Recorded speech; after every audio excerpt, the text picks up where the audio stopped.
Good Friday morning, everybody. John and Lance along with Dell for the next 3 hours here on ESPN 97.5. And, we talked about this yesterday. Who was it more important to? Was it more important to Turkey or was it more important to the U.S.? The U.S. lost. Big deal anyway. You know what? Pochettino said it right. He said, hey, guys, let's remember something. We're the one moving on. They're going home, right? They won this game in the 98th minute. And when there's only that's the thing about that the referee's timing. It said +7. It's in the 98th minute. And we're still playing. Well, that's because there was an injury. Well, so they had to stop. They stopped the stoppage time because whatevs. Because I don't want to hear it. Just give them enough chances until they score and we lose the game. It's crap. It's true. Put a timer on it. Do you complain when there's a running clock in the NBA? They just run the clock during an injury and the clock's ticking down? No, because they stopped the clock. That's right. That's what they did for the extra time. No, they stopped the clock, yeah. Yeah. They're trying to actually get real time in soccer because that's been a big problem in the past. You think with crooked refs? No, with not having real time. That's why there's more extra time now because it's like real time now. They just blew it at the end. That was actually really good by Turkey. Turkey. It was good. Like Turkey. They had like a great possession by them. I thought it was a fun, entertaining match. The U.S. it was good. The U.S. the backup squad, part of the backup squad, came in and man, they had energy galore early on. They were firing. Yeah, but then their defense was really not great. But when Christian Pulisic came in, holy crap! They had opportunity after opportunity. He was great. Pulisic got some playing time because they're going to need him on Wednesday to be the best player on the field, which he was. Berhalter played great. Tim Weah was not very good. Not very good. He was bad. That's Dell's guy. Yeah, Dell just gave him a thumbs down. Why are you so down on Christian and on Tim Weah? Because I watched the game. Oh yeah, that's true. He was bad. He was terrible. Yeah, he said so too. Afterwards, he said, "I think I was the only guy that was really bad out there today." Well, like he and also, but Gio Reyna a couple times too. They couldn't even pass. Make simple passes. Put it on someone's foot. What are you doing? How about Pulisic setting Aronson up? I mean, Aaronson's just a little squirt. Yeah, he's a hard trying guy. That was As long as you have Aronson on your team, you're not quite on the level you need to be in. He's not a bad little player. He's just like whatever. He started. No, he was one of the big guys. I don't know if he started or came off the bench in 22, but he was on the field. Now he's on the pitch. Now he's just kind of a nice little. Oh yeah, that's a nice little fella. Remember that little fella? Yeah, it's good. Yeah. We got the better. No, players. him and Weah. Weah was a starter. Weah was, yeah. It's like he can't even. Now he ain't seeing the field again. He scored the first goal of the tournament in 2022 for Aronson, them. yeah. No, Weah. Oh, Weah did. And Pulisic set up, and now I don't know where the burst went. He's a winger, so he's supposed to be able to run by people. There was none of that. Look, Tim Weah is famous, at least on my show, for saying this in a doc. It was back when we felt less great about the team. For me, I just feel like they're really evil. He said that about... What did he say? They're evil? For me, I just feel like they're really evil. Who's evil? He was talking about former U.S. players who were criticizing that players. God. What a baby. This doc came out now a couple years ago now, I think. And he called, maybe a year or so ago, but he called them evil. Hey, Tim, you're not going to like what they say about you. No, Tim. Don't listen to them right now. You want to talk about sensitive. He could never live in Turkey. Never. Because they made a point that they're ready to murder those players. Like they are furious over there with them. All of the people who live here are evil. I mean, oh my gosh! I'm sorry you have so much pressure on you, Tim. Yeah. It's nothing compared to all these other countries. You literally have it the best, even whenever you say. For me, I just feel like they're really evil. They're really evil. So stop saying bad stuff about us. He does not have a problem with like just people in the media. It's the former players who he says should know what all goes into being at the national level. That's why. For me, I just feel like they're really evil. Oh, yeah. Well, he was evil last night. He had some evil spirit. There were some people the guy Van Lathan used to work for TMZ and now works for The Ringer. He pretty much said, whoever this Weah kid is, he's effing it up. So like these like general people who don't watch a lot of soccer, don't know the team, he goes, whoever that guy is, he's screwing it. He's effing it up. What are you doing? And his dad's up there. His dad's a former great player. He played for a different country, but his dad's one of the greats. I think he might have won. He won Player of the Player World. of the Year in the world, and he's got to watch his kid go down there and be like, man, look, this is one of the Jordan's kids out there playing soccer. Bronny Weah. Don't call him Bronny Weah. I mean, he did play for Juventus Man, and played for Bronny the played national for the team. Lakers. Yeah, but that's not not Bronny's really. not playing for the dream team. Not really. Bronny's not ever going to be on the dream team. Yeah. So it's a loss, but big deal anyway. I mean, they looked. Once that second half, they looked good again. At the beginning of the game, I'll tell you, Berhalter won himself some minutes. Oh, he looked good. Yeah, he's played throughout the tournament, so that's not a surprise that he would go to him. Now, Berhalter has the specter of being his dad. Speaking of another kid, being his dad's son, another kid with soccer ties to this country. So that's a guy who people don't like off rip because Greg with 2 G's is his dad, the former manager, also a former which World kind Cup of player. BS, That's like, who cares? What do you mean? It's not me. I'm just telling you the deal. The part of it We plays don't like into him it. because of his dad. Well, when your dad, No one would like JT. well, when your dad's the manager who people think set the program back, it's going to be a tough. well, when Kevin, Apparently not. You just brought Pochettino in, and you're better than you've ever been.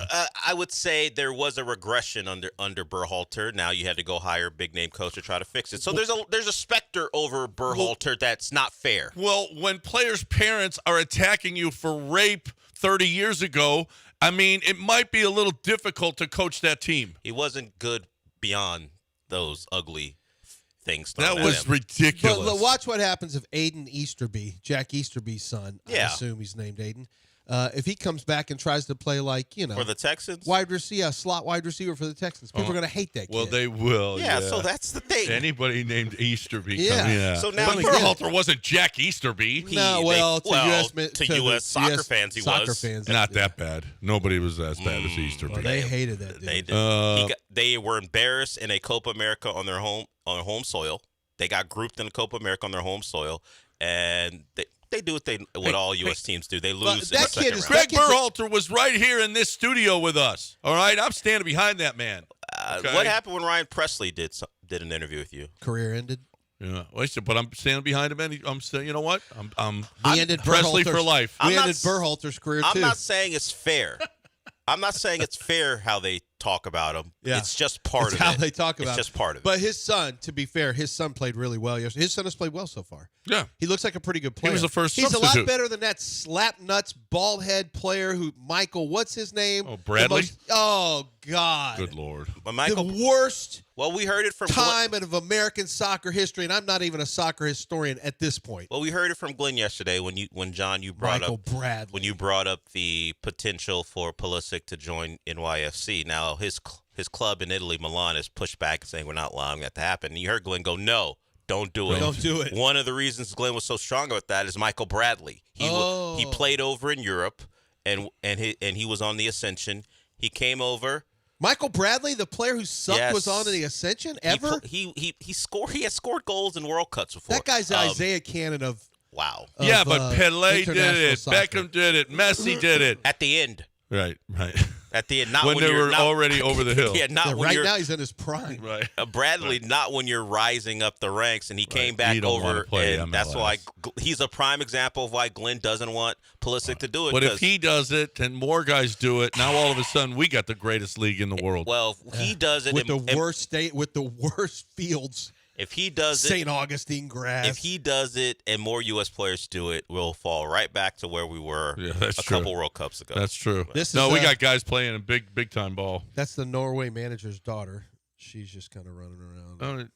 Why is she running around? She's not running around. She just exists, and people found her. Yeah, well, Oh, she's running around living a life. yeah. Well, And she's people a, said, "Hey, is this your daughter we just found on Instagram? yes. We're gonna make her a thing." Running around. You Hey, mean Freddie, she's existing? They're gonna try to hook her up with Freddie. By the way, shout out to Freddie. He got in late. in a Germany match. They put him in with 11 minutes to go, so Freddie and his friends. Uncle Freddie? No. Freddie, the guy who gets everything for free.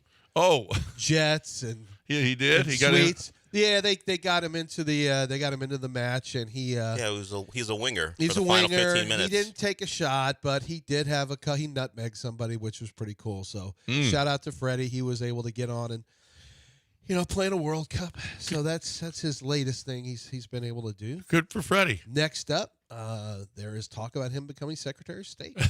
For us? Yeah, He's not American. doesn't matter. We're bypassing all those rules. For Okay, Freddie. got it. He's been adopted.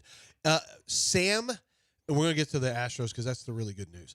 But Sam Monson, who from an Irish guy, he used to be with PFF for years, and he and Steve Palazzolo do a podcast. And Sam's pretty outspoken. He just got his U.S. citizenship, just became a U.S. citizen. And he was talking about Freddie. He goes, when did he turn heel, or when did this jump the shark or turn heel or whatever? And, because the thought is because some people will say, well, he's mentioning these places. That's like a form of plug-ola. He's getting free stuff, and he's mentioning it. Like he's turned this into a grift. And other people will tell you, like J.J. Watt says, he gets stuff offered all the time. He says no to most of what comes his way. Like I offered him to come in studio here, and he didn't take us up on it. And I probably would have had, breakfast tacos for him. And he didn't do it. And he passed up on breakfast tacos. He passed up on that. So, good for him. He showed some integrity there. But you try that, and Sam got annihilated. It is still a no-fly zone. There are a couple people who will take shots at Freddie or whatever.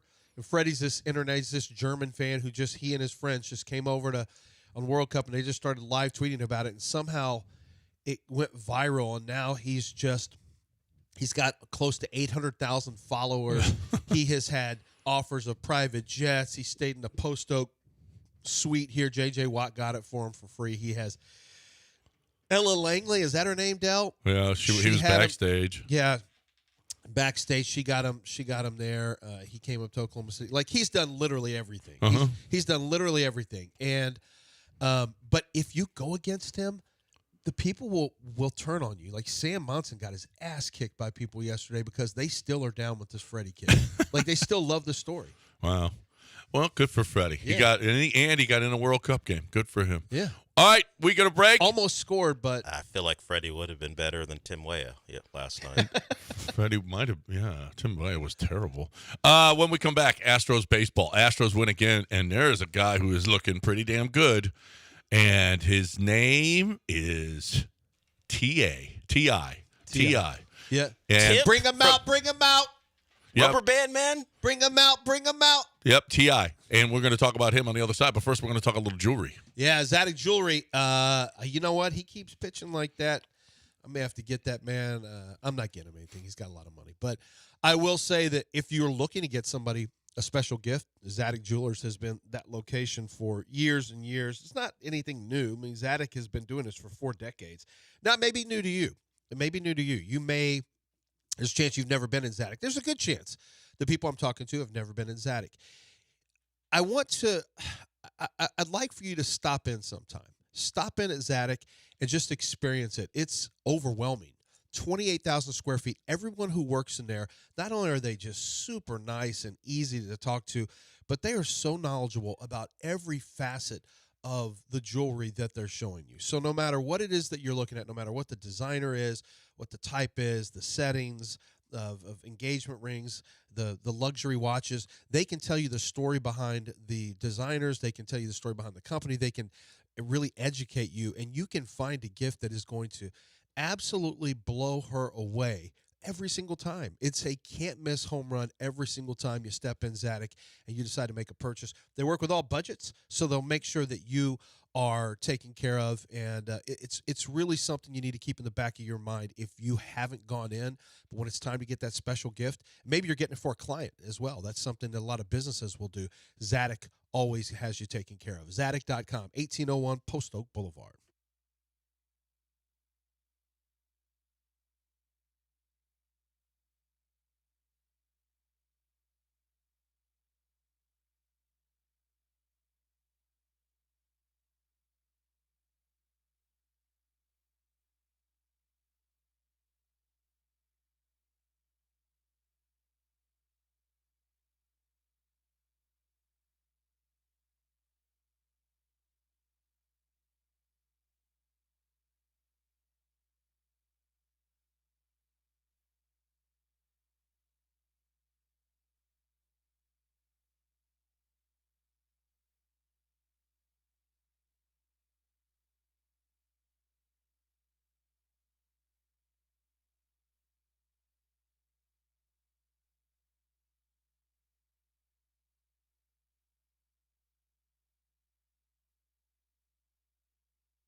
You're listening to Houston's longest-running sports radio morning show on ESPN 97.5 and the ESPN Houston app. from the Huntington Bank Studios. Here's John and Lance.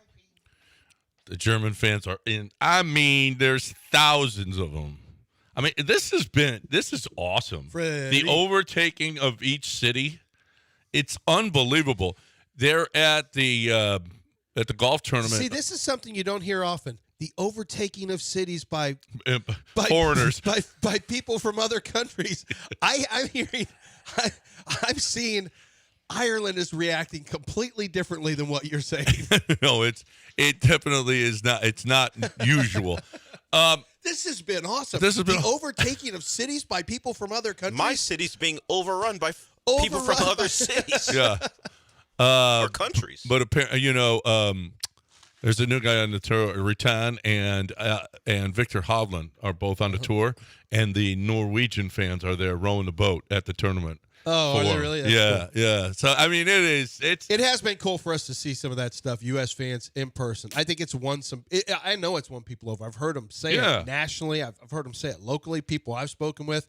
It's definitely been something. Now it can only be sustained if your own people are good, like your own teams are good. Yeah. I enjoy watching World Cup every 4 years, but it like means, Scotland's going away. Yeah, but it means more when your own team is good and you got a shot. Yeah, right. They scored yesterday. And I don't know if you've seen this commercial. I know you have, because you watch a bunch of TV now. I was traveling yesterday, so I might not have. Well, they've already shown this before. So it's two guys are in a bar, and it's they're talking about there's almost like a movie scene where everyone's celebrating in the streets, and this man and this woman, young, good looking, they're kissing on top of a bus. They're celebrating, and it says the U.S. has won the World Cup, and it's this scene, and all of a sudden it cuts away to a bar. Two guys are talking at a bar, and the guy said, wait a minute, let me get this straight. You think the U.S. is going to win the World Cup or can win the World Cup? And he goes, that would take a miracle. And then you hear it, and then somebody else sitting in the bar goes, what, you don't believe in miracles? And he turns around, and he's got a Al U.S. Michaels. No, it's actually Michael Ruzioni. Oh. From the Do You Believe in Miracles? I was thinking yesterday, they played it again, and so he was from the 1980s. The 80 Olympic hockey team that was just one of the great upsets in the history of sport. And the U.S. won the gold. And I was thinking, who are you playing to here? You are really dating yourself if you've got a Michael Ruzioni. You know how many there's people have movies no idea? and there's docs. I think that people. But who's going to know what he looks like? No, that's true. I mean, but did he have his USA jersey? It's a jacket. He's just wearing a jacket. Yeah, man, they might not know. They might not know. I mean, they know, even when you don't know who someone is, but a moment has just happened. Like, I'm supposed to know what this reference is. Right. I'm sure people have that kind of reference. Well, I think Miracle, even young kids know what Miracle is. I think they might. Maybe. Your kids don't know what Miracle is? No.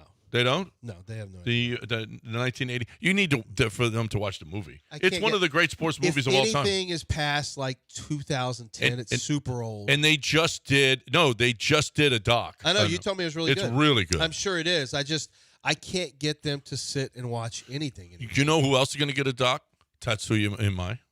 You think he's going to get it? Yeah, after the start that he had and where he's at right now, 5 of his last 6 starts, he's gone. Well, he had one outing where he went 5, and one outing where he went 2/3.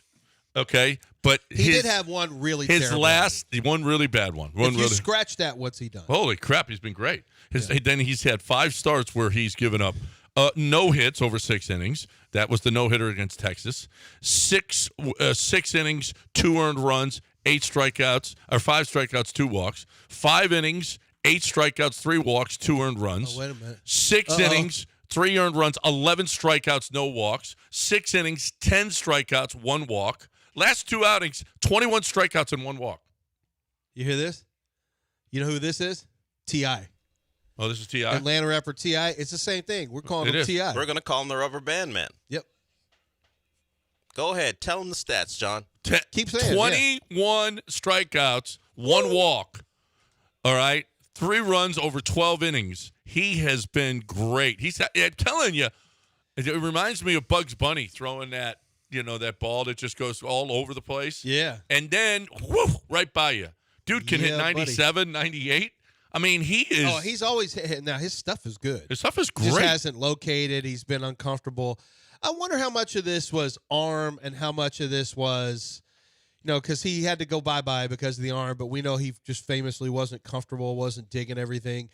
I wonder if there's been something that's happened where he's just become more comfortable in the country. I think so, probably. Probably. Absolutely. He wasn't at all to start, and now he seems to be settling in real nice. Again, 5 of his last 6 starts have been great. Really good. You pair him at the top of the rotation with Mike Burrows, you know what? Now all of a sudden you're a World Series contender now. Okay. Yeah. You're moving up.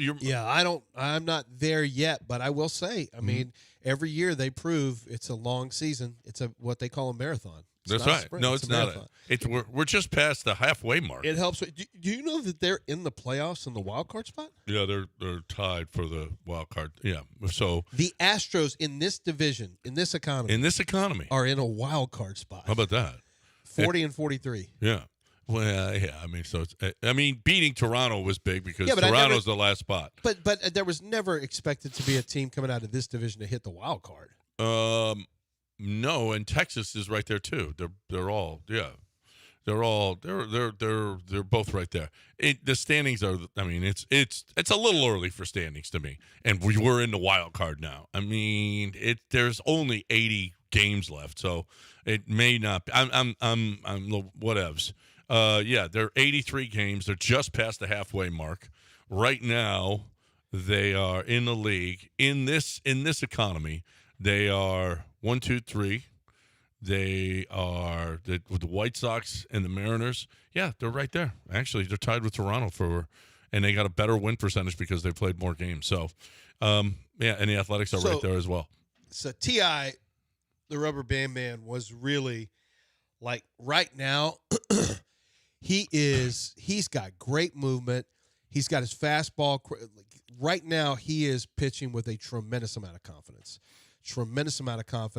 Yesterday was a great example. The offense is doing just enough right now when they need to. The timing, isn't that just? There's just such a huge difference between being able to put away 2-1 games and 3-2 games and 3-1s and 4-2s.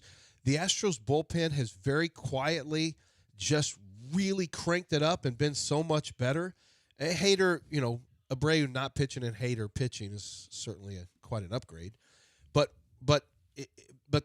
scoring late, making plays late, the difference between losing and winning is how you do on some of those innings 7, 8, 9. And the Astros have been a good 7, 8, 9 team over the last really, coming up on a month. Yeah, they've been pretty good like that. But the starters, Imai has, what a big part of this he has turned into right now. Yep.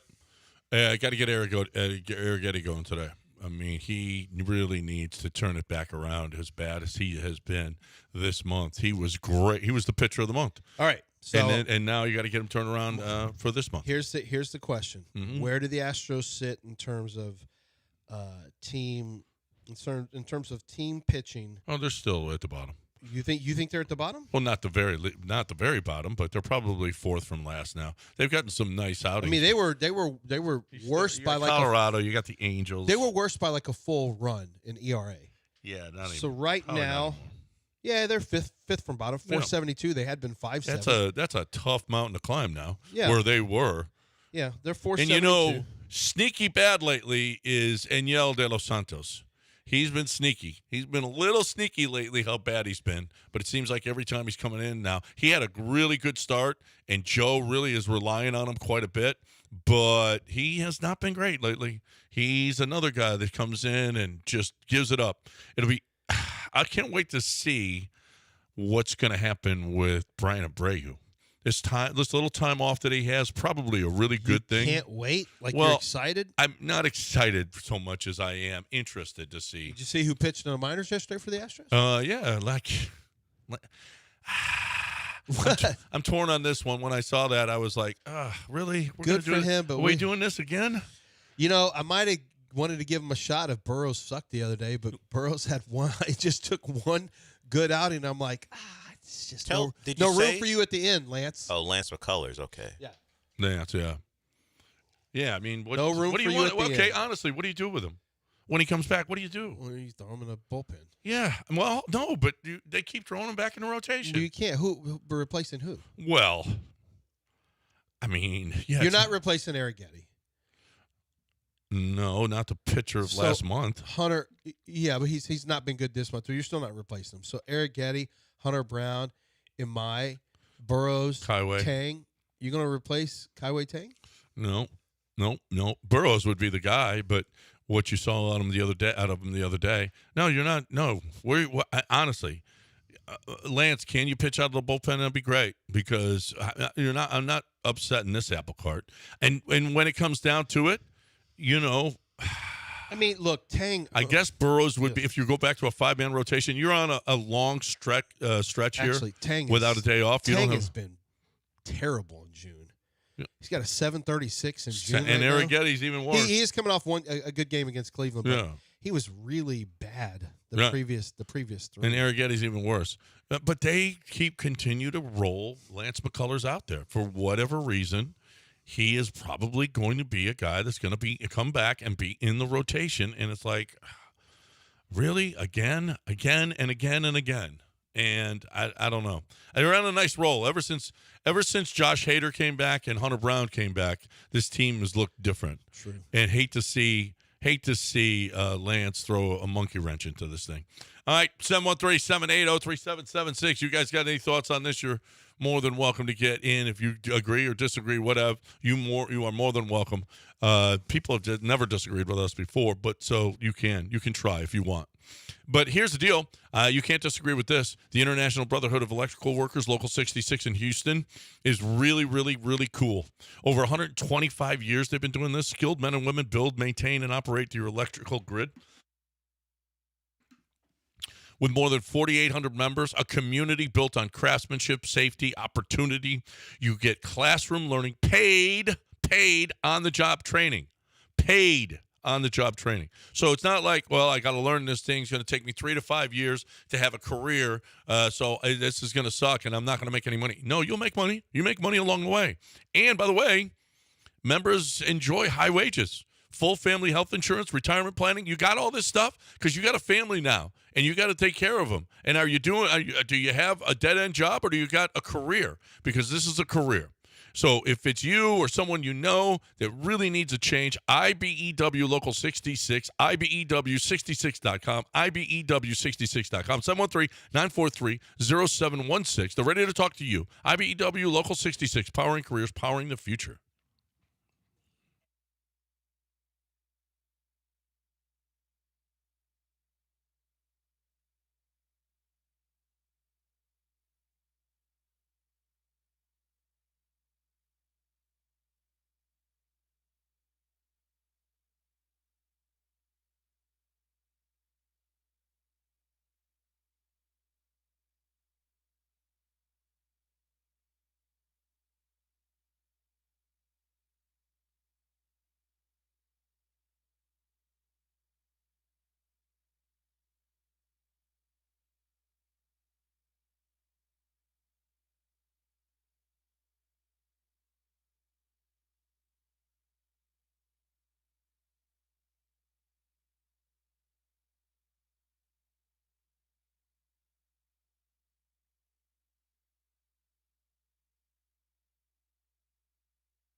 It's John and Lance. On ESPN 97.5 and the ESPN Houston app. Live from the Huntington Bank Studios, here's John Granado and Lance Zierlein. All right, it's 7:34 on ESPN 97.5. 713-780-3776. Robert G wants to talk a little Astros. I think this team is getting fun to watch again. What do you say, Robert G? Hey, good morning, fellas. How y'all doing this morning? Good. How are you? We're good. Good. Hey, three things. One, John, I think you're right about McCullers. I don't need him back right now to throw a wrench and the whole thing, okay? Things are going good. Pay him his money and go sit on the couch or something. Number two, did you see Imai, the pitcher, last night, make a backhand catch behind his back? I think the ball was going 100 miles an hour down his throat, and he just reached back like it was nothing.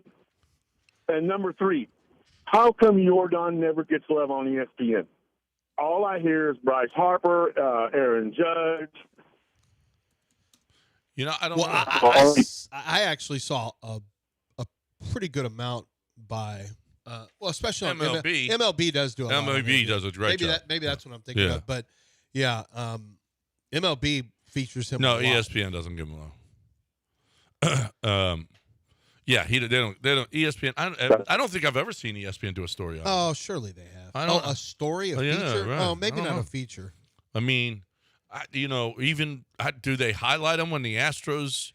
When I guess if he has a big game, here's Jordan again. I don't know. I guess I don't know. I don't think he gets enough love. Period from everybody. Dude is the best hitter in baseball, and I don't even know if it's arguable. It's not arguable. He is the best hitter in baseball, and he does not get nearly enough love.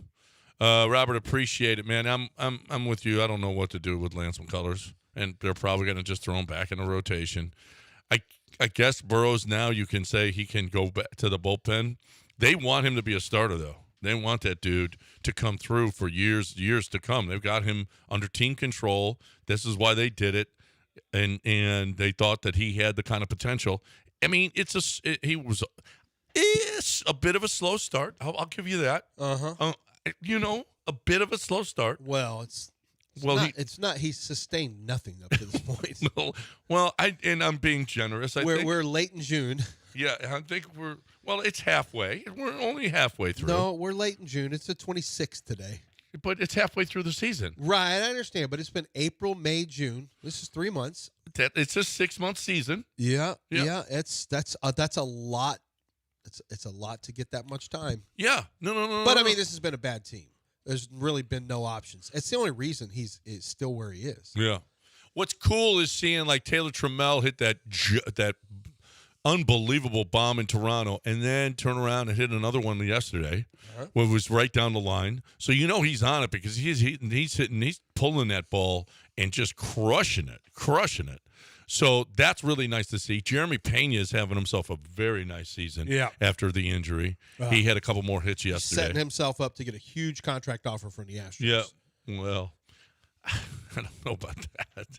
Well, a huge contract offer. You should have just stopped there. 5-year. You should have just stopped there. He's setting himself up to get a huge contract. He will get a huge contract offer. Yeah. He will get a huge And contract. we're gonna get. What do we get? Second or a third round pick? What's our pick going to be? We will get a. We'll get a third. We'll get a compensatory pick. Yeah, third round or something. At the end of the first? No, at the end of the first you Yeah, get one. that's fine. Yeah, you get one at the We've end. had so many of those, and we turned them into some pretty good stuff. So I'm expecting this one to be good too. Well, and I'm just saying. This is year 4, right? Okay. For Pena, 22, 3, 4, 5. Yeah, this is year 4. He's still stuck with us. There's nothing he or Scott Burrows.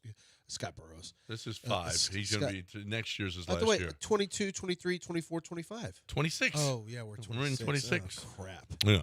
So he's got one more year of team control, and then. So you got Scott Boras. You can try as hard as you want, but just know you're Scott stuck. Boras he's not doing any favors to the Astros. No, but I'm saying you can try as hard as you want to get him out of here. There's nothing you can do until his time's up. We literally could just have a countdown clock on goodbye to Jeremy Pena, like a Jeremy Pena going away party. We could set it right now on the calendar. We could sell it right now. I could have Taqueria Sarandas put it together. I could talk to Sal and see about setting up a going away party for sometime in November of 27. Because he's gone. Well, yeah, he's going. I mean, he's gone, so we could set it up right now, and literally people could get their RSVPs in with no concern for like, oh, we got to cancel the party. Astros got a deal done. We don't have to worry about that. You can do his going away party and know 100% that it's going to happen. Yeah. That's what I hate about this all. He's going to get himself. I know he is. He's going to. I know he is. I'm not saying he's not, and he's going to probably deserve it. And I just at one point I thought he was going to be our new. I thought he was going to be our new Carlos Correa. That's what it looked like. We got one more year, Jeremy. After this, we've got 2 more years of Hunter Brown. After this, we've got 2 more years of Jordan. After this, so now's the time. We make some hay right here. I don't know who else you want to stick around. I'm not sure after this one. Josh Hader is going to be older. You got him for a couple more years as well at 19, which is, I think that'll be might be the end of Josh Hader and big money. You got Tetsuya Imai for a little while. You got Jose Altuve. You got him for 3 years after this. So, I mean, we're good. We're good.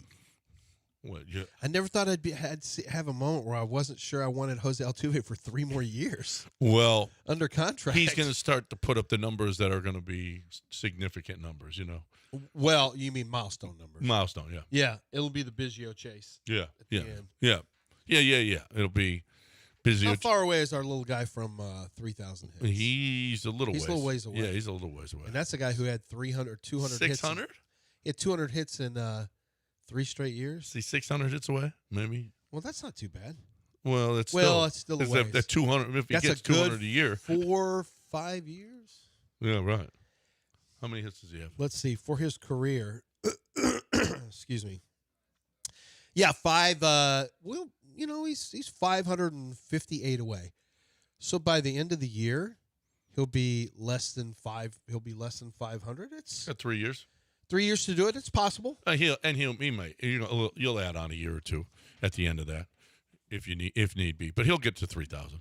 He was gonna. I told you early on in his career he was going to be the hit king. He was going to pass Pete Rose. I do remember that. He's got a little ways to go. He's going to have to play about. I don't think he's going to get there now. If he plays 12 more years. I just don't think he's going to get there now. But he was on pace. He was on pace, guy. And a couple of injuries derailed him. A couple of misfortunes derailed him a little bit.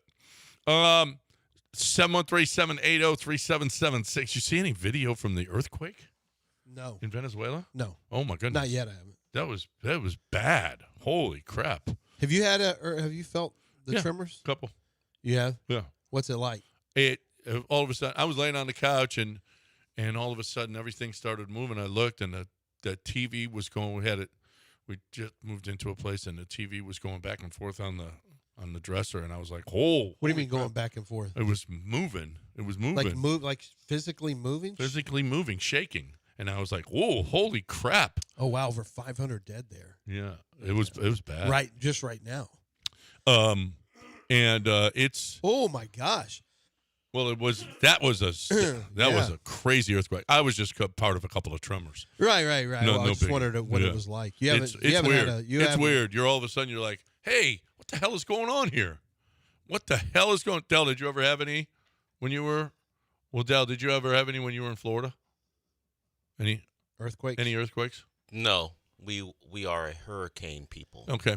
You've lived in hurricane and earthquake spots because you are by coastal. Yeah. Well, tri-coastal now. Speaking of by. Oh boy. I don't like FIFA has got itself a little conundrum. Well, shout out to the city of San Francisco for leaning into the bid. Seattle. Oh, Seattle. Sorry. Yeah, Seattle. So we'll talk about that on the other side. But first, Lance has got to talk about Doc Kaplan. Yeah, Dr. Michael Kaplan. He said, Lance, call me Michael. So for me, he's Michael. For you guys, he's Dr. Kaplan. I say coach to people. I say doctor, and he said, hey, it's Michael. And I had a question, texting him. He's one of these people that you can text him at at his cell phone after you have these procedures. I had the balloon sinuplasty, but I also had a deviated septum surgery. That one is a little more in depth. I had them both done at the same time because it was something that's been bothering me. I busted my septum up when I was 2 years old, and so it's limited my breathing on the left side of my nostril for my entire life. And he went in there and corrected that at the same time they did the balloon sinuplasty. What they do is they go with the balloons, they inflate them, it breaks up the sinus cavity, it clears it out, and it's something that has long-term benefits. You're going to have a little bit of recovery. The recovery time takes just a little bit of time, and but you start to see gradual improvement, and then all of a sudden you'll have days where, holy crap, I had literally no idea this is what it felt like to get air all the way through both nostrils and breathe freely. If you have any issues with ear, nose, and throat, I highly recommend the offices of Dr. Michael Kaplan, because he is the one, and his office is going to make sure that you get taken care of for your ear issues, your throat issues, and definitely your sinus. He's one of the pioneers with balloon sinuplasty, and there are so many Houstonians having this done and correcting something that has bothered them for years and years. Sinus headaches, pressure in your face, this can all go away. Kaplan Sinus Relief. Give them a call today. Set up your consultation. They'll do a scan of your sinus cavity, and they can show you what's going on in there. 713-903-8049. That's 713-903-8049, or go to kaplansinusrelief.com.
You're listening to John and Lance. Broadcasting live from the Huntington Bank Studios, here's John Granado and Lance Zierlein. All right, welcome back. Glenn Davis joining us in 10 minutes here. So this is a quick one. Let's hear from Poach. I call him Poach because we're tight, okay? Mauricio Pochettino. Fine Italian name. Fine Italian name. After the game, he was like, the reporters kept it kind of sucked. For those of you who didn't stay up, because it was a late one. It was, they started at 9 and it didn't end till, well after 11. And. Oh, no. It was over by late 10 something, I think. No. What? It was 11. Wasn't it? It wasn't. The well game after started at 11, was 9, ended about 11:15 or something. Was it that late? 11:20. Yeah. Yeah. It's like maybe It's usually 11. exactly. It's usually exactly 2 hours, but pretty- they went with all the extra. It was Hydration breaks. Oh, that's terrible. I don't even want to talk about it. And they get booed every single time. Every single time because everyone's like, "Y'all are just doing this for money." Yeah, that's all. And they go right to break, and American Express pays for all that. And it's just another money grab for FIFA. Anyway, here's Mauricio Pochettino on everybody asking a question. Oh, you guys lost. What about you guys lost? Here he is. That is a little bit sad. It's very positive to finish in the way that we finish. Cannot be possible, I'm sorry guys, it cannot be possible that Turkey finish celebrating the 3-point and Australia celebrating the qualification, Paraguay celebrating the qualification, and come here and for you not to say congratulations that we won the group. That is a little bit sad, but only that. I need to remember you and everyone that we won the group. Sorry, guys. We won. It's a little bit sad. It's a little bit sad that you're not congratulating us. It's a Sorry, guys, we won. Sorry, guys, we won. Boy, that chip on the shoulder for U.S. men's national team is deep. Runs deep. I think he's certainly leaned into that to try to get them up for the gets it. challenge. Yeah, he gets it. It's just The whole world's against us now. no one's rooting for us, honestly. It started that way. Now, Europeans and others who've come over here say the country's not so bad. I don't know if they're rooting for the team to win, though. But it's just a different approach. Americans, I guess, normally say, just, hey, you're out there to play, win the game. But we see it here where you would want to rest your starting quarterback in Week 18 if there's nothing to play for. Yeah. You rest your guys. And if you win, okay. But if not, okay. But because we're a country who everyone's precious because we don't do a lot of it, like even Marcelo Balboa, former U.S. international player, he does something for CBS, and he goes, yeah, we lost some momentum because we didn't win. But the risk factor of losing a guy to a yellow or one of your starters getting hurt, considering the lack of depth with your center backs, there's a reason Tim Ream at 38 is playing as a starting center back, and you got your reason, last night with McKenzie and Miles Robinson. You don't want Tim Ream having extra minutes. He may have been able to intervene in a couple of those plays so goals don't get scored. But you know what? I'd rather have those goals scored than put more minutes on Tim Ream's legs and Chris Richards. So Right. that's the balance. No, that was, you know what? Whatevs. Again, it was a big deal anyway. So they lost in the 98th minute. Whatevs. It's And the other thing is, someone I just read pointed it out, our B team was playing against Turkey's A team, who was really motivated to try to win. Like, Turkey's got players playing at Real and Juventus, and so do we. But our B team was out there going blow for blow, and if not for an extra 8 minutes, that game just ends in a tie. Yeah, that was the B team, and they are a pretty good team. Yeah, about midway They through had, the they first added half, starters. they weren't very good. Yeah, after the first goal, there was a fall off. And, Yeah. some of our starters filtered in late, but They for made the some most part, mistakes defense. That was one of the mistakes that we were talking about before the tournament started. yeah, Those kind of mistakes that led to They were like the hyper kids on the playground, who just like they're running. You play basketball, no one can stay where they're supposed to. They're just sprinting. They had all this energy, this extra energy, and they look like at one point they started getting broken down defensively because they they're just so hyper. Relax, boys. Well, you look at try to break down Well, Japan. Mark and watch what McKenzie happens. and Mark Miles McKenzie. Robinson both made huge You look mistakes. at Mark McKenzie. The first goal, he got caught in the middle. First, he tried to step and goes, I might not get there, so now I got to get back, and he was already out of position. Those little moments where you have Richards and Ream, you expect those guys to take care of it, as opposed to these two backups who had moments to make interventions and didn't make them. Even on the final goal, it was a bit of bad luck. Of course, Turner comes out the goalie, and then you have one of the defenders deflect the ball, and it takes it away from a guy who could have cleared it off the line himself, and then it lands in the path of the Turkey goalie. Scorer. Look, it was disappointing to lose that way, but you get over it. After 20 minutes, like, you know what? We got a game on Wednesday. Do you guys? we got to get to what we teased. Oh, go ahead. Yeah. Yeah. So tomorrow, or today rather, Egypt is playing Iran. Egypt and Iran are playing in Seattle. It's Pride Night there. They've Pride designated it Pride Night, and they will be flying Pride flags. Is this in Seattle? And it's in Seattle, and they have designated this now. It's not like it's a knockout round where you didn't know who was going to play. No, they knew that those two countries are playing. They knew all along that it was going to be Iran and Egypt. And they said, we're going to make this Pride Night. Okay. Did you really think this one out? Really? Well, sounds like they absolutely thought this out. Yeah, they thought it out. Sounds pretty intentional. They were making a statement by doing this. Now, it's the community organizers, not Lumen Field. It's not Lumen Field doing it, or of course, FIFA's not doing it. Just the people of Seattle, at least some of them, have decided, hey, we know these two particular countries don't have a high tolerance for the things we certainly support, so we're going to bring as much attention to this as possible.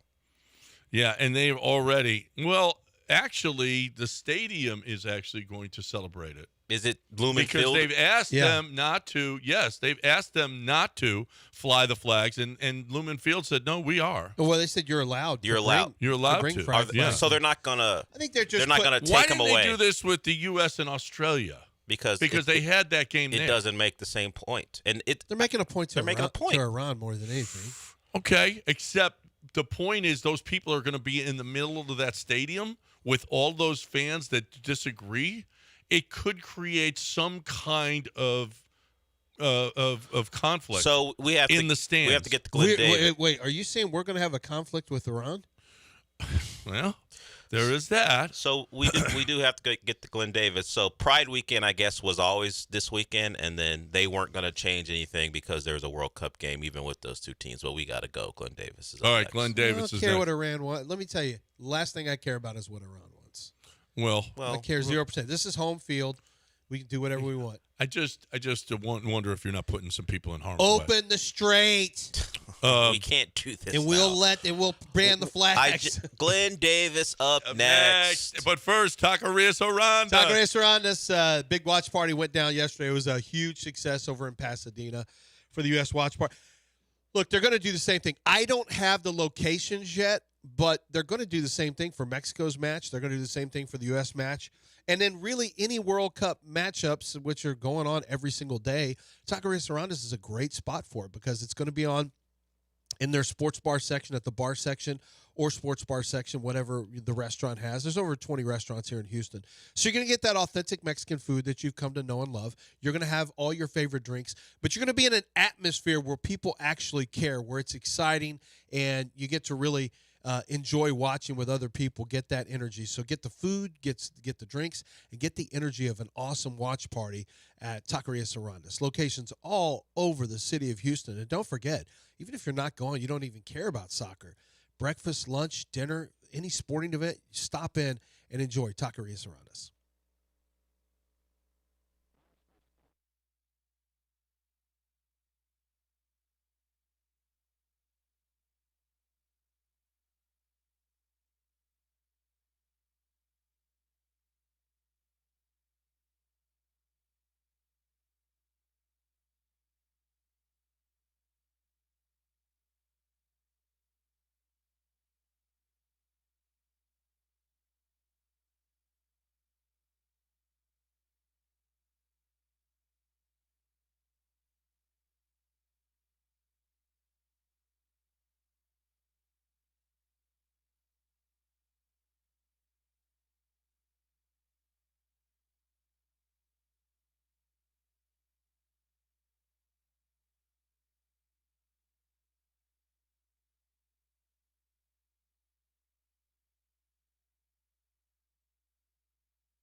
Welcome back.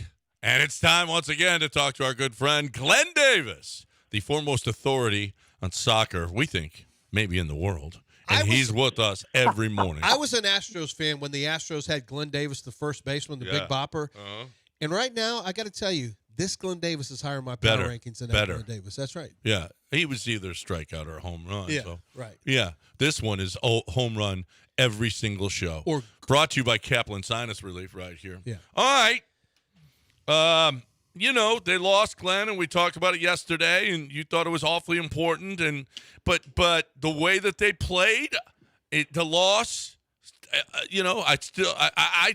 I thought there were a lot of positives. I'm sure you did too. All right. Before we get to the U.S., I'm going to tell you a quick Glenn Davis story. Because in the 80s, I was here playing on the pro team, and they'd send us to events with the Gamblers and Jim Kelly and the Astros. So I'm at an event, and I have a tag on me that says Glenn Davis, right? And I realized quickly that people don't know the difference between me and the other guy. They think I'm the Astros guy. So they're coming up to me talking baseball, and I'm going, no, he's over there. I'm on the pro soccer team. Oh, we have a soccer team? Okay, so anyway, Yeah. it was pretty funny. All right, U.S. won the group. Let's celebrate that. It was a little bit of a buzzkill conceding late in that game, but I think what we have to remind ourselves is about navigation. So they went into that game with the ability to navigate, much like Germany did against Ecuador, and Germany also lost on a late goal. But Germany was rotating players, so were we. We made 9 changes. Anybody who thought this was going to be fluid, free-flowing soccer with 9 changes is kidding themselves. You got 2 good goals from Trusty and Berhalter. The effort, the competition, all of that was there. Other people got minutes and debuts. So the sky is not falling. Now the focus quickly with a short memory comes to Bosnia in the knockout stages, which can be a tricky game. And by the way, you also got Pulisic's minutes. He looked sharp. He looked really good, didn't he? Yeah. Yeah, and some guys didn't, but Berhalter showed he was the first substitute in this tournament for the U.S. He came in when Pulisic went down after the first half, and he looked really, really, really good. You had some guys that didn't look great. Tim Weah did not look great. He had himself real struggle mentally. He doesn't look there. I think we were all hoping Gio Reyna could put more of a stamp on the game. I don't think he did. I think that really kind of reminds us that he is an asset off the bench late in games when other teams and opponents are fatiguing a little bit. I think that's the best time to insert him in games. Yeah, but boy, Berhalter I thought he looked really good yesterday. Yeah. That kid's an amazing story. I interviewed him downtown when Vancouver came in. He's an amazing story. He was on Austin FC and MLS and was an afterthought and, was thinking about not playing anymore. But boy, he has put an amazing effort into turning himself into a better player, a better pro. And he certainly has gotten the trust of Mauricio Pochettino. Yep. And it was our B team against – I mean, it's hard to say. I mean, for the most part, for 97 minutes, they were tied. And it was the B team against Turkey's A team. And, and so none of those guys, I don't know that you take much of anything away, Glenn, because, there was all try hard, but none of those guys are going to be, most of those guys aren't going to be on the pitch on Wednesday. Yeah, well, you're getting back your big 4, right? And you're going to get your team that looked more like the first 2 games back.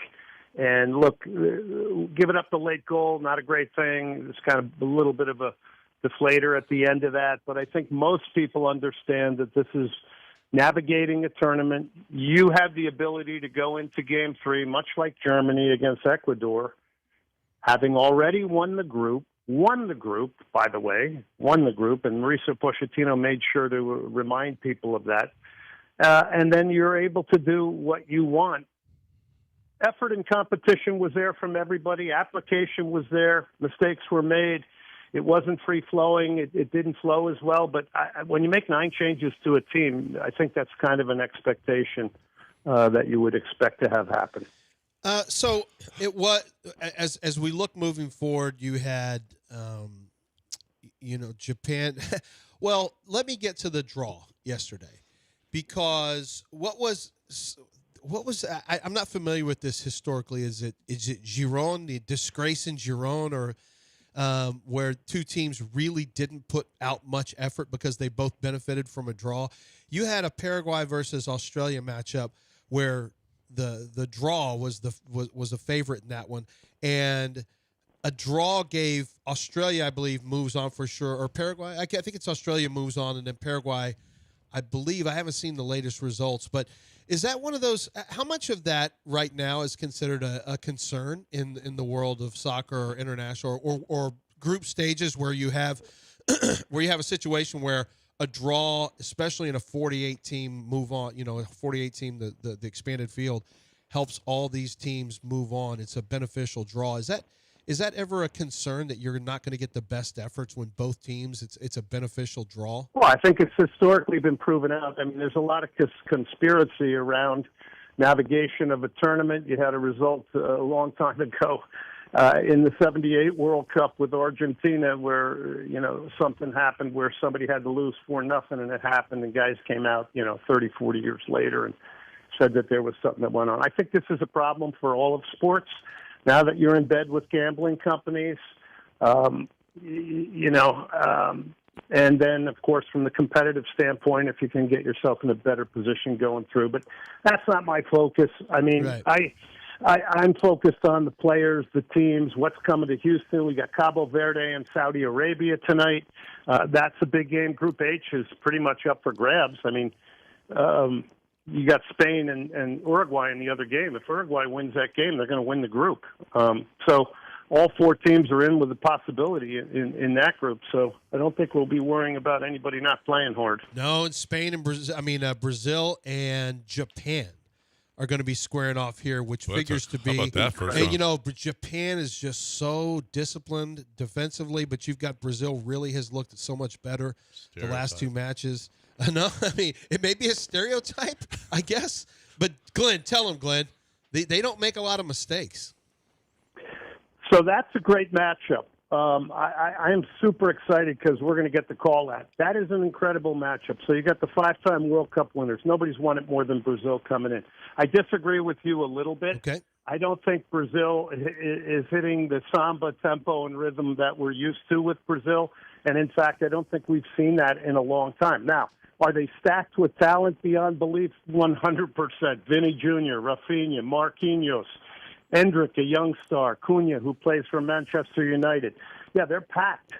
But I don't think they're hitting all cylinders yet. There's Neymar floating around. They're wondering if he's even going to play, who is a national hero. But the Japanese are incredible because they bridge the gap with, as you mentioned, incredible collective play. They are so technically precise on the ball, much like Brazil. They are going to be a real problem for Brazil in that game. I would not put out the possibility of a big upset there. They've got an exceptional goalkeeper in Zion Suzuki, quick winger, Nakamura, very skilled. You got Maeda up front, who's mobile, busy. Japanese, that's a great game. I mean, that's just one I can't.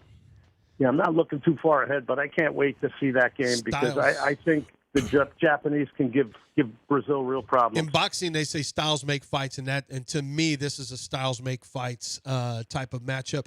I am curious. So John talked about the stereotypical the Japanese, but you talked about their precision, their collective play, which is easy to say. I spent 10 days in Japan, and boy, that is like literally exactly who the people are.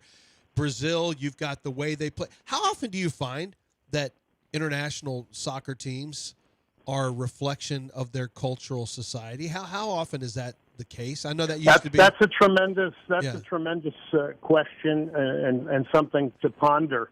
So Japan has, here we are in America. We've had a long time where how do we define the way we play the game, right? And what everybody would say, well, the American spirit, we're competitive. Well, that's great, but lots of other people are competitive too.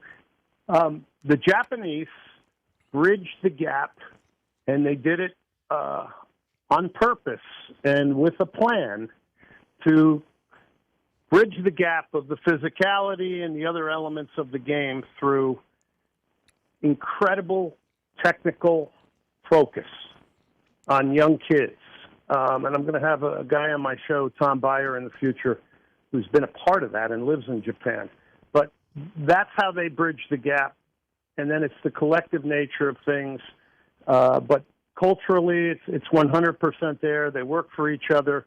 It's really about team with Japan in the real purest of sense. But, yeah, it's fascinating because their culture certainly adapts to everything they do on the soccer field as well. What about the game you got tonight? What do you see?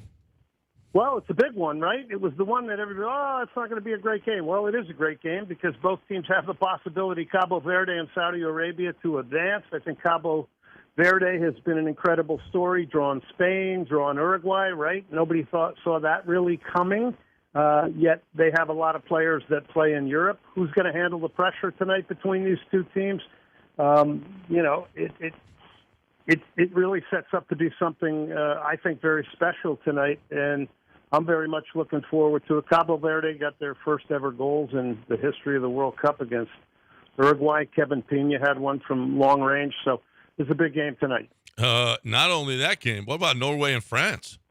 Ooh, I'm going to try to catch some of that before I call that game, but yeah, you got Holland against Kylian Mbappe. That's to win the group. That's a great one. You also have a great one today with Senegal and Iraq because both of them can still advance. We mentioned Uruguay and Spain fighting to win their group. What else we got today? We got Mo Salah in Egypt against Iran. So lots of, it's a cornucopia of just great games, differing styles, and games of implication because it's final group stage games. Yep, this is it's coming down to the wire here to see who makes it, who's eliminated, who goes home, and who wins the group. The idea of the elimination, like I started getting nervous yesterday after the match was over. I started getting nervous, thinking, man, this has been a lot of fun for the U.S. It can be over like that. Fun no more. Like you can make a mistake like they made, with your starters then, but. And then you go home. My wife said, "Why do they do that? Where you go home?" I said, "Well, they can't play this forever. It's not a bunch of group stages. That's how every playoffs is. Yeah, right. You lose. Well, and you look, go home. we got to remember the Germans lost too, and they were looking ahead also. Right. I mean, you could tell in the Germany game that the foot was a little off the pedal. The team that had to win was Uruguay. And by the way, that's a great story as well because the stadium was packed with Ecuadorians. Excuse me. So Ecuador had to win that game, and they won it late. But, every coach is doing what they think projecting out is the right thing. And a lot of that in these games where Germany and the U.S. have the advantage of deciding how they want to play the final game. And I think some of it was forced with the yellow cards with the U.S. for sure, or I think we would have seen a little bit more of a lineup that looked closer to the first two games. But it's all about navigation.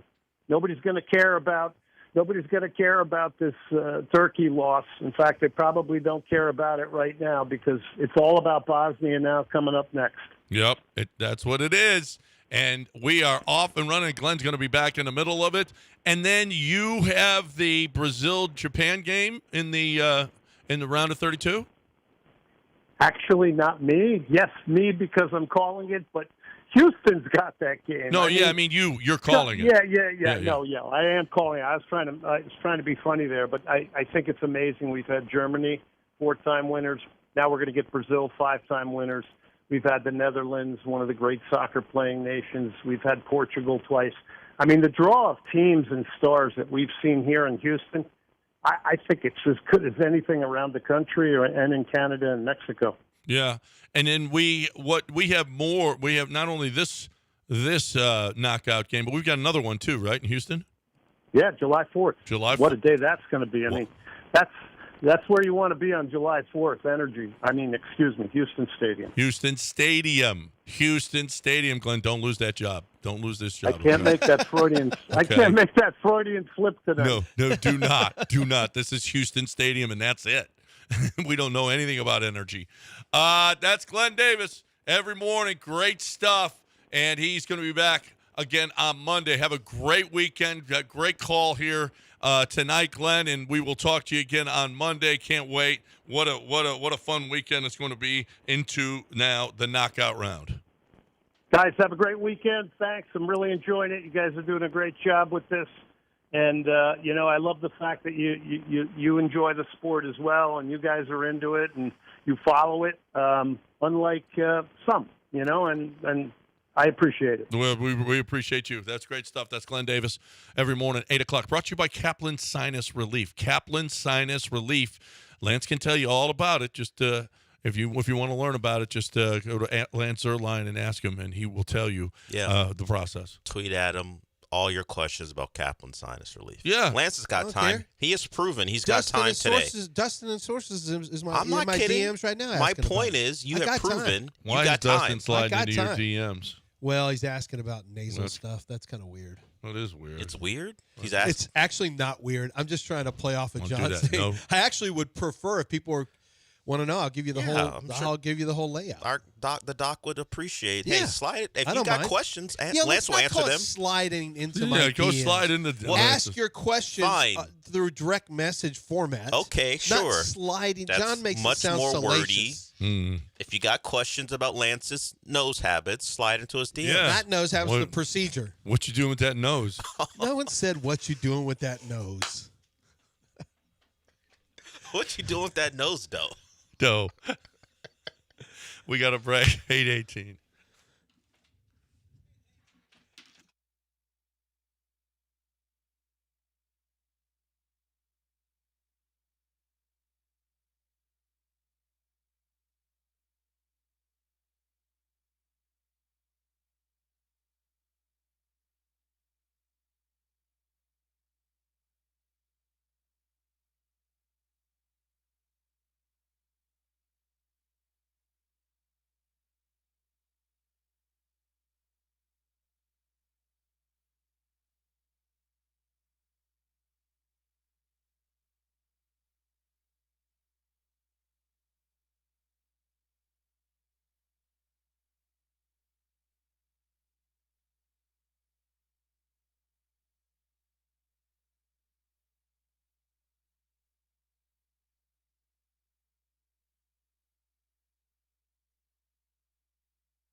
You're listening to Houston's longest-running sports radio morning show On ESPN 97.5 and the ESPN Houston app. from the Huntington Bank Studios. Here's John and Lance.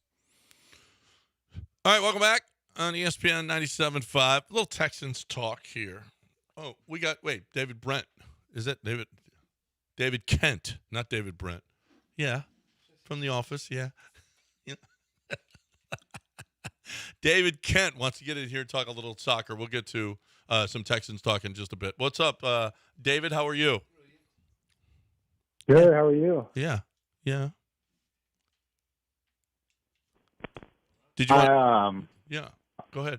Oh, I was told that you were supporting Japan. My friend, he's a pretty regular listener. Yes. He said that you were pulling for Japan, and I went to the game yesterday.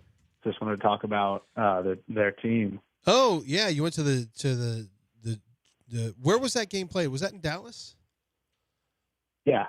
Oh, AT&T, how was or it? at Dallas Stadium. Sorry. Yeah, that was a good. It was awesome. That was a good scrap. Yeah, I was sat. I had my Japan jersey on. I was sat near a couple that were visiting from Japan, and it was a great time. I had no idea that their fans were so lively. The atmosphere was just awesome. Yeah, I've heard that. I've heard that the fans are pretty noisy in the stands. I'm so bummed I haven't been able to get to a game. That's so cool that you went. That's great. Go today. All right. Yeah. You got something going on today? Yeah, I got a dinner tonight. I can't go. Okay. So David, what did you want to talk about? That going to the Japan game? I saw that they got matched up against Brazil. I don't know how closely you've been watching all the other games, but All of them I we think. watched. What are your thoughts on their chances against Brazil? Well, so we just had our expert on who calls the games. You didn't get it. He's going to call that game. He's going to call that game, and he's a former player, and he thinks that's fascinating. He's super excited about it because It's got to be one of the best round of 32 games there is. it has to be because their styles are so different, and they both adhere to their style very aggressively. Those two probably stand out as their teams perform like their cultures. Like that's how they, the way Brazil likes to play, the way Japan likes to play. So that matchup to me is, I think that's a great matchup. And so, is it going to be Japan's defense and countering? How is that going to hold up against Brazil trying to put pressure on? This is not one of Brazil's best teams, not even close. So that's why a lot of people feel like Japan has a real shot in this one. So John and I both think that's going to be a really good one, and so did Glenn Davis. Glenn Davis, the true expert, thought, he said he cannot wait to call that game. So, David, on the morning of that game, tune in at 8 a.m., and you'll get an in-depth preview from Glenn Davis. Yeah, Glenn's going to be calling the game, so he'll know every. Yeah, we're going to be talking to the play-by-play man the day 4th of. of July. So, well, not really, because it'll be the 4th of July. Oh, it's a weekend. So we'll talk about yeah. maybe the Thursday? We'll do it on the Thursday. The 'cause Thursday Friday we're before. off. So, addendum, David. Listen in on Thursday. These guys, listen, we were asked yesterday, do you want to work on the 3rd of July? And I said, well, if you don't, why would you be in this business if you didn't want to work You on didn't the 3rd say of that, July? considering the text I got saying no one was working. So, I said we should work because we got the World Cup. We got Glenn Davis. You did, huh? Brought to you by Kaplan Sinus I didn't Relief. see that text. So if I called Joe and had him on the air, he would say that you said that?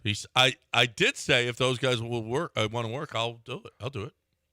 He did not express. You want to see the text? He didn't express that to me. Do you want to see the text? He didn't express. Do you want to see? He did not express that sentiment to me.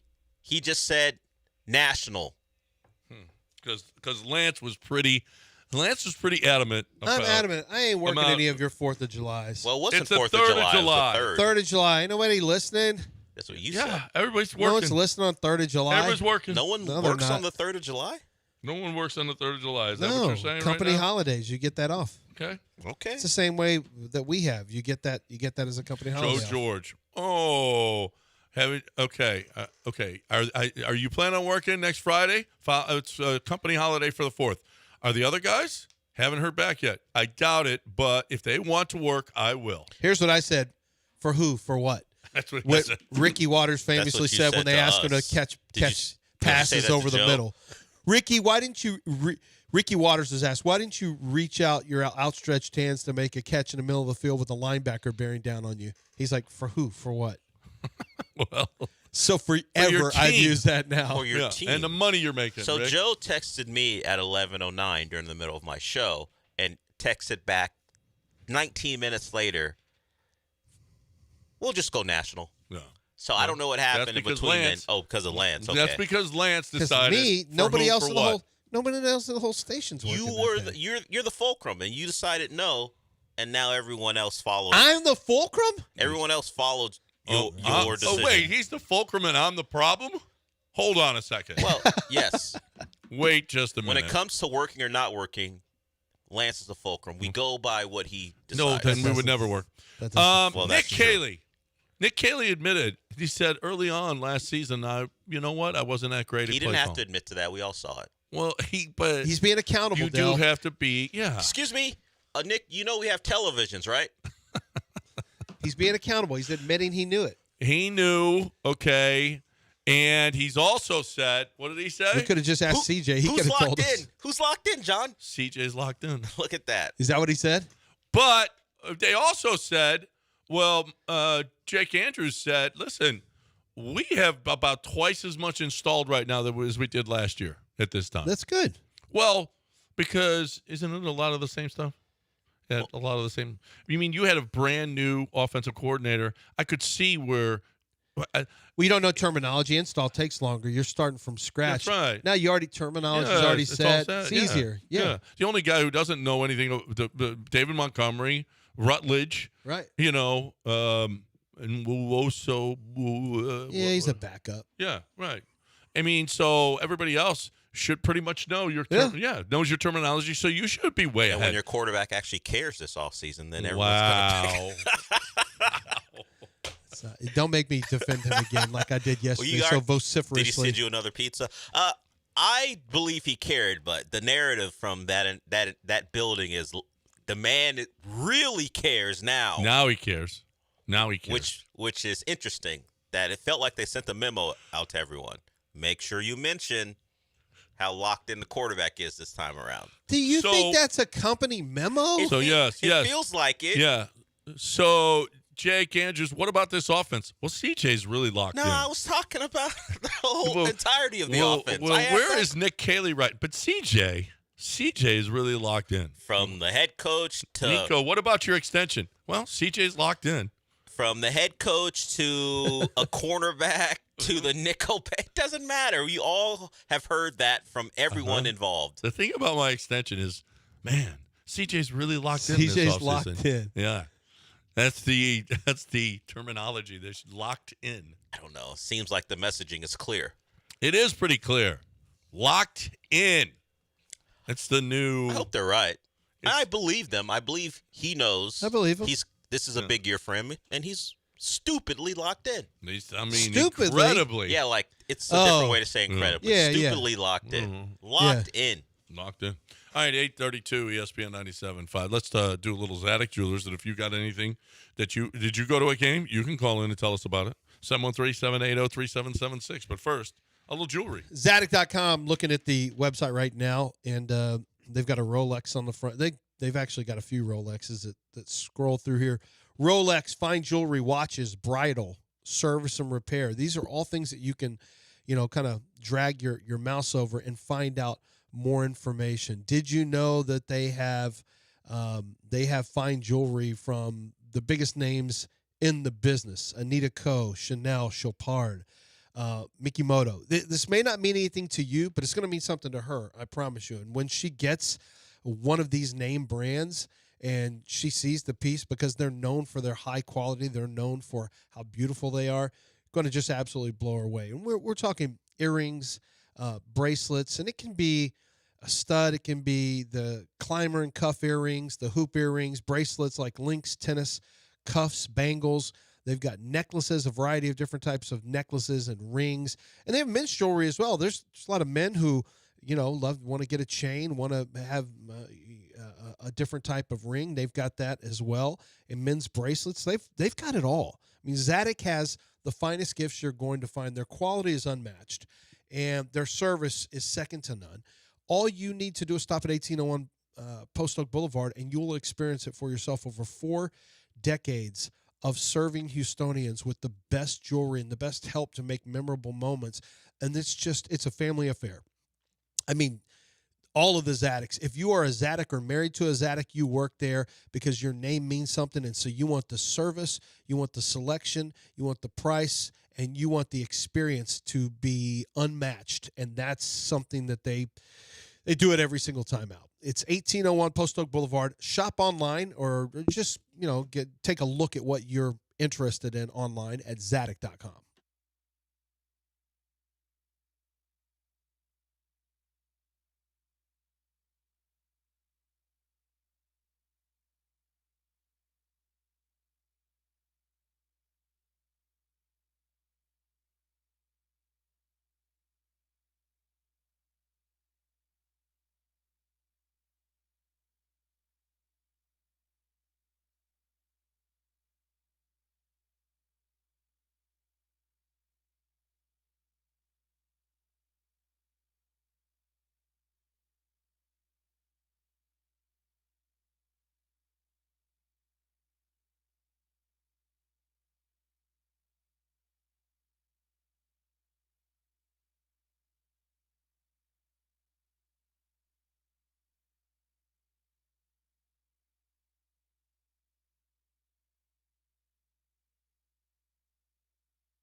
It's John and Lance. On ESPN 97.5 and the ESPN Houston app. Live from the Huntington Bank Studios, here's John Granado and Lance Zierlein. All right, welcome back on ESPN 97.5. 713-780-3776, the number to hang with us here on ESPN 97.5. You are more than welcome to get in. I couldn't open it because it's on NBC Sports. C.J. Gardner-Johnson says he was released from the Texans because he got into a confrontation with Nick Casario's friend. Who was Nick Casario's friend? Let me see. Cal? He was just called GM's friend. No person was named specifically. But these are the quotes. If y'all going to cut me, cut me. But I'll give nobody reasons to cut me. I haven't. I don't. I'm not a cancer. There's nobody in this locker room. Literally, no one keeps him ever. That says Chauncey's a problem. The media loves me. The only thing that'll do it is something that triggers somebody that has a say in the building that can alter somebody else's mind. That happens every time. That's how I got cut in Houston. One person that's not technically a part of the organization called me a B word at Greenbrier.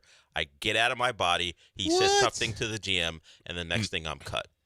That's what is I get out of my body? Wait a minute. Greenbrier was before the season. Yeah. He was with the team. He gave up touchdowns because he's playing his own game instead of the defense that he was supposed to be playing. I'm just telling you what he said.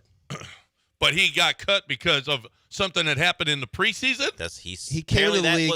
That started the ball rolling. Apparently, he came into the league in 19. He's played for 5 different teams. Nobody can keep him. The Saints are like, yeah, you're pretty good, but we just can't do this. Only because he's on his own program. So he went to right. But he is a pain in the ass. He went to the Eagles. They won a Super Bowl, and they just said, we just can't do it with you, Chauncey. They had him for 1 year, and they let him walk. They didn't redo a deal. Now it was his 4th year is the end of the contract. They let him walk to Detroit. Detroit kept him for a couple of games and said, well, oh, my God, what did we do? And they got rid of him. Philadelphia brought him back. He finished the season. And wait a minute. Is that when they won the Super Bowl in 24? That's when they won the Super Bowl. Was in 24. Yep. So he was a starter, and they didn't bring him back on a Super Bowl team. Mm-hmm. On a Super Bowl team. They traded him for a certain offensive guard that was no good here. Yeah, Kenyon. Oh, for Kenyon for Chauncey. And then the Texans had him for 3 games. They're like, oh, my God, this guy's such a pain This is in the not ass. fun. I want to guess which Where's he right now? Is he with Chicago still? He's with the Bills. So he's with his 6th team. Chicago had him 1 year, and they're like, that's enough. Nobody wants to give him a second contract ever. This is not nobody. Second contract. The Texans had him for what? 4 games? 3 games? We know yeah. Chauncey, So did Detroit. We know Chauncey is an issue. Fine. And Detroit has guys who will kidnap you and pistol whip you. We'll see if he remains on that roster. But that's not fun. Let's guess which Casario friend called him a bitch. Okay, because that's what he said. Yes. Which I have a hard time believing somebody not connected with the organization would call a player. He's just that. out there watching practice, and he decided to call because that's going to go well with an NFL player. Well, it didn't go well, according to Chauncey. He was out of his body. No, because why? Who would? This is a serious question. Who would literally say, Chauncey, shut up, Chauncey Gardner Johnson. You're just being a bitch. I don't even know that. Nobody would say that. A regular person? I don't believe. A regular person would get his ass kicked. I don't believe it not because of that. I believe someone may have said it. I don't think Casario has friends. Oh, okay. Oh. That's a different angle. What friends? Do we see Nick out and about? He likes people who work at 610. Are they friends? He texts back and forth to them about wrestling and whatnot. Wrestling? Yeah, he's a wrestling fan. You're giving away the plot here. He's a wrestling fan.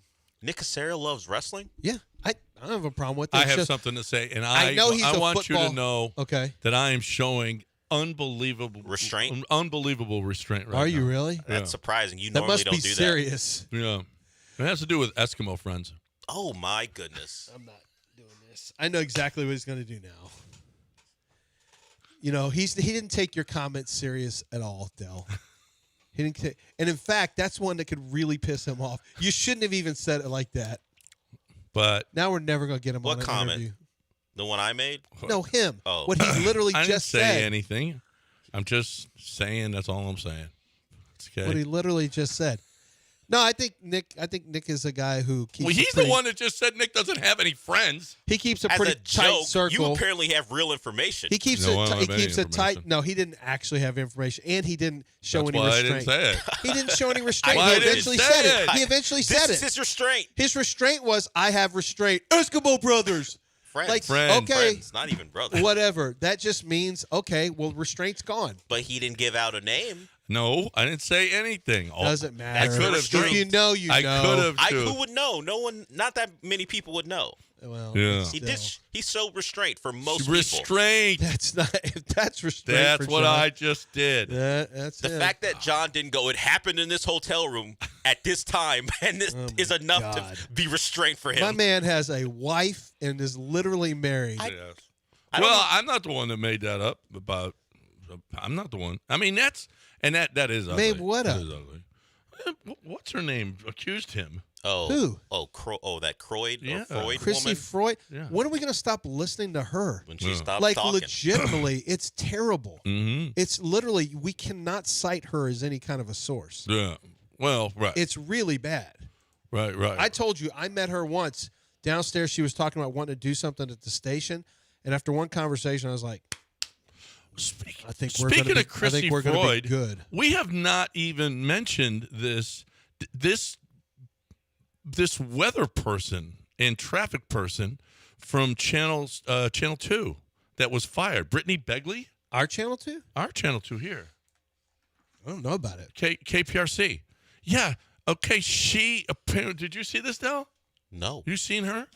I have not. Do I mean, you know who she is? she looks like she could be on I Telemundo. mean, she's not guilty. She looks like she could. To me, Right. she's not guilty. She looks like she could be on Univision. She looks like she could be covering the World Cup for Telemundo. Yes, she does. She looks exactly like that. And the thing about it is that she's pissed, first of all, that she doesn't have any Emmys. Oh, And so isn't that a her problem? and she tweeted this, no longer with KPRC, and for that I'm truly grateful. Maybe you've read the headlines. I'm not. She tweeted. She was out there. Just I think she might have had a couple wines or something. Maybe. No one knows. A couple spritzes. I'm not afraid of being disliked for what I'm saying. What others won't, especially when living paycheck to paycheck. I'm not afraid of judgment anymore. That fear doesn't own me.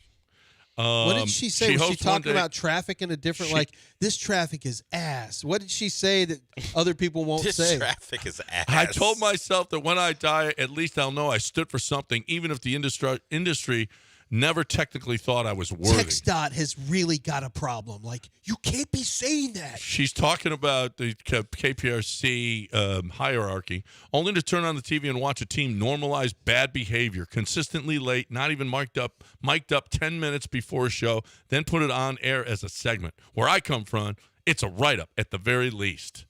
And where you come from now, it's a firing. You are done. Let me ask you something, John. You would have some insight into the finances of a station. Yeah. You have your wife obviously has worked now in LA, worked here. Would a meteorologist at a network And weather. I mean, meteorologist and traffic. fine, Yep. but meteorologists at Double this bubble. point, or at least was, would they be living paycheck to paycheck? I Oh, don't yeah. know what it's not.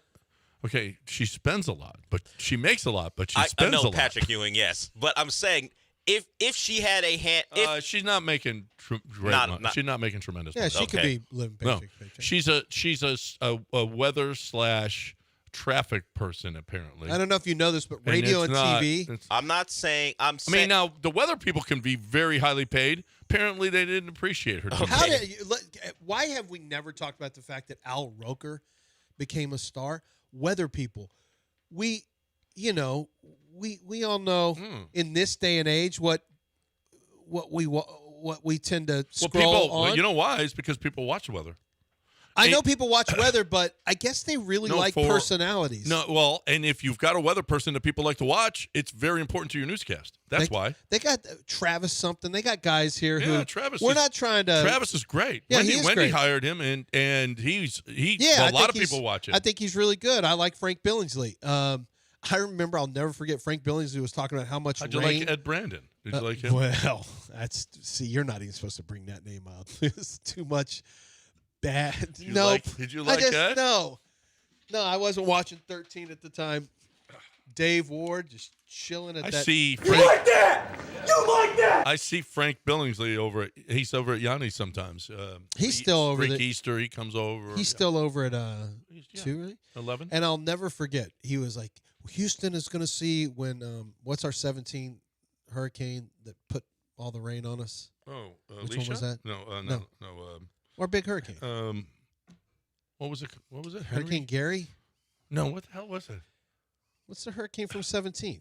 Yeah, Harvey. Harvey. Hurricane Harvey. I knew it Thank was you. an H. So Hurricane Harvey. He said he was doing this, and I'm at the house by myself. My family went out of town, and he's like, okay, guys, there's a good chance we're going to get, we could get as much as 50 inches of rain. And I'm like, what? Oh my God, the fear mongering, because this is when we had for years talked about and Ken Hoffman used to always joke about babies were walking in the street, and there were weather people acting like they were about to be blown onto the ground. There was a child's lawn taking its chair first turned step. over. Yeah. Yeah.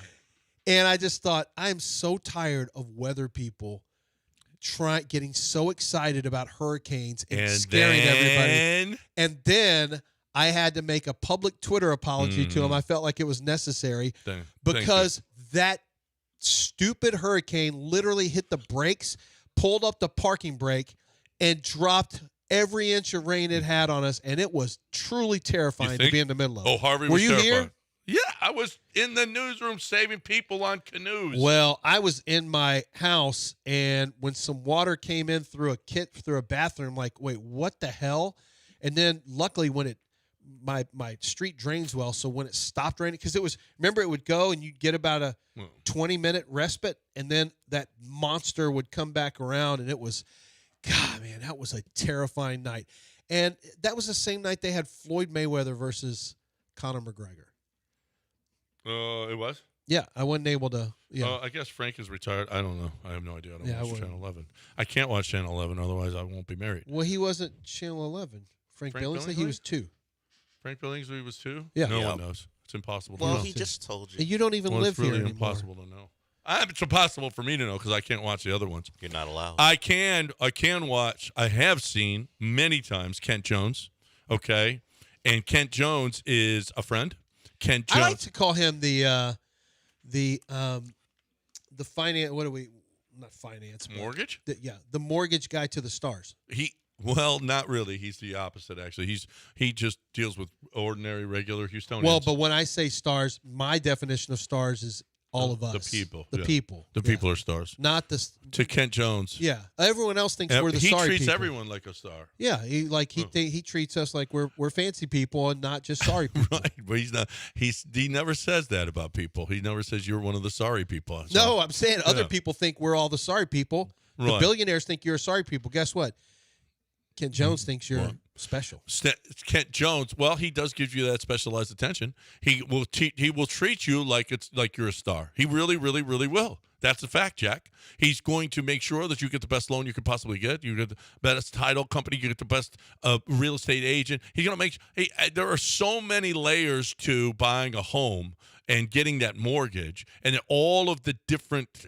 Trust me, there are fee after fee there's fee after fee after fee. Kent knows how to cut those fees. Kent knows how to get you the loan that's perfect for you with all of the other stuff that you got to do as well. When you go in to buy a home, you're going to sign. Oh, here, sign this, sign this. It takes about 10, 15 minutes to sign all the different paperwork. Well, all of those different people have to be, where did they come from? Well, Kent Jones can tell you where they came or help you get the right ones for you and make it more affordable. Not only more affordable, it's where you could save tens upon tens of thousands of dollars. He does it all the time. Kent Jones is the guy to call. If you are buying a home, Kent Jones is the man. He's our guy.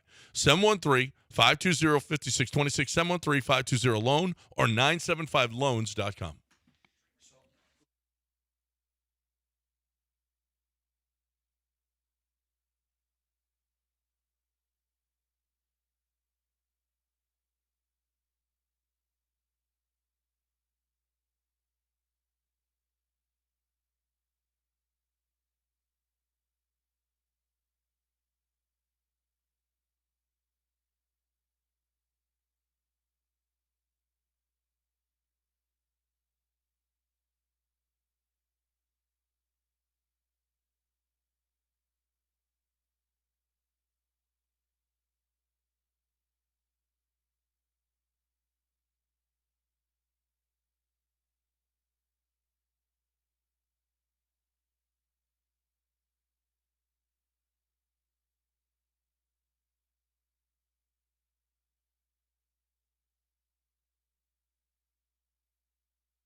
All right, welcome back here on ESPN 97.5.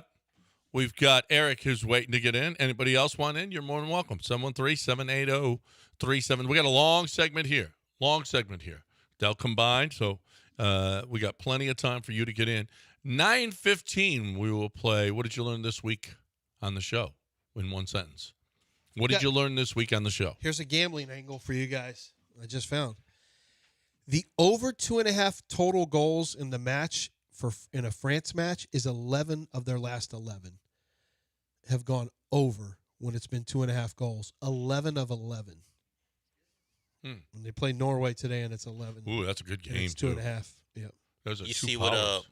what Holland said after? What? They asked him about the chance to win the group. He was like, we'll probably lose. They're probably going to win the World Cup.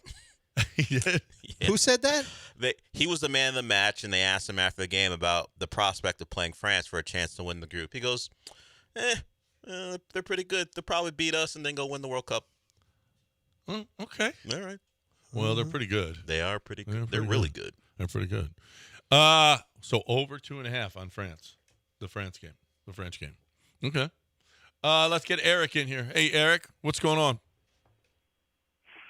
Hey, guys. Yeah, I heard that Brittany, the weather lady from Channel 2, she wanted to wear a little bit more shorter skirts, and KPRC said no. I heard rumblings that she might start in OF. That's not true. Also heard Bree Berry's coming back to Channel 11, not Channel 13. I'll hang up and listen. Yeah. Yeah, Bree Berry moved over to Channel 11. All that other stuff we cannot verify. I don't know OF. Or that she wanted to wear shorter skirts. Yeah, I don't know that. But, yes, Bree Berry is back in town. Bree Berry is back in town. Which was very exciting for Art and now Eric. Yes, those two are excitable about Bree Berry.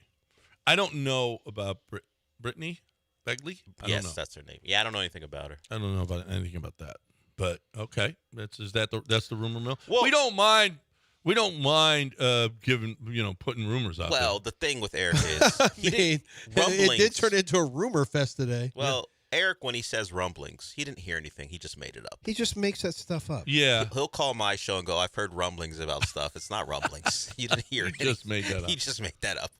Or it's rumblings. Yeah, it's either he just made something up, like he just said, or it's verifiable information. He didn't hear rumblings. It's just everyone knows it. He just brings it up. To I the like show. to use the streets. You hear it from the streets. Yeah, the if you streets just are say talking. the streets. You can get away with saying all kinds of stuff if you just say that's what the streets are saying. What are the streets telling you right now? That Mbappe's not playing today. Oh, Mbappe's not playing? That's what the streets are saying. What? Is that true? The streets are telling them, John. You can. Maybe they're right. Maybe they're wrong. They're not right. They're not right. Why would you say that? He said the tell you streets which are telling streets. them. You know what? It was Bourbon Street. It's drunk. No. And it smells like whiz. No. You can't listen to Bourbon Street. It's one of the stinkiest streets out there. It's Bourbon Street. They cleaned it up. They cleaned it up some. Have they? Yeah. They really have. Yeah, you can't urinate just anywhere Streets anymore. that smell like pee are low on my list of things I like. I mean, they're still These are a few of my favorite things. There's still drunks Streets laying on that the side of smell the road. like piss and drunks laying down next to it. It's not one of your favorite things. Taking up seats and turning the bus stop into a homeless encampment. Bump, bump, bump, bump. I had one outside of my neighborhood. I was like, oh no. This bus stop has just turned into a problem. By outside your neighborhood, you mean right down the block? I mean, right outside the neighborhood. Yeah, right. I mean, right outside the neighborhood. And I'm like, this can't stand. So did you call the HOA? NIMBY. I just threw hot water on people. No. No, I didn't do that. I just noticed it was gone one day. Well, I'll give you the whole, I can't say it on the air. I'll give you the whole rundown. It was gone. You mean the people? Wow, Well, he refers to the area. Those people as it. Well, the area was gone. Not It had surprised. become its own thing. And wait until I tell you what it had become. This is not a lie what I'm going to tell you during the John, break. are you surprised by the way he talks about people? No. Ich bin der von Klon und Unsteinteig. It. I'm a really He referred good to person. It. No, you're not Stefan Diggs. I told my wife that the other day. She said, "Why did you?" I said, "I'm a really good person." I said, that's the first time I've been able to use that. I loved it. It felt great. It did feel great. No, I said, I'm a really great guy. I'm a great guy. That's what I said. I'm a great guy. I'm a really great guy. Or no, I'm a great guy. Let me hear it. I'm a great guy. I'm actually a great guy. I'm actually a great guy. Okay, I'm going to use that. There it is. I'm locked in now. That's it. I think we've hit most everything today. I think we did pretty good today. Well, we got breaking news. We gave Imai a new nickname. Sticking with baseball, the Mets, after their disastrous start to the year, have fired Carlos Mendoza, their manager. It's his fault they made 6 infield errors the other night? Someone has to pay. I mean, Cohen's paying the salary, but someone has to pay for their disaster. Because they can't catch a ground ball? Someone's got to go. Carlos Mendoza. Got to go. 6 infield errors the other night. That is a Why aren't mess. y'all working on? Well, that sounds that like y'all team better. is a mess. Sounds like your boys better start working on some fielding stuff. Yeah, you think? Why was Carlos letting them goof off? Well, not doing any fielding stuff. Not sure that tighter reins. You can blame him. Someone did. Yeah. Gotta go. Kent Jones liked that spot, just so you know. He did? He liked it. Good. He's a man of the people. He is a man of the people. He's a man that he treats us like queens when everyone else tries to treat us like sorry people. And we're not the sorry people. We're not the sorry people. To be fair to everyone else, they're right. We kind of are. We are the sorry people. Kind of the sorry people. Yeah. In comparison to others, we're kind of the sorry people. Yeah. See it that way. Jordan went 0 for 4 last night. Screwed up my pick. Is he the guy you had? I had Jordan and Juan Soto last night, and Soto got a hit, and Jordan 0 for 4. What the shnikes, Jordan? Let's go. Pick it up. All right? Taking. You know who I'm taking tonight? Pena. Jeremy Pena again. Jordan and Jeremy Pena. Although Altuve's been hitting lately too now. Altuve's been good, but Pena, holy crap, he's so good. I love me some Jeremy Pena. And Paredes has been on a tear. Paredes has been on an RBI tear. Yeah, he has. He's had his little moments where when he gets dialed in, he can get going a little bit. He can. I don't want to say carry you, but he can get on a run. Yeah, Paredes has been a nice little acquisition. So I'm a fan of Paredes. Yeah, we were talking. What if Carlos comes back for the postseason? Well, I mean, I thought that was a no-go. I don't know. He might be able to. Well, I mean, are you saying that based on Paredes knowledge? has an RBI in his last 5 games. 1 RBI in his last 5 games. He's got 17 RBIs. He's got an 870 OPS this month. Paredes has been. I'm going to take him. Damn. Although he was 0 for 3 yesterday too. But he had a hit, 2 hits, a hit, 3 hits, a hit, 2 hits, a hit. He was on a 10-game streak till it was broken up last night. 1, 2, 4, 5, 6, 7, 8, 9-game hitting streak. Huh. Yeah. So you said an RBI in his last 5 games? Yeah. 1 RBI each game. That's pretty impressive for a team who scored. Who was scoring 2, 3. They did get to 7 or 9 once. 2 and 1. Yeah. In there 2. There's several games where they're not breaking the 2-run barrier. 2-2, 9, 3-2, and he had an RBI in every one of them. So he's consistently coming through. Kind of important RBI. That guy's driving in runs. Really big. Yeah. All right, let's get Keith in here. 713-780-3776. What up, Keith? Hey, guys. Happy Friday. Love the show. Want to make a shout-out to Sports Center anchor Linda Cohn, 34 years on the air. Tonight is going to be her last Sports Center, a legend at ESPN. She's been on Sports Center my entire life. So I want to give a quick shout-out to Linda Cohn. Second question is, what is going on with Stephen Kwan? His first 4 years in the bigs, he's been unbelievable. This year, if you look at his numbers, they're just a complete fall-off. So I don't know what's going on with Kwan, but something seems off. It's only his 5th year in baseball, and he's hitting terribly this year. But shout out Linda Cohn. Yeah. Streets are saying it's a rotator cuff injury. That's what? He just making stuff up now. Well, the streets are telling him. The streets told me. You know who else is? Who else? I thought, and the Astros tried to get him was Jarren Duran, and he's having an awful year. Terrible year. Yeah.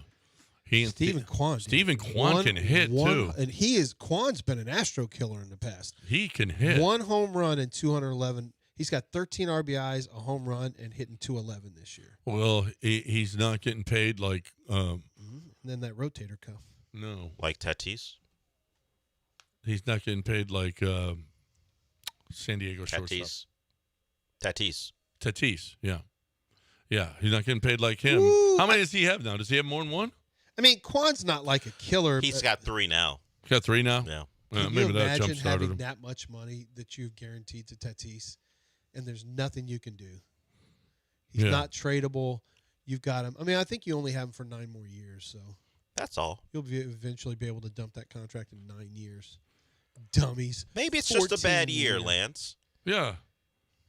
I mean, Perhaps honestly, he's just having a down year. Listen, it happens. You should not be able to have this kind of a down year when you are being paid over $300 million. The power guaranteed numbers are dollars. trash, but it's getting on base a little bit. Average up very to little 283. and Stephen Kwan's getting close to that big contract. This is his 5th year. And Picking a terrible time to have this kind of year. Bad time to have a 580. No, I mean, he's not a killer. No, he's a 705, 793, 710, 772 OPS. He's a career 725, but he's got a 581 this year. 581 is terrible. Right. Especially for a guy with 250 at bats already. Holy crap. Wow. He was a top of the order guy. He got to be at the bottom of their order now, I would imagine. Sorry, Quanner. They call him the Quanner on their broadcast, probably. You sure they call him the Quanner? On their broadcast, not probably. expected that to whoever be the case. whoever their broadcast dispute that one. Rick Sutcliffe or Quanner. The Quanner? Who's somebody from Cleveland? I call him Quantico. No, they probably say, the Quanner's What's her name just was not in that show? Quani, or they say Quani. No, they say Quanner or Quani. Yeah. He was a top of the order guy. He bats last in her order now, last, and of course that's nice if he can get a hit and get around to the top of the order. But that's a killer. Well, you count on Stephen. So Kwan. here are the nicknames, and none of them are Quani or the Quanner. You've got the Chosen Quan, King Quan, King Quan. Yes, Obi-Wan Kenobi. Oh wow. I mean, those are all right. I'll give. They're better than Quani. King Butter is not in there. No. Oh, my dad had some things to say yesterday. Those of you who don't know, Lance's former ex-brother-in-law, dubbed himself King Butter. Oh, and legally changed it. Legally changed his name to King Butter. Yes, sir.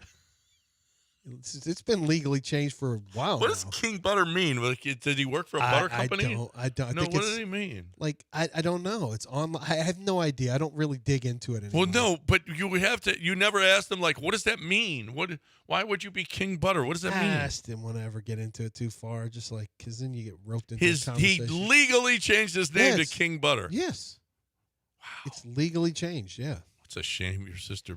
Trust me. Is it first and it's last? a conversation or is it just my one family name? has way more frequently than we should. Is it first and last or just one name? I don't know. I think.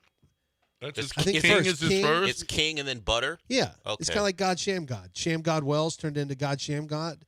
No, and actually, Jason turned into God King Sham Butter. God turned into Sham God Wells because he was being making fun of. He was being made fun of. Oh, that's right. Mm-hmm. That's right. Yeah. King, but Oh, wait. My brother's listening. Okay. He goes, it means he is the boss because he is a king, and he is better because he's butter because he's on a roll. And that is seriously what he said. See, someone asked the question. My brother said, and that is seriously what he said. Someone have had to ask that question. It means he is the boss. And he's on a roll because he took that straight from it must be butter because he's on a roll. Who passed away? Sports Center anchor Stuart Scott. He literally lifted that off Stuart Scott. He must.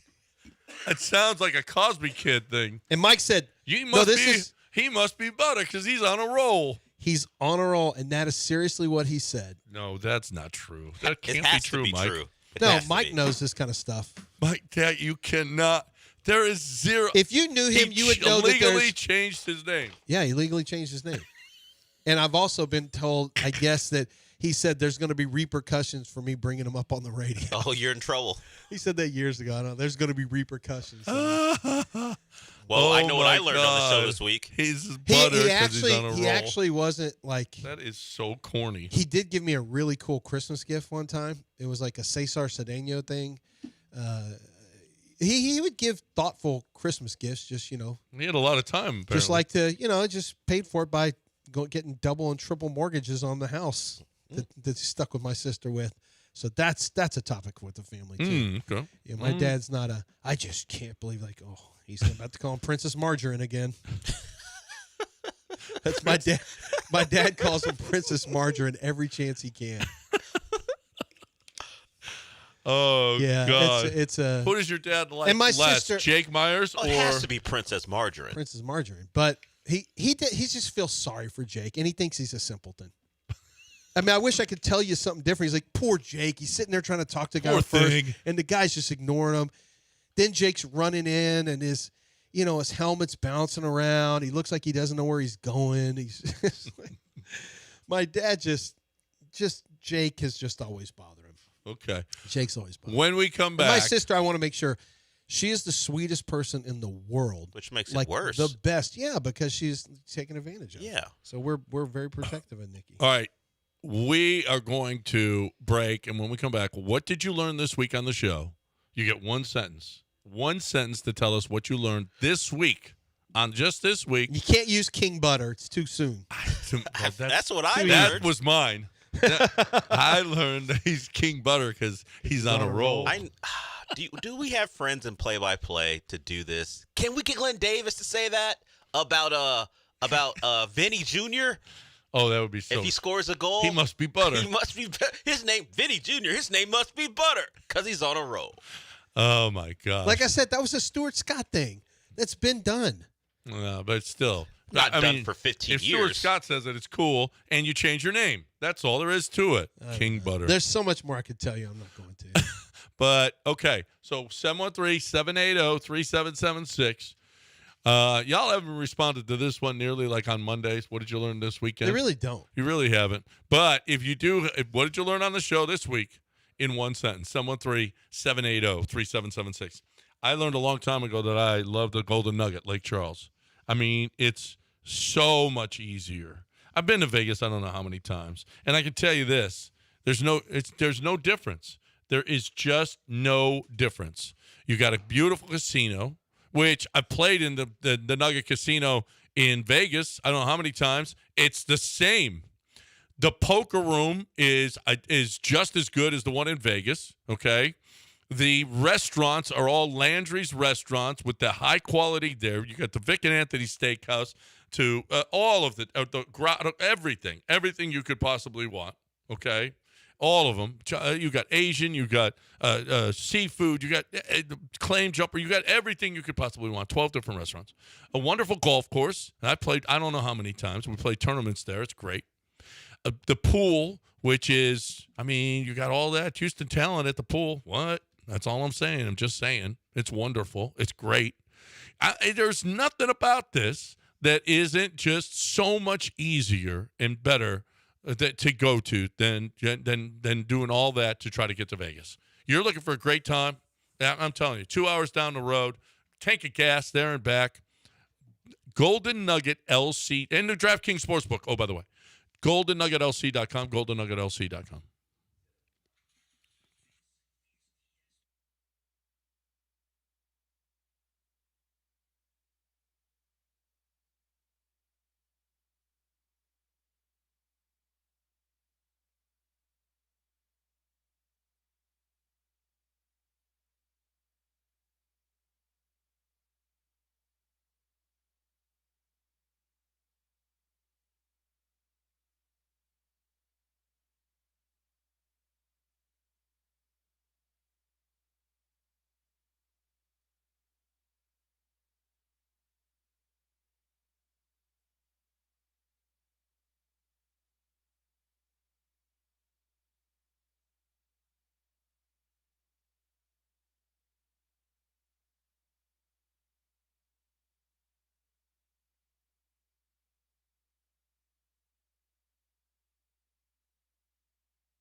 You're listening to Houston's longest-running sports radio morning show. On ESPN 97.5 and the ESPN Houston app. From the Huntington Bank Studios, here's John and Lance.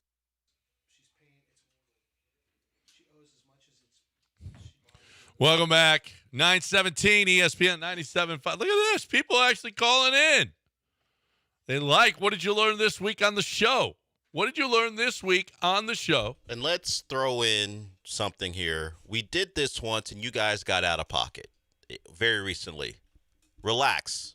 Let's not attack people too strongly. You did it that last time, and it got a little. You it went too far. No, there's a theme here. What you learned this week on the show? Yes, you don't need to attack someone as strongly as some of you did the No, last that's time. why we had to get rid of Throw Shade Thursday. Well, because Fred always got attacked. Well, he's not part of the. He wasn't part of the show. No, he wasn't part of the show, but it turned into okay. We can't do this anymore. Yeah, people decided to use that as their runway to attack Fred Fowler. We're not doing others. that. We're not doing that.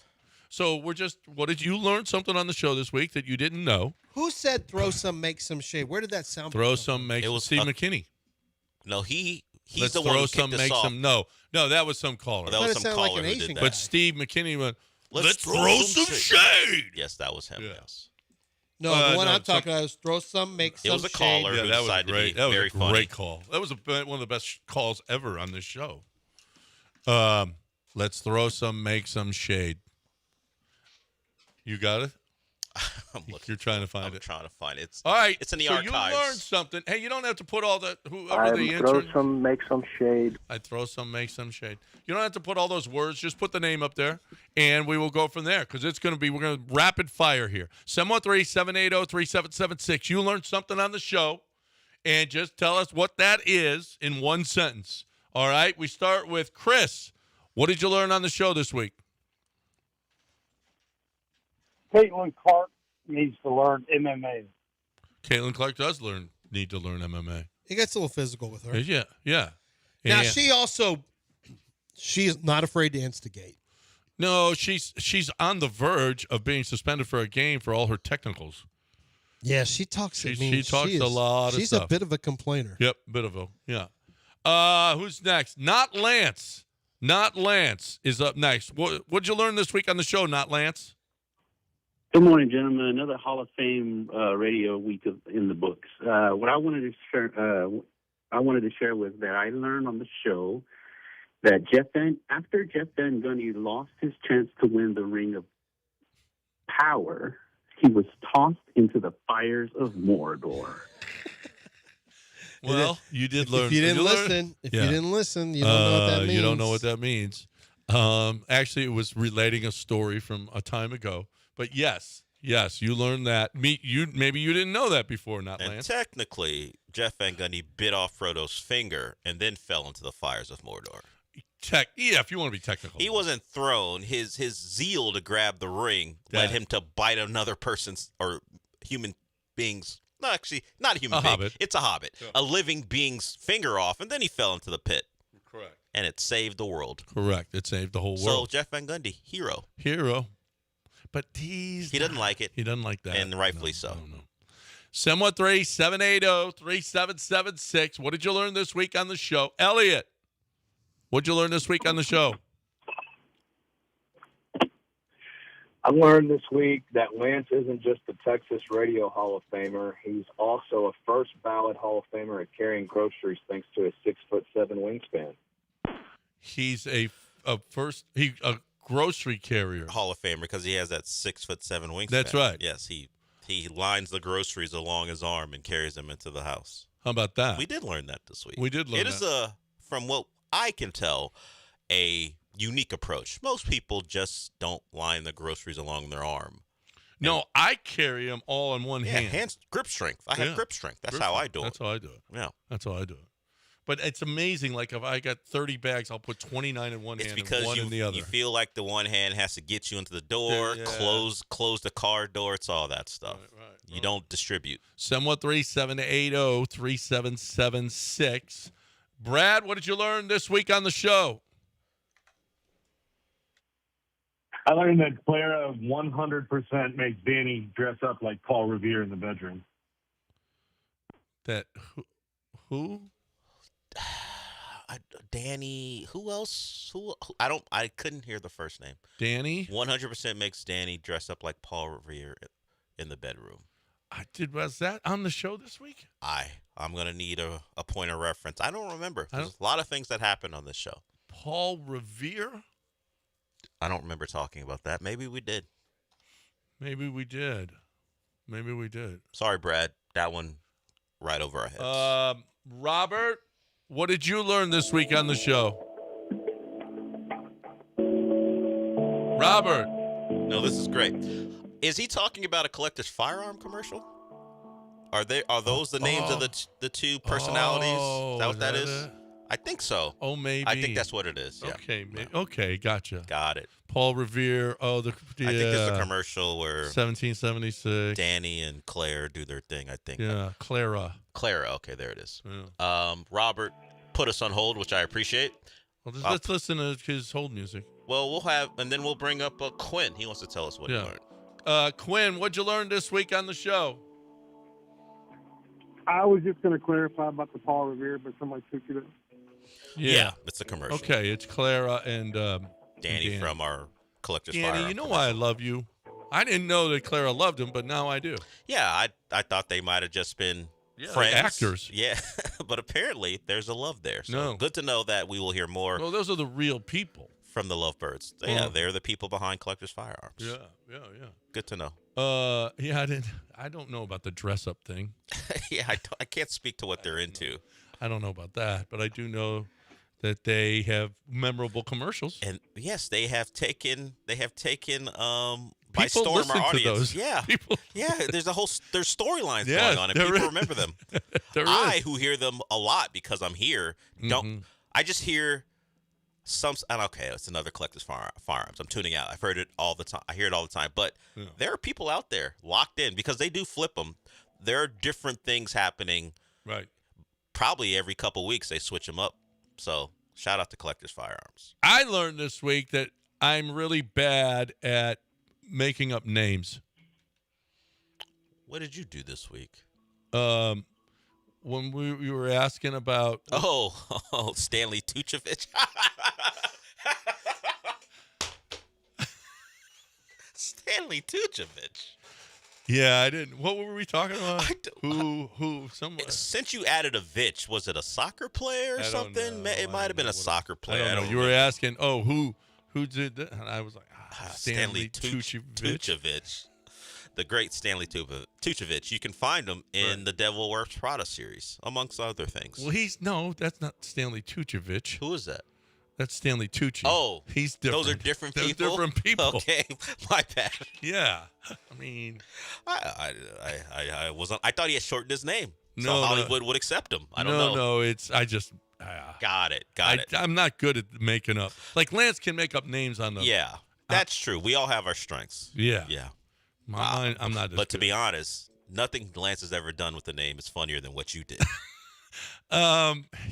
Well, that's just. I think it's just bad, but yeah, it was good because it was so bad. It was funny, and Robert continues. Did you learn anything on the show this week? What did I learn? I learned you can call someone an Eskimo friend. I learned about King Butter. But we were told we couldn't use that. But that's the biggest thing I learned, that why he came up with the name. He's the boss, and he's on a roll. He's on a roll. On a roll. Why did Robert call in and put us on hold? I want to hear his music again. He might have assumed it would take a while to get to him, and he just decided. Or he's at the drive-thru, or doing his order. Maybe. But now we're in. We've had that before. That's Hey, happened. hold on, guys, just a second. Like, you called us. Yeah. But it's been 3.5+ minutes. I want an egg McMuffin, a hash brown, Is that your and an McDonald's orange order? juice. Yeah. I used to be like, if I could go sit down, I don't ever go there for breakfast or really anything anymore. I was a hotcakes guy as a kid. You were? Yeah, I like a not real pancake from time to time. That's not me. Yeah. Not me. But not anymore. Always a McGriddle I'll go with sometimes, and a McMuffin. McMuffin. I'll egg do McMuffin. that too. Yeah, with bacon or with the Canadian, whatever it was. Their version, whatever it was. Their version of ham, whatever they want to call it. Yeah. All right. We are done. Good job, people. You actually responded this week. I appreciate you. Nice job. And we got another segment. If you don't want to do what did you learn this week, you guys still got time. We got one more segment, then we got news of the weird, and then we're going to call it a week. And we appreciate you. I got to tell you right here and right now that I appreciate HRP. I appreciate HRP for what they do. They're good friends. They're good friends, and you can tell that people believe in them. You can tell by how many testimonials they get on this air. Okay, obviously it's a radio station, so but if why would they say anything about them if they didn't believe in them? They don't have to come in here. They have to, the owners of these companies have to come up here. They have to cut a spot, and they have to, and give a testimonial for HRP. But there's no reason to do that unless you believe in them. And I'm going to tell you this. Everybody that works with HRP believes in them, believes in what they do for them, believes that they are getting the best deal that they can on the payroll and the HR. They're getting it, the technology, which is unbelievable, all right, proprietary technology that people want to buy from Mike Holly, but he says, no, I'm going to keep on doing this. I love helping the people that we're helping. The business is awesome. It keeps on growing. More and more people are learning that HRP is the way to go if you've got payroll and HR, whatever the case may be. And you could have an admin company. Take a look. Take a look. You're just, we got an admin company. We don't feel like rocking the boat. Well, hey, maybe you're losing a lot of money with that admin company, and HRP can do it better. Why don't you find out? They're here, right here, local personalized service, as opposed to those giant corporations that are going to, they make a lot of money, and maybe they're making a lot of money from you. All right, 281-880-6525, 281-880-6525, or hrp.net. Who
You're listening to Houston's longest-running sports radio morning show. On ESPN 97.5 and the ESPN Houston app. From the Huntington Bank Studios, here's John and Lance. All right, this is our penultimate segment of the week, okay, because we're about out of time. We haven't talked Astros in a while. Tatsuya Imai was fantastic again last night. I mean, he had that Bugs Bunny pitch going on, and he had a fastball that just rides it high and tight, and just they can't catch up to it. But he had so many swings and misses in the dirt. He sets them up really, really nice. He's been, I don't know if he turned a corner, but he had the really bad outing in Kansas City where the Astros scored 7 or 8 in the first. What did they score? 7 in the first? I think it was 9. 9 in the first, and he gave up 5. Then he came right back and gave up 5. Maybe he was just trying to throw strikes, and they just started tattooing him, whatever. But that's one of his last 6 starts where he's been pretty damn good. So all that crap at the beginning of the year in his head, and the mound was too hard, and the food in the clubhouse as opposed to being at the hotel. I mean, all of that stuff, hopefully it's gone away, and he's just assimilating a hell of a lot better, but he has looked great. 10 strikeouts and then 11 strikeouts. I mean, holy crap. That is just, or 11 and then 10. Just 21 strikeouts and 1 walk in his last 2 starts. That's really fantastic. So that's good. You're getting big contributions from Paredes, Jordan, Pena. Altuve's been hitting lately. Trammell has been tremendous. You had Joey Loperfido, the Joey Loperfido series. It's turning out to be okay. Just 3 games under 500. And in the wild card, it's 83 games in. You still have 79 games left, but you're in the wild card. So you're in the postseason when this was thought to be a lost season. They were telling you, we are not sellers. We are buyers at the trade deadline. And I don't know. I don't know. Does Dana bring somebody in? Well, we know his plan right now. He told us left-handed bat and bullpen help. He will continue to find, or at least try to find, that left-handed bat. Maybe Stephen Kwan will be available. Well, maybe. Last year it was Jesus Sanchez. That didn't work out. Jesus Sanchez is having a much better year now that he's gone, but he still is a terrible outfielder, and he can't hit lefties. He can't play defense, can't hit lefties, but they went with that option last year. It didn't work out. He will try to do it again. It'll be likely a small move. He made the big move, the emotional move, nostalgic move with Correa last year, but I don't foresee something that monumental. It'll be something in the margins that he thinks can help boost the overall 26, and it might be number 21 and number 22, but just to add some strength there. They will always try. Now, we had a couple questions on my show yesterday about how they're going to get it done. Where can they pull from to send somebody someplace that would get you someone of any quality? Well, they've got some minor leaguers that are thought to be decent. I mean, yeah, Kevin Alvarez. I guess the question, I don't know if you want to get rid of your minor leaguers. That's the question. Do you have enough depth that you were willing to give up someone you like for what is currently a team that will flirt with 500 for the next month or so? I've always been not a big Keith Law guy because he's always the Astros are always 29th, 28th, 29th, or 30th in minor league baseball every year, without fail, their minor league system. And yet here you get so many guys that they bring up through the system that actually come up. However, are the Zach Coles and the Loperfidos and are all of these guys that you're bringing up through your system, the DeCenzos, and you got the worst outfield in baseball. I mean, offensive outfield in baseball. So you want to fight Keith Law on this? Yeah, I'm not sure. We get so many contributions from so many guys, mostly pitchers. Mm-hmm. You get a lot of pitchers that are making contributions. And the moments from the guys you're throwing out there are unfortunately just moments. Like you'll get a Trammell home run yesterday, or Loperfido will have a couple nice games in Toronto. And then maybe, hey, we didn't mention it. Make your old team pay with your former old team and now your new team. Some of that happened, but it's moments. When are we going to find someone who you just throw them out there, whatever spot it is, and we know that's a good player for 150 games, whatever, however many it's they play. just not the case. Yeah. They'll have moments, but they're also hitting 211. Yeah. So that's why when Loperfido does what he does, of course, you're chasing the Mariners, but it stands out because we don't get those consistently. Yeah, they need to be. Yeah, but there's a reason that, again, they're not the biggest prospects in baseball because this is what you get. You get a guy that every once in a while will come up with a big hit, but for the most part, they're 211 hitters. Yep. So, that's a problem. That is absolutely a problem.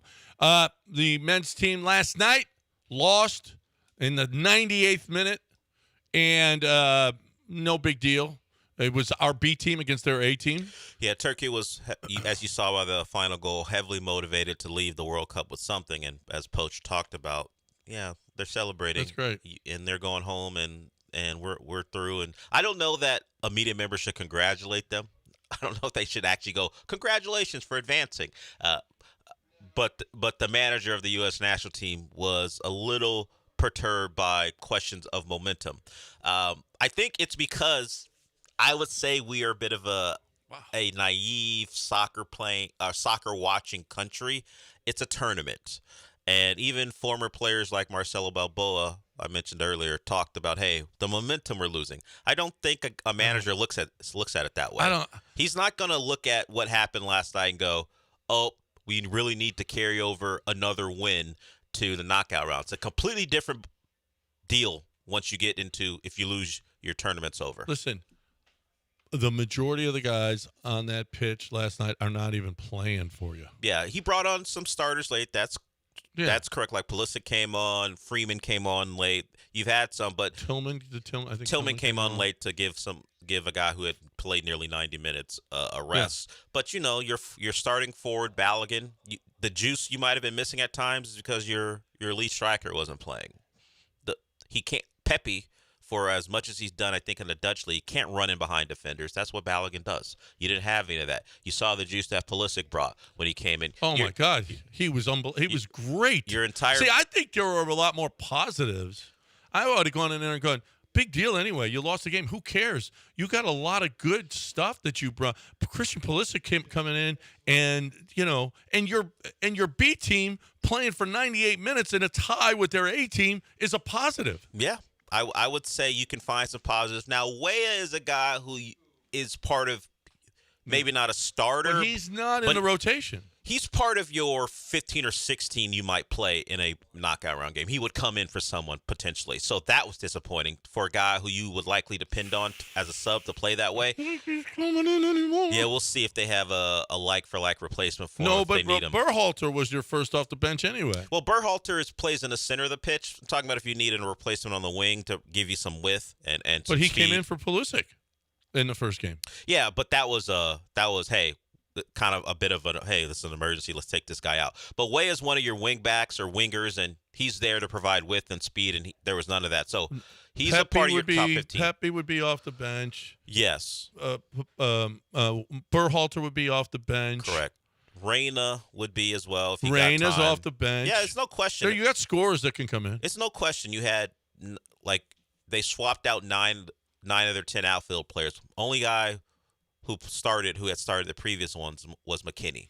He played, and he didn't even play in his comfortable position because Tyler Adams was out, Malik Tillman was out. So it's not the team that you're going to see when you're trying to win a knockout round game. So I think it's just because there's a belief that people are just going to stop caring because we lost. So I think that's where the momentum stuff comes from. I don't think it'll affect the players at all. This is more about, hey, we got a whole country behind us. We don't want that to dissipate because we lost the match. You did exactly what you had to do. You made it exciting. You attacked. You had your B team out there challenging like it was. I think fun. we're smarter than to give them I would credit hope so. for. I would hope so. But I mean, all that momentum. everybody knows it But was you the really, B team. you don't really think there's a momentum drop, do No, you? no, but that's what has been talked about, like the momentum. I think it's an impression that the American fans just going to drop away because they lost a match that didn't matter. That's Hells no. I'm not, but I'm different. I've been watching it my entire life, but that is what the concern was. We need this country behind us because this is a big moment, and if they lose a game, then people will think, oh, this is fake. This is not real. Most everywhere where I'm seeing it's okay. Here's a headline: USMNT loses, but that's fine. You know what? The USMNT loses, still wins. Yeah, I think people realize, and I think in this, hey, he'd have caught a boatload of crap if one of these yellow card guys got another one. He did what he had to do. That's all. That's all. That's all. And like you said, you had chances to win earlier in the second half, and then they put one on late. Look, great move by, I think his name is Arda Guler. He nutmegged Pulisic. Oh my gosh, what a move that was. That started the whole goal. Yeah, we're talking about Berhalter. He nearly stopped that thing in its tracks. He got there, got his foot on the ball, but he was on the ground trying to make a tackle. So Guler was able to control it, but I got no problems. I mean, the defenders who were back there, outside of maybe Freeman, who came in late, none of those guys are going to be on the pitch. You didn't have Robinson. You didn't have Richards, who's their best center back. You didn't have and Ream. Those guys, I think, would have cut out some of the opportunities Turkey had, and maybe you walk away winning that game 2-0 as opposed to losing 3-2. Yeah, right. I mean, they defensively in the first half, after a nice start, it was just holy crap. Now, Stu Holden did make a pretty good and by the What did way, he say? Turkey's playing with nothing to lose. Yeah, they were on the attack. They weren't. Yeah. They weren't playing a cagey They're still game getting late. their ass kicked when they get home. Okay, but they weren't playing a game where, hey, a point is fine. They wanted to get a win out of that, so they were pushing guys forward, trying to overwhelm the U.S. Great, you got 3 back points. line. Now go home. Well, Beat it. Yeah, I mean, this is not even. You're like, do we have to? What's your stupid name? I mean, this isn't a Turkey conversation, really. It's, they did what they needed to do to take something from this World Cup, fine, whatever. You saw their fans being very excited about getting a win. It's just more about the conversation around this team, and I think you're going to see, well, I don't have to think, I know, you're going to see a completely different squad lineup for Bosnia, and I was most thrilled with the fact that they could still create chances, and their system and the way they play still gives them opportunities to create chances, even when you have your B team in. I just wish one of the guys who was thought to be a real part of the roster as far as a contributor had played better, but instead he showed himself to I think he's done. For me, I just feel like they're really equal. I think he's done. I don't know how you could put him in there again. There may especially in an elimination game. There will be some questions. But Pochettino probably won't be as reactionary as we were coming off that match. And if he doesn't think he has a reliable replacement as a backup for Weah, he may get time. Or if it's a tight one, because we've had leads and Weah's been coming in. If it's a tight one late, you may not have his for light come off. You may have 5 for 5. You may have 5 come in, but we're such a great soccer show, if you think about it. We're one of the best soccer shows right now. How would you rank Houston, the soccer shows? Soccer Matters, and then what else? Soccer Matters, us, and then nothing else even Not my matters show? in Houston. No, nothing else even matters. So a member of this show who talks soccer on the next show doesn't count? Yeah, because Mapes and Well, AJ you don't have Glenn take soccer Davis on your seriously. show. Well, that's true. So, but still, he won't even rank me in the top 5. Oh, I'm sure you're 5th or 6th. Wait, you're probably so in who do there. you rank 3, 4, and 5? I'm If just saying. 6? I'm just saying we're at the top. I mean, there's Glenn. Obviously, he's the king. Oh. But we're not the sorry people. That's Well, what I'm saying. What's the lady show on the weekends? What do you mean?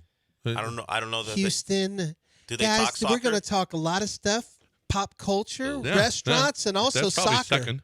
and also World Cup. Second, no, third, because Glenn in this show. Oh, Glenn. Yeah, Glenn Glenn. has his own show. Glenn is one. Soccer Matters. Well, You were gonna take the top spot from Soccer Matters when the mean, only reason you're even 2 our because show's longer. well, yeah, but you don't talk as much soccer. We do sometimes. I mean, like right now. So we're 1, Glenn's 2. Wow.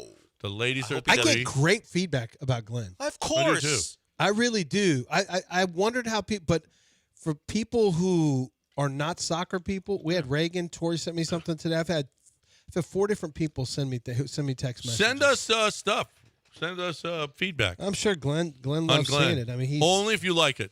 Yeah, we don't hear it. We don't want to hear any Keep it to yourself. Look, it'll Keep that unlikely crap be to yourself. negative, but we don't want to hear it if it is. Yeah, we don't want to hear Glenn's that crap. the tops. Glenn is the bomb. Oh, wow, that takes me back. So do you? How long ago was Do that you? word? I was going to say something. Well, good. Good. I'm glad you detoured. Do you guys buy into what Stu Holden was talking about? How? What did he say? Well, just the U.S. team had really hadn't faced any adversity. Well, they hadn't been down in the tournament. No, and they faced adversity, but not everyone. Sergio Dest. I mean, what about the guys who weren't in? Does that consider adversity? Watching from the Sergio Dest sideline? did come in late, but so he was on the field when they scored Yeah. that goal, but he wasn't playing in He his was in normal for the last spot. 15, 16 minutes. I think the team treated it, despite benching guys for the match or just sitting them out, treated it in a way where they really want to win. So Yeah. I think yes, that They wanted 9 points. so that matters. I think first being down at the half, coming out and scoring a goal, and then kind of controlling that game until the final moments. I think showing that you can fight back, which was a question for the U.S. team overall. People question their toughness and their mental fortitude, and would they put in would they have the grit if things didn't go well? Because things have gone remarkably well. Scoring early, all 3 games, and then putting another one on. Think of what happened. They scored goals right before the end of the half twice in the first 2 matches, which kind of kills off the game in some ways. Yeah. I mean, you talk about a bummer heading to halftime. Yeah, the one you went up 4-0 or 3-0, and the other you went up 2, which kind of kills off the game. So being down, scoring a goal, and then playing really well, even with your backups, I think that's good. And we wait till Wednesday. Wait till Wednesday. We'll see. Wow, Wednesday's going to be huge. Huge. What time is that game? Let's treat it like every other sport. So let's just say this.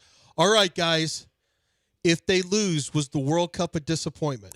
The answer is yes. I already have the answer. Well, if they lose. If they lose in the round of 32. This round of 32. Oh, this is how we do sports talk, right?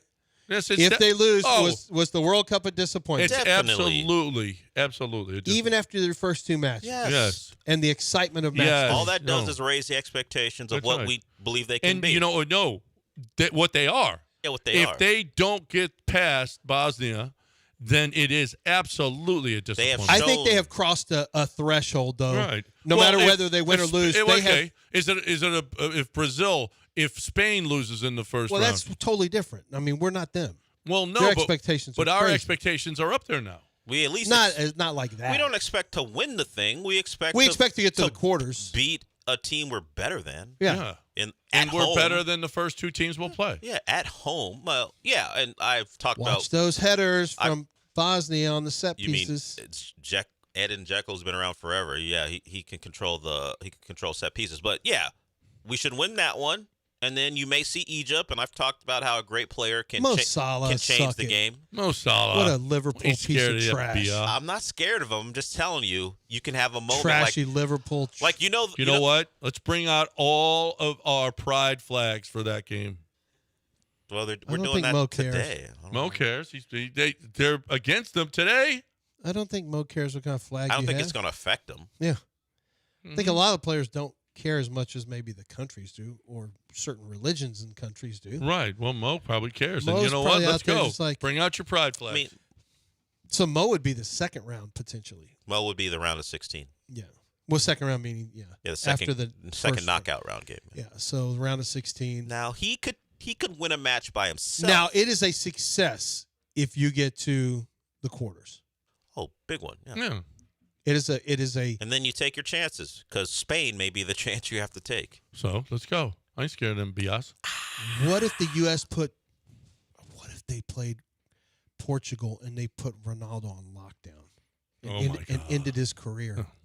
Ended his career? Yeah. I'd much rather He's play. screaming and yelling. I'd so rather mad, play no one's Argentina. passing. Who do you think he'd root for? I'd rather play Argentina. Ronaldo or the God. U.S.? You were at that match remember when we were at the match when the U.S. played Argentina And it was an ass kicking. After the first 7 seconds, you realized, oh my God, we're not even close to Well, being. we are now. That was in Copa America too. That was a semifinal, yeah. Oh my God, it was the beating of all beatings, and I had never. I think that was my first live soccer match I had watched, and I realized, whew.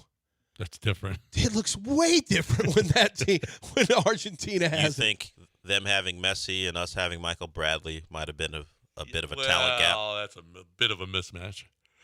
All right, News and Wear coming your way. We'll finish up the week strong right here on ESPN 97.5. I'm talking about GimmeTheVin.com right now. GimmeTheVin.com is where you sell your vehicle. Sell them your car. And GimmeTheVin.com, classic cars. GMTVCC.com. You got a classic vehicle? Holy crap, John Clay Wolf loves those. He ain't letting that one slip through his grasp. I'm telling you. Oh, he loves to buy cars. Don't get me wrong. All cars. You know what? But he's a little bit, I'm telling you, classic cars, he's going to go that extra mile because he loves them. He loves picking up those classic cars. And I think here's the deal is he sells all these cars at auction and he keeps most of I think most of them, he keeps the classic cars because he loves cars.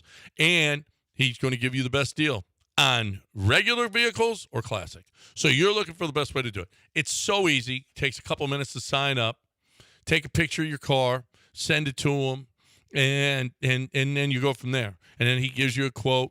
And you can come back and say, no, it's in mint condition, it blah, blah, blah. You make your case. You take it to somewhere else. If you get a legitimate offer, written offer of more money than John Clay Wolf offered, then you take it back to him, and he'll either beat it or he'll say, no, that's a great deal. Go get it.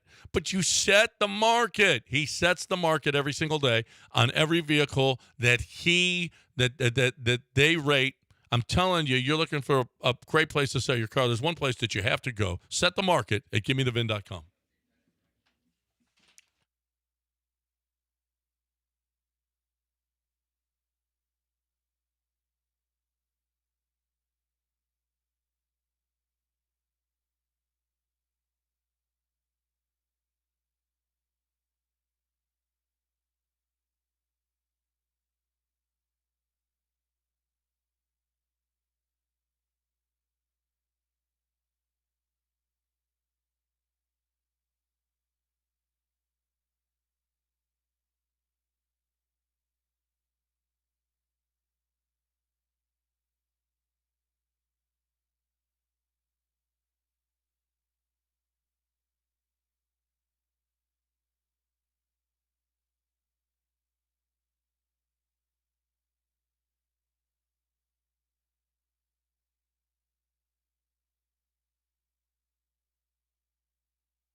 All right.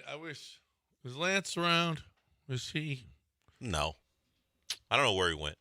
So a woman was arrested last month for trespassing at a CVS pharmacy at Grand Traverse.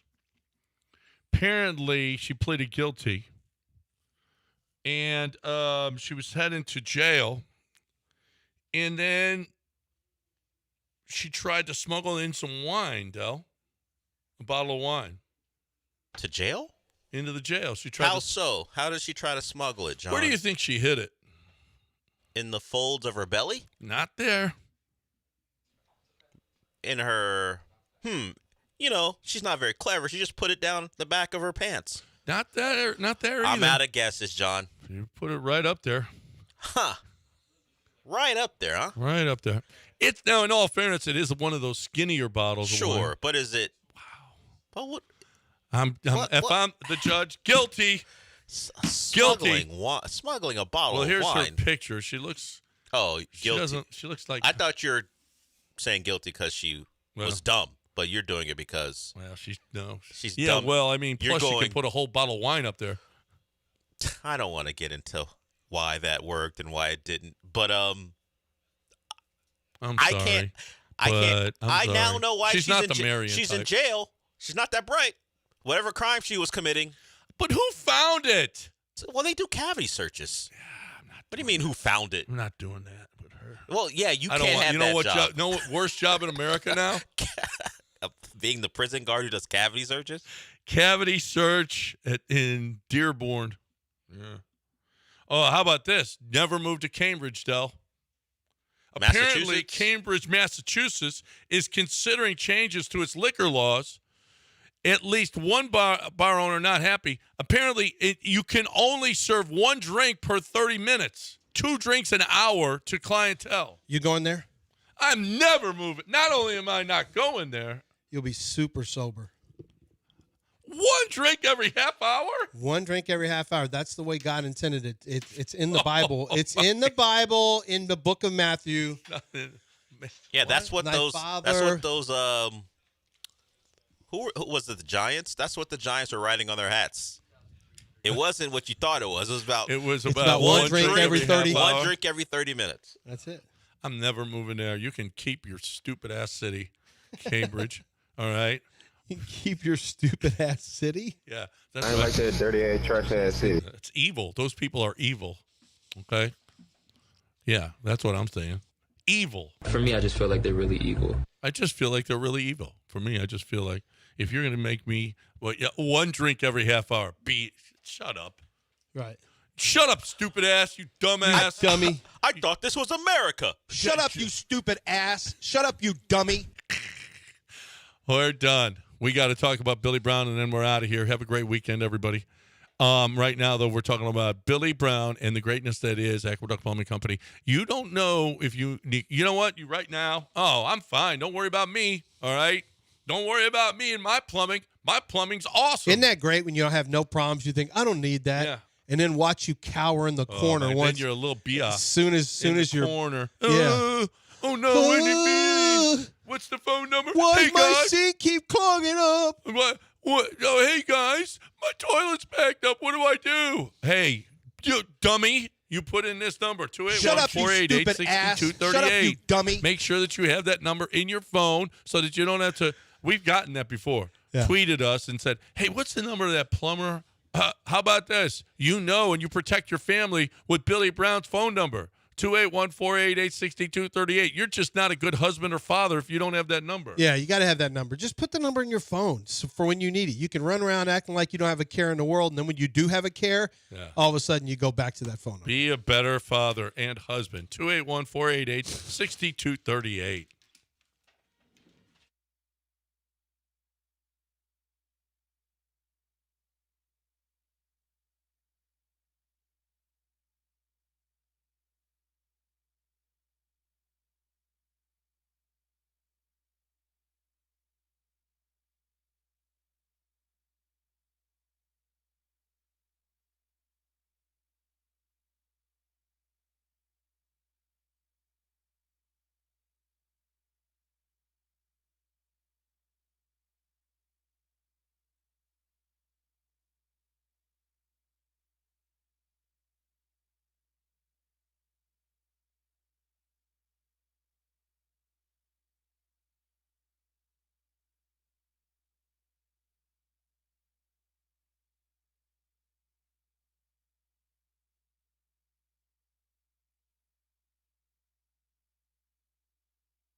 Welcome into the show.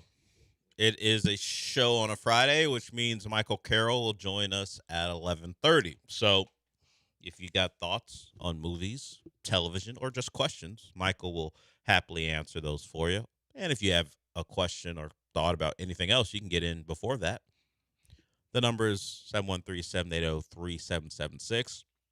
AJ and I here again as we close out the week.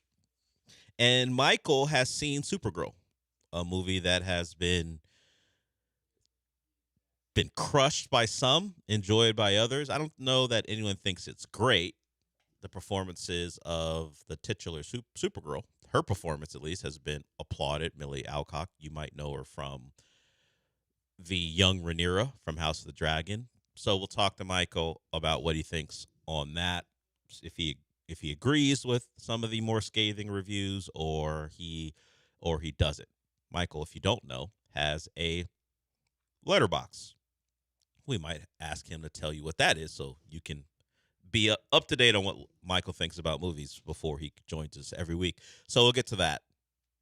We have certainly the U.S. national team or men's national team in their performance last night against Turkey, and whether it's important that they lost. How do you feel about it? That's been a discussion point. So we'll get to that too. But what happened before then, because that game started at 9, was an Astros win. They beat another team with a good pitching performance. The bats have been relatively quiet over the last week or so. They did have the 7 runs, I believe, they scored in a loss, but earlier this week. But for the most part, it has been tight ball games when you need your bullpen. Actually, it was a 9-7 win. It was a 9-7 win where they had an explosion from their bats. But for the most part, it's been tight ball games, and their pitching has come through. And that happened once again thanks to Tatsuya Imai. He bounced back from a poor performance he had and continues to recover from what was a disastrous start. On the field, off the field, it led to jokes that I certainly made, others have made, but as it stands now, he is now 5-3 on the season, and he's putting together performances that make you think whatever scouting they did to get him over here, or at least convince themselves that he should be an Astro and then eventually sign him. Maybe that scouting was right, because he strikes out 10 last night against Detroit. That follows up an 11 strikeout outing against the Guardians.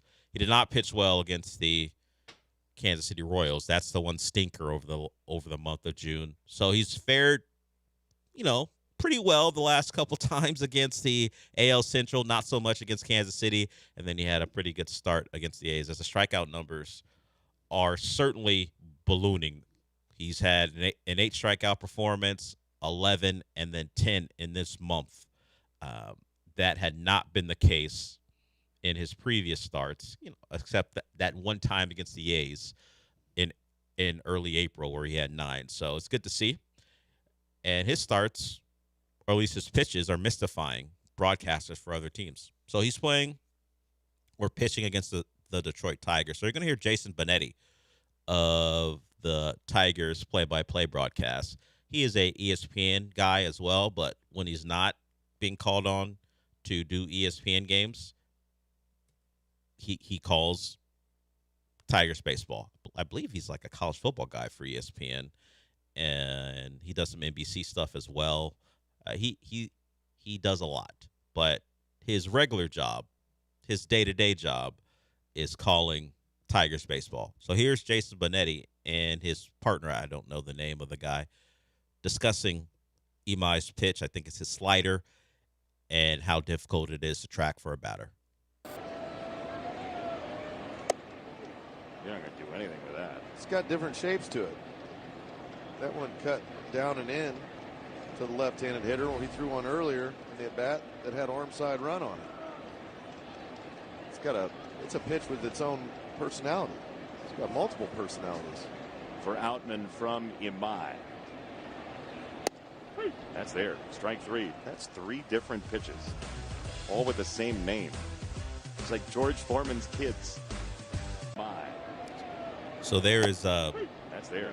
Tatsuya Imai and his you would say his array of pitches, but it just happens to be the same pitch that just moves differently depending on how he wants to throw it. So just to clean it up a little bit, Benetti doesn't work for ESPN anymore. He did, but he is now calling NBA games for NBC, and then he worked for Fox calling college football games this past year. So Imai getting it done, and the Astros are as well.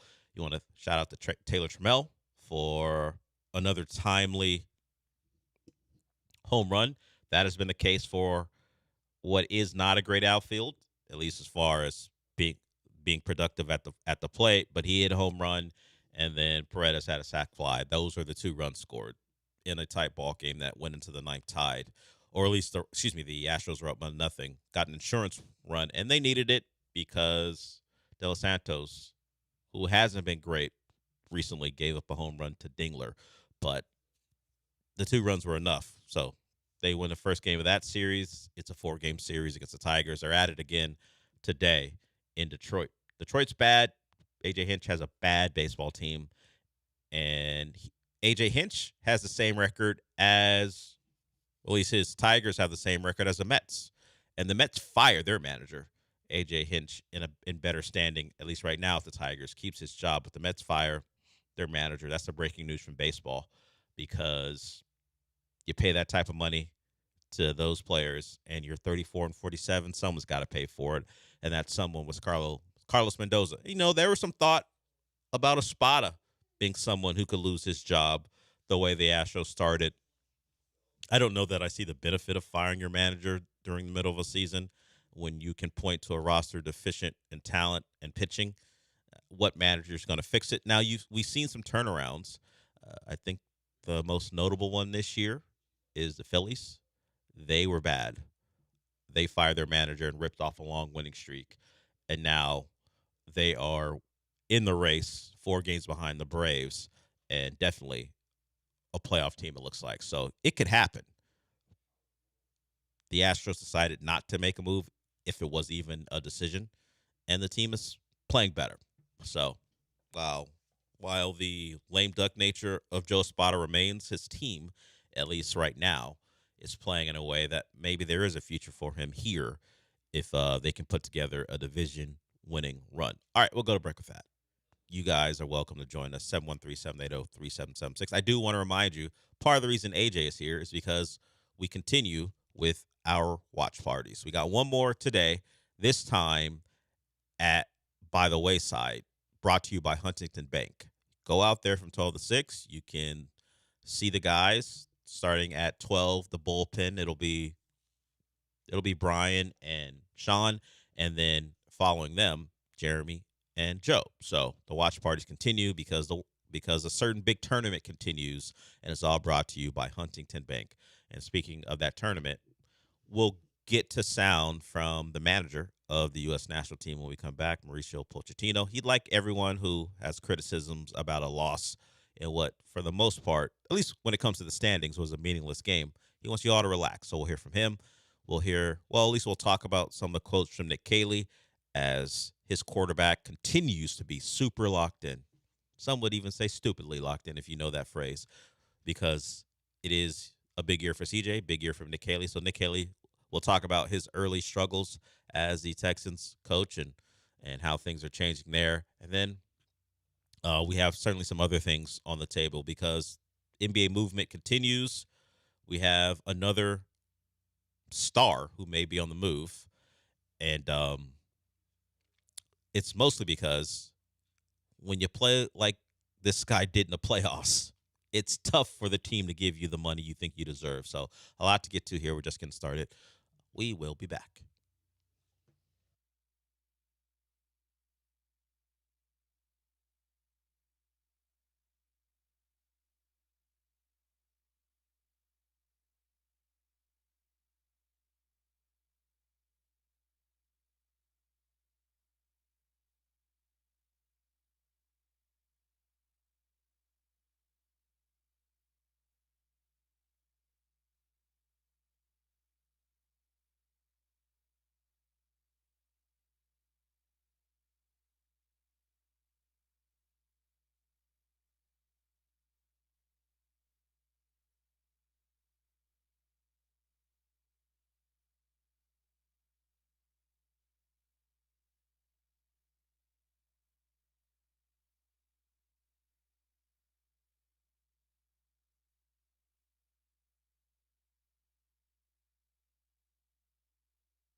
You're listening to the Dale Olalea Show. On ESPN 97.5 and the ESPN Houston app. Live from the Huntington Bank Studios, here's Dale Olalea.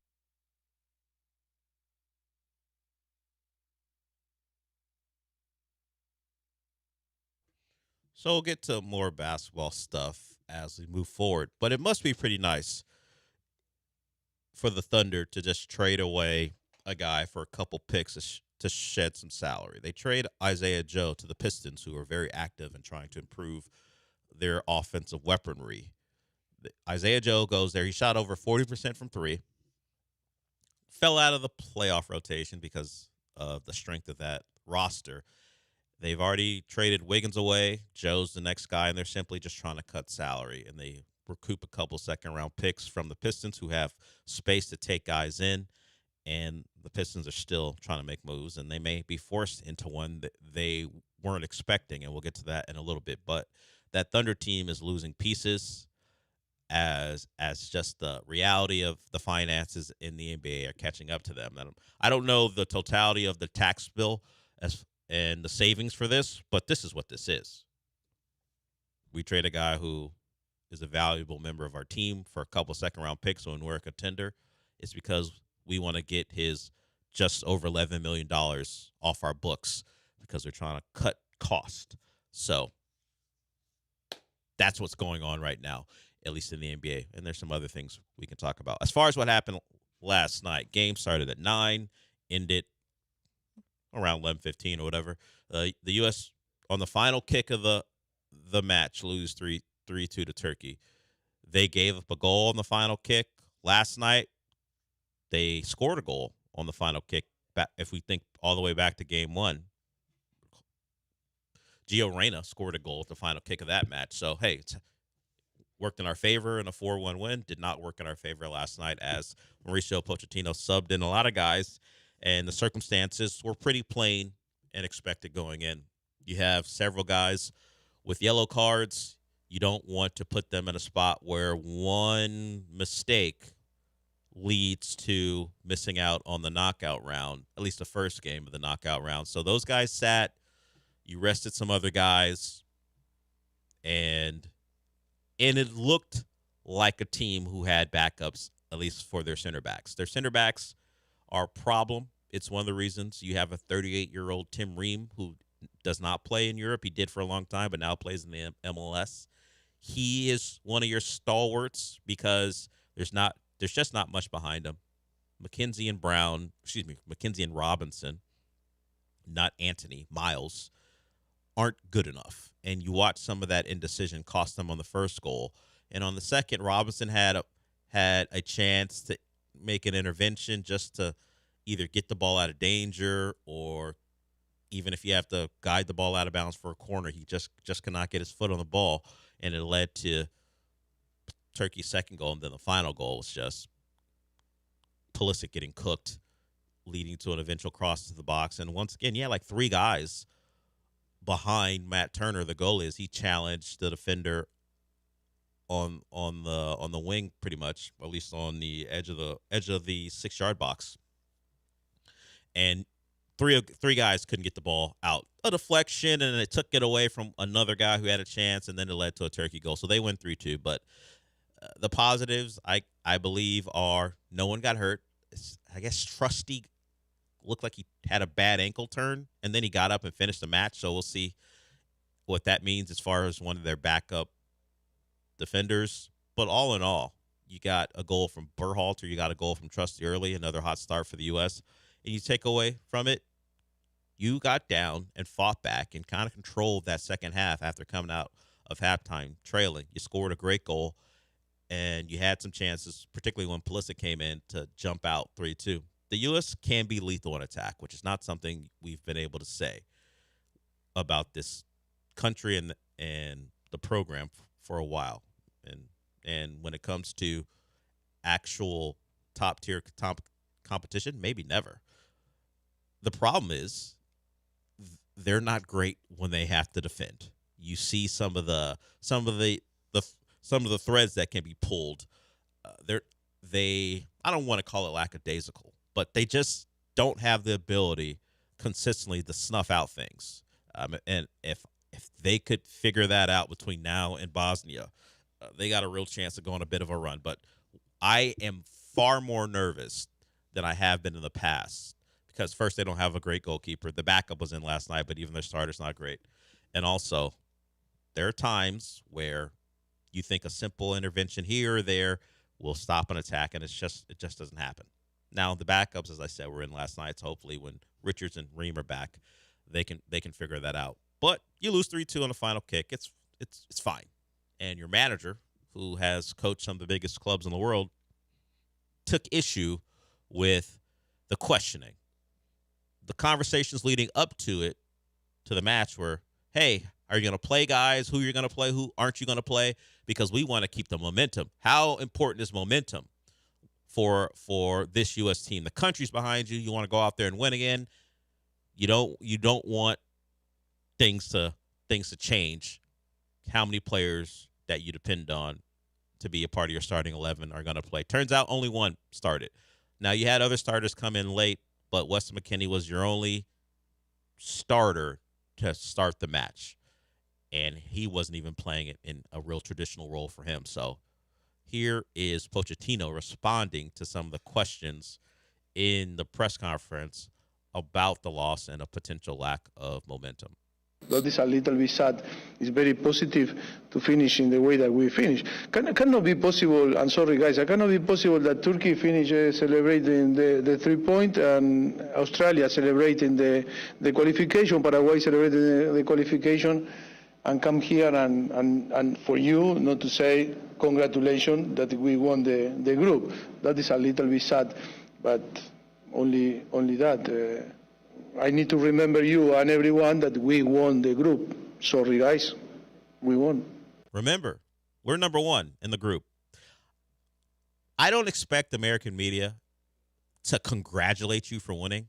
I don't expect that to happen because if we remember back to the football season, I don't remember the exact circumstance, but didn't that Jacksonville reporter, she was a woman, she ran her own smaller paper. She got criticized for comforting pretty much Liam Cohen after their playoff loss, and people were questioning her professionalism and saying, hey, other reporters, and they, I think, might have used the term real reporters, although she was a very accomplished woman. She had interviewed presidents before. But they're questioning, hey, real reporters got questions, and it's not time to comfort the head coach. And Duval. there he is. There was a debate about that. So there is a certain expectation of the media, and one of them isn't to congratulate you on winning. So I get not getting that from the media, but for him and the team, and really how you watch these tournaments being managed, what's the reward of winning with all your starters when the risk was a couple of them, forget about injuries, which are always on the table, but a couple of them, if they make a hard challenge or they try to stop a goal from happening and it's just a simple grab, like it happens at midfield. If one of the opposition is breaking away and you want to stop a potential attack, you just grab them, slow them down, and that could be a yellow, and that could mean one of your stars, because they did something instinctual to stop a counter, is now missing out on the biggest game in 4 years. So that risk wasn't taken. And for the most part, that second half, you controlled it up until the final moments. I got no problems with it. I expected it. It went as far as game management, team management. I expected it to go that way. And they just so happened to not be able to clear a ball in the last seconds. And it goes from a tie to a win for Turkey. And that's that. Glenn Davis joined the guys this morning and talked about it as well. If you missed any of that, you can certainly go back to the John and Lance podcast and listen to Glenn Davis, the preeminent voice in this city for the world's game. And speaking of the world, Brazil and Japan coming to town. Glenn's going to be able to call that game. That's the matchup in Houston. Tickets, I imagine, if they're not already sold out, going to be a tough buy for anyone trying to get to a knockout round game featuring those two countries, and particularly Brazil, who may be without Rapinha, who's dealing with an injury. He's one of their star attackers.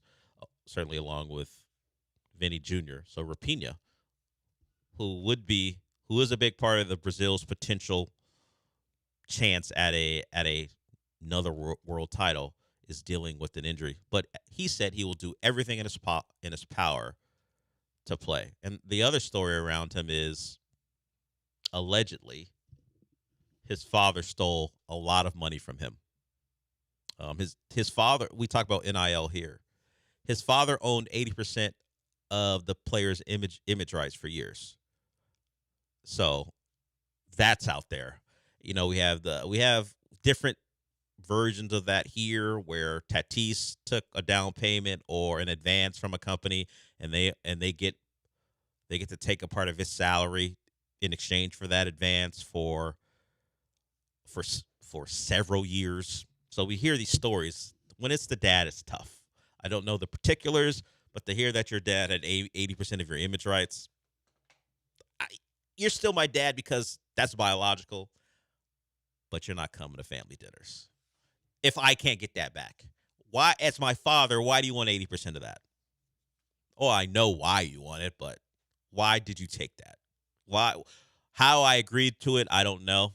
I don't know the fight. Maybe the dad said, hey, this is just for business purposes. Don't worry about it. But apparently Rapinha should have. So he's got a couple concerns as Brazil's coming to town to face Japan. Japan, who guaranteed their qualification with a 1-1 draw yesterday. Or was it 2 days ago now? No, yesterday, I believe. Yeah, they tied with Sweden. We know Sweden was in town when they got demolished by the Netherlands. Sweden will advance along with the Netherlands, who beat Tunisia. So you'll get 3 teams from group. Well, I don't even know the name of the group. Let's go group. Let's just say the Netherlands group as I try to pull up the group name. But the thing that came out of that was Sweden's goal scorer, Elanga, did not know that a tie meant his team advanced.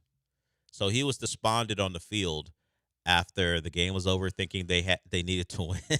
I'm hearing that sounder back there. Needing to win.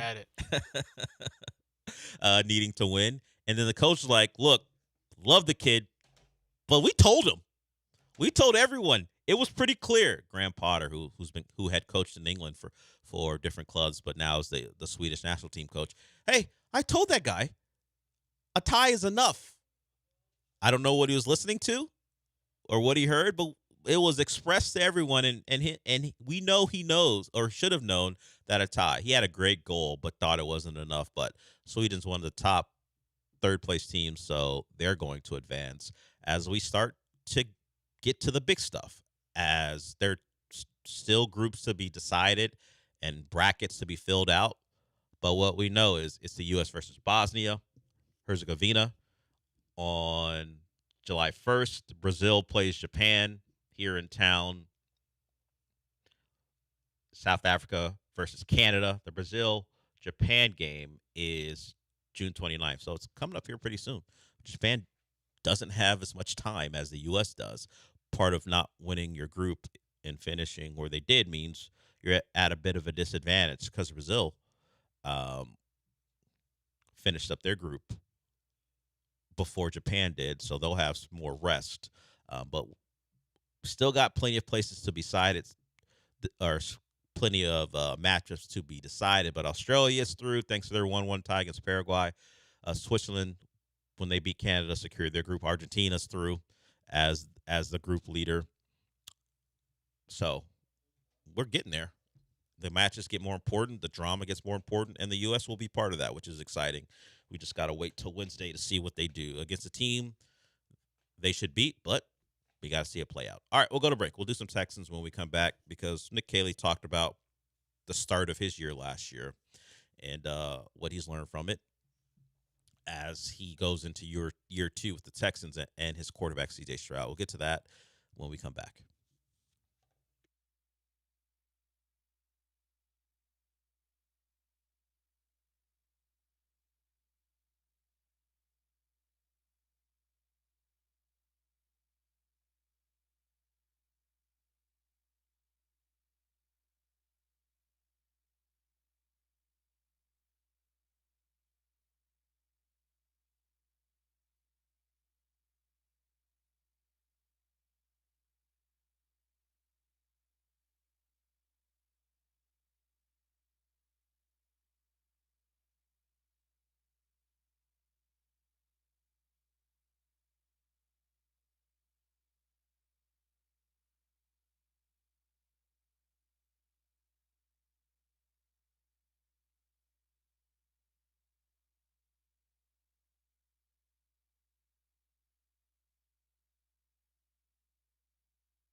You're listening to the Del Olaleya Show. On ESPN 97.5 and the ESPN Houston app. Live from the Huntington Bank Studios, here's Del Olaleya.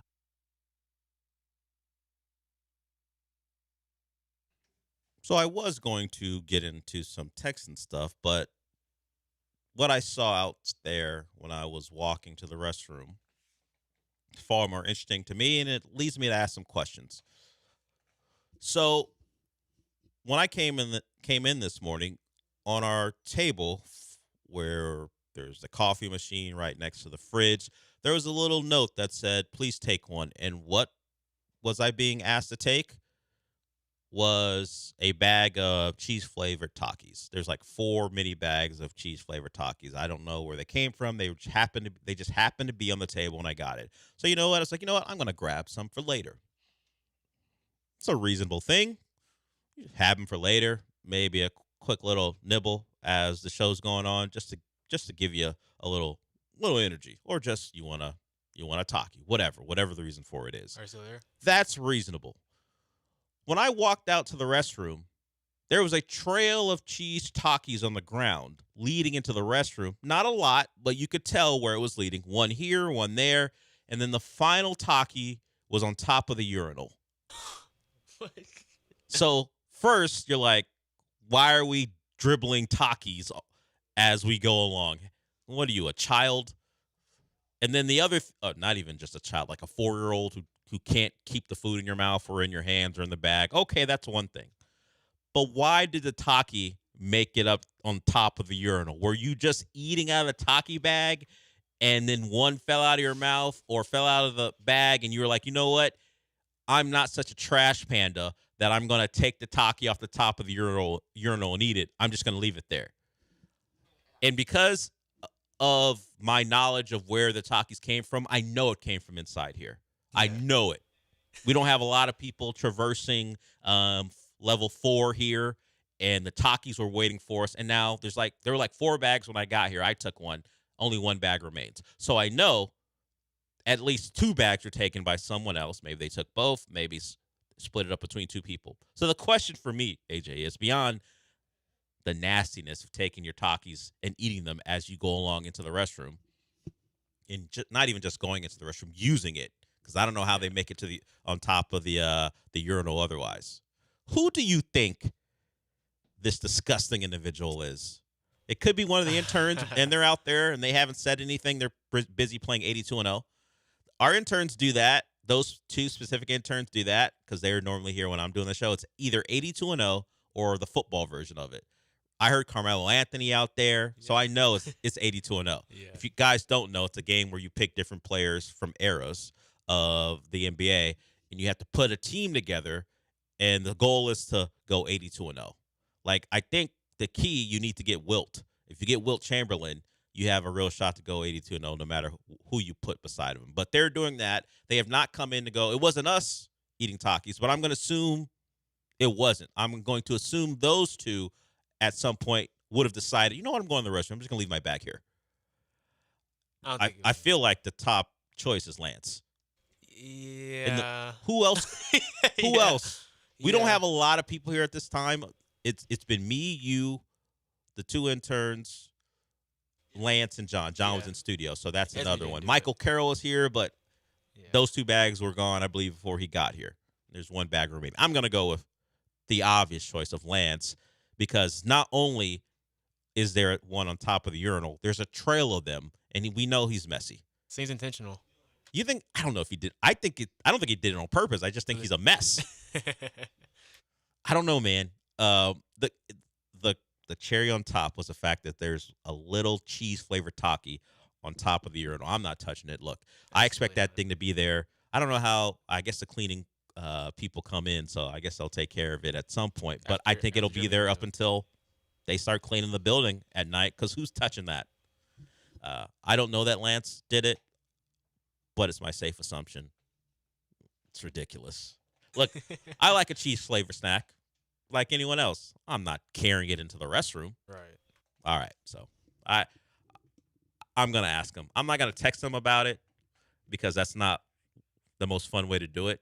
He's going to get hit with that question on the air on Monday, and we'll see how he responds. I'll have an answer for anyone who wants an answer to who's taking Takis into the restroom and dropping crumbs as they move along. I was like, man, come on, man. He's I know gonna deny it. Of course he will, but you're going to be able to tell by the response because unless he's listening right now, he's not gonna expect it. I'm not going to do it at 7. I'm just going to slide it in at some point. Yeah. And if you're listening, don't tweet him. It's funnier if he's not expecting it. We'll just slide it in at some point. He might ask a question. I'm like, excuse me, I got a question for you. Was this you? And then we'll see what he does. All right, let's get to someone who I would imagine isn't taking cheese flavored snacks into a public restroom. That's Nick Caley. I can't be sure, but I'm going to assume he's got other things on his mind. Like, in fact, let me cut that right here because we got to go to break. I got too long-winded on my investigation. We'll go and talk about Nick Caley on the other side of this break. But before we do that, I want to talk about Aqueduct Plumbing Company. You go there if you got a problem. Look, if you drop enough cheese-flavored Takis into your toilet, you may have a plumbing problem. And the people who would fix it is Aqueduct Plumbing Company, or the people there. They're owned by Billy Brown, friend of the station, friend certainly to John and Lance. And if you got a problem, his people will take care of you, from a small job like a clogged toilet to a big job, which would entail a repipe of your entire home. They're the people you go to, and you can check out all they have to offer at aqueductplumbingcompany.com. They have a nice services menu that tells you all the things they do. Where you see that repipe, maybe it's a leak detection, maybe you have an issue with the fixture. They'll help you out there. Also, contractors, if you're looking for one of those, a plumbing contractor. Remember, any plumbing issue, they're there for you. You can also call them at 281-488-6238. That's 281-488-6238. Get yourself a free quote. You can do that right now on the website. If you got a problem, but you don't know what it is, and you certainly don't want to be charged for someone telling you what the problem is, Aqueduct Plumbing Company is the way to go. That's aqueductplumbingcompany.com. It's aqueductplumbingcompany.com.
It's the Del Olaleya Show. On ESPN 97.5 and the ESPN Houston app. Live from the Huntington Bank Studios, here's Del Olaleya.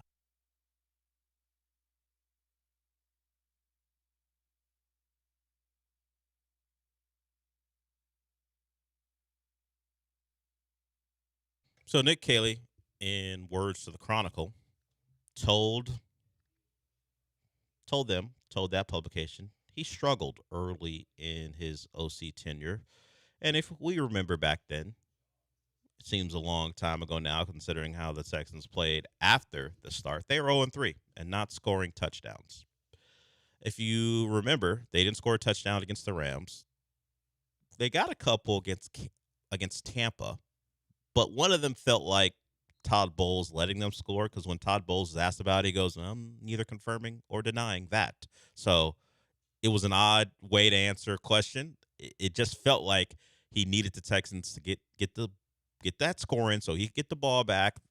It was a long touchdown run, and then Baker Mayfield led a game-winning drive. And then if we go to the Jacksonville game, part of their, I believe, 0-3 start, the one touchdown they scored, Jacksonville just left Nico Collins wide open down the sideline, and he scored. So they weren't exactly an offensive juggernaut. They never really became one, but they did get better over the course of the season. And Nick Caley is echoing what every Texan who was asked about CJ has said: locked in. They are locked in. We've heard other players say they've got more things installed compared to last year. And as a first-time OC, you're not going to be at your best, at least with everything. There have been certainly some OCs who've come on the scene and been great in their first year. Nick Caley, let's say that wasn't the case, and we can also talk about maybe not having the personnel that he wanted. But he's a guy who this team appears to be built around his philosophy. He wants to, at least we're being told, he wants to run the ball, wants a physical offensive line, and the Texans will do that and play off the running game as opposed to being a quarterback-driven offense. We'll see how that works for their starting quarterback. But at the moment, he appears to be he appears to be the most in tune and most locked in an offseason that he has ever been. Those are the words from everyone, according to Nick Caley. There was a lot of progress from CJ, or a lot of progress the offense and CJ made last year. They got better. That's true. They got better as the season went along, and CJ has done a great job in the offseason. He looks good. He's locked in. So all positive things from the OC to the media about his quarterback. And we know this organization doesn't have a problem getting rid of an OC after a disappointing second year. And football is football. Okay, thanks for that. And you would say, coming off of year one, Bobby Slowick came in to year two with more acclaim than Nick Caley has. The quarterback his rookie year was great, even though the offense was somewhat middling. But when you have a quarterback who plays well, your OC is going to get a lot of credit. That has not been the case for Nick Caley as far as potential head coaching openings or head coach openings and just general overall praise. He's kind of been someone that people wait and see with him and see now that you believe you have your offensive line fixed and you got yourself a bell cow running back, what can he be?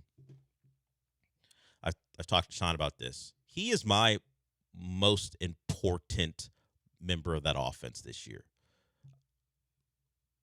Is he going to be able to coordinate an offense that complements the defense that is certainly Super Bowl caliber? I think there's a baseline for what C.J. Stroud can be, but I do think he's a player who needs the OC and the other players around him to be great. Like, some guys can elevate. I have no evidence to believe that if his teammates are average to subpar, CJ's going to be able to elevate them. Maybe that comes this year, but right now I'm leaning to Nick Caley needing to elevate this offense because of some of its parts, as much as they've done to add, they're either, let's say, average, at least their performances were last year, or unproven. And that is pretty much the wide receiver core outside of Nico. And certainly Tank Dell has proven to be a productive NFL player. We just don't know how the significant leg injuries are going to hamper him or how recovered he is. So, can Nick Caley take a step to be one of those OCs that rises or at least raises all the boats, as opposed to being someone who is middling and the offense performs that way? So he feels good about his quarterback. He feels good about the improvement last year and what's going on this year. Let's see if his feelings are right. Let's get to Keith here. He wants to talk some NBA. A lot of NBA stuff going on. I want to remind you that Michael Carroll joins us at 11:30. So if you got sports stuff to get to before we wrap it up for the week, now's the time. All right, what's up, Keith? Hey, Dale. Obviously, big NBA trade this morning, in my opinion. The number one seed in the East, they didn't win the title, but the Pistons had some much-needed shooting.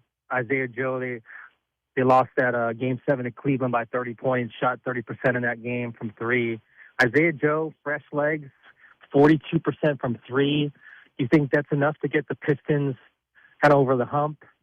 And second question, obviously I'm an hour early for Michael Carroll, but have you watched that show, Cape Fear, on Apple TV? Thanks, guys. So the Pistons, I think their biggest problem is creation beyond Cade. They had Duncan Robinson, which was their sniper last year.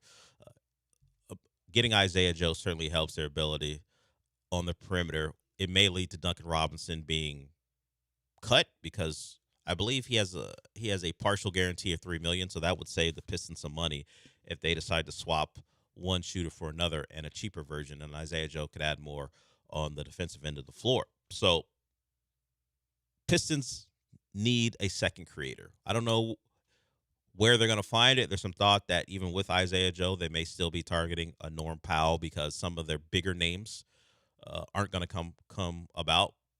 They had some interest in Kobe White. He is going back to the Hornets, and also they have interest in Kawhi. But the reporting is that Kawhi has no interest in signing an extension there, so that might give the Pistons some pause as far as making that type of star acquisition. Their own star, at least he was in the regular season, is Jalen Duren. He is a guy who was one of the bigger playoff droppers we've ever seen. Consistently, we had our own guy here in James Harden who had moments where he was a giant playoff dropper. But over the course of a series, Jalen Duren is one of the guys who wiped away all the goodwill pretty much from what he did in the regular season, that breakout regular season, by what he did in the playoffs. And that apparently has led to a giant gap, or at least a big enough gap in between what he thinks he should get paid and what the Pistons are willing to pay him, that he was reported to be seeking out a trade. Now, the Pistons have used Chris Haynes, the reporter, to toss water on that, saying we're not trading him. Doesn't matter. We're going to work to get a deal done, but we're not trading him. So whether the sign and trade is a real thing from Jalen Duren or an attempt to put pressure on the Pistons to get a deal done, they still would have to give him permission. He's not a restricted free agent, so he can't just go negotiate a deal and see what the Pistons do to match. Also, there's not a lot of teams with salary cap space unless he wants to join like the Nets or something, or maybe the Bulls. I think has some space too. Although they just brought in Claxton, right? So salary cap space is decreasing as the days go. But Duren looks to be a Piston, even if it is not the deal he wants, because at least right now they're telling us they're not going to trade him. Isaiah Joe, nice pickup. Only had to give up a couple second-round picks, and he adds to the stable of guys who can make shots. Not enough for the Pistons. They want to go where they want to go. Creation is hard to come by. Costs money to find a guy who's not a defensive liability and can create for himself and others. Norman Powell is not a good defender, and one of the Pistons reporters kind of went through some of the analytics behind Norman Powell and said, yeah, I don't really want a guy who consistently doesn't pass to open guys to take contested shots. That's part of Norman Powell's game. He's not a guy who creates for others or makes the extra pass. So we will see if that comes about. And while there's a thought that he would stay with the Heat, the numbers that Norman Powell thinks he can command looks like they're going to price him outside of the Heat's range. Although maybe considering those analytics, maybe they don't want him around either, considering who they just signed. So lots going on in the NBA. The Rockets at the moment a little quiet. We'll see if they do anything as stuff gets sussed out, because the big players have to move and get their money, and then you start to see what's left over and who wants to trade who, and can the Rockets find improvement there. I've seen some people go, hey, I'll trade Fred plus whatever for Ja right now. Looks like Fred's going to opt in to his $25 million deal. Get comfortable with how much they love Fred, I'd say. The dream of trading for Ja, who at the moment, according to Brian Windhorst, is a negative asset, that the Grizzlies would have to add stuff to get him off their books. I don't think the Rockets want to be playing in the Ja Morant pool. Super talented player. Maybe being with a better team would unlock some of the things that made him a star. But the Grizzlies have decided Bane out, Jaren Jackson out, and the king to that city, or the king of that city, Ja, they hope to be next. There's just not a market for him. I think teams need to be enticed to take him. Doesn't feel like the Rockets are going to be one of those teams. All right, we'll go to break with that. I was thinking just before we went to break, how much is Jalen Duren actually worth? $30 million per year, maybe. That's the problem he has. Right. That people think he's just a $30 million per year guy. It's the truth. You got to. As much as that was a fun regular season for the Pistons, they won 60 games. If the goal is to win a title, you have shown yourself to be a detriment to that, as opposed to an add. So he's in a tough spot. He's young. He may be barely 23 years old. So the Pistons want him. They just can't agree.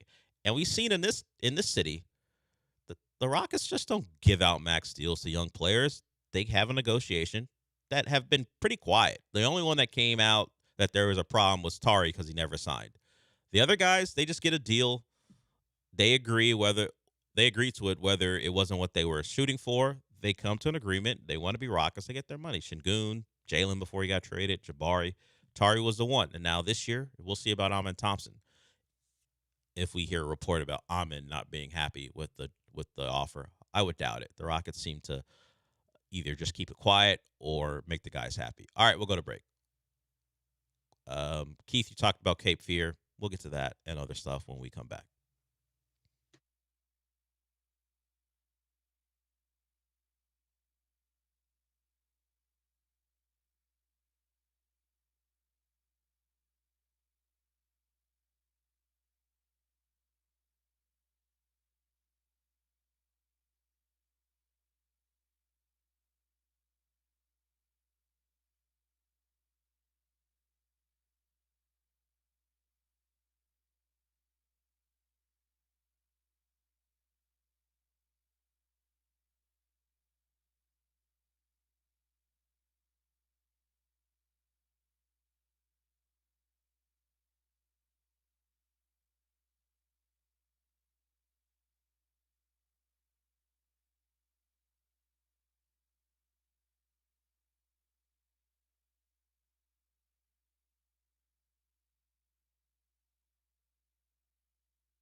So we did, or at least I read off some of the names inside CBS Sports top 100 players for the NFL.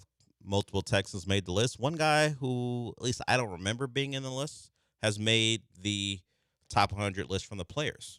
Aziz Ashayer, number 92 on the list of top 100 players in football. We may play that audio here. I might throw that on the rundown, AJ. But it's all the players that he has relationships with, actually. Kyle Juszczyk, his former teammate in San Francisco. Dalton Schultz, his current teammate, Will Anderson, you would hear in there, and they're just talking about the things we know, the physicality. And Aziz said something where it's to be expected because they asked him, or he was prompted, I guess, and he said something that would speak to the confidence he has in himself. So I'll throw that on there, AJ, as Aziz Ashayer makes the top 100 list. Congratulations to him. Got a big deal this offseason, and his peers are recognizing him as one of the best players in the game. So we'll get to that. As far as Cape Fear, which our caller Keith asked about, I'm watching the show. I'm an episode behind. For those who don't know, I think it's the third version of Cape Fear that's been brought to screen. You had an older one. I think Gregory Peck was involved in that. That's how old it is. And then you had the Robert De Niro one, where I play the clip sometimes of this maniacal laughter in the theater. That's Robert De Niro from Cape Fear. He's laughing at Problem Child, if you remember that movie, with the dearly departed John Ritter playing the adopted father of said Problem Child. But that's the movie that a crazy maniac is laughing at. This version has Javier Bardem as the Max Cady character, and they're adapting the story into not only a more modern one, but also changing some of the story beats. So if you know about the Robert De Niro movie, you are going to be a little surprised by what you see in this one. You still have the predatory aspect of Max Cady, his potential disruption of the family, and in this one, Amy Adams plays the lawyer, and she's married to another lawyer, and Patrick Wilson. They have a couple kids. It's a little how do I put this? It is prestige trash, like it's trashy television, like, but in the best way. If you like it, it would be something that you might see on Cinemax, but it has much better actors in it as far as the story and some of the subject matter. I think someone said, I can't remember exactly what they said, so I won't say it. But it's in that category. It's prestige, trashy television, and it's pretty entertaining on Apple TV if you want to watch it. I think it's 8. I think it's 5 episodes in as they play this story out from what was a movie with Robert De Niro. There it is, Keith. I like it. It's not something I rush to. I don't watch it on the day of, but because my TV, the smart TV, will tell you, hey, there's a new episode of this. Do you want to watch it? I get alerted to it, and I'll eventually get to it. So much soccer, man. So I'm not watching as much TV because I got soccer all day to get to. There's about an hour gap between the matches, so I'm either going to do that or do something else. And normally, just because I'm going to watch TV again, it'll just be soccer. I decide not to watch an hour of television in between. But once the World Cup is over, I'll get back into my normal routine. Speaking of television, Michael Carroll will join us in about 20 minutes or so to talk about Supergirl, which he has watched. He has a review of it up on his Letterboxd account. And then he's also, remember, the host of Comicast. He does that with Jong Lee. I also want to remind you, since I just did mention soccer, our final watch party of the week is about 50 minutes away, a little less than that now. It's brought to you by Huntington Bank. You can join ESPN 975, the guys out there, from 12 to 6. The bullpen, which is Sean and Brian. And then we've also got Jeremy and Joe out at By the Wayside. Final day of a pretty much a week-long watch party that we've had. So going out there, hang out with the guys, watch all the matches, and enjoy at By the Wayside. When we come back, we'll get to that Aziz Al-Shaair sound because the quote he has is the epitome of Aziz Al-Shaair. So we'll get to that. We'll take more calls if you want to get in, and then we'll be joined by Michael Carroll. We'll do that when we come back.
You're listening to the Del Olalea Show. That's kind of full of sports, but also filled with a lot of movie talk. Now back to the Huntington Bank Studios with Del Olalea and Sean Mapes.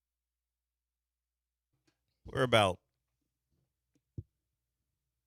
13 minutes away from a lot of movie talk. We still got some sports to get to, and just to close out or at least finish up the soccer segment, then we'll hear from Aziz Al-Shaair. Norway and France play today for a chance to win the group. The winner would. I think France has a goal differential advantage, so they would win, I believe, if the match was tied. But Norway is like, you know what, France, have at it. Norway's going to roll out their B squad. Erling Haaland's not going to play, according to L'Equipe, which is a French publication. So if they are correct, Haaland and Odegaard, two of their top players, won't play as they roll out their B team. So France has a open path to win the group. We'll see if it goes that way. But there's the latest there. Could have been a star-studded matchup. France, if they play their top guys, has plenty. But Norway's top guys look like they won't be available, at least to start. All right, let's hear from a couple guys in this video. It is a combination of Kyle Juszczyk, Will Anderson, Dalton Schultz, and Aziz Al-Shaair.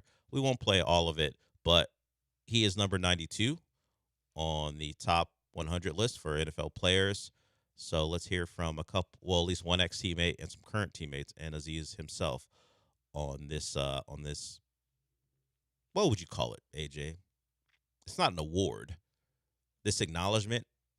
I guess so. Yeah, I guess it's a random ranking by his peers. Let's hear from the guys. Did I not throw it on there? I didn't throw it on there. I thought I did. All right, I'll throw that on there. We'll get to that a little bit. Okay. While I'm finding it, hey, got all these windows open, and I thought I got there. I guess I did not. When I put it there, AJ will quickly throw it on our rundown. We can stick with the Texans with this. There's a story from a former Texan telling the world that, no, he didn't get cut because he's not a good player. He got cut because he got into a verbal altercation with Nick Caserio's friend. The friend is unnamed. But what he said was, and the player in question is Chauncey Gardner-Johnson, famous for, at least with the Texans, for playing rogue, not playing with discipline, and the Texans couldn't have that, so he barely lasted a couple weeks with them. I think he made it to week 3 against Jacksonville, and that was the end of Chauncey Gardner-Johnson with the Texans. But he is attributing his release to someone called him a bitch. He didn't like it, and that's why he's gone. So this alleged incident happened at, I believe, Greenbrier, which is where the Texans go to get out of the heat and have training camp. He said one of Nick Caserio's friends called him that word. He, as you might imagine, didn't take too kindly to it. He said he was out of body.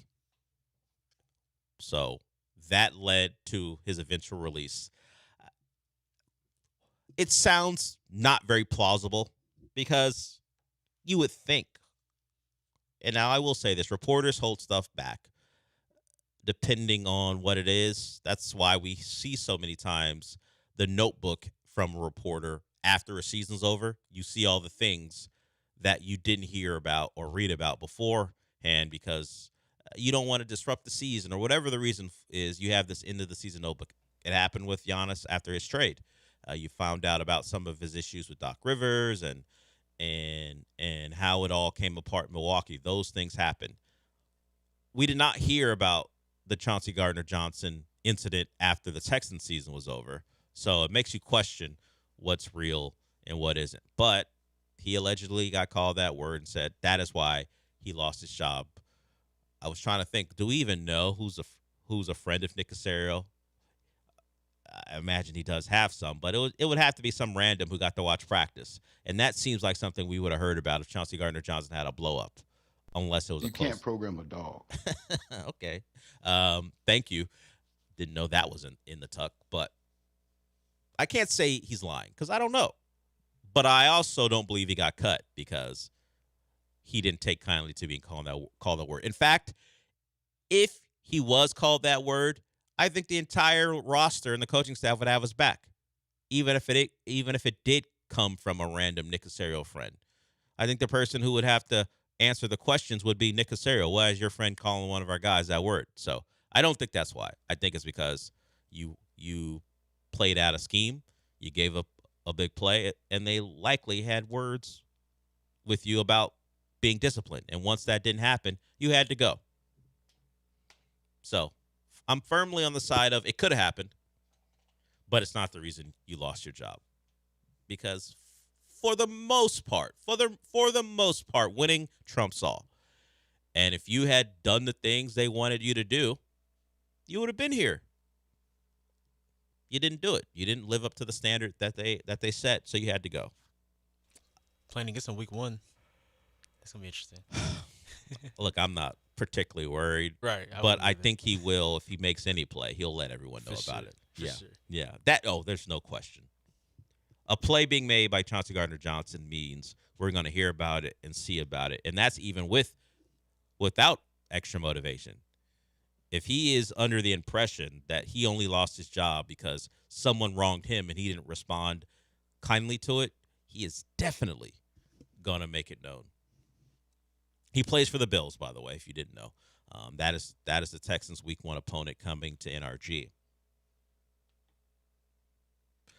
Will there be a personal foul if his beef is with management and not with the players? Who's to say? It will be an extra storyline just because now I'll have in the back of my head he thinks he lost his job not for suck, but because someone used a word they shouldn't have used in describing him. I'm trying to think. Was it you're acting like one, you are one, or shut up? Right. Yeah, I wonder. That's what should get asked Week 1. I don't know any Bills reporters, but that's the missive I would send. Hey, give me the context, because there's no context in it other than he was just called. He got called one and didn't like it. Do we have the Aziz clip? So this is Aziz making the top 100 and some of his people talking about his qualities. I have so much respect for Aziz and how he plays the game because he plays it so fast, so physically, so aggressively. I feel like that's a big reason of why they've been so dominant this year is because of his leadership and just the way that he plays football. I think I am probably, truthfully, one of the most complete linebackers in the NFL. Aziz is physical, dude. Like, when it's between the lines, like, he's going to hit the out of you. He can bring a little bit more tenacity and nastiness to the game that I like. He's a menace out there. He plays with a great mentality, downhill, physical. You see him flying around, hitting people, he doing his helmet like this, and we just feed off of it. So at the end, that was Will To be a Anderson. Mike. You heard from N'Kobe Dean, Ashton Genty is in there, Dalton Schultz, Kyle Juszczyk started it off. And then you also heard Aziz say he believes he's one of the most complete linebackers in the game. You know, he's not great in coverage, but that's not really what his job is. He's a tone setter. We have the stars of the Texans defense. You heard one in Will Anderson. You've got guys like Derek Stingley on the outside, Kamari Lassiter, and big hits all day. You have your tone setters that also can be stars. You have your stars because of their just absolute unique athletic ability. I think you have Mr. Texan, at least on defense, in Will Anderson. But you have the heartbeat in Aziz. It's the reason he's now the third highest paid linebacker in football. He is what they want as far as a tone setter. Now, they got plenty of them. Jalen Petrie's a guy I haven't even mentioned yet. And he was hitting people so hard, people thought he was committing personal fouls against Kansas City. It just turned out they're clean, big hits. So they got him across the board. But when we talk about the perfect encapsulation of what they want to be defensively, like, it's the guy in the middle. And I think the former linebacker, D'Amico Ryans, appreciates that he has a middle linebacker in there who leads from the front with attitude, with physicality. It's all there. That's why the Texans have a bunch of dogs on the team. And if you can't be one, you can't play there. You can't be someone who, I wouldn't even say runs from contact, because forget about that. You have to embrace it. You have to enjoy hitting people. Like, some guys will do the job, but it's not what they want to do. You would have to really search to find a guy, whether they be a starter or one of their backups who they feature, that doesn't embrace hitting someone and hitting them very hard. And Aziz is top of the list. All right, we'll go to break. Top 100 from Aziz. You will likely see more Texans on that list, including one of the guys you heard, Will Anderson. He'll probably be someone competing for top 10. When we come back, Michael Carroll will join us. He's the host of Comicast. He does that podcast every week. In fact, you can hear it most weeks here on ESPN 97.5 on Wednesdays. You can also hear it in regular old podcast form wherever you listen to podcasts. When we come back, we'll hear from him. He watched Supergirl. We'll see what he thinks. Does it differ from some of the other reviews? And maybe he'll recommend watching it or not. We'll also get into some other things as well, because we haven't mentioned this or really at all during our time with Michael. Avatar, The Last Airbender, the live action series, got season 2 going, I think last night or at least yesterday. I watched the first couple episodes. I like the show. I mean, I wasn't an Avatar fan for the cartoon. I've looked up some of the stuff to try to familiarize myself with the live action. So far, so good in the early parts of season 2. So we'll talk about that and other stuff when we get back.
He's here with us, Michael Carroll, the host of Comicast. He does that podcast with John Lee, their latest issue.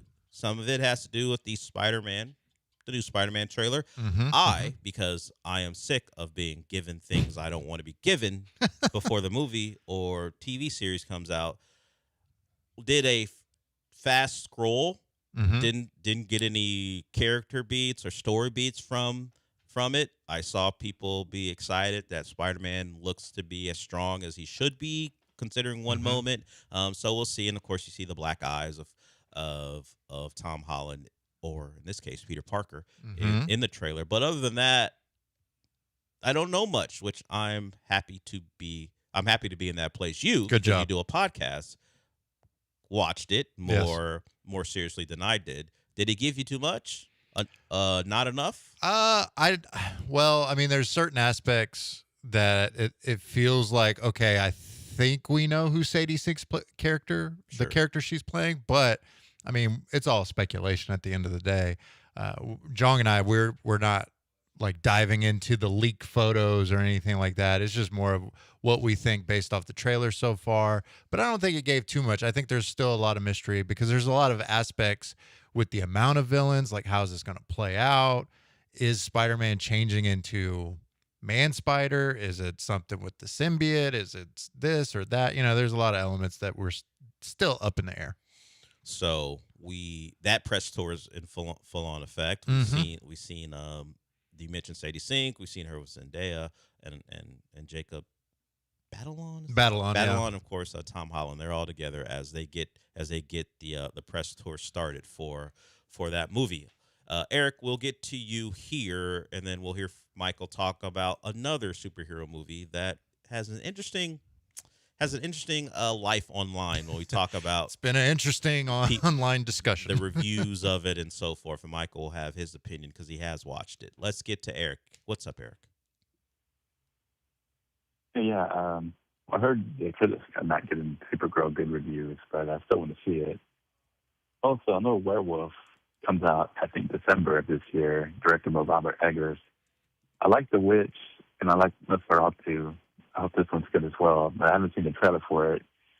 Any updates on that? I also heard there's a new animated series, The Joker, that's in the works. About he goes on a hunt who killed Batman, where he's not the villain, but a vigilante. If you heard anything about that, I'll hang up and listen. So you heard Eric mention Werewolf with Robert Eggers. Robert Eggers, known as Eric laid out some of the movies that he has. What was his most recent one with the Skarsgård? It was Nosferatu. The other Skars. The one where he's a Viking. Looking for revenge. Northman? The Northman, yes. Was that Eggers? Yes. Oh, okay. It is him. Yeah, Northman. The Northman. I forgot about that one. That was Alexander, and then you had Bill. Yeah. So many Skarsgårds. Yeah, there's so many Skarsgårds. Stellan's in there as well. So Eggers is accomplished, and this is his bag, the werewolf movie. I have seen the trailer but don't remember it, which is good for me. It's fine. I think, or maybe I've seen a teaser. I don't remember. But I'm interested. I like a Robert Eggers movie. So, yes, you're right. Nosferatu was his latest, and then you got Werewolf coming up. Spelled Werewolf. Werewolf. So if you're looking to find out more about it, spell it in at least our non-traditional way. Because if you type in werewolf, you're going to get a different movie. So werewolf is what you're looking for. I don't think the trailer's out just yet. I think this was our first actual look at it. Yeah, Esquire has a first look at it, yeah. With that being the case, I would imagine in the next couple of weeks we'll get a trailer. Because usually once you get a first look image from like Esquire, Entertainment Weekly, one of those other ones, you're going to get a trailer pretty soon after that as they're beginning to launch the marketing for it. Yeah, I'm curious about that one. I like what Robert Eggers does, especially with like Northman and movies like that. So I'm excited for it. And I believe, it comes out later this year around December. Oh, Christmas Day. Yeah, Christmas Day. Werewolf on Christmas Day, yeah. It has a couple people who were in Nosferatu. Aaron Taylor Johnson, Willem Dafoe, Lily Rose Depp. So he's certainly a director who likes working multiple times with people from previous movies. So we'll see as we get ever closer to Christmas when Werewolf will come out. Okay, so a movie that's closer to coming out, you've already seen. Well, what do you want to go to? Really quickly, he did mention about the Joker animated series that is coming out. There is 3 animated series that were just announced yesterday. Did I see a Batman one as well? There's an Absolute Batman, which is an adaptation of the new comic run that's been just dominating the comic charts as of late. Absolute Batman.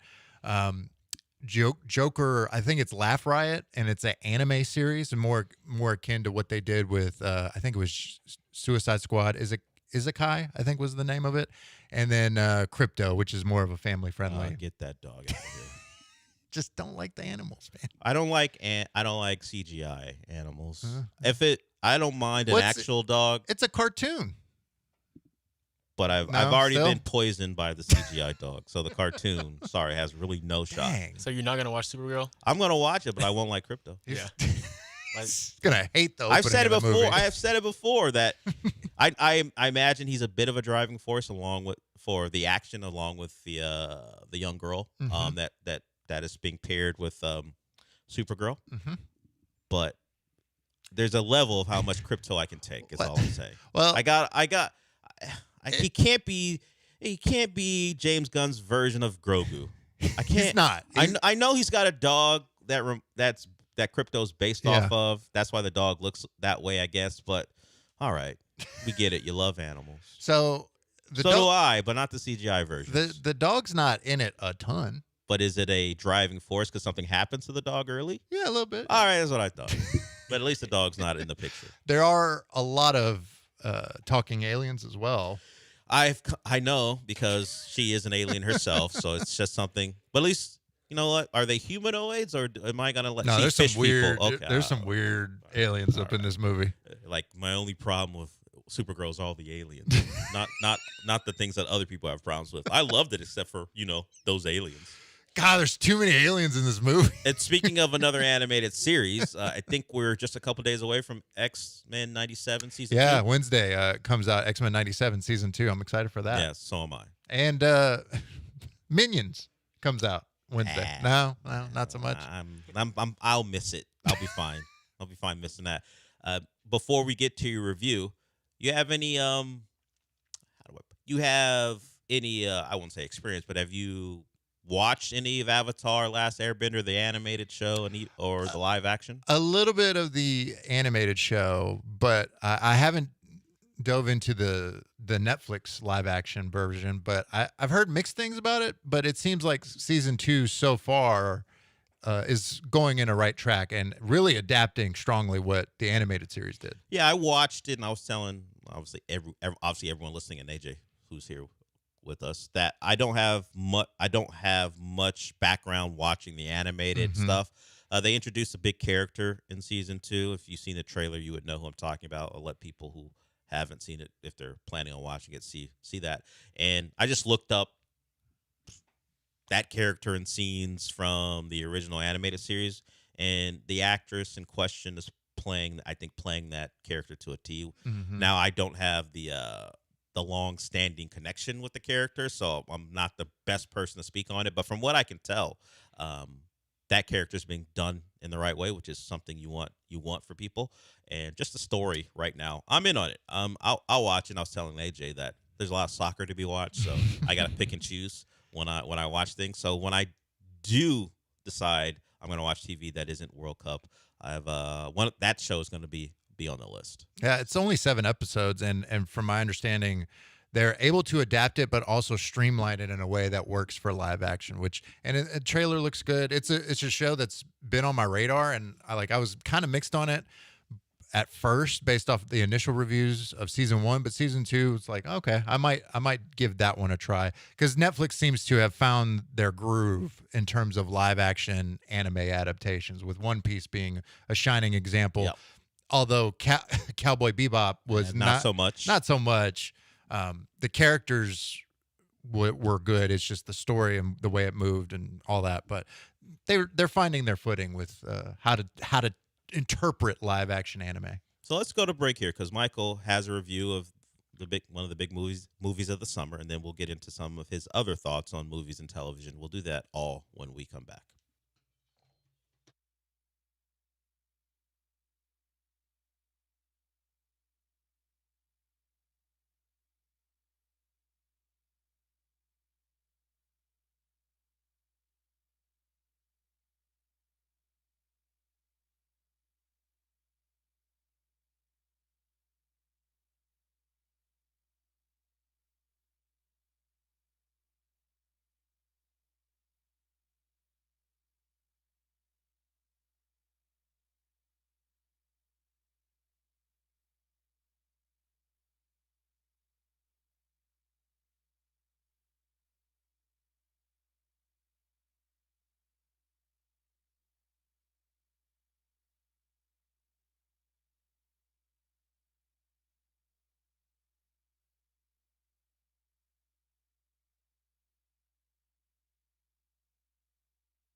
You're listening to the Del Olalea Show. That's kind of full of sports, but also filled with a lot of movie talk. Now back to the Huntington Bank Studios with Del Olalea and Sean Mapes. No Sean Mapes. He will join. Is he being lazy? He won't join us, but he will take over from us along with Brian. Oh, shut up, Brian. Who can't shut up because he is hosting the Always show. Always talking. The bullpen out and about. They'll be today at By the Wayside as we continue our soccer watch parties here on ESPN 975. So Brian will be implored to talk, which is rare. So he'll probably be talking about Jason Statham movies or something. That's one way to go about your 3 hours. We'll see what happens there. But let's talk about a non-Jason Statham movie that you've seen. Probably has more controversy surrounding it than any Jason Statham movie ever. Maybe people didn't like him in one of the Fast movies. Who knows? Who knows? Who's to say? But let's hear from Michael Carroll, who did get to see Supergirl. Yeah, and I saw it with Jong Lee. He was also in attendance for the screening earlier this week. Now, you mentioned it earlier when I first came on. The online discourse has been very interesting once the critics' reviews started coming out on Wednesday. It's been mixed at best for some of the critics. Some of them being way, way harsher than others. Variety, calling it horrendous. I would challenge to watch other movies like a War of the Worlds. Have you seen a Dakota Johnson superhero movie? Or Madam Web or something like that.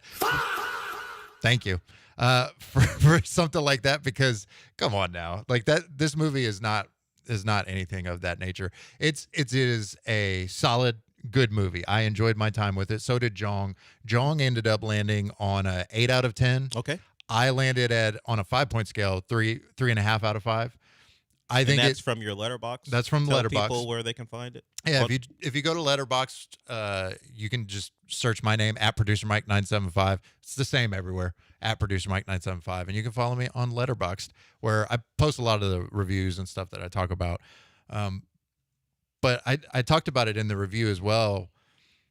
While it's a good like action superhero movie, it's not going to be top tier. It's not going to be in the best of the best or anything like that, but it's still an enjoyable time.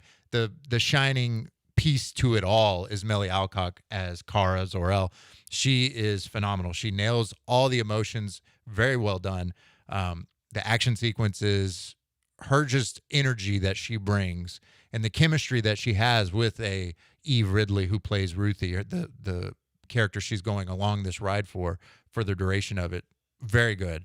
And she showcases Kara's pain that we saw how she was in Superman briefly last year, but we really expand upon why she's just kind of just running around the universe, getting drunk and dealing with the problems that she has with her traumatic past with Krypton.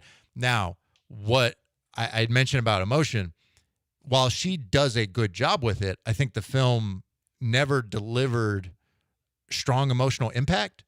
You would have these emotional beats happen, and I didn't feel anything. Like, it was fine. It was like, okay, I get it, but I think the film moved a little bit too quickly and didn't establish certain elements as well as it could have, especially with like the villain, the operation, what they're doing.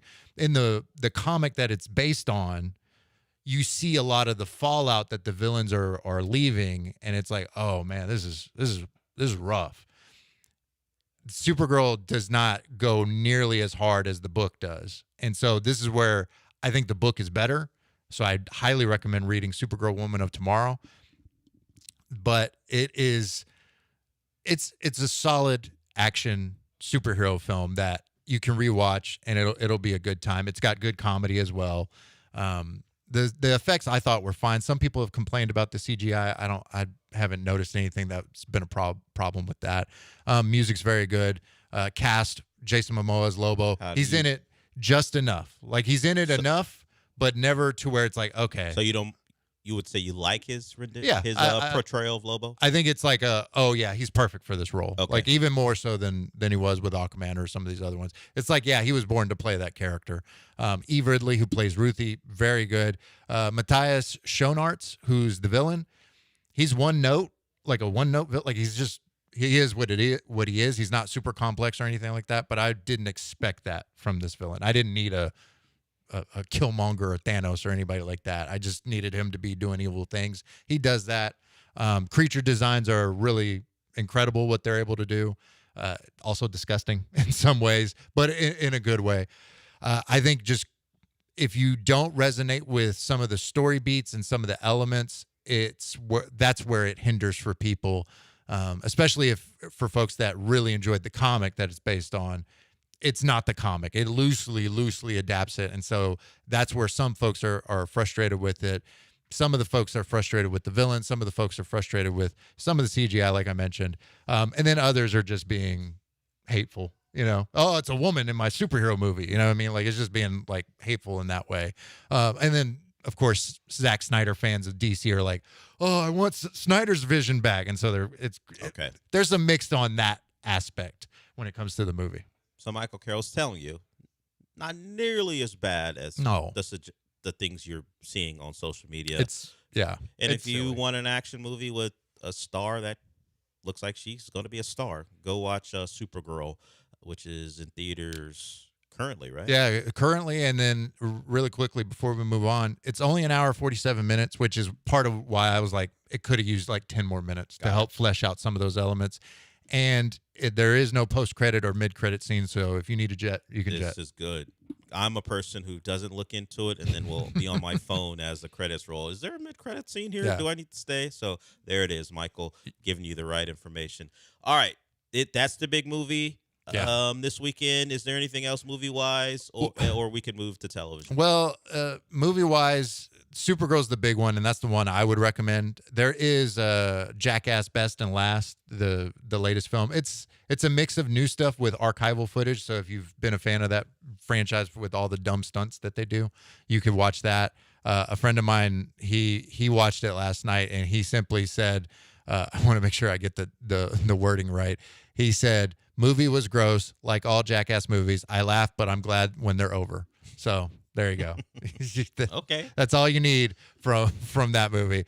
And then the rest of the theater releases are a mixed bag, to say the least. There's a new Angelina Jolie movie, Couture, not getting great reviews. 48% of critics have not been a fan. The Get Out, new film starring Russell Crowe. That looks good, but I would wait for streaming on that one. And Lucky Strike, a new World War II movie starring Scott Eastwood, Colin Hanks.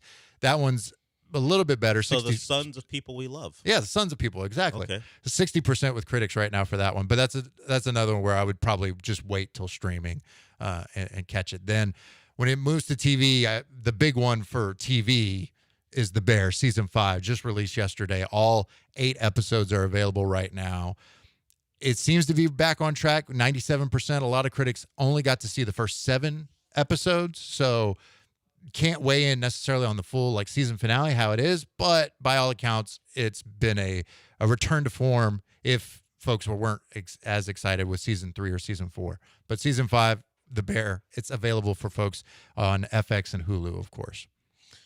Anything else as we are about to wrap it up? Because those are the big ones. Anything maybe sneaking on the radar for people I guess, at home? Are you either of y'all Larry David fans? I mean, I watch Seinfeld and, Curb at times, but not a giant fan. He's all right. He's all right because Life, Larry, and the Pursuit of Unhappiness, a limited series, premieres tonight on HBO at 8 p.m. Central our time.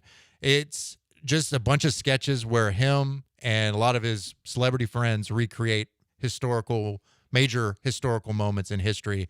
But it's like basically, what if you had the Wright brothers, but you put Larry David in the middle of that? So it's maybe not an offshoot of Drunken History, but yeah, it's something along those something lines. along those lines. Think of that when you see that. The first episode premieres tonight, again on HBO and HBO Max. Little Brother, the new John Cena, Eric Andre movie. It's not a chance I watched that. It doesn't look good. I would skip that. That's on Netflix. Yeah. If you want to put on a forgettable comedy, you could do that. Also, I would skip In the Hand of Dante. I don't know if you've seen or heard of this movie. Nope. It's incredible cast: Oscar Isaac, Gerard Butler, Martin Scorsese, Jason Momoa, John Malkovich, Al Pacino, Gal Gadot. Like, it's got a good cast. But it's one of those films where it's like only the director seems to know what's happening. and only the director understands the story. I watched the trailer multiple times. I could not tell you what's happening. I have no idea what's happening. And a lot of critics feel that way as well, 35% right now. So skip that one. If you want to watch maybe a horror thriller mystery, there's a new film on Peacock called Strung that you may give a chance, starring Chloe Bailey and Lynn Whitfield. So there's that for folks. So it's not the strongest week, I will say. No, you've got you got the majors like The Bear and then Supergirl, and then you got to pick and choose to find something. Maybe go back to an old reliable if you're really looking for something to watch. The Agency, as you mentioned. Yeah, The Agency. I've started that. The first couple episodes are pretty good. Fassbender's in some real trouble. That's all I'll say, because he put himself in a spot at the end of season 1 that he's still trying to get out of, and it's gonna be tough. We'll see if he can. That's on Paramount Plus right now. All right, that music means we're done. Thank you to Michael. Thanks, Michael, for joining us. He does it every week. You can listen to Comicast wherever you listen to podcasts, and for the most part on Wednesday nights here on ESPN 97.5. He does that with Jong Lee. It's true. Remind them one more time your letterbox. At Producer Mike 975. You can follow me everywhere at Producer Mike 975. If you're looking to get more information on what Michael's up to movie-wise and TV-wise, remember that handle. AJ, thank you for helping me out the last, 4 days now, right? I did 1 day. He did 3 days. Actually, 3 days. Yeah. Sorry. 1 day for Michael, 1 day for Sean, 3 days for AJ. So AJ's the winner or the loser. He had to spend all that time with me. AJ, since we're done for the day, what does that mean? We should be eating 28 pounds of nacho cheese. I was making America healthy just now. Too much nacho cheese in that bucket. Old Lance audio from like a couple months ago. I saved. Incredible. Thank you. Maybe I'll need to get with you on that to keep that in my archive. Brian and Sean, the watch parties continue. They're out at By the Wayside. Join them out there. It's them and then Jeremy and Joe from 12 to 6. All right, we're done for the week. I'll talk to you on Monday. Appreciate it.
That's right, Brian and Sean by the wayside in the in Edo in the. Well, listen, did the Open say the Heights? Am I crazy? You just exposed me for not really listening. I thought it said the Heights, and it threw me for a second. It's like, this isn't the Heights. I always just kind of zone out until you start talking. Anyway, we're in Edo. We're off of navigation. You know the area of town. We're up by the wayside. Type it into type your it by the GPS. wayside. It doesn't really matter if it's actually technically the Heights or wherever they listed it. But I swear they said the Heights. Which, if so, we got to fix that. AJ, play it again. Yeah, but let's run it back, AJ. Play it again. Play the intro again. We're starting over. We need to know. We need to know. As soon as you can. We'll buy you some time. By the way, we'll talk about the Astros afterwards. Yeah, or we're in the wrong place. That could be. That is a possibility. And we just Sean. have a very we have a lot of remotes. It could have just all run together. Here we go. The starters are out.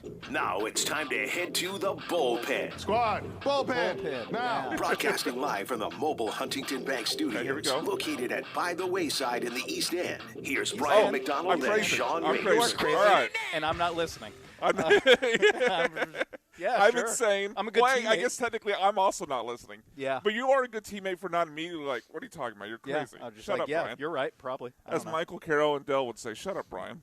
They would say that. That's apparently they said a new. 5 minutes ago. Yeah, 5 minutes ago. I don't know how I feel about that. Actually, I don't really care. It's funny. All right, so we like the big voice guy said, we are at By the Wayside in East Downtown Edo. Not the Heights, as I was crazy enough to think I heard in the intro. Brian McDonald, Sean Mapes, live here until 3 o'clock. Jeremy and Joe will take over and go till 6. Sean and I will be at Tom's Watch Bar downtown from 3 to 5 tomorrow, so still plenty of time to come by and hang out with us. But, Sean, let's talk about the Astros because we started – we've done shows now Wednesday, yesterday, today, and tomorrow. Like, we started on Wednesday with, like, I think they're back in this. And then yesterday I was like, you can't deny it anymore. And sure enough, Sean, as we wake up today on, what is this, June? There's no way to know this. June 26th. There's no way to know, Sean. As we wake up on the June 26th in the year of our Lord 2026, the Astros are in a postseason spot. Yes, they are. I have to imagine the first time in months, and this season definitely. And yeah, no, because April was so bad. Like I can't imagine they were ever like nothing. You would ever look at the standings. They didn't start week well. 1. They were like 6-3. I have to imagine. Oh no, you're right. They started 5-2. It was 5-2 because they lost. Yeah. I think they lost their first game of the season, and then were like on a run. Yeah, including sweeping the Red Sox in that second series of the year. Yeah, but this is a new position for the Astros, being. I guess cautiously optimistic about where they stand. Way to describe it. We've always since that horrible April, we've been talking about like, can they get back into it? Well, the bar's super low, so they probably very low. They're not out of it. It's just more about can they play at a level to get into it, and right now they definitely are. I think. You just have to. You have to enjoy what you're seeing, not just the fact that they are picking up games, and maybe one or two, actually probably two of the Toronto wins are a little bit on the little fugazi. Little, the throw it over to third that Loperfido score, a little fugazi. They also scored a run in that comeback when they blew the 4-0 lead on a catcher's interference. So there's a little whatever. You need that in the comeback. Wins are wins. Wins are wins, but they are playing. You know what it'll look like in October, Sean? It'll look like one win on the record book. But it's also how your starting pitching is developed this season, and not just getting Hunter Brown back, which obviously is awesome, and what we've seen of him since returning from injury. But it's like they added Hunter Brown at the trade deadline, Sean. Dude, Dana Brown, Executive of the Year. But it's Mike Burrows, it's Tatsuya Imai.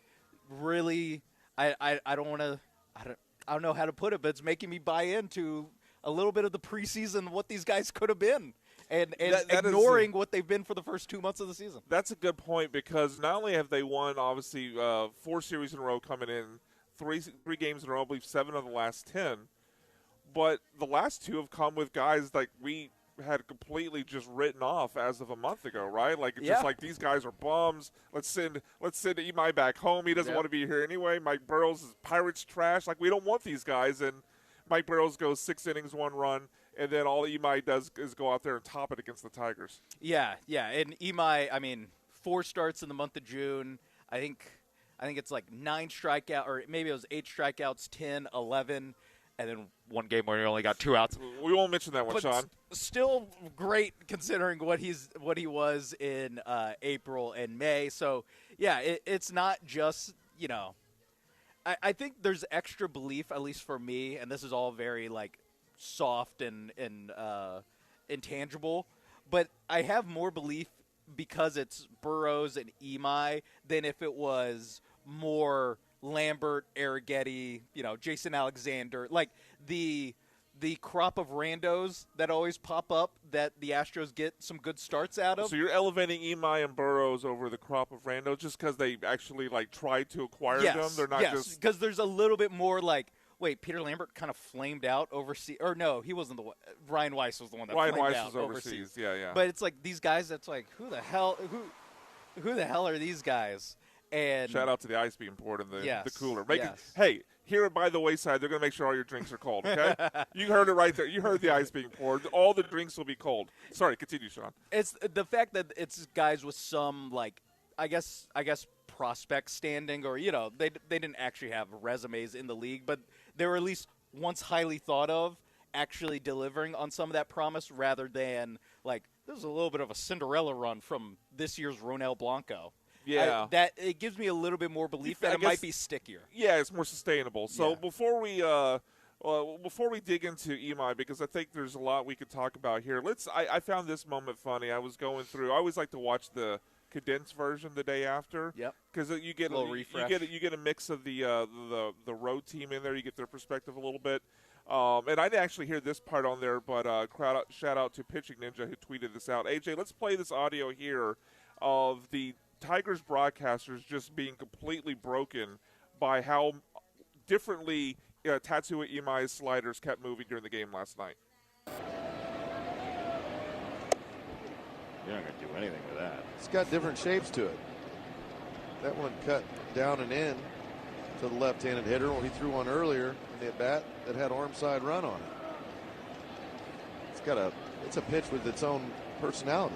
It's got multiple personalities. For Outman from Imai. That's there. Strike 3. That's 3 different pitches. All with the same name. It's like George Foreman's kids. Imai. So that is from the Tigers broadcasters. Just, I think they're calling Tatsuya Imai's slider bipolar. Is one way to put it. Tripolar, yeah. But he's right. Depending if he's facing on lefty righty, he has the quote-unquote reverse slider that breaks down in a way to a left-hander, and he also can have a more vertical breakdown with the slider, and there's also one that kind of runs in on the lefty or away from a righty a little bit. So Tatsuya Imai, I think that's because he's a 2-pitch guy pretty much with that slider, although as the Tigers broadcasts point out, the slider could be 3 pitches. He's kind of a 2-pitch guy. When that slider wasn't working earlier in the season, it was almost just like a cement mixer, just backing up, and just laying in the middle of the plate for hitters to crush. There was definitely a concern. It's is he more of a bullpen pitcher? If he can't get the slider working, is he even a major league pitcher? But now that the slider's working, Sean, we obviously know what we hope is the outlier with when he didn't get out of the first inning against Kansas City. But you look at 5 of his last 6 starts, going back to May 25th against Texas. 6 innings pitched, no runs against Texas. May 31st against Milwaukee, 6 innings, 2 earned runs. On June 6th against the A's, 5 innings, 2 earned, 8 Ks. His most recent start before yesterday against Cleveland on June 19th, 6 innings, 3 runs, 11 Ks. And, of course, yesterday, 6 innings, no runs, 10 Ks. 6 games is, I guess, a relatively small sample size, but I think it's enough to – I kind of believe when Joe Espada said after the game yesterday that he's kind of figured out. He's comfortable now, and he's kind of figured out his stuff and how it plays in America and how it plays against major league hitters. Yeah, I think that he's definitely figured something out. Big F, big S. And that's not to say and that's not to say he's going to continue to be a.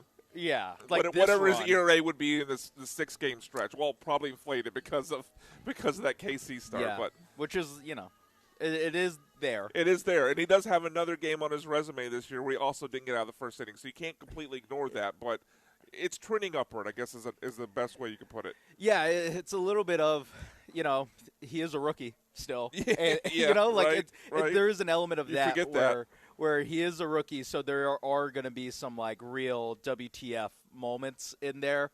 But ultimately, it's more than flashes. You just read off the stats that he has shown that's when it's going, he can really be a real deal starting pitcher for this team, and it'll be interesting, as we obviously they're in a playoff spot right now, but I'm not writing them in pin to play in October. I wouldn't recommend that. Yes, but it is interesting. Make sure that ink is erasable at least. Where he's at, in when games get bigger late in their season. Is he a guy that it feels like is more trustworthy? Is he, we always talk about, if you had to play a playoff series today, game 1, I know who I'm starting. Hunter Brown, easy choice. Easy. I'm manager of the year by making that choice. Easy. Game 2. Now you're earning your money. Now you're earning your money, Sean. And if Imai can be, a palatable answer where it's not one where you're I'm not there yet. Heavy exhale before you go Tetsuya. You heard the Imai. exhale. You heard the exhale. Yeah. I'm not there yet. Yeah, but I'm trending upward, but I'm not there yet. And if he can get to that spot, I mean, it completely flips the outlook on what his season was. When we hosted the golf tournament. In late April, early May? I think that was in May, right? Yeah, it was during the Rockets' first-round series. I remember that. Ugh, but trying to forget that Rockets first-round series. But where we're just we hope this guy won't opt out because he's going to get a better offer. He might opt out because he hates America and wants to quit. We've come a long way in 2 months, Sean. And now it's I could at least see the world where he is a key piece of this team in some big games late in the season. Yeah, for sure. So let's test that. I wanted to, because of Mike Burrows had to go away for a start. He went out to the farm, hung out, came back, just stared at the water. Just stared at the water a little bit. Maybe skipping some stones. Had to come to Jesus. Yeah, maybe catching some perch. I don't know what he's doing out there at the lake. Splitting, split some wood. Yeah, wood. He's chopping wood with the axe there. He's back and he dominates against the Blue Jays. Or at least the Mike Burrows equivalent of dominating. The strikeouts weren't really there. Give a solo home run the first inning. Yeah, it's this, whatever. He's going to give up a bomb. At least it was solo, and at least it was the first inning. Yeah. And then Tatsuya Imai, we laid out these 5 out of the last 6 starts for getting that Kansas City start. It has been really good. So I wanted to see where you're at, Sean, and listeners also weigh in. HRP listener line, call or text 713-780-3776. But Astros starting pitching circle of trust. Now, let's already get it out of the way. Hunter Brown's in the circle of trust. Yes. Almost insulting to him to, I'm not even have a discussion. There's no discussion. He's in the circle of trust. Yeah. I know the last outing wasn't, up to Hunter Brown standards, but he's in the circle of trust. Who else is in the circle of trust? Is there anyone else in the circle of trust? If I have to, I mean, guess maybe don't grade on a scale. This needs to be you Okay. trust them for a postseason start. Okay. Is there anyone else in the circle of trust? Heavy exhale. Insert heavy exhale okay, here. Yes. Continue. Peter Lambert. Peter Lambert. End of list? I want to see more from Tetsuya Imai. I hope one day that he's in here. Yeah. I hope one day he can join the circle because it's not really a circle if there's no, only one guy. if there's only 2 people. Yes. What's the requirement? I think you have to have 4 for a circle, right? Because if you got 3, it's more of a triangle. Yeah. I guess you can round the corners to turn it into am a I circle. in the circle with them? Is that how we're visualizing that? Where it's me and then circled with the people I trust? No, I think you're looking down upon. Okay. You're observing. To get way too deep into this metaphor. Yeah, I was gonna say this is not a new phrase. I've never actually tried to visualize it. No, same. I've never. Yeah, I think I will now though. Lambert's the only one. Spencer Arrighetti. It was a nice. So Spencer Arrighetti was nice clearly run. in it. It was a nice run. But 6.95 ERA over 4 starts in June is enough to.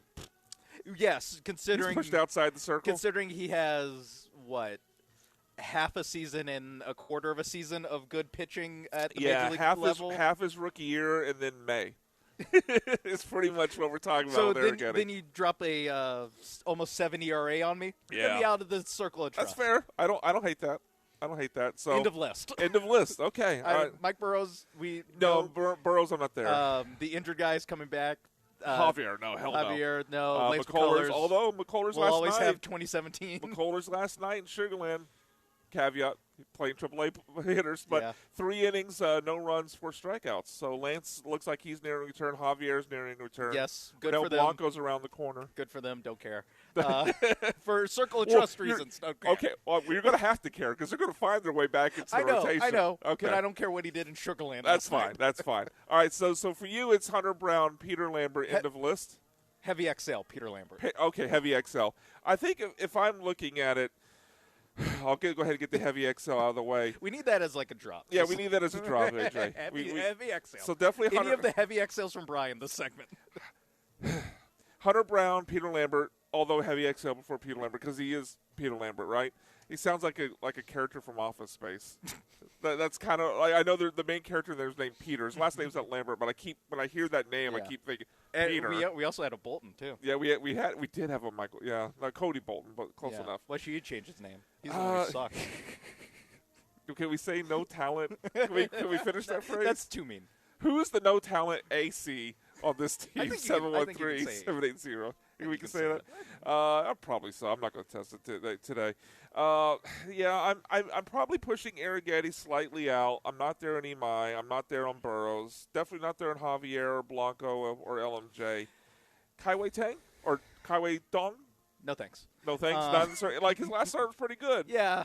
I think if can't this quite was get there. if this was a bull, and we'll do bullpen circle of trust on the other side. Long but- reliever circle of trust. He's in it. He's in it. All right, we'll carry the Astros conversation over to the other side of the break. I want to tell you more about By the Wayside though before we go to break. So they're happy hour Monday through Friday until 6:00 with $10 select signature cocktails, $8 classic cocktails, and $6 drafts. Open for all World Cup games now. Open 7 days a week.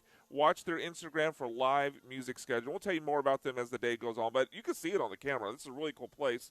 What you don't see to my right, they have a live music stage where they have live music several days a week. So that's also a pretty cool spot. Here in Edo, if you want to come by, have a drink, watch your World Cup games, there's a TV right behind us. There's a live music stage. Very cool spot here in Edo.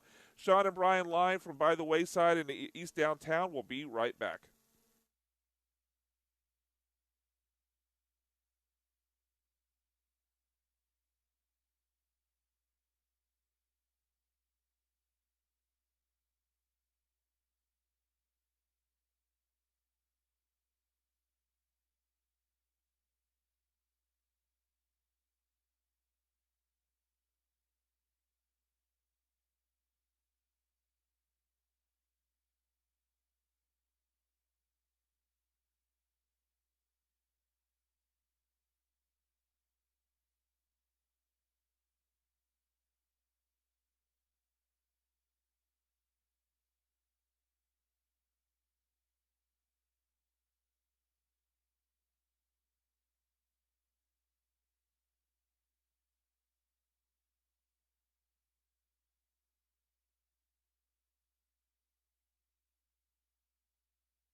This is the Bullpen. On ESPN 97.5 and the ESPN Houston app. Broadcasting live from the mobile Huntington Bank Studios, located at By the Wayside in the East End. Here's Brian McDonald and Sean Mapes. That's right. We are By the Wayside in East Downtown. Brian McDonald, Sean Mapes, live here until 3 o'clock. Jeremy and Joe will follow us 3 to 6 as well. And this place is really cool. You can see it on the camera if you're watching us here on our YouTube.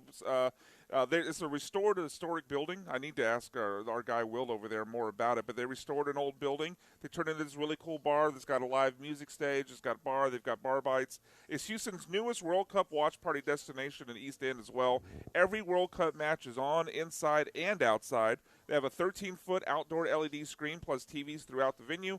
Free large parking lot, a huge advantage compared to downtown in Edo, with cocktails, beer, bar bites, and plenty of shade in the outdoor art park. Just a couple miles from the FIFA Fan Festival, making it an easy stop before or after you head out there, Sean. This has to be the best parking situation you can get in downtown. Oh, yeah. Given like no, you weren't out at Rodeo Go, right? No. You weren't out at, No. That was a nightmare. Horrible. I have been to Rodeo Go Nothing before. against Rodeo Go. Rodeo Go's Yeah. great. It's not their fault. Yeah, That's parking, a whole, that's a whole soccer. That's soccer. That's downtown. That's FIFA. But yeah, no, this, I mean, big parking lot. I mean, honestly, like, probably more parking spots than you could fit people in here. It's probably pretty close. Yeah.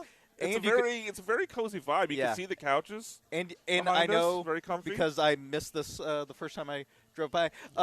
You did too? Yes, I did too. I turned off my. You can park on the street behind here too. Yeah. You can fill this place up, and everyone.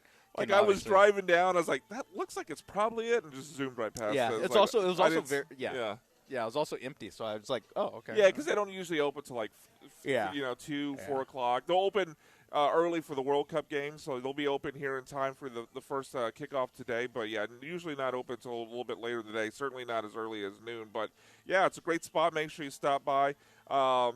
Locally owned by 2 Houston entrepreneurs who wanted to create a gathering place for the neighborhood. Even if you're not the biggest soccer fan, it's a great place to spend the afternoon with friends. So, Sean, let's get back to the Astros. We were talking about the starting pitcher circle of trust, and I think we both landed on Hunter Brown, hard yes. Peter Lambert, exaggerated sigh, we think. And everyone else is – I think Imai is trending towards. Arrighetti could get back in with a good start or two. But right now, I think we're only at 2 people in the starting pitcher circle of trust. Yes, which is definitely not a circle. No, it's not a circle. It can't be a circle. I think Imai is probably next up on the bubble. And okay, more than Arrighetti. And Wow, Arrighetti. He's moved past Arrighetti? I think so. I think so. It's close. I mean, it is. I just need a good start from Arrighetti. I really think like Arrighetti starts today. If Arrighetti goes out and goes like 6 innings, 2 earned runs, he's back in. I think I need a little bit more. Not as far as like, 7 innings, 1 earned run. No, just more than one start. Yeah, more than one start. That's fair. And I think Imai's there, but Imai might be more in the two more good starts. And I'm good. Yeah. Arrighetti, it's like 2 more, and I'm thinking about it. 2 more, and you're thinking about it. Yeah. Okay. So let's spin it to the relief pitchers. I think we're going to have more people in this circle of trust, Sean. It will actually be a circle. It'll actually be a circle. But right now on your active roster in the bullpen, you have Josh Hader, you have Okert, you have Brian King, you have De Los Santos, A.J. Blueball, Brian Abreu, and Nate Pearson. I can tell you right now, Nate Pearson, you're not anywhere near the circle of trust, especially after he threw wide left like a Bills kicker in the Super Bowl. Well, that was right. Yeah, that was a stray. Scott Norwood. Norwood caught one. Caught a stray over the Astros. 35 years later. 35 years later. I'm still not over the birds. No, I wasn't even watching the Super Bowl. Too young. But wow. It was the next year that I started watching the Super Bowls. That felt like a flex, but it's not really. It was just the next year. But Nate Pearson's not in it. Brian Abreu, certainly not in it, right? No, Pearson, maybe Sugarland Space Cowboys circle of trust. Sure. Yeah, hopefully soon. Hopefully we'll find out soon, right? But I think this is a 3-person circle of trust. I guess I maybe oversold how much bigger it was going to be than the starting pitching. But Hader, Okert, and Brian King are in. I know like De Los Santos' numbers overall aren't terrible. Really, neither AJ Blueball or Nate Pearson's. Like their overall ERA, it's in the 3s, which for a reliever is not great, but it's not horrible.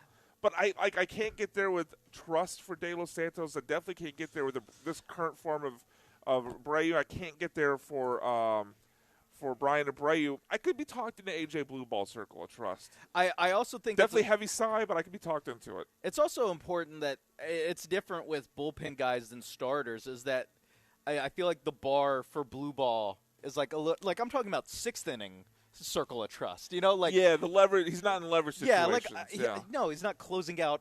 Although he was yesterday. I was going to say Game 5 of a playoff series. Right. Like that's not what I'm asking. I'm looking for him to be like, you know. Do I feel comfortable you coming in 2-run game of the 6th and the game not imploding? Like I think Blue Ball's there. Dos Santos is tough, and this might be more of the what I was saying earlier with Imai and Burrows having a little bit more acclaim than the Lamberts of the world, right? Where like I think Dos Santos is getting a little bit of a knock just because he kind of came out of nowhere. He's a classic Dana Brown. He's good at finding the mid. Yeah, like low-level pickup, and it's like, this guy's pretty solid. And it's like, solid's probably a good word for De Los Santos. Yeah, ERA right now, 4.79. Yeah, maybe not. And you're looking at the recent form. So he gives up a run last night. He gives up a run last night against Detroit. Appearance before that against Toronto, 2 earned runs. Appearance before that against Toronto, 1 earned run. 2 scoreless, and then 2 earned runs against KC, 3 earned runs against KC. Yeah. So you're looking at 5 out of his last 7 appearances he's given up runs, and I think 3 of those 5 are multiple runs. Yeah. If he had a longer major league resume, I think he could. Even with these struggles, I think he could like be in the conversation again for like 7th inning. And it's funny. You almost need like a righty specialist. You never hear about a righty specialist. Yeah, they're very left-handed heavy right now. The 3 guys that are hard yeses are all lefties. Yeah. I mean, Brian Abreu is supposed to be that guy. We know it hasn't really worked out there. So I want to get a Blue righty. Ball's in righty. here. So that's kind of why maybe I'm almost artificially putting him in the circle. Just like, you got to have a righty. He's right-handed Tony Sipp of like, well, that's not fair. We do need a lefty. That's not fair. We do need Francisco Liriano. We do need a lefty in this bullpen. Yeah. It's like now it's the complete opposite of like, we do need a righty at some point to come into I a game. appreciate that you went fairly recent because I don't even know what to tell you where my mind went when you would go with the obligatory lefty because I was going to go Mike Gallo. I was going to go Mike Gallo, Trevor Miller. Guys from the mid-2000s. They're on that 2005 team. Smoking Joe McGillicuddy from 1948. Came back from the war and started Little Davy McGillicuddy. Oh, yeah. Squints McQuince. Some guy named Squints, right? Yeah. But I think that's my circle of trust. It's I mean, easily Hader, Okert, and King, and then I'm definitely sighing, before I say like when I'm gonna say Peter Lambert, but I'm sighing and I'm putting AJ Blue Ball in. Where are you at? Yeah, you the same. I agree with that. I think Kaiway eventually works his way in here. Yes, when he gets, I was only going on current active relief pitchers, but when Javier comes back, and because I think Kaiway goes to the bullpen. Higher register, probably. Then he would immediately be put into the circle of trust. Yeah, so I think that's where we land. Javier and McCullers are tough because they do have track records and playoff track records, and World Series track records. Now, what are you referring to? Javier and McCullers. I know, but as far as like 2022 World Series and the 2017 World Series. No, I'm referring to. Are you talking about their possibility to make it into the circle of trust, or just okay? Yes, okay. where I'm a hard no on both. Just nothing they can do. Nothing they can do. Javier's washed. 15 or however many starts left in this season. 10 straight scoreless starts. He throws a no-hitter every time. I think Javier's washed, and I think Lance McCullers is Mike Burrows with more nostalgia. Like, he'll give you every 5 starts, he'll give you the 6 innings, 2 earned run. But everything between that is going to be pretty mid to bad. You like that? He is. Is he not Mike Burrows, but with nostalgia? 2 rings, Mike Burrows. Yeah. I mean, he was better in those runs than Mike Burrows. He had a great first start of the year. We'll always have that. We will always have that. Yeah. They can't take that away from us, Sean. Yeah, I want to make a case that, like, if they are, let's say, 4 ERA guys, like They just have a 4 4 ERA. even or just in the fours? 4 even. Okay. Or 4.5. Let's go 4.5 or lower for however many starts are left this season. Let's say 8 starts, whatever. No, I couldn't do it. Okay. Because that would be because especially because we kind of started this with looking ahead to a postseason, like how you would shape the rotation. Yeah, Game 3, Christian Javier has because even that 4.5 ERA. And I think that's being favorable given what we've seen of Javier of late. It is sunny. But even with that, that's in the regular season, you're going to have the ups and downs of playing bad teams, playing good teams, where in the postseason, all good teams. So even if he's only managing the 4.5. It is the 2026 American League. It might is. not all be good teams. Well, it'd be the upper end of what you're playing in the regular season. Yes, it's all better teams. Yeah, you wouldn't have the benefit of okay, today we get to play the Twins. Yeah. You wouldn't have that in the postseason. Sure. I would say the Royals, but talk to Tatsu Imai. Hey, those guys are tough. those guys are sons of. So a few more bits on the Astros game last night before we move on. Obviously, didn't end up mattering. This is more trivial, and maybe something I'd like to see. Maybe it's just this guy is who he is, so you're not going to say anything to him. But that challenge by Jose Altuve last night, if you missed it, Altuve. It was a 3-2 count. So it's the difference of a walk or a strikeout. But he challenges a pitch on the outside. My problem with it, Sean, was it was second inning, 1 out, no one on base. It's hard to have lesser consequences, lesser stakes. Yeah. Than in the moment when Jose Altuve decided to use one of the challenges. Which, if it's egregious, I have no problem with someone using a challenge on the first pitch of the game. If it's just egregious, cool. But you only get 2 misses. So if it's close, it's second inning, there's no one on base. Sorry, Altuve, walk back to the dugout. Yeah, no, I definitely agree with you in principle that you can almost make a case where if there's no one on base, probably shouldn't use a challenge until the 5th inning. Yeah, at least I could be talked into that. Just a hard rule. Unless there's a runner in scoring position, you're not challenging before the 5th inning. Yeah, same thing with maybe even the 7th inning. Same thing with challenges in basketball, in the NBA games too, where I'm you're really, because that one you get 2. Yeah. 2 flat. Yeah, at least with baseball, if you're right, going. you just keep going. But yeah. If you have CB Buckner or whoever, Angel Martinez. But I will say, and you tipped your hand a little bit. Oh. It is Jose Altuve. It is. That's why I think no one's going to say anything. I'm fine. It's him and Yordan Alvarez challenge whatever you want. If Loperfido does that, I think they're pulling him aside. Hey, look here, young dude. Hey, Taylor Trammell loved the home runs, but let's mention that. Maybe chill on the challenges. So, rando dude I hadn't heard of from the Tigers yesterday is throwing a perfect game until Taylor Trammell yanks another one. I mean, both hard down the left field lines where you really weren't sure if it was fair or foul. Not as far, obviously, not as majestic as the one he hit in Toronto, but still down the line. It was 425. I think it's 111 off the bat. He doesn't hit a lot of home runs. He literally has 2. But goodness, Sean, when he gets a hold of one. Yeah, it's to quote Jenny Kavanaugh, they go a long ways. I'm willing to. I know you said 420 whatever. And I think it was listed. I think it was listed at 422. Yeah, the other one was maybe shorter than that, which is crazy. I'm willing to say he hit 1,000 feet of home runs. He's hit 1,000 feet of home runs. Honestly, if you'd asked me before they put up the StatCast of the one in Toronto, I would say that's a 500-foot home run. I'm not saying I'm good at judging distance, but that's a 500 freaking foot home run. I'm going to curse there. Yeah, I think.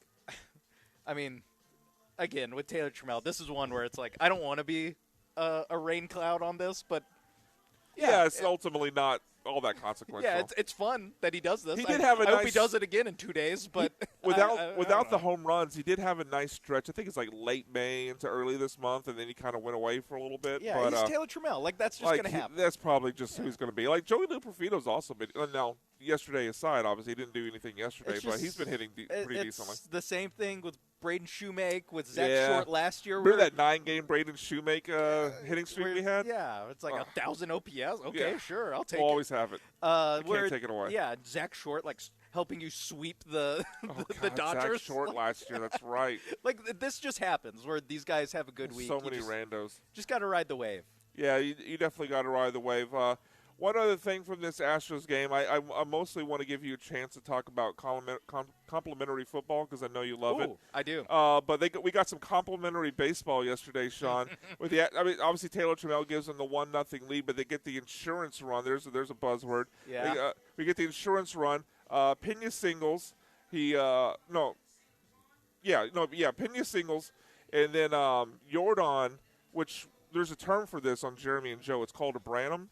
If you move a runner over, because Pena also sold. That's the part I left out. Pena singles. He's still second base. He's on second with no outs. Jordan yanks one to the right side of the infield so that Pena can advance to third. That in this show, if you get like a sacrifice play without being credited with a sacrifice, that's called a Branham on Jeremy and Joe. For some reason, why is he the namesake of that? Well, you'd have to ask him. There's maybe some ego involved here, but he has laid claim to the stat of moving a runner over when you don't get credit for a sacrifice. Yeah, so, it's not the ultimate sacrifice. That's like one step too far. No. It's not my sacrifice that Creed told us about. Yeah. But anyway, sure. Jordan pulls I said over. yeah like I understood that reference. They have a song. Jordan pulls one over to the right side. Pena advances to third, and then Paredes brings him home with a sac fly. Complimentary baseball. Love it. They got one hit as a single, and they scored a run out of it. That's winning baseball. Complimentary baseball, baby. That's how you win. That's how you win. All right, when we get back on the other side of the break, we got to talk about this lockout because the MLBPA has responded to the owner's proposal that they put out yesterday, which felt like it was just intentionally put there to piss them off, really, and no other reason. But we'll talk about that on the other side of the break. But make sure you stop by the wayside. Even if you can't come and join us today, and Sean and I will be here to 3, Jeremy and Joe till 6. But happy hours Monday through Friday until 6 with $10 select signature cocktails, $8 classic cocktails, and $6 draft beers. Open for all your World Cup games. Now open 7 days a week. And make sure you check out their Instagram for a live music schedule because, like I said, to my right here is a stage here where you can catch live music multiple days a week. Brian and Sean at By the Wayside in East Downtown. We'll be right back.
This is The Bullpen. On ESPN 97.5 and the ESPN Houston app. Broadcasting live from the mobile Huntington Bank Studios, located at By the Wayside in the East End. Here's Brian McDonald and Sean Mapes. That's right, big voice guy Brian McDonald and Sean Mapes live from By the Wayside in East Downtown here until 3 o'clock. Jeremy and Joe follow us, and then Sean and I are on the road again tomorrow, 3 to 5, a little bit different time slot, back at Tom's Watch Bar downtown, so come by and say hello. And Sean, this place has, you mentioned the free large parking. We talked about that compared to the other spots around East Downtown, really compared to the spots we usually go, just so much parking there. This place also has an outside venue. Really comfortable. You know, they got fans there to keep a little cool, and 13-foot outdoor LED screen, plus TVs all inside if you want to stay inside, because this is, as you can see on the screen, pretty cool, cozy vibe here with the couches as well. They also have some signature cocktails, which happy hour Monday through Friday until 6. Those signature cocktails, $10. Classic cocktails, $8, including a couple, Sean, that they're going to bring over to us. You want to mention those for us? A couple drinks that people could try? Yes, I think. Come out here. I think we're getting a Burnin' Daylight. We are. We are, and this counts as self-care, which really caught my eye. Vodka matcha, coconut cream. You just like saying matcha. It's fun it's a fun word. And the description of it, I mean, honestly, it sounds like a description of me. Creamy, dreamy, and indulgent enough to justify it. Okay. Soft sweetness. That was creepy. That sounds I like apologize to anyone within earshot. Poor Caitlin's within earshot. Had to hear you describe yourself as creamy and dreamy. It sounds like me. Sounds like me. And just indulgent enough to justify it. No. I'm sorry for that, Caitlin. I'm sorry for that. That's out of line. But yeah, we will try those drinks and love them. But that was a bit much, Sean. That was a bit much. Gosh, see what drink am I going to describe I'm going to describe myself, Sean, as Burnin' Daylight, smoky, juicy, and kissed with spice. Boom. Did I make it more creepy? Yeah, that's way worse. Did I make it way worse? That's way worse. Describe yourself with another drink, Sean. Keep going. Hold on. Let me see. Earthy, vibrant, and alive with spice. I think. This might be a Mount Rushmore +1. Describe yourself with the drink recipe. I think I'm alive with spice. I would say you're alive with spice. Yeah, I'll give you that one. Yeah, nothing too crazy. Nothing too crazy, but you know, whatever. Acquired taste. Maybe acquired taste should be in there for Bright, bubbly, and a little too easy to love. That's another one. That could be me. Yeah, there you go. All right. Maybe this is a future Mount Rushmore +1. Yeah. Very good dating profile. Very good. You know what? I'm obviously off. Well, I was never in the game when the apps were around, but maybe this is something you can change your profile to, Sean. Maybe. I don't know which one you use, but I'm trying to see if I can profile you, which app you're on. I'm ready to get insulted. Go for it. Hit me. Bumble? No. No? Okay. You don't seem like a Tinder guy. No. Well, once upon a time? I am a Tinder guy.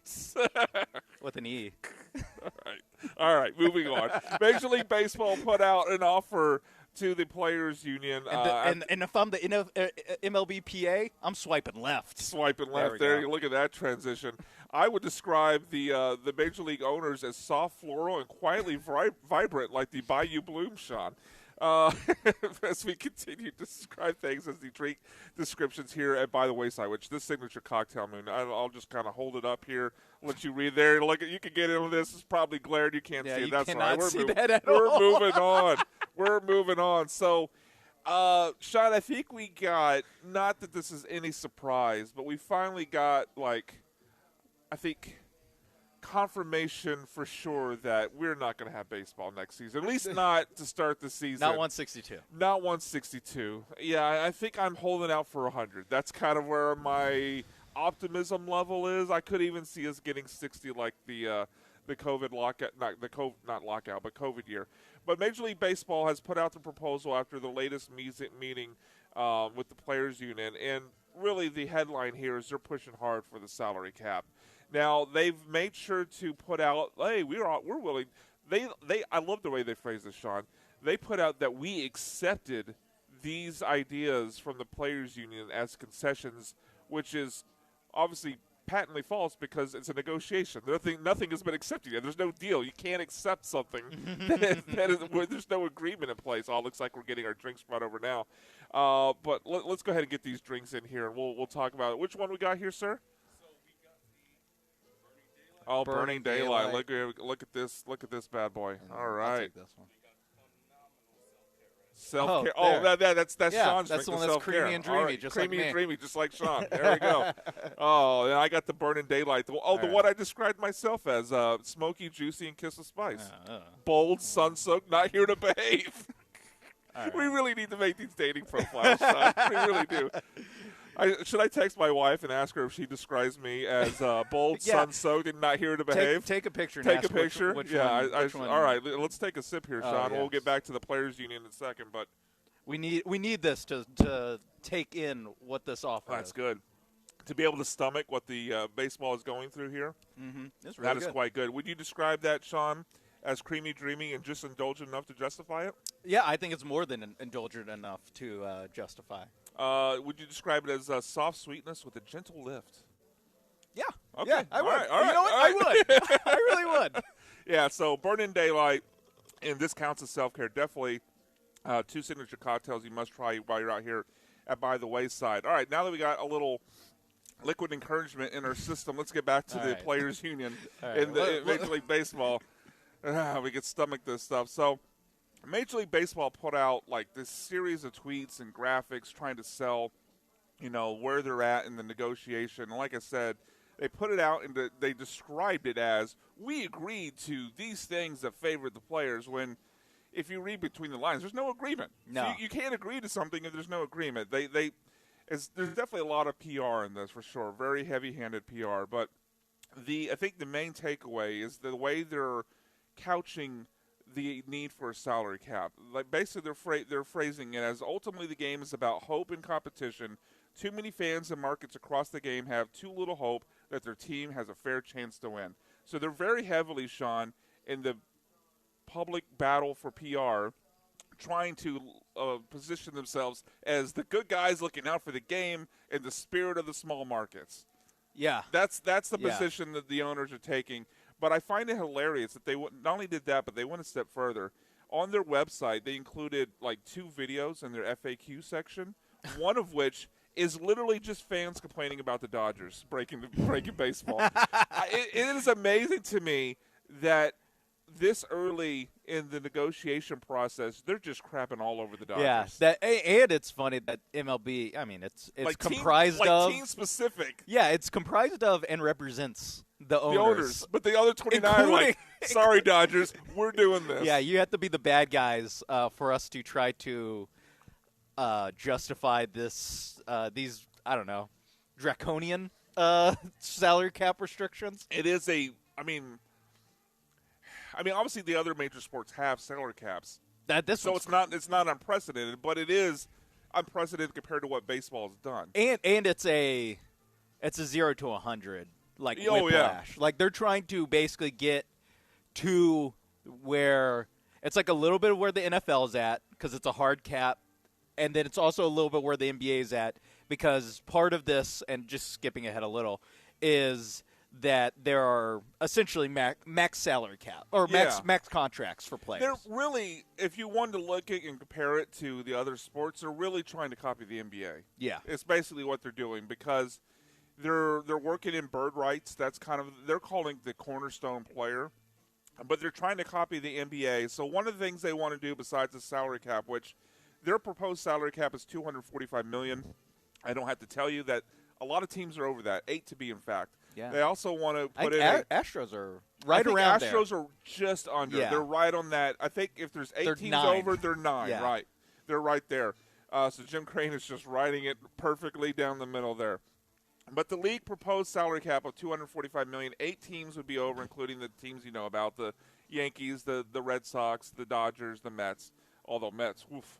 Get more out of that, pal. Exactly. You can't buy a championship. Why? The Mets. And they also want to put in, to appease the players, a salary floor of $171 million, which even more teams would have to adjust to because 8 teams are over the proposed cap. 12 teams are currently under the salary floor.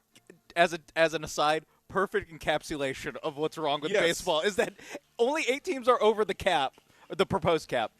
12 are below the threshold.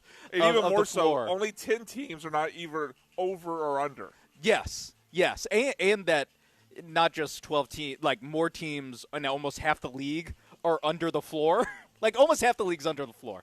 It's also that some of the ones that are under the floor are like not even close. Like they had to add $100 million. In that video where they just crap all over the Dodgers, again, an official Major League Baseball video crapping all over the Dodgers, they point out to make it, I guess, the most drastic case possible to show the benefit of their side, the gap between the Dodgers and the Marlins. Yes. And that's really, like, I'm more on the side of, you know what, this is a hot take. We're going to have to carry it over the other side. Because I kind of think, am I amongst safe company? I don't know. Salary caps are un-American. That when the bullpen returns, ESPN Radio 97.5.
Hour 2 of the bullpen starts now. I'm Brian McDonald, Sean Mapes, live from By the Wayside in East Downtown here until 3 o'clock. Jeremy and Joe will take over then and carry it till 6. Sean and I at Tom's Watch Bar downtown, 3 to 5 tomorrow, so come by and say hello. But I need to write that down, 3 to 5. 3 to 5 is that you feel like you're going to – I feel like that fits you better, like with your lifestyle. Like even a show starting at noon, I feel like it's 50-50. It's up in the air? It's up in the air, Yeah. although you've never been late. But To the bullpen, yes. To the bullpen, yes. That's right. There was that thing with John Lance once. Yeah. Yes, that's right. That was less – that was more I didn't know I was working that day. That's all right. But like Big Voice Guy said, we are at By the Wayside in East Downtown, where they have happy hours Monday through Friday till 6 p.m., $10 select signature cocktails, $8 classic cocktails, and $6 drafts. Open for all World Cup games, now open 7 days a week, and you can check out their Instagram for the live music schedule. Sean and I are sipping on a couple of their signature cocktails. Sean got the This Counts as Self-Care. I got the Burning by Daylight, which I am about 80% through here, so it's very tasty. But make sure you come by and stop by, say hello to Will. He's taking care of us here. Nice guy here, and a really cool spot. You can see it on the camera with all the couches. Very cozy, I would say.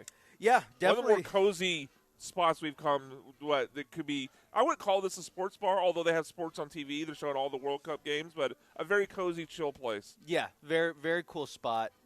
Way too cool, I think, for me. This yeah, is like a little, same. And if it's too cool for you, then what am I doing here? This is a little like, okay, I feel like I'm the square. You here. walk in, everyone's like, who yeah. let that guy in? Are they checking the door? Yeah, exactly. So it's a great spot. We got the stage right next to us for some live entertainment here. Yeah, a couple guitars, couple bass hanging up. There's a drum set over there.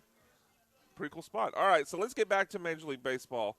Sean, I kind of feel like I go back and forth on whose side I'm on this with Major League Baseball and the Players Union, because I do believe, just as a default, that the idea of a salary cap to take this way too seriously is un-American. Now, I know because we've been conditioned to that with hockey, with the NBA, with the NFL, that we're all just kind of used to that. But like, other than sports, what profession could you be in where they just go, yeah, you can only make this amount of money? No, it's socialist. It's completely un-American. It's a socialist concept. Yeah, it for sure is. So I find myself leaning towards that normally, but at the same time, for the good of the sport, I do look at it like I'd rather it be more like the NBA or the NFL, where you have small market teams be able to compete, where you have parity, where you have, although NBA, what is it, 8 straight years with a different champion? 8 straight years with a different champion. But I will say with the NBA, like they do in recent history have more parity. But you still are in the situation where like Oklahoma City is in a tough spot because they drafted too well, and they have too many good players that you can't pay them all. But a city like Oklahoma City can compete, though. Milwaukee can win a title.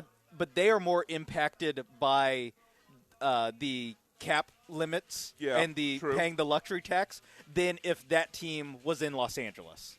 So you're still feeling the pain of like your market limitations. Yeah. It is just beforehand. Part of that's the draft, other things where you can compete, and obviously making amazing trades. Like Sam Presti was on just a heater from 2019. The Paul George SGA trade. Until honestly today, really, he's still on a heater. But I think that's part of it with the luxury tax stuff, is that no matter what you have, if there is a system where you get penalized for spending more, well, the Dodgers can withstand that penalty better than the Cleveland Guardians, whoever. Like that is just inherent, just normal payroll. Yeah, that is just an inherent like fact of what happens. That I have had that thought, because I do think it brings the divide between the haves and the have-nots closer together if you do go with what they're talking about with the salary cap and the salary floor, forcing not only the Dodgers to shed salary, but forcing teams like the Marlins and Guardians to spend more. But I don't think it fixes necessarily the idea of two different bases. Like, there's still going to be haves and have-nots, right? Yes. Like, I still think, okay, you force the Guardians, you force the Marlins up to 171. Well, they're probably going to stop at 171. Yeah, like whereas Dodgers, Mets, Yankees, Red Sox, they're going to go all the way up to 245. Unless they are hiding their profits and withholding the profits, right? Like even more than we already kind of accept that they are. Probably so.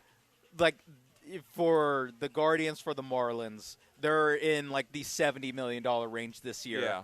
The floor for the owner's proposal is 170. They will have to spend $100 extra million, and they can apparently do that like easily like that. Sean, why can they not do that today? You just opened a third eye for me because you're 100% right. I don't know why I hadn't thought of this before. Because, like you said, this is a proposal coming from the owners. So the owners of these teams spending $79 million today are saying, yeah, I could easily spend 171. Yeah, 170 and I'm good.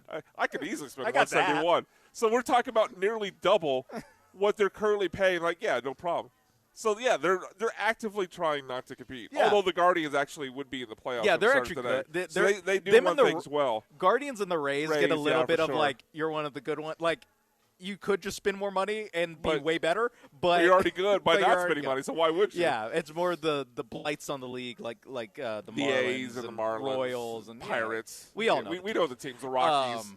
I think that's something where you almost have to.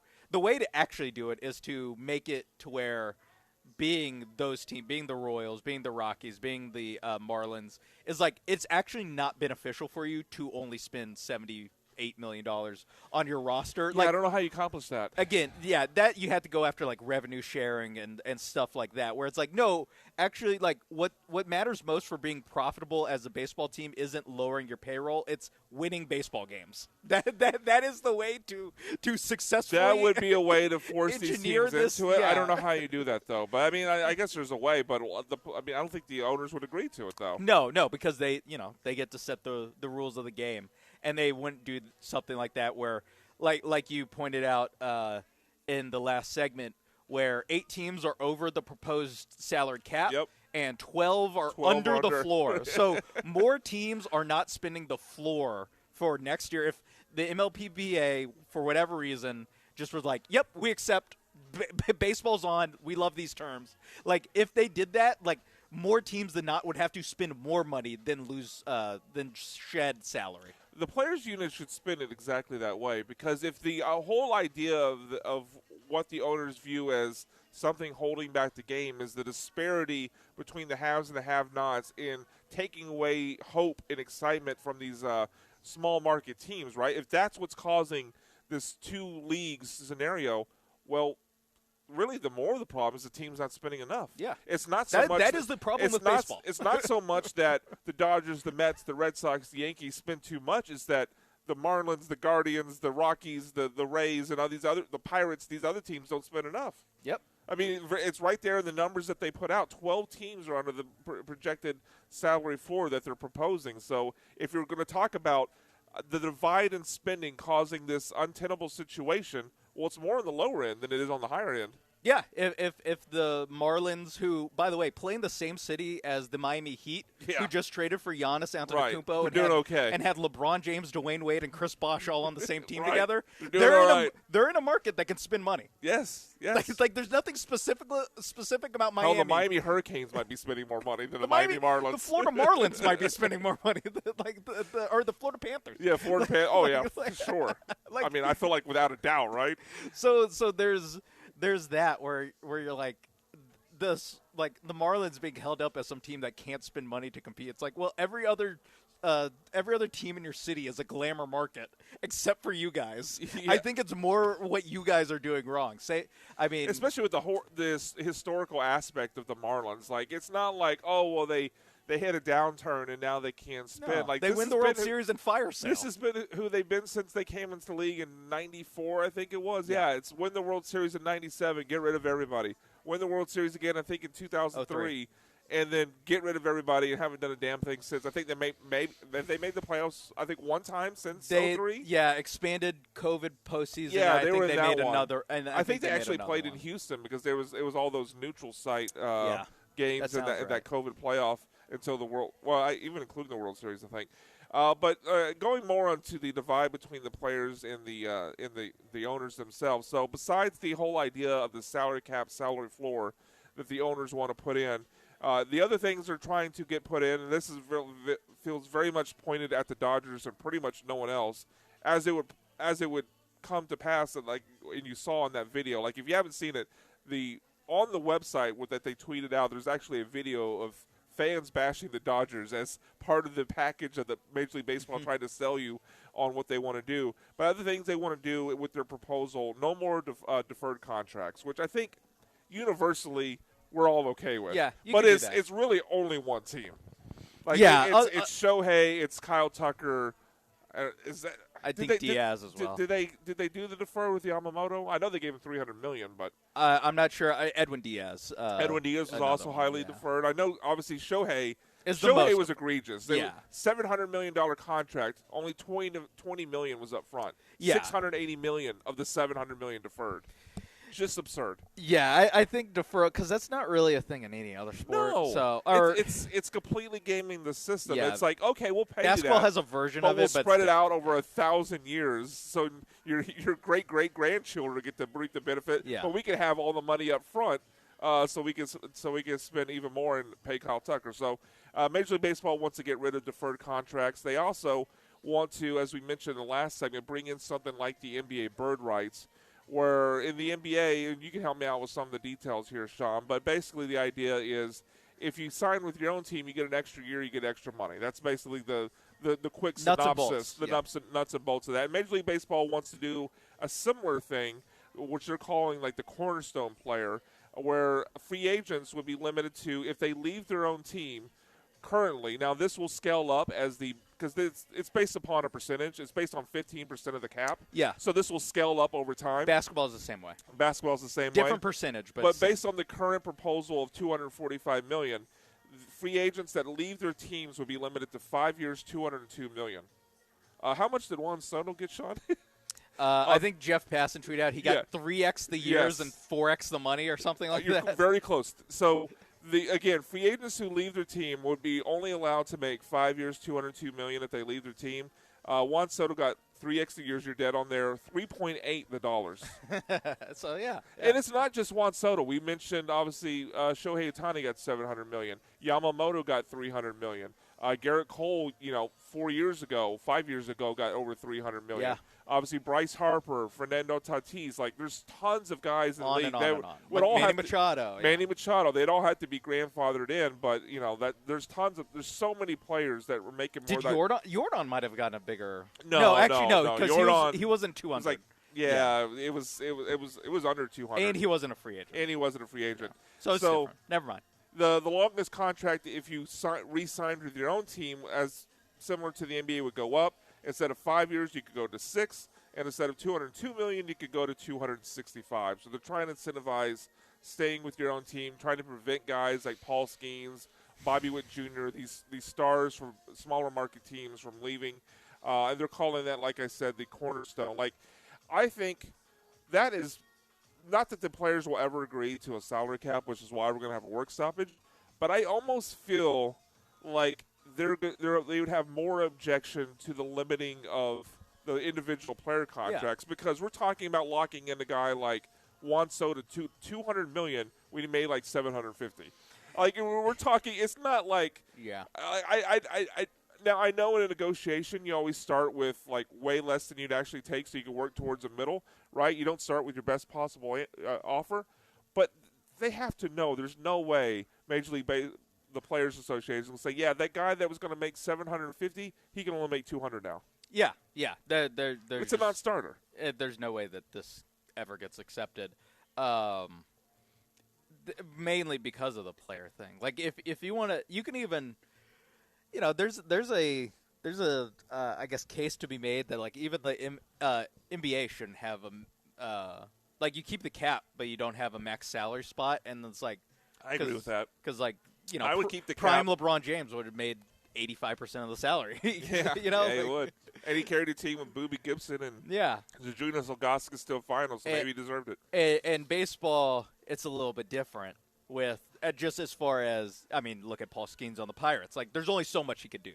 And Yeah. so even if you do pay him, 90% of the salary cap, like, your team's going to look a lot like the Pittsburgh Pirates have looked the last 3 years. Right. So there is, I guess, like a self-policing aspect of, if you put in a cap, like, you don't actually need hard and fast rules for max salary caps. Those will kind of get softly enforced.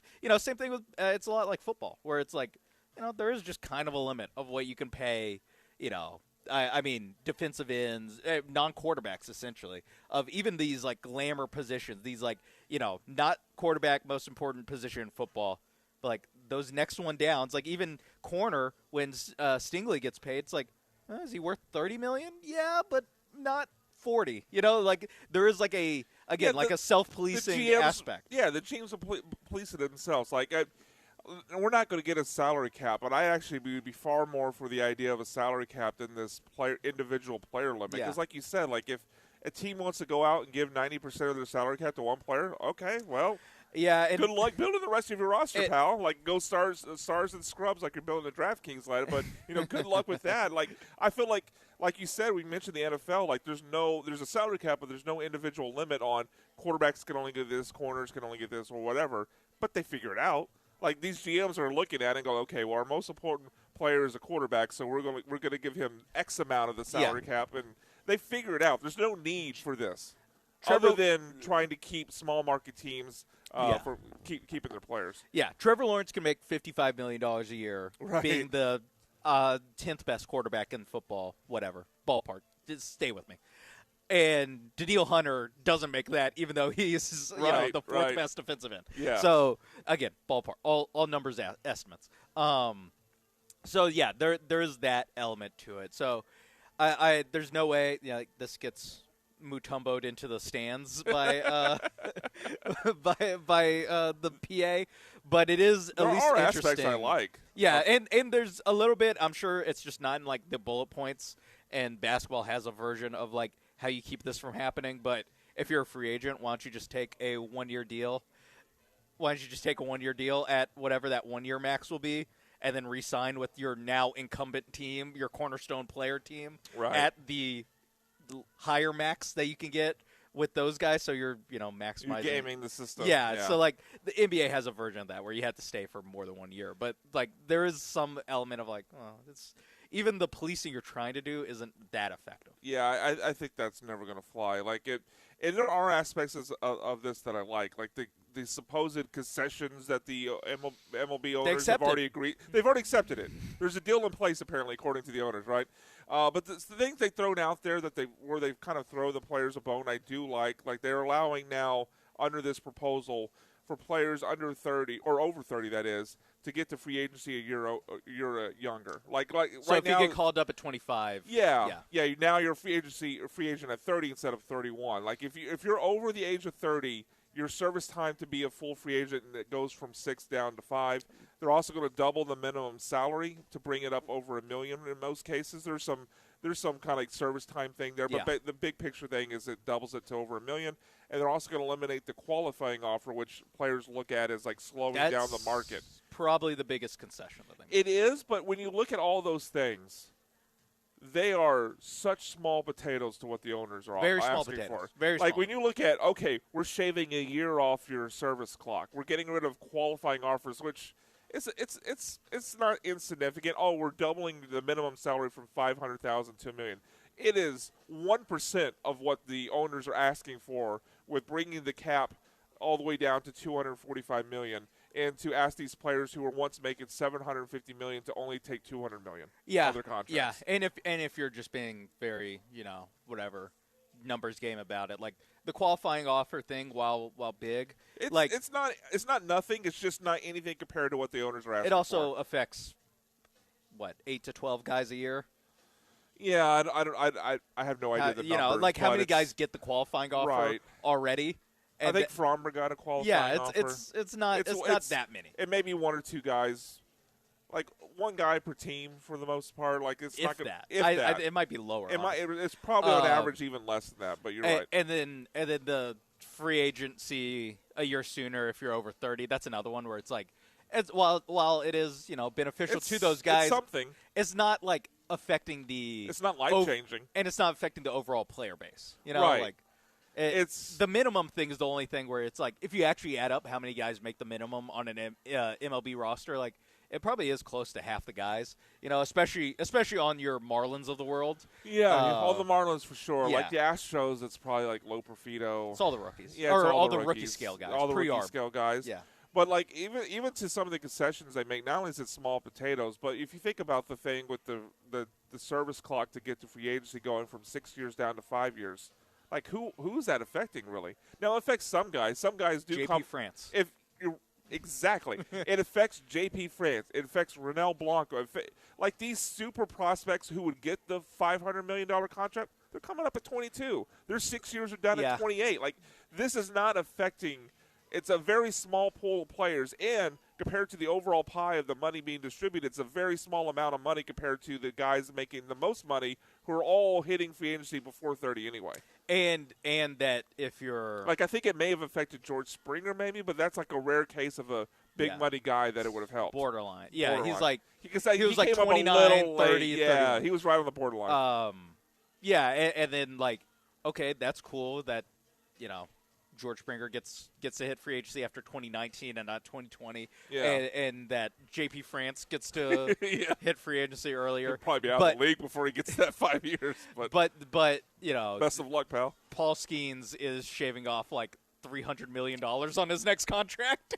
Right, Paul Skeens, who came up, like 21 years old? Yeah. Guess what? His 6 years are done before 30. He's doesn't help him. Well, it's also like, and if he wants to leave, there's a max contract offer that's, again, $300 million less than what he would actually make. Like, if you're if you're weighing it from the Players Association side, right? It's like, okay, do we help out the J.P. Francis of the world?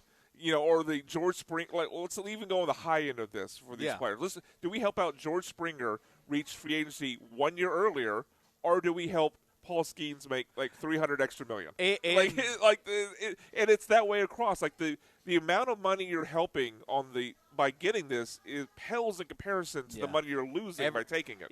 Doubling every minimum guy's salary, like it doesn't add up. It doesn't add up. It probably benefits more total players, but it's not equal. Yeah, the money is far more on the other side. All right, we'll probably talk about this more. Obviously in the coming future as probably a lot next spring. Yeah, a lot next spring when we don't have baseball. But we'll go ahead and move off of it for now. If you do want to weigh in, you can call or text the HRP listener line 713-780-3776. But when we get back, we'll continue our NFL vibe checks, checking in on the AFC North. Brian and Sean live from By the Wayside at East Downtown. We'll be right back.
This is the Bullpen. On ESPN 97.5 and the ESPN Houston app. Broadcasting live from the mobile Huntington Bank Studios, located at By the Wayside in the East End. Here's Brian McDonald and Sean Mapes.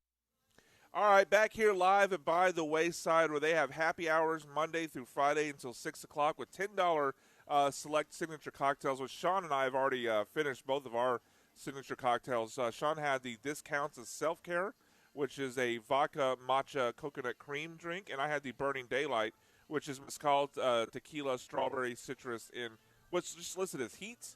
I'm not sure what heat would be in that equation. You tell me. I don't know. I drank it. I drank it all. It was very good. But make sure you stop by, try those signature cocktails. They also have $6 draft beers, and they're open for all World Cup games, now open 7 days a week.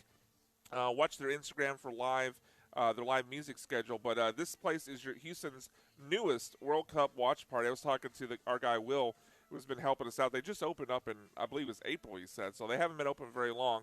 But they got every World Cup match on the TV. There's a TV right behind us if you're looking on in the 29 YouTube minutes, stream. there'll be a Norway-France game. That's right, with no Holland, unfortunately. Oh, okay. Yeah. Erling Haaland. Erling Haaland, there you go. I got there. It's kind of. I got you. Kind of there. I got you. But unfortunately, both teams don't need it. So yes. I thought they might go for it, both teams, since they needed to win the group, but they've kind of both opted for, not really. Yeah, we're both good. We're both talented enough to, even if we lose the group, that we'll take that lower seed. Yeah, it's a little interesting. We don't need to get we don't have to get into that. But yeah, every World Cup match is on. You can watch it inside here in this really comfortable lounge. You got the couches here like you're sitting in your own living room, but except for you got a fully stuck bar on like your living room. And these seats that we're these sitting seats in. are so comfortable, Sean. This is by like far yesterday. the best I was hyping Ducky McSweeney's for like the best TV setup of these bars we went to. By the Wayside, best seating arrangement for any bar that we've been to. Yes. Easily. I would have these in my house. 100%. 100%. If the wife is listening, we're ordering these. I don't know where it's from. But we're going to order it. And if you don't want to watch it here, they have a 13-foot outdoor patio as well. Yeah. Lots of parking, just a couple miles from the FIFA Fan Festival that's nearby. So make sure you stop by or after if you're headed out there as well. So, Sean, it's time to check in with another NFL division with our ongoing series of NFL Vibe Checks, this time with the AFC North. We are into the AFC after going through the NFC the last 2 days. Starting off with, you know what, I flipped these just because I think the Ravens are better. But we'll go with the actual divisional champs. We'll show them a little bit of respect, I guess. The team the Texans smacked around the playoffs. Well, in the fourth quarter. But the Pittsburgh Steelers are your defending division champs. Ran all over them in the fourth quarter. The Pittsburgh Steelers are your defending divisional champs. They were 10-7 last year, ranked 15th on offense, 17th on defense in points per game. Obviously fired Mike Tomlin, although I think they mutually parted ways. We know what it was. But, yeah, they gave him a little bit of a softer exit there. Bring in Mike McCarthy. You look at key adds, key losses. Obviously, they bring in Michael Pittman from the Colts. Bring in Rico Dowdle, the running back from the Panthers, also formerly of the Cowboys, AJ's boys. And they lose Kenny Gainwell, their pass-catching running back, to the Buccaneers. What is your overall vibe right now, Sean, with the Pittsburgh Steelers? Very, very, very low ceiling. No, actually, not very low, but just very well-defined ceiling. I feel like their ceiling and their floor is about 1 foot from each other. See, I think the floor is a little bit lower. It's a classic NFL thing. We talked about it with the Bucs yesterday too, of just like, I guess we're running it back again with these old dogs and with they're not as good as they once were, Sean. Yeah. But I don't even know if I can do the next part of the Toby Keith line. I don't think they're as good once as they ever were. I actually don't think Aaron Rodgers can be as good once as he ever was. They're just not as Toby Keith just stops the song. I'm not as good as I once was. End of song. There was a time back in his prime Aaron Rodgers could really hold it down. That time Unfortunately, is past. It's not that time anymore. is over. And it's also like Aaron Rodgers isn't obviously, Aaron Rodgers from 2016. No, he old. But then it's also very dependent. As in my age. It's also very dependent on this 42-year-old man. Oh yeah, which is a terrible spot to be in life. Wait, hold on a second. As my weekly co-host, what are you saying, Sean? But if Aaron Rodgers goes down, you're looking at Mason Rudolph, Will Howard, and Drew Aller as your cavalry on the way. it's so funny. Neither of us think Aaron Rodgers has that much left in the No. tank. Also, if he gets hurt, you're screwed. You're on top 5 pick alert. Yes, So they are. Mix that in with the defense, where hey, it's a lot of names that you recognize, but they're old. Good news, bad news. It's a lot of names I recognize. Because Cam Hayward's been in the league for 13 years. Because T.J. Watt's been in the league for 9 years or whatever. Yes, and has played 10 games in each of the last couple seasons. Yeah, you got Alex Highsmith, who I like, Patrick Queen, who I like, Joey Porter Jr. Still working on that contract. Jalen Ramsey is on this team. Oh, that's right. I forgot Jalen Ramsey was on that team. It is. It's an old group. Very old. And we've been watching NFL long enough that when you hit the wall, you hit it, and it might be really ugly. There. So is that the vibe? They've hit the wall. I think they're. I wouldn't be surprised at all if they are a 6-11 team. You know what? You talked me into it. I think I take back my comment of their floor is 1 foot below their ceiling. I do think there's a floor that's quite a bit lower there. They had Michael Pittman. I don't know what you think of DK Metcalf, but I think DK Metcalf he's aight, but he's very dependent upon I think a great quarterback. DK Metcalf is not an elevate my quarterback type of receiver. He is in that next tier down from I think even Nico below, Collins is in. I think he's below the Nico tier. Wherever you would tier Nico, I would put DK on the tier below that. Nico, I always say, he's top 8. I have Nico about 8. I'd probably put DK's probably 12. 12 to 15. Yeah, I don't want to run over the full list, but the wide receiver talent in theory is there. Mm-hmm. I like the addition of Rico Dowdle at running back to add to Jalen Warren, so I think they have enough there. The defense is old, and I don't trust Rodgers to make the most of his talent. I was going to say, and I don't trust Mike McCarthy all that much. Even the wide receiver talent, it's cool. Are you bombing it deep with Aaron Rodgers, who wants to get rid of the ball in 2 seconds? It's just because they kind of such a mismatch. Yeah, because DK Metcalf is very much he's kind of like A.J. Brown in ball winner, deep. He's a deep play guy. He's not a short, post quick route, over the middle, right? So he's not like you said, Aaron Rodgers wants to get rid of the ball quick, which is I think in part why, other than also who their OC was years with Arthur, they had so many tight ends. Because it's just we need guys to just run 3 yards, turn around, right? That's not DK Metcalf, so I don't think they get the most out of him, but. I am definitely down on the Steelers. I don't think they win the division again. I'd also say I don't think they finish second in the division. Looking forward as we continue to go through this the AFC North, but do you have their win-loss total in front of you, Sean? What's it at? 8.5. That's a pretty good line, Vegas. That's a pretty good line. Shout out to Vegas. I see why you're building casinos. I'll go first. I'll go under. Okay. Oh, you go. Okay, well, go ahead. Also under. I'm lower on them than you are. I think they win 7 to 8. Yeah. So I'd probably stay away because just the Steelers seem to witchcraft their way into 9-10 wins. But Mike Tomlin. That was a Mike Tomlin witchcraft. You're right. So maybe the witchcraft is and over. McCarthy's not a bad coach. You're right. We can't forget. What was it? AJ 3 straight years of 12 wins with the Cowboys. Did I have that right? Yeah, Mike McCarthy gets a bad rap. He's not bad. It's the roster more. Can he rekindle the magic he had 10 years ago with Aaron Rodgers? Just not good enough. I don't think he can. Yeah. I don't think AJ, vibe check? Yeah, what's your vibe? Yeah, I think they'll probably win around 8 games. The same type of thing. Y'all said if Aaron Rodgers gets injured, you don't want that to happen. Of course, God forbid anyone getting injured. But that might be the best thing for them because they can end up getting a top 5 pick because they need to get out of that middle, being mediocre, / not being good enough to have a top pick, but also not being good enough to be a Super Bowl contender. So. For sure. That's a good point. Where it's they've been stuck in that middle purgatory if they have the forever. 4th pick in the draft, that might be the best thing for them. Yeah, they can. What was the term your buddy came up with for sucking for Arch? Oh, ask for Arch. Ask for Arch. There we go. So they could go ask for Arch. All right, let's move on to the Ravens. Finished second in the division last year at 8-9. Offense, they ranked 11th in points per game, 18th on defense. Of course, they made the coaching change. Out goes John Harbaugh. In comes Jesse Minter, along with Declan Doyle as their new OC, who, just quick side note, youngest OC in the league now, just at the age of 30. He's exactly your age, John. He's 30, so he's calling plays. What are you doing? You're co-hosting with me. also call plays. What are you doing with your life? I've called way more plays than Declan Doyle. You know what? You're right. Between college football and Madden, you've called way more plays than Declan Doyle. But key losses, of course, for the I threw this in here even though they didn't technically have him, but Key lost Max Crosby because they kind of had him and then they didn't, and then that does not count. But okay. Also losing the bigger one obviously was their center Tyler Lindenbaum. 2 days. They had him for 2 days. Tyler Lindenbaum, their All-Pro center, they lose to the Raiders. Also, they add in Trey Hendrickson to replace the temporary loss of Max Crosby, who they kind of never had. I don't know. It's weird. They never had him. They definitely didn't have him. I Trade guess. got voided. I still don't understand what happened there. Other than the Ravens are kind of low rent there. Yeah. But what's your vibe right now on the Ravens? Obviously, returning most of the same guys on offense. Lamar, Zay Flowers, Derrick Henry. Isaiah likely goes out, but they still have Mark Andrews, who's 1,000 years old.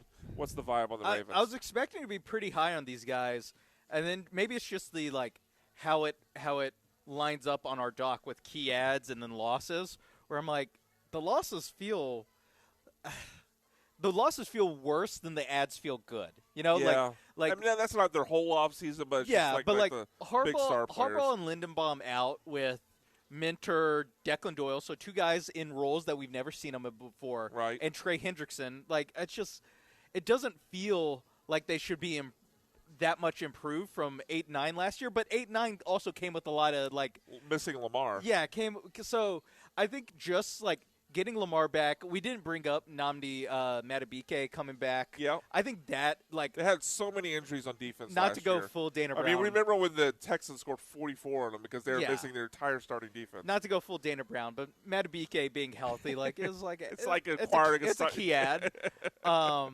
Thank you, Dana. So I am a little bit higher than I'll say I was higher before the start of the segment or before really hearing it listed out of in and out. I'm still high. I just don't know if this is the year they win the Super Bowl, get over the hump. I guess the case to be made is that they absolutely smoked the Minter and Doyle hires, and those guys are fantastic, and Minter is a good defensive coordinator.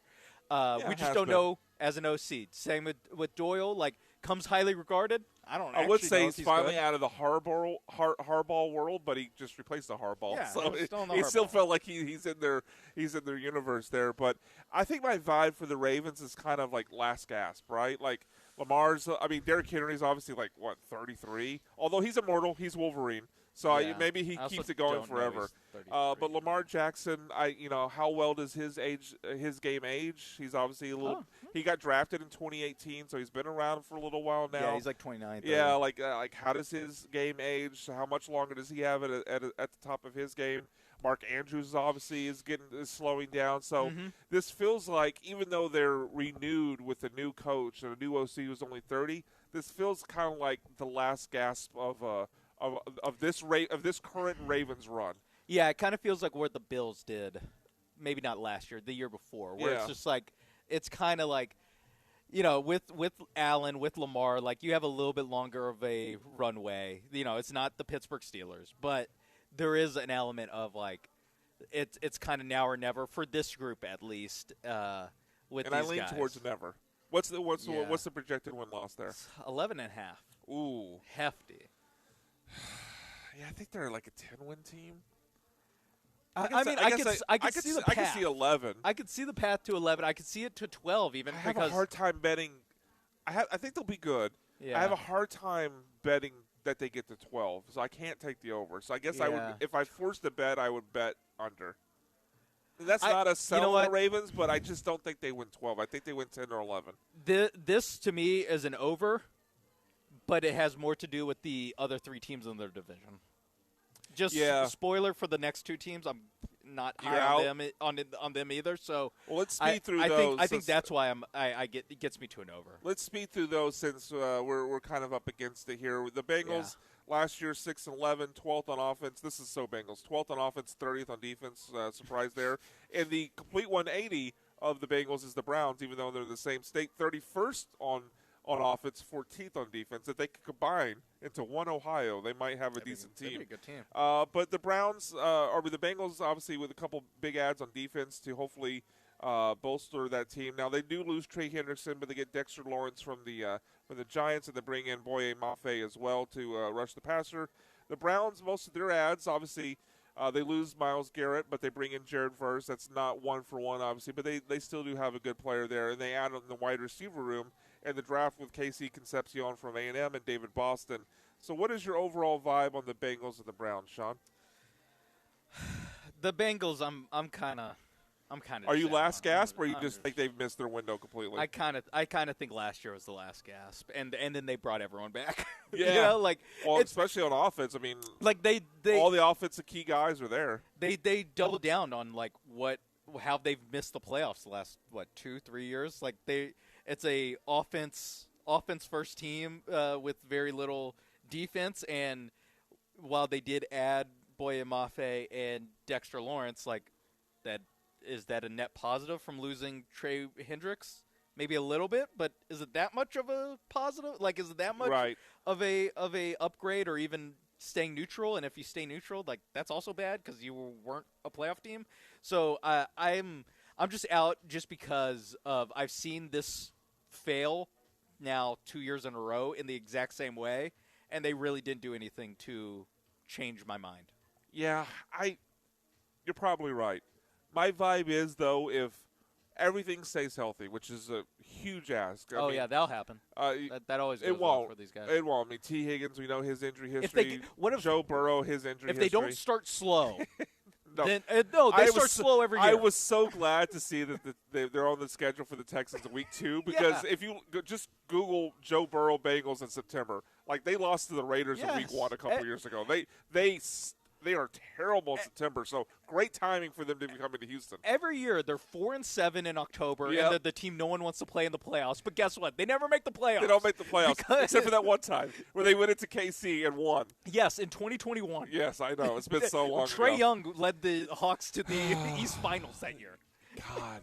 Yeah. Okay. You know what? Yeah. That's so long ago. Well, they went in 2022 too to the playoffs. They did go to the AFC title game. That's right. And they beat Josh Allen in Buffalo that year. They have such huge highs. But AJ was in freaking high school when that happened. Well, he's also 22 years old. So a lot of things happen when you're in high school or before that. He's young. Wrong person to ask.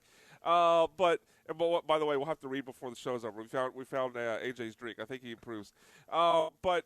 Yeah, it's one of those situations where I'm not saying this is going to happen, and I openly admit the odds are extremely low.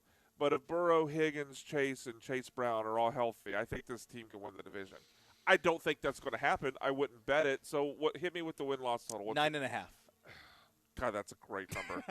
To me, Vegas. No. To me, that's not a good Vegas. No, I think they're an 8-9-1 team. No, to me, you going lower than that? Yeah, 7-8. 7-8. Okay, all right. They haven't won 10 games in a while. Browns. What's the vibe? Quickly. Terrible. They suck. They're one who do you of think my starts? favorite vibe checks to do. This team stinks. I don't know who starts at quarterback. Watson. Watson, yeah. I think and Sanders. And probably Dylan Gabriel. I meant to start the year, but yeah, I think Watson starts the year. I think all these guys start. Probably they're all bad. What's their win-loss total? Their win-loss total is not high, I'll tell you that. Oh, actually, 6.5. A little too high. Yeah, I think they're I get 4 or 5 win team. You don't get much they won lower. 5 games last year. You don't get much lower than a 4.5, just because the extremes are low likelihood, especially now with the added game. Yeah, but also this team is not winning 7 games. No, especially with Myles Garrett, the best pass rusher in the league. They won 5 last year. Yeah, I mean Jared Verse is good, but he's not half of what Myles Garrett is. Literally on the sack total, he's not half. I think Jared Verse had 8 sacks last year. Myles Garrett had 24. Yeah, in a weird way, if this team had Aaron Rodgers, I'd be a little bit higher. If they just had that they addressed the offense by drafting wide receivers. Yeah, David if they had Boston a normal and bad Concepcion, quarterback, I'd be like, okay, sure. But they have some of the worst. Watson, John, is his 2020 form. AJ was definitely in high school when that happened. He definitely was. All right, we got to get out here. We're live from By the Wayside. We'll have to have a short segment on the other side of the break. We might go through some. We're going to go through some fantasy options here. I'm going to give you what's your this fantasy? guy. Well, some of these signature cocktails here are my fantasy, Sean. Like the Burning Daylight, the smoky, juicy, kissed with spice. Bold, sun-soaked, and not here to behave, just like the guy that drank it. That's this guy right here. Try that. No, not sun-soaked at all. I burn like crazy. But make sure you try that drink when you're out here at By the Wayside. They got all your World Cup games on here, not only inside but outside on a 13-foot TV on the patio. They're open Monday through Friday, or they're open all 7 days a week. Monday through Friday, they have their happy hour, so make sure you stop by and check all that out. When we get back, I'm going to throw some either-ors, this guy or that guy in fantasy football. That when the bullpen returns, ESPN Radio 97.5.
This is The Bullpen. On ESPN 97.5 and the ESPN Houston app. Broadcasting live from the mobile Huntington Bank Studios, located at By the Wayside in the East End. Here's Brian McDonald and Sean Mapes. All right, welcome back into the bullpen, finishing up hour number 2. Brian and Sean live at By the Wayside. Tomorrow, Sean and I from 3 to 5. Sean, I'm going to make sure I remind you that again, 3 to 5. We will be at Tom's Watch Bar. I set an alarm. Downtown. You set an alarm? Okay, good man, good man. So come by and say hello to us there, but make sure you come by today because even after we're done at 3 o'clock, Jeremy and Joe will take over. You got your World Cup games on TV. We got Norway and France back to kick things off. I believe the other game right now is Senegal and Iraq. Yep. Or is the other game for this early window? You can watch that on our YouTube stream. No, Sean. Don't get us canceled. Okay. Don't get us canceled, Sean. Let's not have a repeat of yesterday. Yeah, this is your newest World Cup World Cup watch party destination in the East End. Every World Cup match is on, like the ones going on right now, inside and outside, because outside they have a 13-foot outdoor LED screen plus TVs throughout the inside venue where we are. Huge free parking lot, cocktails, beer, bar bites, and plenty of shade in the outdoor art park. So make sure you come by and stop and watch your games. And try. There's another drink. We had the Burning Daylight and the discounts of self-care. We both downed them pretty quickly. We loved them. But Courtney over there from our crew, she got the Blush and Mischief, which is gin, raspberry, citrus, and bubbles, described as bright, bubbly, and a little too easy to love, playful up front with a sparkly finish that keeps things interesting. I think that's really describes Jeremy Branham.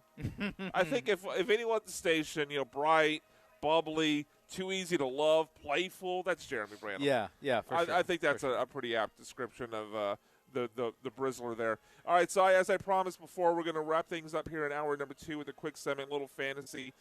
This guy or that guy, take your pick. I took guys that quarterback, running back, wide receiver that are ranked really close to each other. I'm going to ask Sean. I'm going to ask AJ. Who would you take if you're on the clock, you want this position, which guy are you taking? First one at quarterback. These guys are ranked 10th and 11th, so back-to-back. Trevor Lawrence or Patrick Mahomes, Sean? This falls into the I don't want to feel like a moron playing fantasy football, so Patrick Mahomes. AJ? Yeah, I'll say Mahomes too. I don't want to be the guy that goes Lawrence and then Mahomes is Patrick freaking Mahomes. Yeah. And like, oh wait, I way overthought this. See, I would go Lawrence because I don't care if I look like a fool. I do believe in Lawrence more. I mean, obviously, I was about to tote Liam Cohen as an offensive mind. We're not topping Andy Reid. We're not topping Andy Reid there, but I just have more faith in the current trend of that offense. Oh, for sure. I mean, Rashee Rice is in jail. Travis Kelce's more focused on his wedding. Like, I'm not really in love with the offensive weapons there. Plus, we don't know what Mahomes looks like in the early part of the year when he's coming off of injury. I would go Trevor Lawrence. If his name wasn't Patrick Mahomes, I'd be way into it. All right, next one here, we'll go to running backs. Derrick Henry, this is 12-13 at running back. Derrick Henry, the old man, or the rookie, Jeremiah Love. Jeremiah Love. Just 1 year too old for Derrick Henry. He's immortal, man. He is. He's got Wolverine blood. But there's too many weeks now where it is, 12 carries for 48 yards. Like there's a little too much of that now where the top end, like 3 touchdown games, like the seesaw is just a little too out of whack. Give me Jeremiah Love. That's fair. I think it's close. I just worry that the Cardinals don't score enough, so his red zone opportunities will be limited. And on top of that, like, I know they didn't draft him like 3rd overall to give Tyler Algier 200 carries, but like how much does Tyler Algier work in, whereas Derrick Henry has it all? Yeah. So I would think I would still go Derrick Henry for 1 more year. What about you, AJ? I think Love, just because he's an absolute home run threat, and then also as a receiver too, he can be very lethal. That's true. So. Yeah, home run. If you're playing a full PPR, that does make a difference for sure. Dishonorable fantasy. All right, former teammates at wide receiver. One's number 8, one's number 11 on the current rankings. These are all from Underdog. AJ Brown or Devonta Smith? You know what? Let's go to AJ first, Cowboys fan. AJ Brown or Devonta Smith? AJ Brown for sure. He's playing with an actual quarterback. That's why I want to go to AJ first. Yeah, and you know what? I agree. Yeah. Maybe, you know what? I wouldn't go unanimous. I wouldn't go actual quarterback. Yeah, but no, I wouldn't describe Jalen Hurts as actual quarterback, but I do believe in AJ Brown more than Devonta Smith. Yeah, better quarterback. More touchdowns for sure. Yeah. I mean, better Jalen Hurts as a vulture, as a touchdown vulture. Yeah, that for sure. All right, so we got to end it here for this hour. But coming up next, I had something I was thinking about the other day when I was mowing the lawn. I was like, you know what? I don't know why this popped in my head, and like 30 minutes into mowing my lawn, I'm rolling around the backyard there, trying to finish up, and I just had this thought come into my head, like, which teams in Houston have gotten their rings of honor or retired numbers the most correct and who's doing it wrong. We'll talk about that. Houston, Rockets, Astros. Who's got too many? Who's got not enough? Who's doing it right? Who's doing it worse? That when the bullpen returns, Brian and Sean live from By the Wayside in East Downtown. We'll be right back.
All right, welcome back into the bullpen. Hour number 3 for Sean and I. Jeremy and Joe will follow us from 3 to 6. Sean and I back on the air tomorrow for the normal Saturday bullpen, but time slot change. Instead of noon to 3, we'll be on from 3 to 5, live from Tom's Watch Bar downtown. Great spot there. Tons of TVs there at Tom's Watch Bar. So make sure you stop by, say hello, watch the World Cup there, and watch the World Cup here as well by the wayside. This is a really cool spot. Very, very cozy. Sean and I have talked about it earlier in the show, but easily the best sitting arrangement, the most comfortable chairs we've had at any of these remotes, and you can sit inside and watch it. They got multiple TVs in here. You can also enjoy it outside in a shaded art area with a 13-foot outdoor LED screen. So lots of space there to watch it. Drink specials, $10 cocktails, $10 signature cocktails, $8 classic cocktails, $6 drafts during their happy hour Monday through Friday from 6 p.m. We've already tried a few of them. Loved them all. And they've also got some food here that we're going to try here in a little bit, including, let's see, we got barbecue sliders, we got brisket tacos, chicken tacos, quesadillas, nachos, so lots of great food and drink here for you to try it by the wayside. Sean, I teased going into the break that I had an epiphany of sorts while I was mowing the lawn on Tuesday. I was like, you know what, I want to talk about this with Sean. We got a lot of shows. We got time to fill. You and I are not used to doing 4 shows in 1 week together. We got some time to fill. So I want to discuss with you how you mowed your lawn. So crazy. I don't really go and organize. It's just kind of whims. Like, you know what? I'm going to do this section. You know what? I'm crossing back over to this section. Yeah. If you watch me mow, you're like, what in the world is this guy's pattern? But I get it done. It's my own way, right?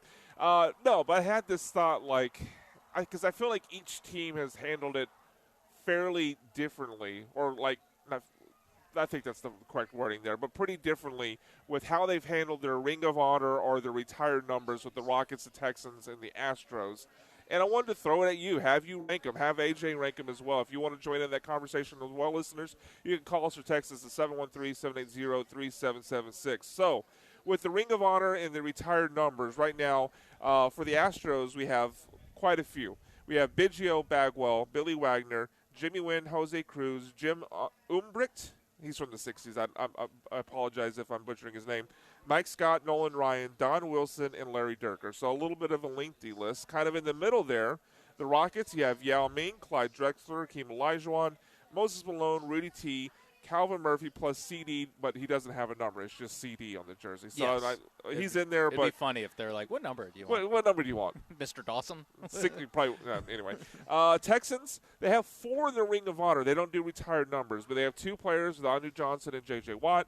Then they also have Bob McNair and Janice McNair in the Ring of Honor as well, which is kind of funny because they have 4 people in the Ring of Honor, and only half of them players. Yes, yes. And only half of them are players or coaches. That is like, I'm not saying that will reflect where I rank them. I will say that. That is not necessarily to say that neither Bob or Janice is unworthy. It just catches my eye is all.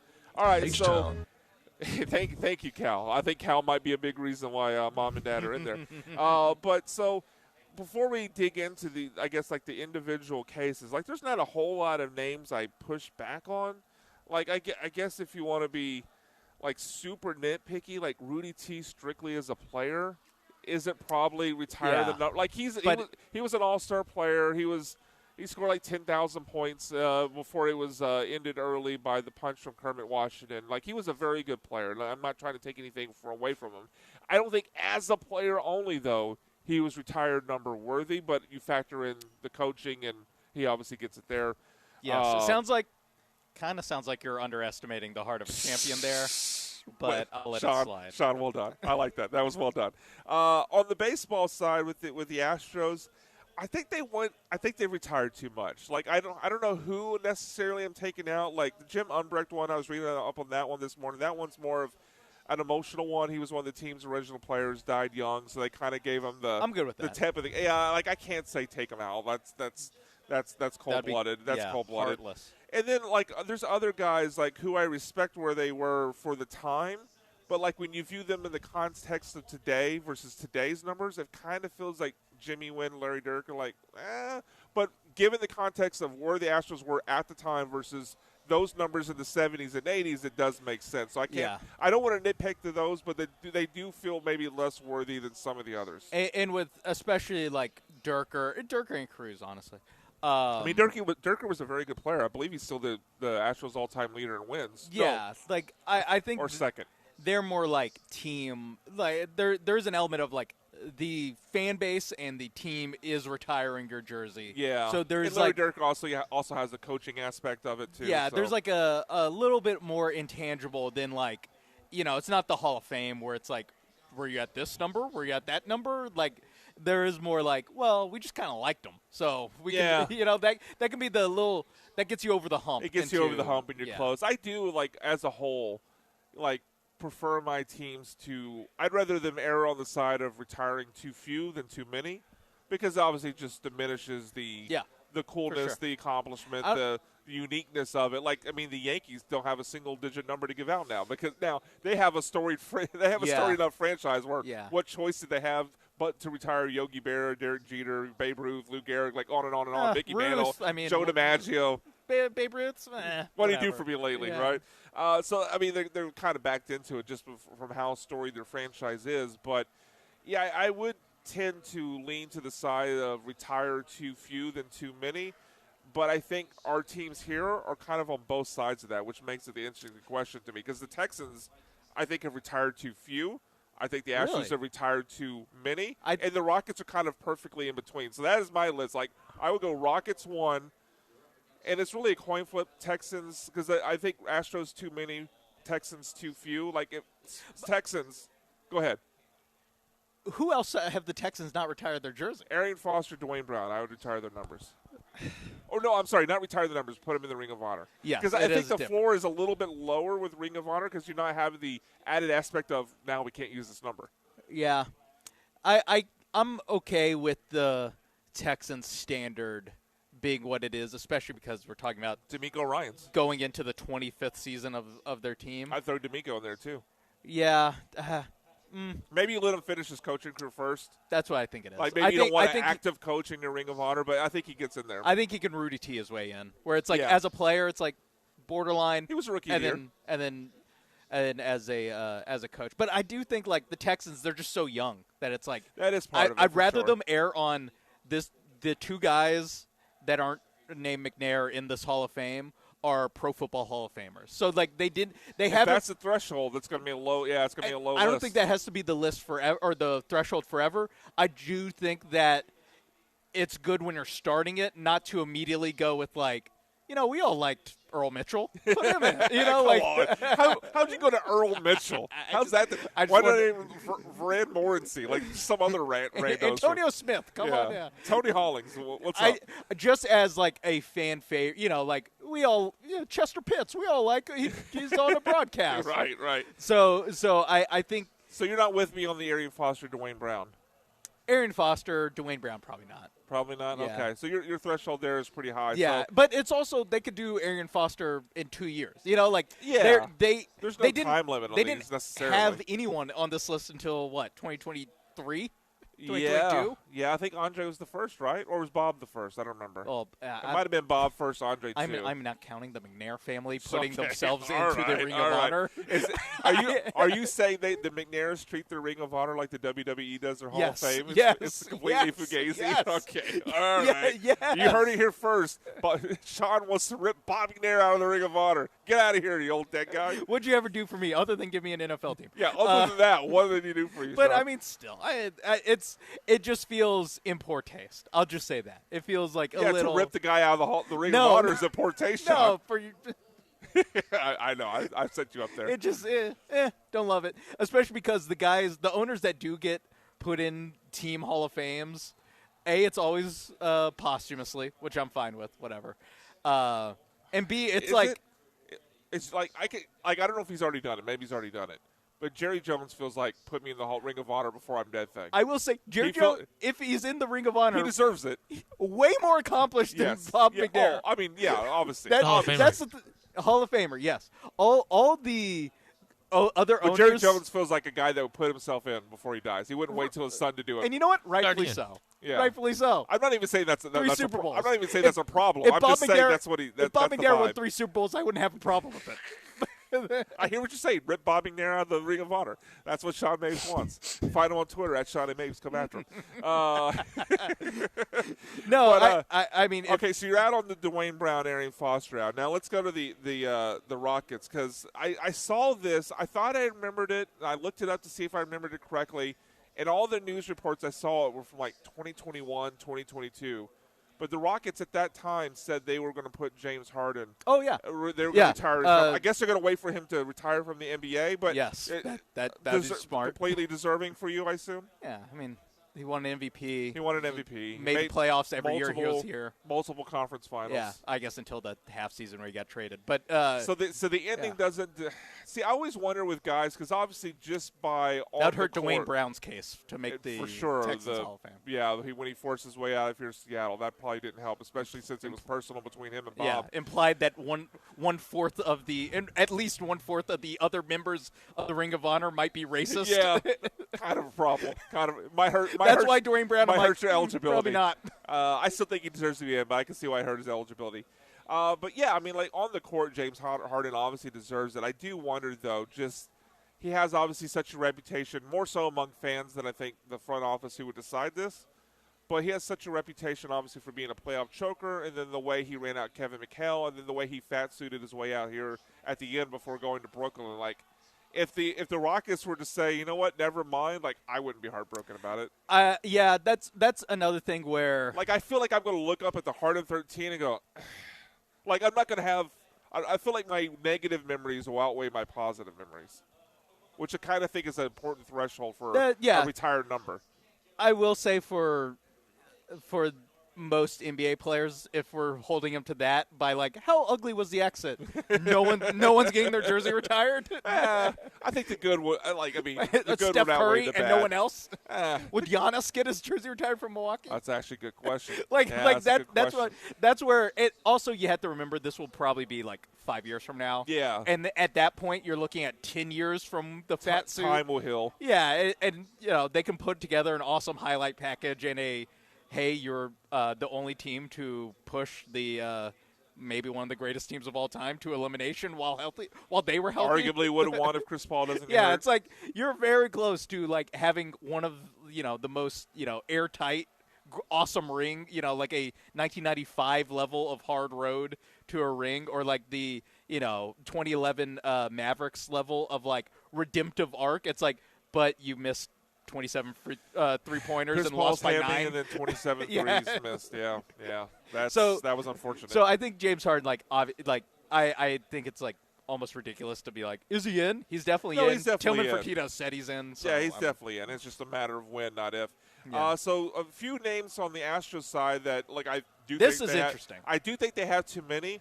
But there's a couple more I would throw in here. Yeah, they made 7 straight, Well, even before that, even before the Golden Era, I throw in Berkman and Oswalt. I would retire their numbers. Yep. And then Golden Era,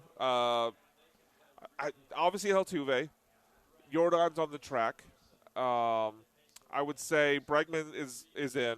Springer, I think because he was World Series MVP, like he has a shorter run with the team than some of the other names we've mentioned. I think that gets him over the hump. But because he was World Series MVP, I think he's in. So is that in Verlander? Obviously, Verlander probably best pitcher. So that's Altuve, Bregman, Correa, is he in?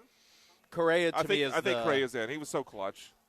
That might be one where it's like. Is that your cutoff? I'm saying where what I was talking about with like Rudy T and Larry Dierker, where it's like. If by like a numerical standard might not actually make it, right? But the like heart and soul of the heart team, and soul, telling Cody Bellinger to shut the F up. Yeah, and then especially with him coming back, and he's probably going to end his career with the Astros, or at least in the what's left of his like actual contributing prime of his career with the Astros. Like that will also really help his case. That's adding up the Astros number pretty quick. So we have Altuve, Bregman, Correa, Springer, Verlander. That's 5 from the Golden Era. And then Oswalt. And then Oswalt and Berkman. So we're adding up 7 to adding onto the list. Yeah. Lance McCullers? He's got 2 rings? Oh, you're serious? I'm just asking the question, Sean. Probably not. You'll feel free to go with any way you want with it.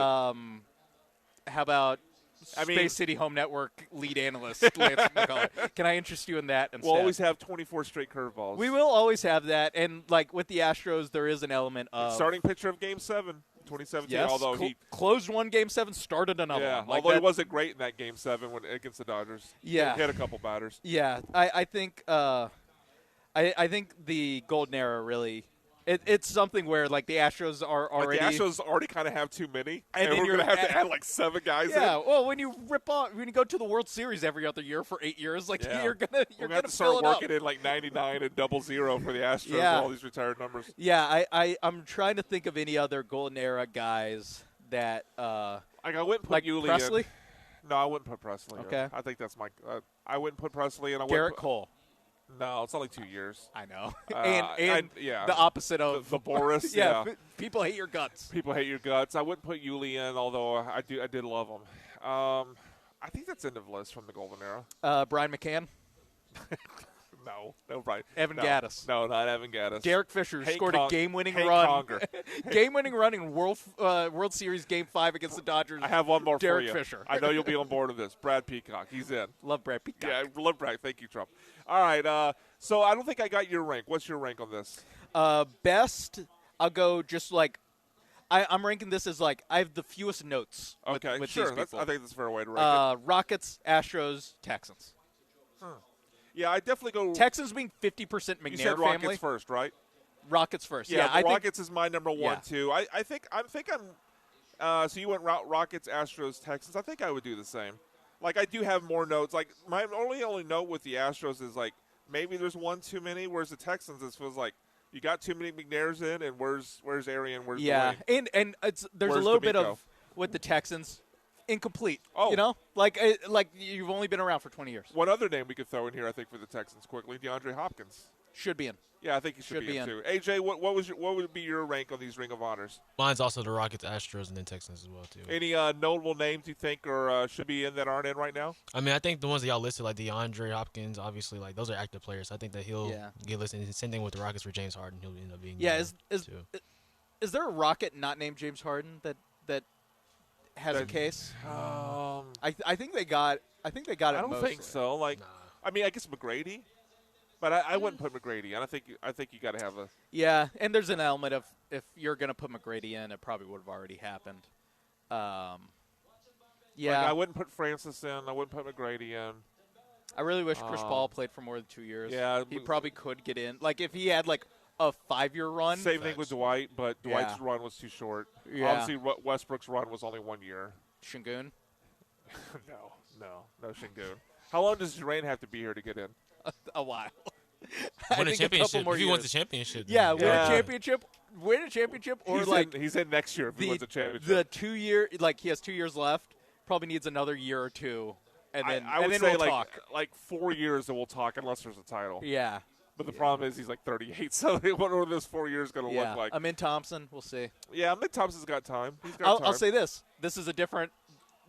Wow. We're 20 minutes in. It's already 3 goals in the. What was the over under here, Sean? 3.5. 3.5. France and Norway. You don't count your money while you're sitting at the table. 20 minutes in, we got 3. Don't count I that didn't money. say it was a win. I'm just saying.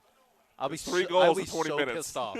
You will be the next 70 minutes of the soccer Well, game. luckily you won't be on by the time that goes final, so you can go be pissed off in your car on the way home. All right, we got another segment. We got 2 more segments coming up. When we get back, let's do another NFL divisional vibe check. This time with a division that includes our own team here in Houston, the AFC South. Brian and Sean live at By the Wayside in East Downtown. A couple more segments to go before Jeremy and Joe take over at 3. We'll be right back.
This is The Bullpen. On ESPN 97.5 and the ESPN Houston app. Broadcasting live from the mobile Huntington Bank Studios, located at By the Wayside in the East End. Here's Brian McDonald and Sean Mapes.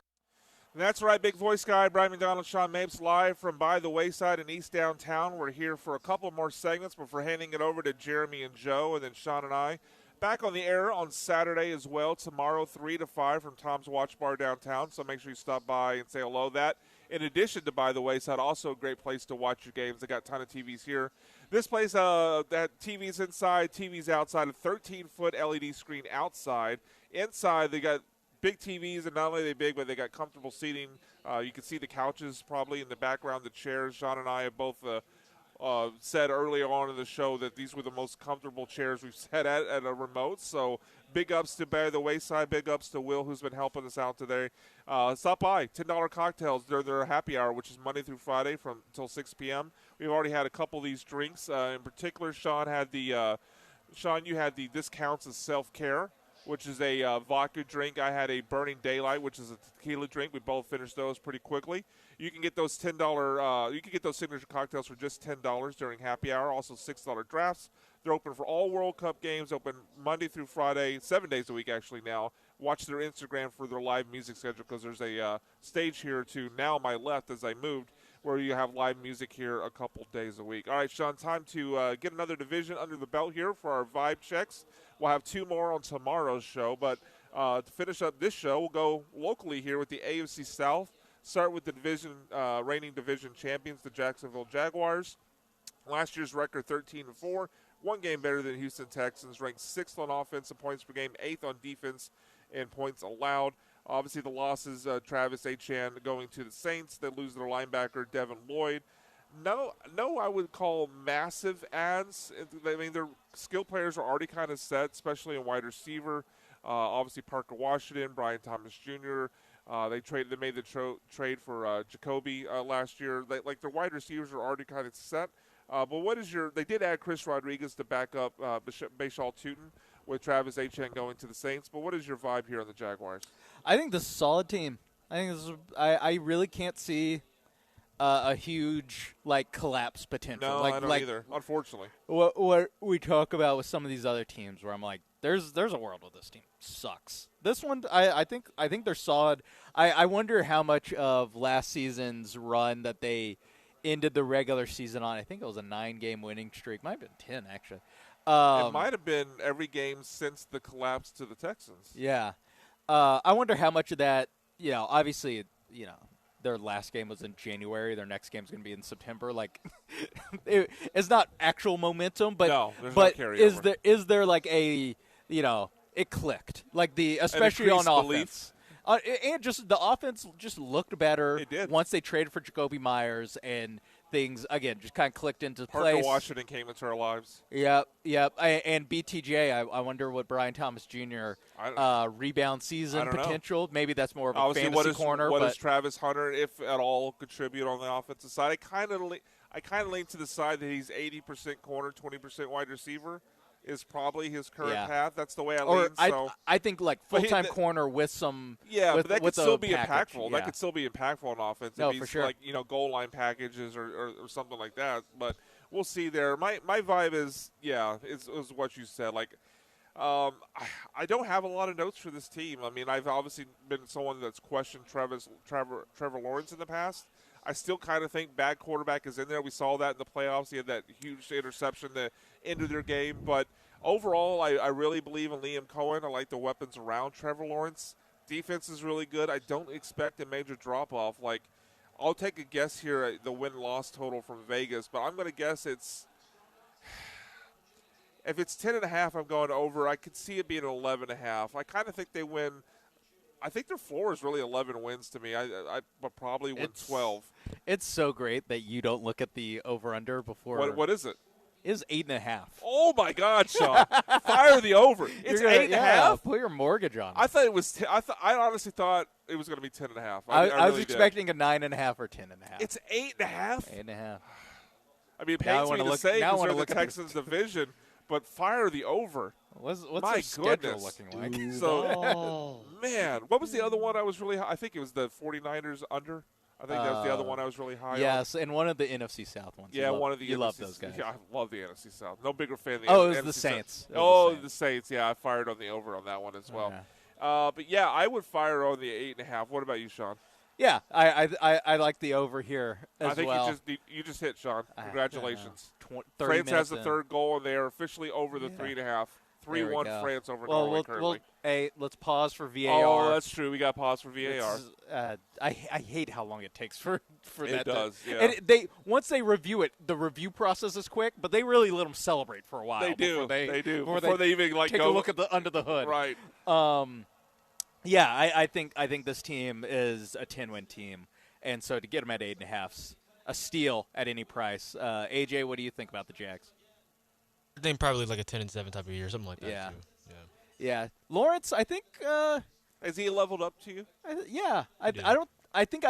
He's in the spot where I don't have regular season questions about Lawrence. I have That's postseason fair. questions. Kinda like, where would you put him Cousinsy? compared to Herbert? Oh, because I kind of feel like they're the same tier. Yeah. Herbert, I think Herbert knows over Lawrence just because of he doesn't make. Herbert doesn't make like horrible decisions. Like he'll throw interceptions, but they're not like WTF throws. I think he had a pretty good like low interception total last year. Yeah. Lawrence just has a couple like throws per game where you're just like, what the hell was that? Where it's just, the it's one a in the wild. playoffs. It's not just a miss or like he didn't see it right. It's like a wild miss. Yeah. Where Herbert doesn't have quite as many of those. Yeah, no, I would agree with that. Yeah. All right. Next team up, of course, is our Houston Texans. They finished last year 12-5. This number is obviously, I think, a little surprising considering the conversation around this team, but finished last year 13th on offense and points per game, second on defense in points allowed, just barely getting edged out by the Seahawks because they sat their starters, the Texans that is, sat their starters in the second half of that Week 18 game against the Colts. Key adds, of course, David Montgomery. They get him in the trade from the Detroit Lions. They make a couple of big additions, we hope, at least on the offensive line. Keelan Rutledge in the first round, and then signing the Wyatt Teller and the guard tackle from the Colts as well.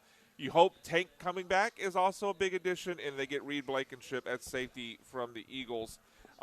Coaching changes not much other than they changed their quarterback coach with Gerard Johnson going to the Eagles. Yep. But Shaplinski in. Yeah. We say that name one more time. Shaplinski. There we go. Thank you, Sean. But what is your vibe right now? I feel like we've talked about the vibe forever, but let's quickly recap. What is your vibe on the Texans? I was going to say, like, we kind of covered the vibe. We do a version of this probably like, I don't know, twice a day. Yeah. But I think another very high floor team. I really can't see this team. What is their floor to you?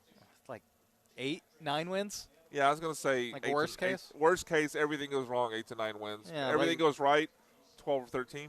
Yeah, so I mean, somewhere in that window. I mean, the defense obviously just sets such a high standard for and where they this only team's added. gonna be I at. didn't even mention Caden McDonald as one of the ads, but they get it. They get like two of the spots where you thought they might be a little thin were safety and defensive tackle, and they added at both spots. So yeah, it's gonna be a fun unit to watch. They not just how talented they are, but the violence in which they play is always big hits all day. Shout out to Jalen Petrie. That hit on Rashee Rice was unbelievable. So the a little bit higher I'll say big hits all day. Thank you, thank you, Kamari. A little bit higher ceiling than the Jags. I think similar floor. Okay, yeah, I could get behind that. Just because their one unit, the Texans' one unit, is greater than any of the Jaguars. Exactly. Yeah, that's fair. What's the Vegas win-loss total? 9.5. I'll go over. Yes, over. Less enthusiastic. I don't know if I'm not going to say hammer it like it's a guarantee, but I will go over. I think they win 10 or 11. Yeah, I go less enthusiastic over than the Jags at, 8.5? 8.5. Fire on the over. But I think 2 double-digit win teams. AJ, you're not a Texans fan. Are we sipping the Kool-Aid, the Battle Red Kool-Aid too much? No, I think y'all are actually doing well. You should hear what DJ and Sarge just said about them. They're like 15-2, 14-3, something like that. Yeah, that's definitely accurate. I think like 10-11 wins, something like that. Yeah, 14-3 is crazy. All right, let's move on to the Colts, who it's such a funny look at their season when you think back and remember they were 7-1.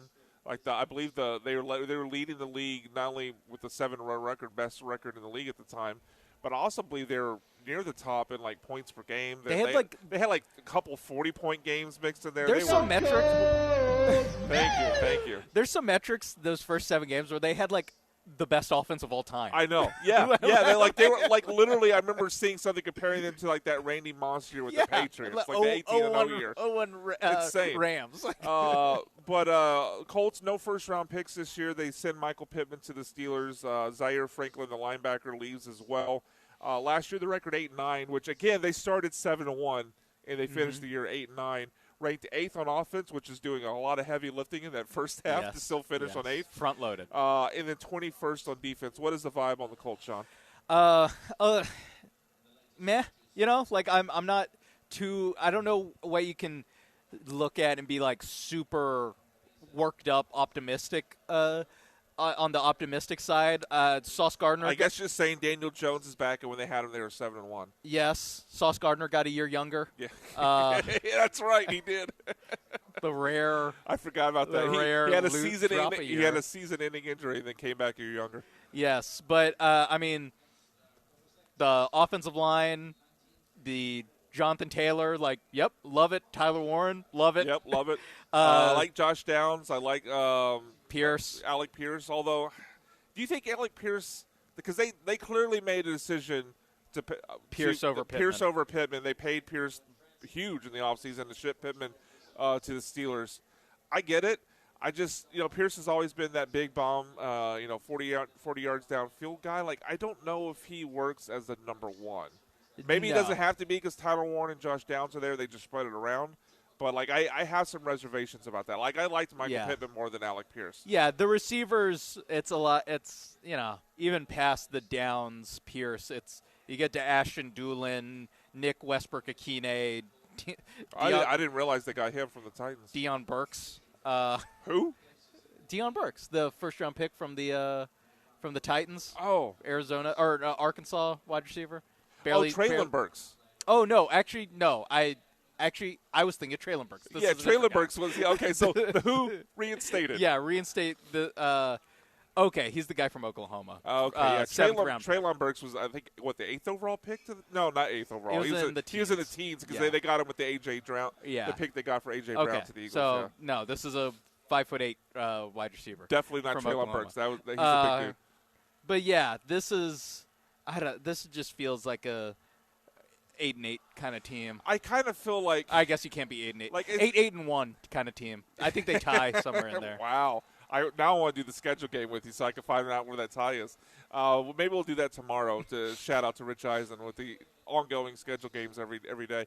But October 25th against Minnesota. That's a tie. That's a tie. All right. You know what? Give them a tie. But I find myself flipping back and forth between, clearly I think Shane Steichen's a good OC. We've seen it in the past. The pieces around Daniel Jones are there, and we saw it work for a non-small sample size of 8 games last year. Still a question mark to me. But I kind of think that even despite that, I don't think it was necessarily fool's gold. I kind of think they hit their high water mark, and they can't help but regress. Especially Jones coming off an Achilles now. Yeah, so I kind of lean towards, I'm going to guess their Vegas win total 7.5. You got it. Okay. Perfect. And I think they win 7-8 games, so I would just stay away. But I guess if forced to bet, I'd play the under. Yeah, I'd agree. Slide under. This is one. Shout out to Vegas. Great. I think they nailed it. Yeah. They're either winning 8 or 7. Yeah. Really. They really. I don't think this is a terrible team. AJ, where are you at with the Colts? Yeah, I think they're in that 7-8-9 win range as well too. And Brian, you said that Shane Steichen is a good OC. Well, his job as an OC is to be a head coach. So I feel like if they, he's calling plays, though. I'm just saying. I mean that 21th ranked defense last year. Yeah, that's true. That's true. That's true as well. That's why they're going to win 7 games and not more, right? Yeah. It is interesting because you look at, speaking of Shane Steichen again quickly. You look at the rest of this division, obviously the Titans have a new head coach with Robert Saleh. He's not on the hot seat. D'Amico and Liam Cohen are very safe. Shane Steichen, while I think last year's 7-1 start obviously buys him some time, if they get off poorly, we know what happened with Anthony Richardson.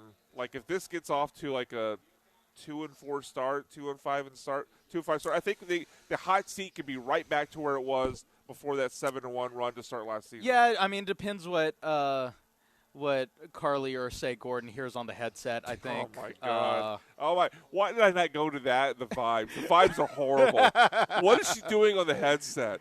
Yeah. Oh my God! It's cool when you're 7-1. Less cool when Less you go. cool. When you go whatever. When you finish 1-8. Yeah, 1-8 to finish. Good Lord, what are you doing? Oh, I want to understand the. No, okay, just have meetings. Get off the headset. What are you kidding me? All right, let's move on to the Titans. But I guess quickly. So you think Steichen? What's the 1 to 10? What's his hot seat meter? I'd say like a 6. A 6? Yeah, I think that's fair. I think it's not. I don't think he's a mid-season fire guy. But he's definitely a candidate with a losing season to be out the door when the year's over. All right, one more team in the AFC South to check the temperature here on Tennessee Titans. I mean, we're keeping the book right now. We ask. Thank you, Cam Ward. The voice of Cam Ward there. Thank you, AJ. Carnell Tate, they added the 4th overall pick out of Ohio State, the wide receiver there. They get Wan'Dale Robinson, another wide receiver for the Titans to hopefully make Cam Ward less ass. The key losses, they traded T'Vondre Sweat, hook him, to the Jets, and they released cornerback L'Jarius Sneed. Of course, Robert Saleh, the new head coach, and he brings in Brian Daboll, the former Giants head coach, as their OC. Finished 3-14 last year, did the Titans, and they were equally bad on both sides of the ball. 30th on offense, 28th in defense in points per game and points per game allowed. Sean, what is your vibe on the Tennessee Titans? You know, as far as like a rebuilding team goes, not that bad. I'm not disgusted by what I'm seeing on this on this roster. You know, there's some good pieces here. There you go. There's some good pieces here. I'm not. Again, I like Saleh. I like the hire of Saleh coming in. Can we get more? Was it Falcon metaphors that we got? What was the bird that we got? It was the Eagles, right? Was the Eagles? Eagles like pecking at something. Yeah, there was that thing from Hard Knocks was so weird. He started comparing like this is the bird that I got to go back and watch it. But yeah, tells you about what's that, AJ? Tells you a lot about that franchise. Yeah. I like that, and I really like the hire Daboll as an offensive coordinator. Yeah, really helped turn Josh Allen into who he is today. Yeah, that's one of the things where we talk about like Texans and defensive-minded head coach. You're always kind of hiring a coordinator that might leave. Getting Daboll, where it's like, if he does a good job, like I still don't think he gets a job next year. So I think you have a runway with him. Yeah, so getting like the failed offensive-minded head coach. This is what I wish the Texans would do. Like that's the type of guy that I would want the Texans to get. I think that he can maximize it, and I saw some Find good your stuff. offensive Romeo Cornell. Like he had his run, but Spagnuolo, yeah, exactly. I saw some stuff from Ward where he didn't have like an awesome rookie year. He'll tell you that himself, but I think I saw like enough flashes where I'm like, I think he might be a dude. He might be a dude. I'll tell you that. From before they fired their head coach and when they have fired their head coach, like it really, not that he took a massive step once they ran their coach out, but like when he was just completely awful, or as we heard in the clip, if we keep it a buck, we ask. That was before they made that move. Afterwards, yeah, I thought he played decently. And then didn't they beat? I think they beat the Broncos, right? Didn't they have a win? They did knock someone off. Yeah, I think it was the Broncos in Denver. Like they got close to it at least. Like they certainly started to play better. Now you've added Wan'Dale Robinson and Carnell Tate to it. Tate, Robinson, Ridley, and then Alik Iomenor, like. This isn't Kamir DK. Like, there's some players there. Iomenor and Kamir DK were their 1s and 2s, or maybe 2 and 3 last year, and now they're 4 and 5. I'm not just saying it's a Longhorn, but I like Gunnar Helm at tight end. Yeah, I think Bellinger, not that he's blocker. a game changer, but I think he's a capable. Again, like I look at this team, I'm like, Tony Pollard, running back, not a game changer, but he's solid. He can probably get you 800, 900 yards. I think he had 1,000 last year. But defense, like I'm skeptical of the talent, but I trust Robert Saleh. Robert Saleh, pixie dust. Like, let's, this isn't a bad team. I'm talking myself into these guys. I don't think they're going to make the playoffs because I've seen a lot of hot takes out there that Titans are like a first or worse to first contender. I wouldn't go that far. They went 3 games last year. I think they at least double it. But I think they're like a 6-7 win team. But what's the Vegas over? Well, you're going to have to decide whether 6.5, whether you think they're a 6 or 7 win team. Nailed it. I'll go under. But why did I say they're disappointed? I want them to be under. But yeah, I think there's 6 to 7 win team. It's the team you grew up watching, the Houston Oilers. I mean, factually correct. Factually correct. But yeah, I think there's 6-7 win team. But I will side on the underside and say they win 6 games. This is more of a symbolic over of just like thumbs up. Tip of the cap. You like their offseason? I like what you got cooking. Yeah. Thumbs up. I don't know if you actually get to 7, but I do like their offseason. If it's a 6, I do like their offseason. If it's a 6-win season, I think it's a positive 6-win season. That we feel. I think. Hey. Yeah. The only way I don't think we feel optimistic about the Titans going forward is if Cam Ward doesn't level up. Yeah, and I don't think that happens. But yeah, I don't think he'll be worse. He did look better in the second half. He's got a better OC now. He's got better weapons around him. So we'll see. We'll see. All right, we got one more segment to go live here from By the Wayside before Jeremy and Joe take over from 3 to 6. And Sean and I will be back on the air tomorrow from 3 to 5 at Tom's Watch Bar downtown, so make sure you stop by and say hello. But get out here to By the Wayside again. Happy hour Monday through Friday until 6 p.m., $10 select signature cocktails. Sean and I already tried a couple of these, the Burning Daylight with tequila, the discounts and self-care with vodka.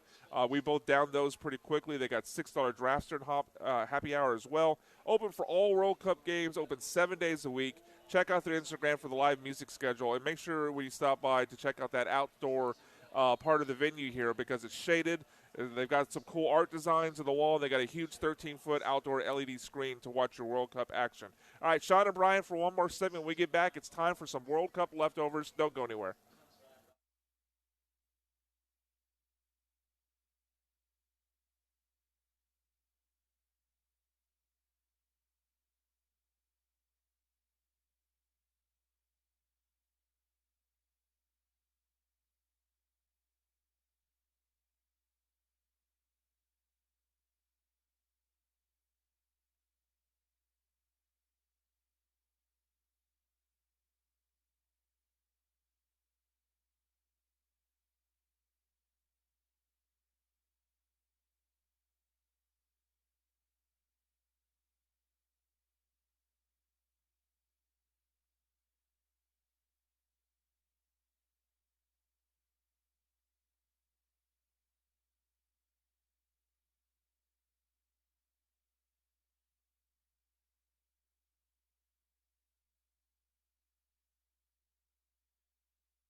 This is the Bullpen. On ESPN 97.5 and the ESPN Houston app. Broadcasting live from the mobile Huntington Bank Studios, located at By the Wayside in the East End. Here's Brian McDonald and Sean Mapes.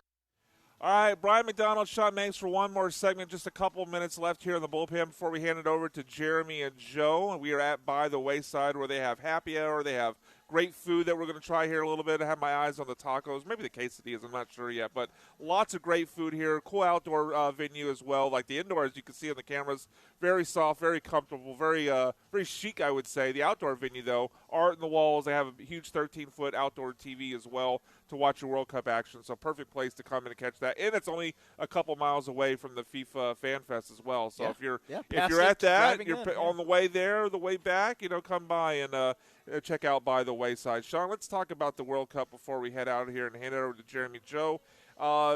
Didn't go the way the Americans wanted to, us being, I don't want to say the Americans, we're Americans. Didn't go the way we wanted to last night. Obviously, we didn't need the victory there because America had already wrapped up their group. Sat most of the starters. But it's 2-2 late, yeah. And then 90 plus 8. Yeah. 90 plus 8, 8 minutes into stoppage time. Turkey gets a goal to give them the 3-2 victory. Ultimately, it doesn't matter, but how do you feel about the result yesterday? It's a little bit of like a man. Damn, yeah, a little plus. Like you want to go perfect, right? Yeah, and it felt a little bit. I was more interested in just like, well, how deep is this team? Because we see the starters are obviously like way better than we're accustomed to in the USMNT. I was like, all right, what's the depth looking like? It's a little bit of like college football brain of like, the second half against Texas State. You're like, all right, now I guess we see what the freshmen look like. Wasn't blown away. I'll say. I think we got about stars and scrubs, 11 or 12 good players, and how many they field, Sean? They 26. No, I meant on one time. Yeah. That was like the point. Yeah, that was the point I was making. Yeah, like Tim Weah wasn't blown away by him. Brendan Harrison, not great. And you could really tell the difference when Christian Pulisic comes in. When Pulisic came back in, like, 50, oh yeah, this is what it looks like. Yeah, when he came back in the 58th, when he came in the 58th minute, to quote Jim Ross, like business picked up. Like yeah. There was a noticeable difference in the quality of play. Also, obviously, he looked sharp. I think the big note going forward, even though it's disappointing not to finish group play 3-0, and you certainly felt like the Americans were a better team than Turkey, whatever. Turkey. Sorry? Turkey. Sure, whatever. Sorry, Alpie. Sorry if I mispronounced that. Maybe play defense and I'll get it right. Unnecessary strike? Yeah. Unnecessary strike. I mean, they gave 2 goals to the B squad, too. Yeah. I don't know if anyone. How many out would Alpie come up, right? I don't know if anyone in that country can play defense. Yeah. Look, I saw their footwork. Looks a whole lot better than Alpie, right? No, but like ultimately the takeaway is Pulisic looked good. They looked better when he came back. I think I like their chances. Is it still Bosnia and Herzegovina that they're going to face? It's locked in. I like their chances there. I think this team is going to win a couple of knockout games, Sean. France and a few other teams are still considerably better than they are. I don't have any visions of a win or even making the final, but I think they win a couple knockout games. Yeah. I think that I'm locked in on that. Of like, yes, got to beat Bosnia Herzegovina. Yes, at the very least they have to beat Bosnia Herzegovina. We'll see what's behind that. That might be kind of the pivot game of like, is this a really amazing tournament for U.S. or is it just kind of like, hey, they showed some flashes, took the right steps, but ultimately ended where it always ends. All right, that'll do it for us today. We're going to hand it over to Jeremy and Joe here in just a couple of minutes.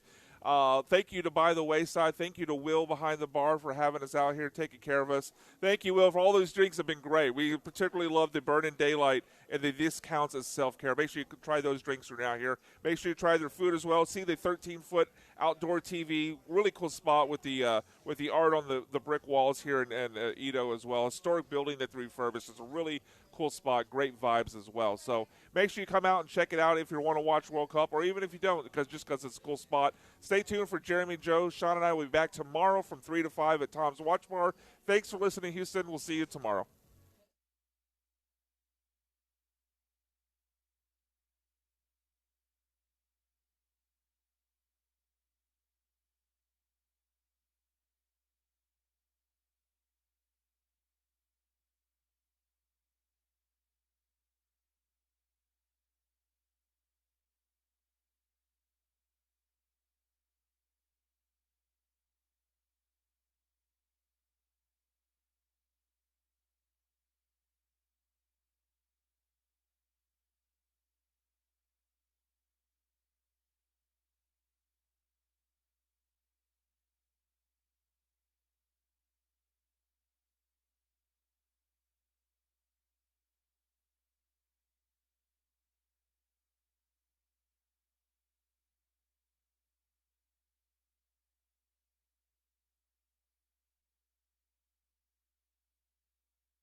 Hello, Houston. He's Joe. I'm Jeremy. We're Jeremy and Joe, and we are live from By the Wayside, 5644 Navigation. This place is awesome. Yeah. This place is really cool. They have fantastic drinks. I'm sipping on an old-fashioned. You had an old-fashioned. What are you drinking right there? That looks very good.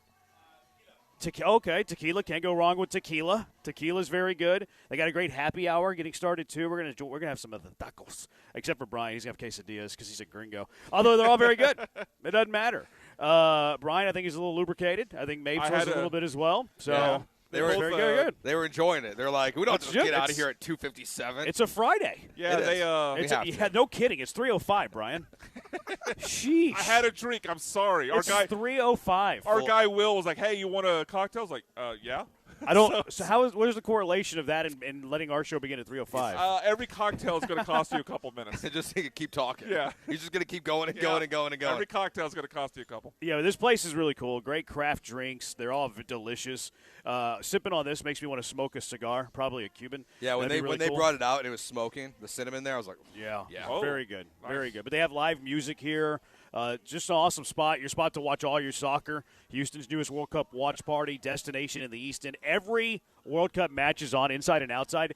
They have a great patio area outside. Like right now, probably not sitting in the patio, let's be honest. But when the sun goes down, that spot out there is awesome. Massive TV out there. Yeah. It'd be great. Like here for World Cup, Thursday Night Football, whatever during the year, especially when it cools down a little bit. It'd be really, really nice. Free parking lot. Great. Which I don't know about you guys, but whenever I book hotels, I make sure that there's a free parking lot. Oh, because yeah. nothing Same. grinds my gears more. And there's some cities you can't avoid it. But you pay whatever for the room, and it's like, okay, you have to pay $50 a night to park here. Well, that sucks. I had that problem in New Orleans a couple times. Yeah, New Orleans is a tough one. You almost have to stay in Metairie to get free parking. But here, like this is a perk for these bars in downtown area, East End area, Edo area. You get free parking whenever you come here. So it's almost like the first 2 drinks are for free because you don't have to pay for parking. So it's really, really cool. Really, really cool.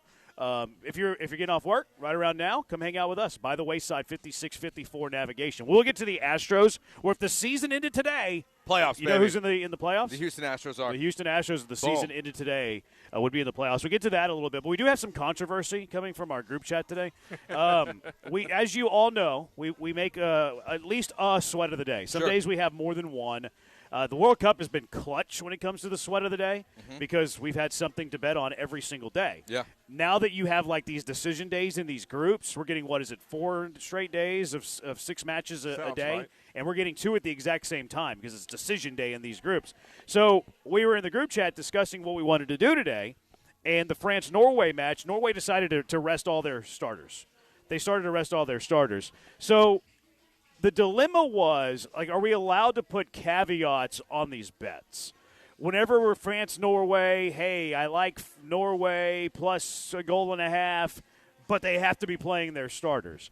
At what point do you just have to draw the line in the sand? At what point is it decision time where you have to decide? Because I think it's a little disingenuous if we're like, we're doing this, but.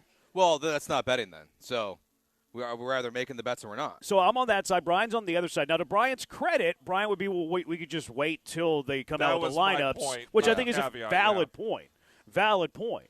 So I guess we're asking the junkies here, Well, or maybe Judge Joe, because we had this come up. It was the Americans with Captain America. Exactly. When America played Australia, because it was the same thing where I think we wanted to bet the over, but the caveat was, well, unless Pulisic is out, but we made the bet early instead of waiting till the lineup was out, and that obviously today we're 2-0. That affected the outcome. Today we're going to do what we had. Yeah. Now what we're asking for is going forward. Yeah, I mean, I think the hard part about this, I think it's when you make the bet. Yeah, it's when you make the bet Yes. for sure. The hard part is it feels like, because a lot of times Vegas has some kind of, inclination of what a lineup card is going to look like. Mm-hmm. That was not reflected in the Holland-France game, or the Netherlands-France game today. Like, it looked like everyone was going to play and be out there, and then he decided he wasn't going to play, and half the roster and the lineup changed dramatically.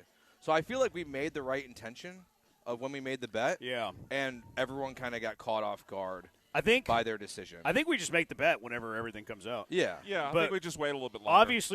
Obviously it has to be by match time or game time. Yes. And it obviously has to be by the start of our show. Yes. Yeah. So I think those would be the 2 provisions. I feel like that's the happy medium here. Yeah, yeah. And then maybe I pulled the trigger too early today. Yeah, I thought it was a little early. Yeah, it's just some days I don't have to, I Now, have to leave. we got things to do. We have things to do. To your defense, if we do wait till the lineup's out, then the line probably moves. It probably So does. if we like the number where it's at, then we should probably just I take feel it. like we've hit a good middle ground here. Yeah, and to be fair, because this is why people have conversations. and because not everyone's playing today, the over already hit. Yeah, we were on The the over over. did hit. So we're Yeah. the four sweats that we have. We're on Iraq, which Clip that. is that something that we should be admitting? But we're Clip that, AJ. we're on I want Iraq that. +2.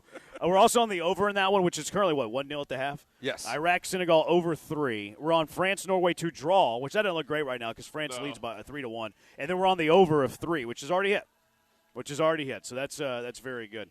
What is Brian getting here? A little espresso martini? Wow. Oh, wow. Brian's going to be awake for he our said- show. He said He's going to be awake. I did say bartender's choice. Bartender's we got choice, shots. and we got shots. shots He, coming. he did say dealer call it. I did. Yeah. I did. What is this, sir? Fried dryer. Okay. Okay. What does it read that? Okay. Joe? Blackberry, raspberry, tequila, citrus. Sounds Awesome. good. Your Yeah. drink tastes very good. Are you mixing these yourself? Yes, Okay. And what was your name? So what did I? Jeremiah. Oh, my name's Jeremy. There you go. Jeremy and Jeremiah. That's easy to know. Jeremiah, your drinks are excellent. Thank you very much, sir. Yeah, we will. Cheers. I'll do that during the break. Okay, middle ground. We're all good. So we can talk about the Astros now, who, as of today, Yes. would be in the playoffs. I don't Playoffs, know where baby. to begin here because I feel like there's two leads. There's the obvious game lead that Tatsuya Imai is an ace. How do you say ace in Japanese? Imai. Imai. That's what Imai means. That's not what we've It been doesn't saying. mean it doesn't mean suck. It means ace. Yeah. You guys were just wrong. You don't know Japanese. You guys. Maybe it says both meanings. It's like aloha. Yeah. It has 12 different It meanings. just depends on how you say it. That was quite the performance for Imai. Yeah, the Tigers stink. Joe Espada was sitting there talking after the game. He's like, these were two good teams going head to head. Joe, no, it's not. Both of these teams are below 500. Yeah.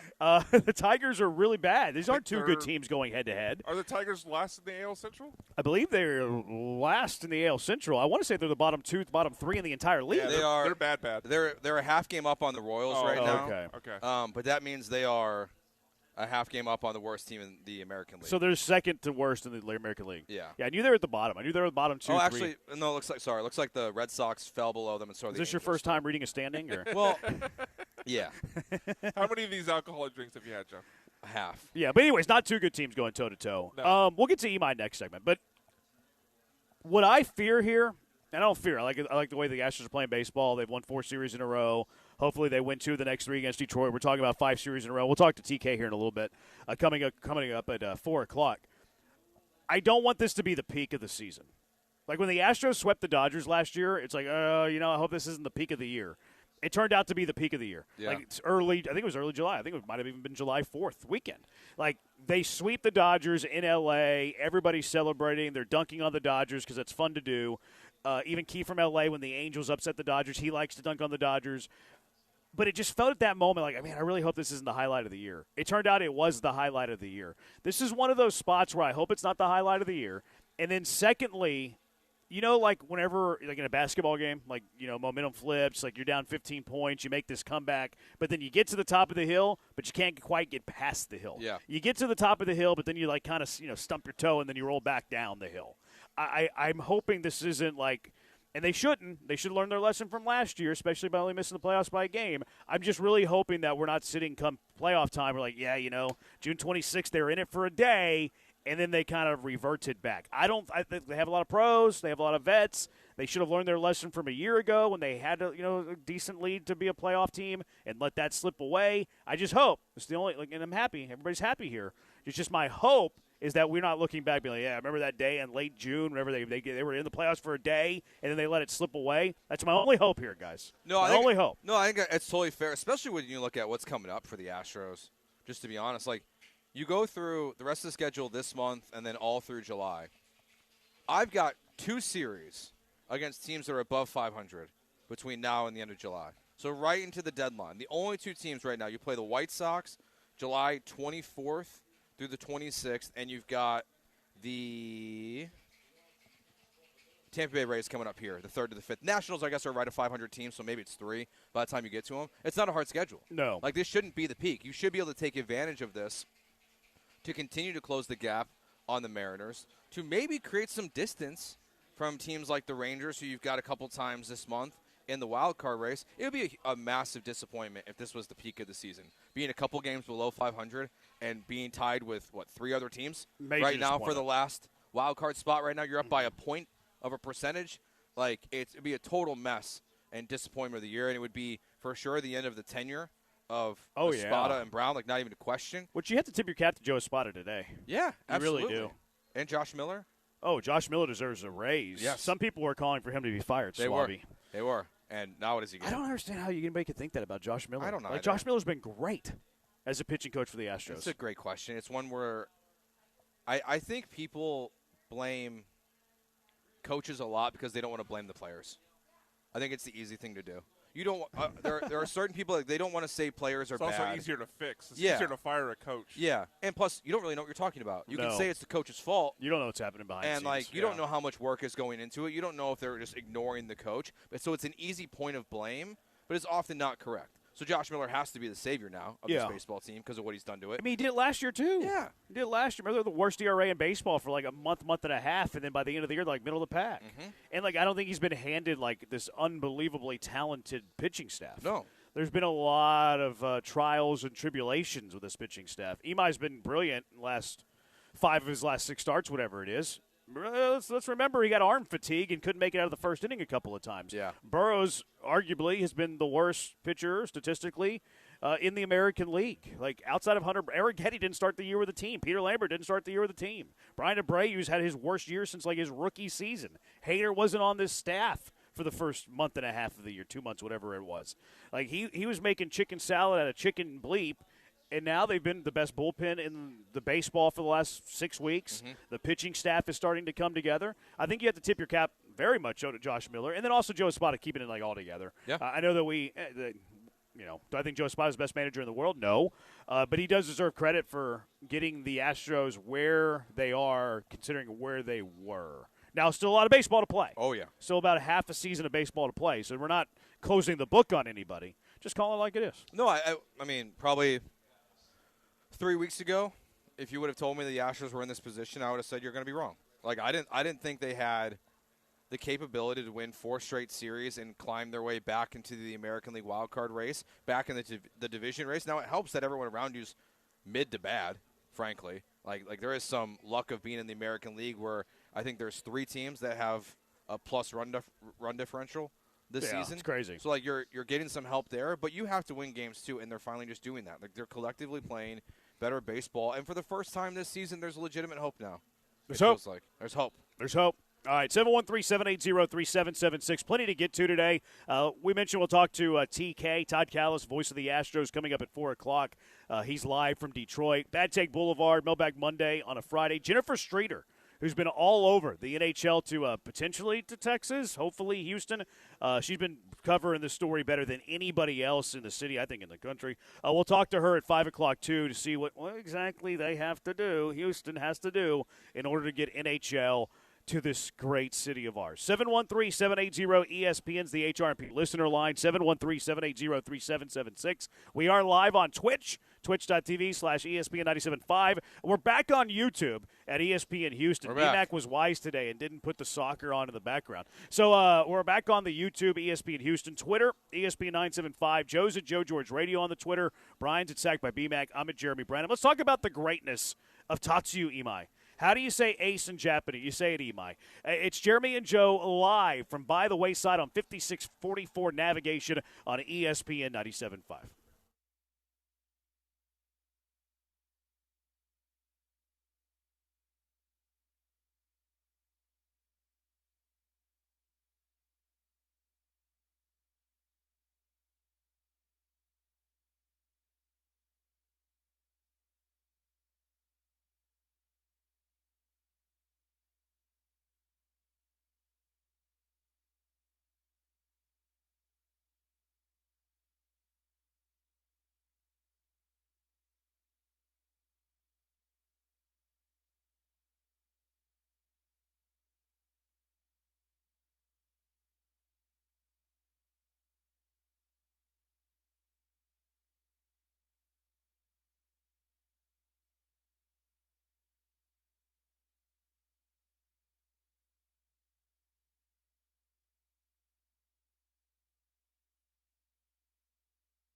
You're listening to Jeremy and Joe, On ESPN 97.5 and the ESPN Houston app. broadcasting live from the mobile Huntington Bank Studios, located at By the Wayside in the East End. Here's Jeremy Branham and Joe George. Really good spot on the East End, By the Wayside. Just a couple miles from the FIFA Fan Fest, making it an easy stop. Before or after FIFA Fan Fest, if you're going to that, hey, pregame right here at By the Wayside. Postgame, right here, By the Wayside. Do both, pre and postgame at By the Wayside. Catch all your soccer, catch everything. Good food. We're just taking I got a couple bites into my brisket tacos. Delicious. Delicious. Their sauce is fantastic. Fantastic. Brian, who doesn't strike me as an espresso martini guy, sipping on a little espresso martini. How do you like it, though? It's good. As a non-espresso martini guy. Yeah, I don't even like coffee, but it's good. There you go. I love espresso martinis. Do you? Great. Yeah. Oh, Very- man, Joe, this should have been yours. They're very hip. They're very popular. Guess what? They didn't run out. You can order one. It'll be later. drink number 2. All right. That's usually my wife's go-to. She'll go to an espresso martini. They're Yeah, good. I think they're very. I think they're. Everybody can drink them. Everybody can drink them. It's a unisex drink, no doubt about it. I think Jeremy's calling us soft. No, you didn't. You didn't choose it. That's true. I didn't choose that. No, I told, everybody I can. told, Everybody I can said have it. No, bartender's choice. espresso martini plays for both teams. I agree. Yeah, it plays for both teams. It just wouldn't be the first time you've called us soft for our drink choices. Well, I'd be right. Yeah, I mean, yeah. I mean, he I'd be has right. before, yeah. I mean, you guys drink like spritzers and stuff. That's not true. Never had a spritzer in my That's life. not true at all. You guys are like, oh, give me a little like orange sunset or whatever. That's No, not true. My drink's pink. The drinks you called us soft for had whiskey in it. It can't be that soft. It was very sweet. It was very sweet. It was I remember sweet. that drink now. I Yeah, it had cinnamon. It was what? Yeah, That's it not was what cinnamon. makes it sweet. I'm just saying what was in it. Tatsuya Imai was unbelievable yesterday. Imai has 21 strikeouts in his last 2 games now. Yeah, he does. He's averaging like 15.63 strikeouts per 9 in his last 2 outings. He went 6 shutout innings yesterday. Gives up a couple of hits, a walk, strikes out 10. Even went behind the back to snare a one-hopper. Like, Imai's like turning into a guy that you're kind of counting on. Yeah, I mean, 30 strikeouts this month. He's been. It looks like a totally different pitcher, honestly. Like the slider, it's moving in all these different directions. I don't even know if it's supposed to do that, but like it just does. It's a totally different guy. He looks more confident out there. It looks like he just has more control over what's happening. Like whatever the adjustments needed to be, dinner, whatever it was early in the season, it feels like all that's gone at this point. And I don't know if he's going to be this guy. No, I mean, I don't think he's going to be a 1.2, 3 ERA, striking out 15 per 9 all season long. But if he pitches like that every single night, guys. If he pitches like that every single night, he might be the best Japanese pitcher since Shohei Ohtani. Yeah, the Astros might win the World Series if that happens. If Imai does what he did last night, he might win the Cy Young next year. It's true, he might. I think it's a little too late this year. But if he pitches like that every single night, I think he could be an early candidate for the 2027 Cy Young winner. Now, I don't know which league, because if he pitches like this every night, he's probably opting out of his contract. He probably is, yeah. And we won't have a 2027 Major League Baseball season anyway. I think it will be baseball next year. Yeah, I think not a lot. Yeah, I mean, I don't want to get too much I don't want into to the sidetrack it. But negotiations of whatever. Like, I don't know. But you mentioned, like, all the ways his slider's going, which somebody tweeted at me. He's like, this is why Imai only needs 2 pitches because the slider goes 4 different ways. Great point. Yeah. That's a great point. I never looked at it from that perspective, but you're right. He's got a slider that goes that way. He's got a slider that goes the opposite direction. He's got a slider that backs up every now and then. You're right. You're absolutely right. His slider's 3 different pitches. Here is Tigers TV, Jason Benetti. I'm not sure who does color for Detroit, but they were marveling at Imai's slider.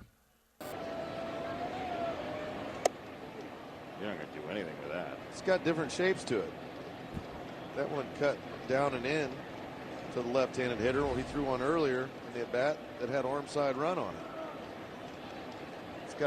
It's a pitch with its own personality. It's got multiple personalities. For Outman from Imai.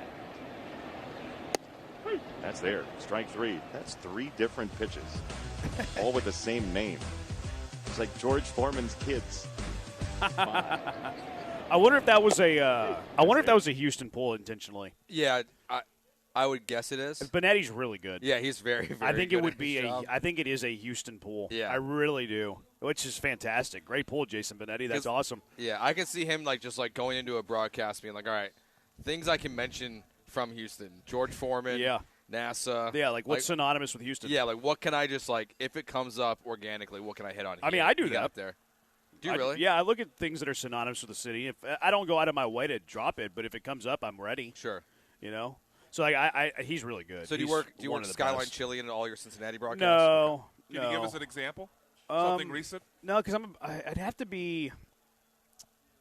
One of my favorite ones is whenever Houston won the 2014 regional in Baton Rouge, and I say Laissez la bon temps rouler whenever they won it. There you go. So it depends on some cities are different. Some of them aren't that cool. They're just kind of like under 8 media timeout. Like they're just a little subtle, like not big. They're just like this was going to timeout. Yeah. Benetti was just going to a timeout in like the third inning after a strikeout. He's got his slider has more.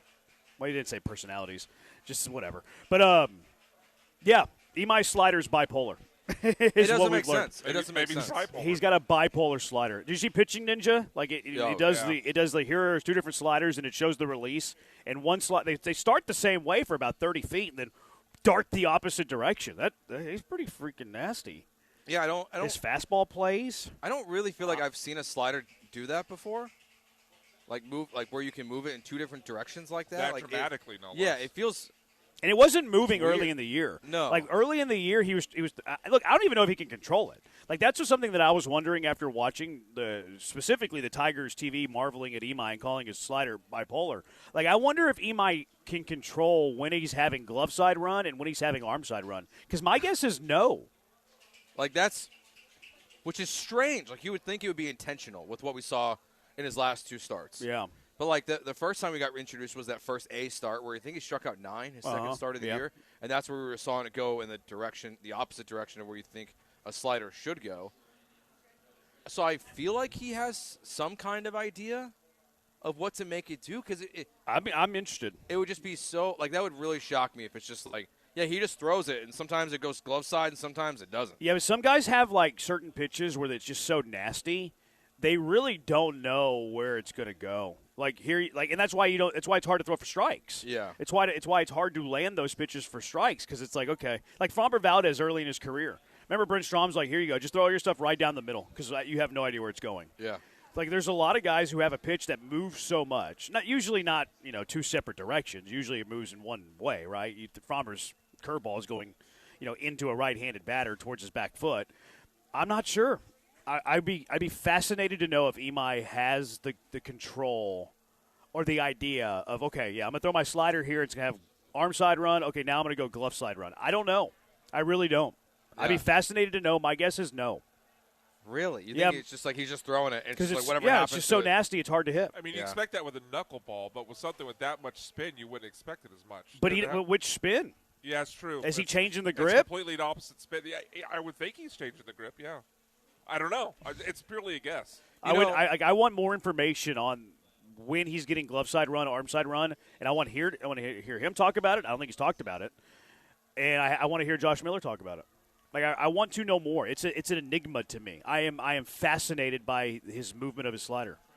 And I don't know how different it would be with someone else, but I'm watching the Pitching Ninja video, and Vasquez is setting middle on the slider. And then he's dropping his glove and then just, like, stabbing for it. So that makes me feel like he's not setting up there. He's not setting up over. Could have just missed a spot, too. For sure. So, but, it almost feels like it's just like, no, like you said, middle, throw the slider here, and it's either going to go left or it's going to go right, and the Vasquez is just going to have to figure out where it's going and catch that thing. There's pitchers whose stuff is so nasty, they have zero control of it, where there's like, aim right down the middle, we'll figure it out. Yeah. Framber Valdez early in his career was that way.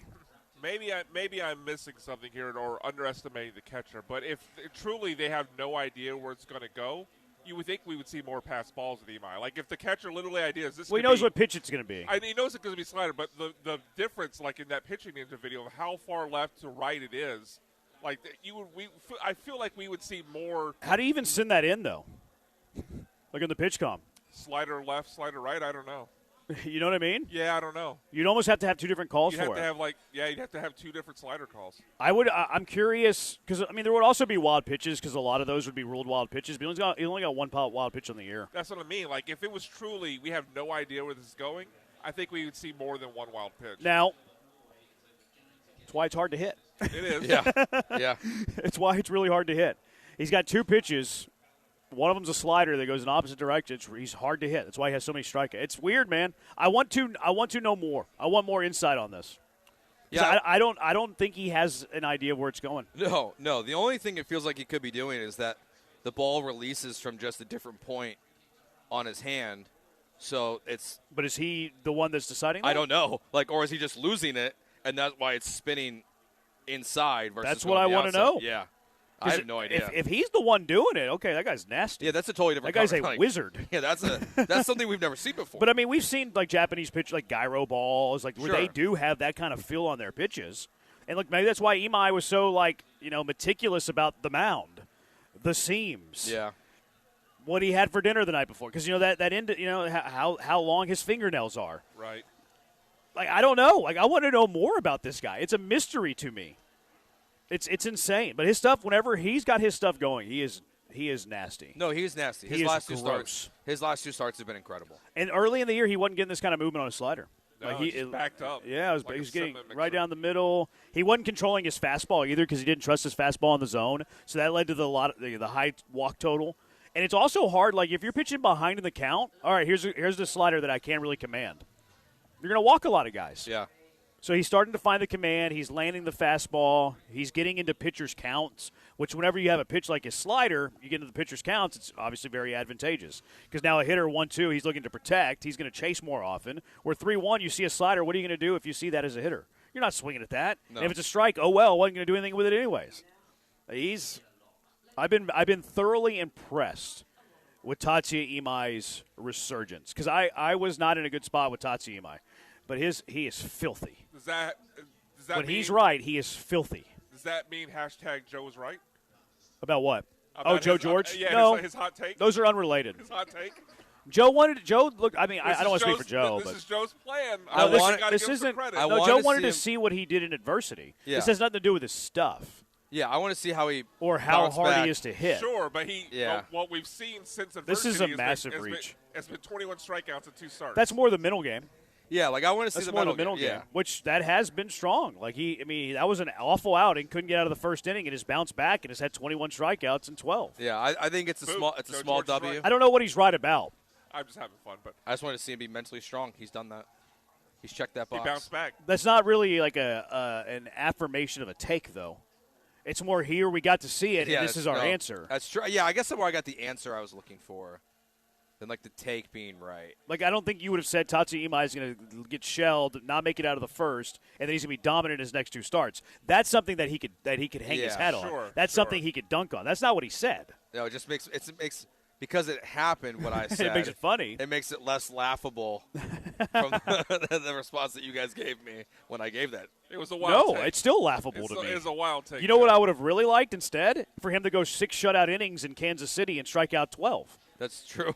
And actually, I would have more confidence in Imai if he did that versus leave the game in the first. Where are you at with your confidence in him now? Are you ready to buy all the way in, or still? I think I'm still worried. Whenever he's on, he's really tough to hit. Yeah. But I think he's going to have outings where okay, the stuff's not moving. He's having trouble with the command. His fastball, I can't trust it. Isn't locating it.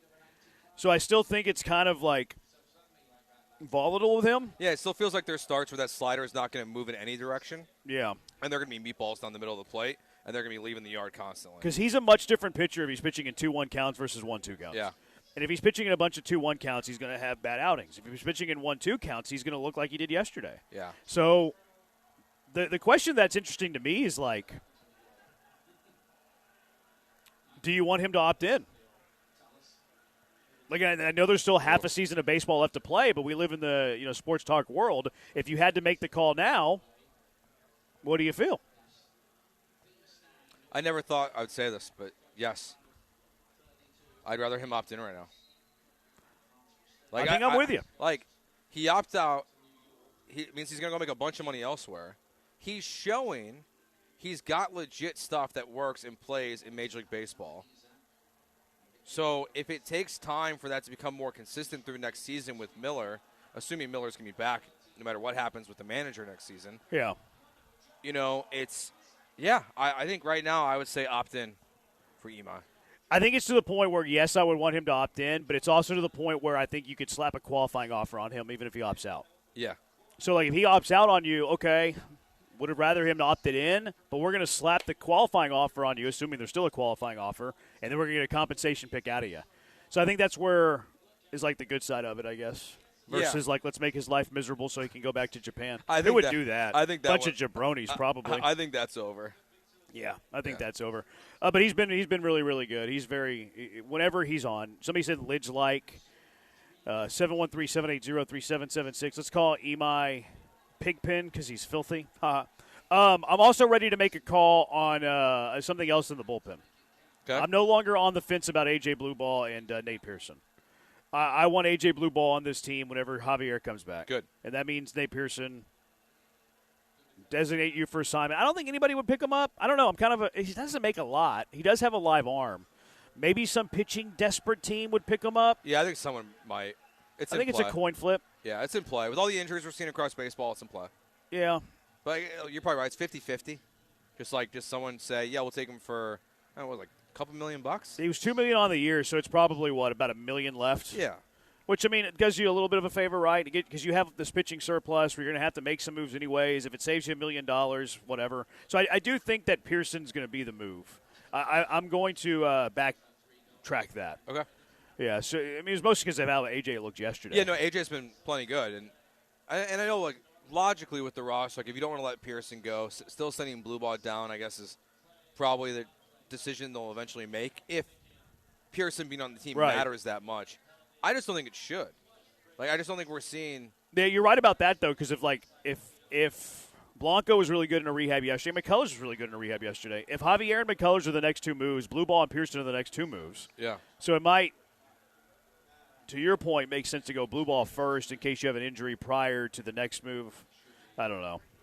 And then do Pearson once the other one comes I also back. think there's a 50% chance Pearson just stays in the organization because no one claims him and then he accepts his assignment. Yeah, absolutely. That's totally in play. Yeah. We've seen it with, isn't Weiss still with the organization? Yeah, he's pitching in Sugar Land. But he got DFA'd. He's been lousy, too. Yeah, that was a bad signing. Yeah. It's going to be interesting to see what they – I mean, Javier's going to get starts. They did announce Tang's going to pitch tomorrow, and Brown's going to pitch Sunday. So I don't know when Javier's coming back. Because I thought he was pitching this weekend. I think that was, like, kind of the plan. Yeah, I thought I'd seen that report. I think that was kind of the plan, but not the case, I guess. DFA? Javier? Yeah. No. You think no chance? Not yet. He gets starts in the big leagues first? I think he gets 2 or 3 starts before that comes into play. Why rehab him just to DFA him? Well, I think he'll stay in the organization. I think he's going to – my prediction, maybe even a spoiler, I think that Javier is going to be bad and that they're going to have to DFA him. Yep. I don't think anybody will claim him. Agreed. Because he's making a bunch of money, and he's still on the hook for one more year, so why would anybody claim him? And then I predict he will accept his assignment to Sugar Land. So I actually think he's going to stay in the organization, kind of like Weiss. And he'll just be a spacer for the remainder of the year. And barring injury. I mean, yeah. Yeah.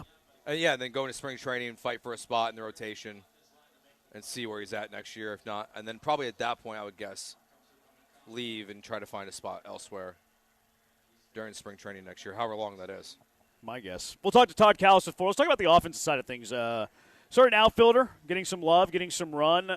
There was a certain inning yesterday that I loved from an old school point of view as well. 713-780-3776. Jeremy and Joe broadcasting live from By the Wayside, 5644 Navigation on ESPN 97.5. Look, today's a Friday, baby. We love Fridays because the weekend is near. And if you're looking for some weekend ideas, how about Two Creeks Crossing Resort? Great way to spend your weekend. Great way to spend your weekdays. Great way to spend your summer. It's only 90 minutes from Houston, too, so you can get out of town without traveling too far, without having to fill up the tank more than once, without having to buy some airplane tickets. None of that. Two Creeks Crossing Resort, an hour and away from Houston. You're going to be hiking their 92 acres of property in no time. Kayak their Two Creeks, fish on their Two Creeks, some of the best fishing in Texas. Plus, they have a catch-and-release pond for the kiddos, too. Teach them how to fish. Pickleball courts, if that's your jam. Open green spaces, beautiful wildlife. No bears, too. Did you see that bear chasing the woman with a dog? You don't have to worry about that at Two Creeks Crossing Resort. No bears at Two Creeks Crossing Resort. But it's awesome out there. Escape the city and enjoy the relaxing, great outdoors. They also have the Blue Bayou Bend out there as well. Blue Bayou Bend is awesome. It is so good. Rave reviews with Blue Bayou Bend. The lazy river That's really cool, too. What a great way to spend your day. These hot summers, you're in a lazy river. Nice. Glamping, waterfront cabins right on the creek, treehouse. You walk up the steps. You stay in a house that's perched in the tree. That's awesome. They have RV hookup spots. If you have an RV, that'd be nice. If you don't have an RV, I don't know why you get an RV hookup spot. But an RV, perfect for you. They're always taking care of their visitors at Two Creeks Crossing Resort as well because they believe in Southern hospitality. Food trucks, live music, kid activities, weekend activities. They got you covered at Two Creeks Crossing Resort. So book that stay now, and you're going to be happy you did. Your family's going to be happy you did, too. TwoCreeksCrossingResort.com. Book now at TwoCreeksCrossingResort.com.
You're listening to Jeremy and Joe. On ESPN 97.5 and the ESPN Houston app. Broadcasting live from the mobile Huntington Bank Studios, located at By the Wayside in the East End. Here's Jeremy Branham and Joe George.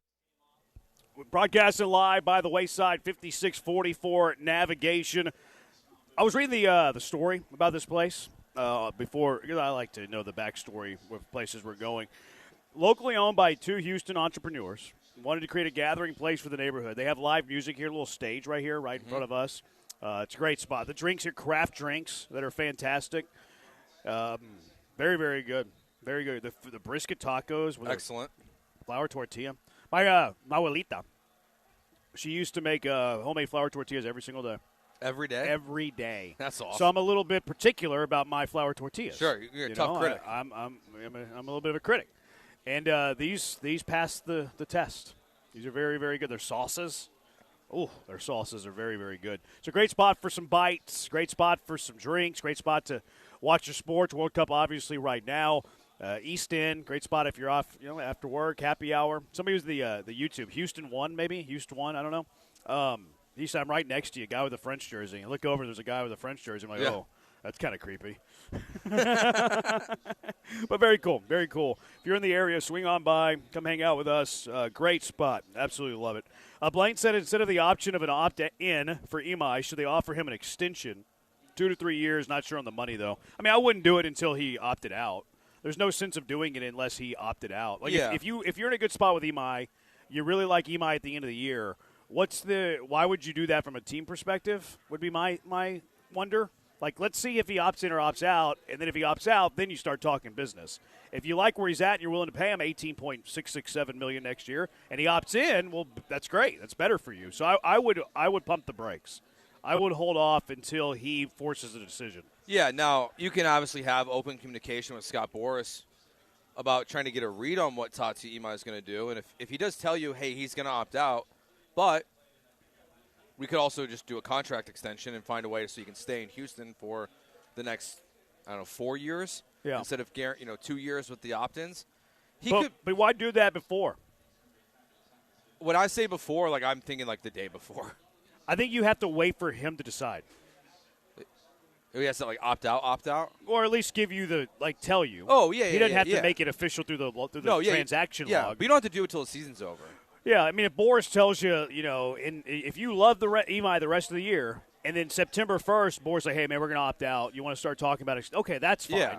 An unofficial opt out's fine, but you should not be the first one to budge. No.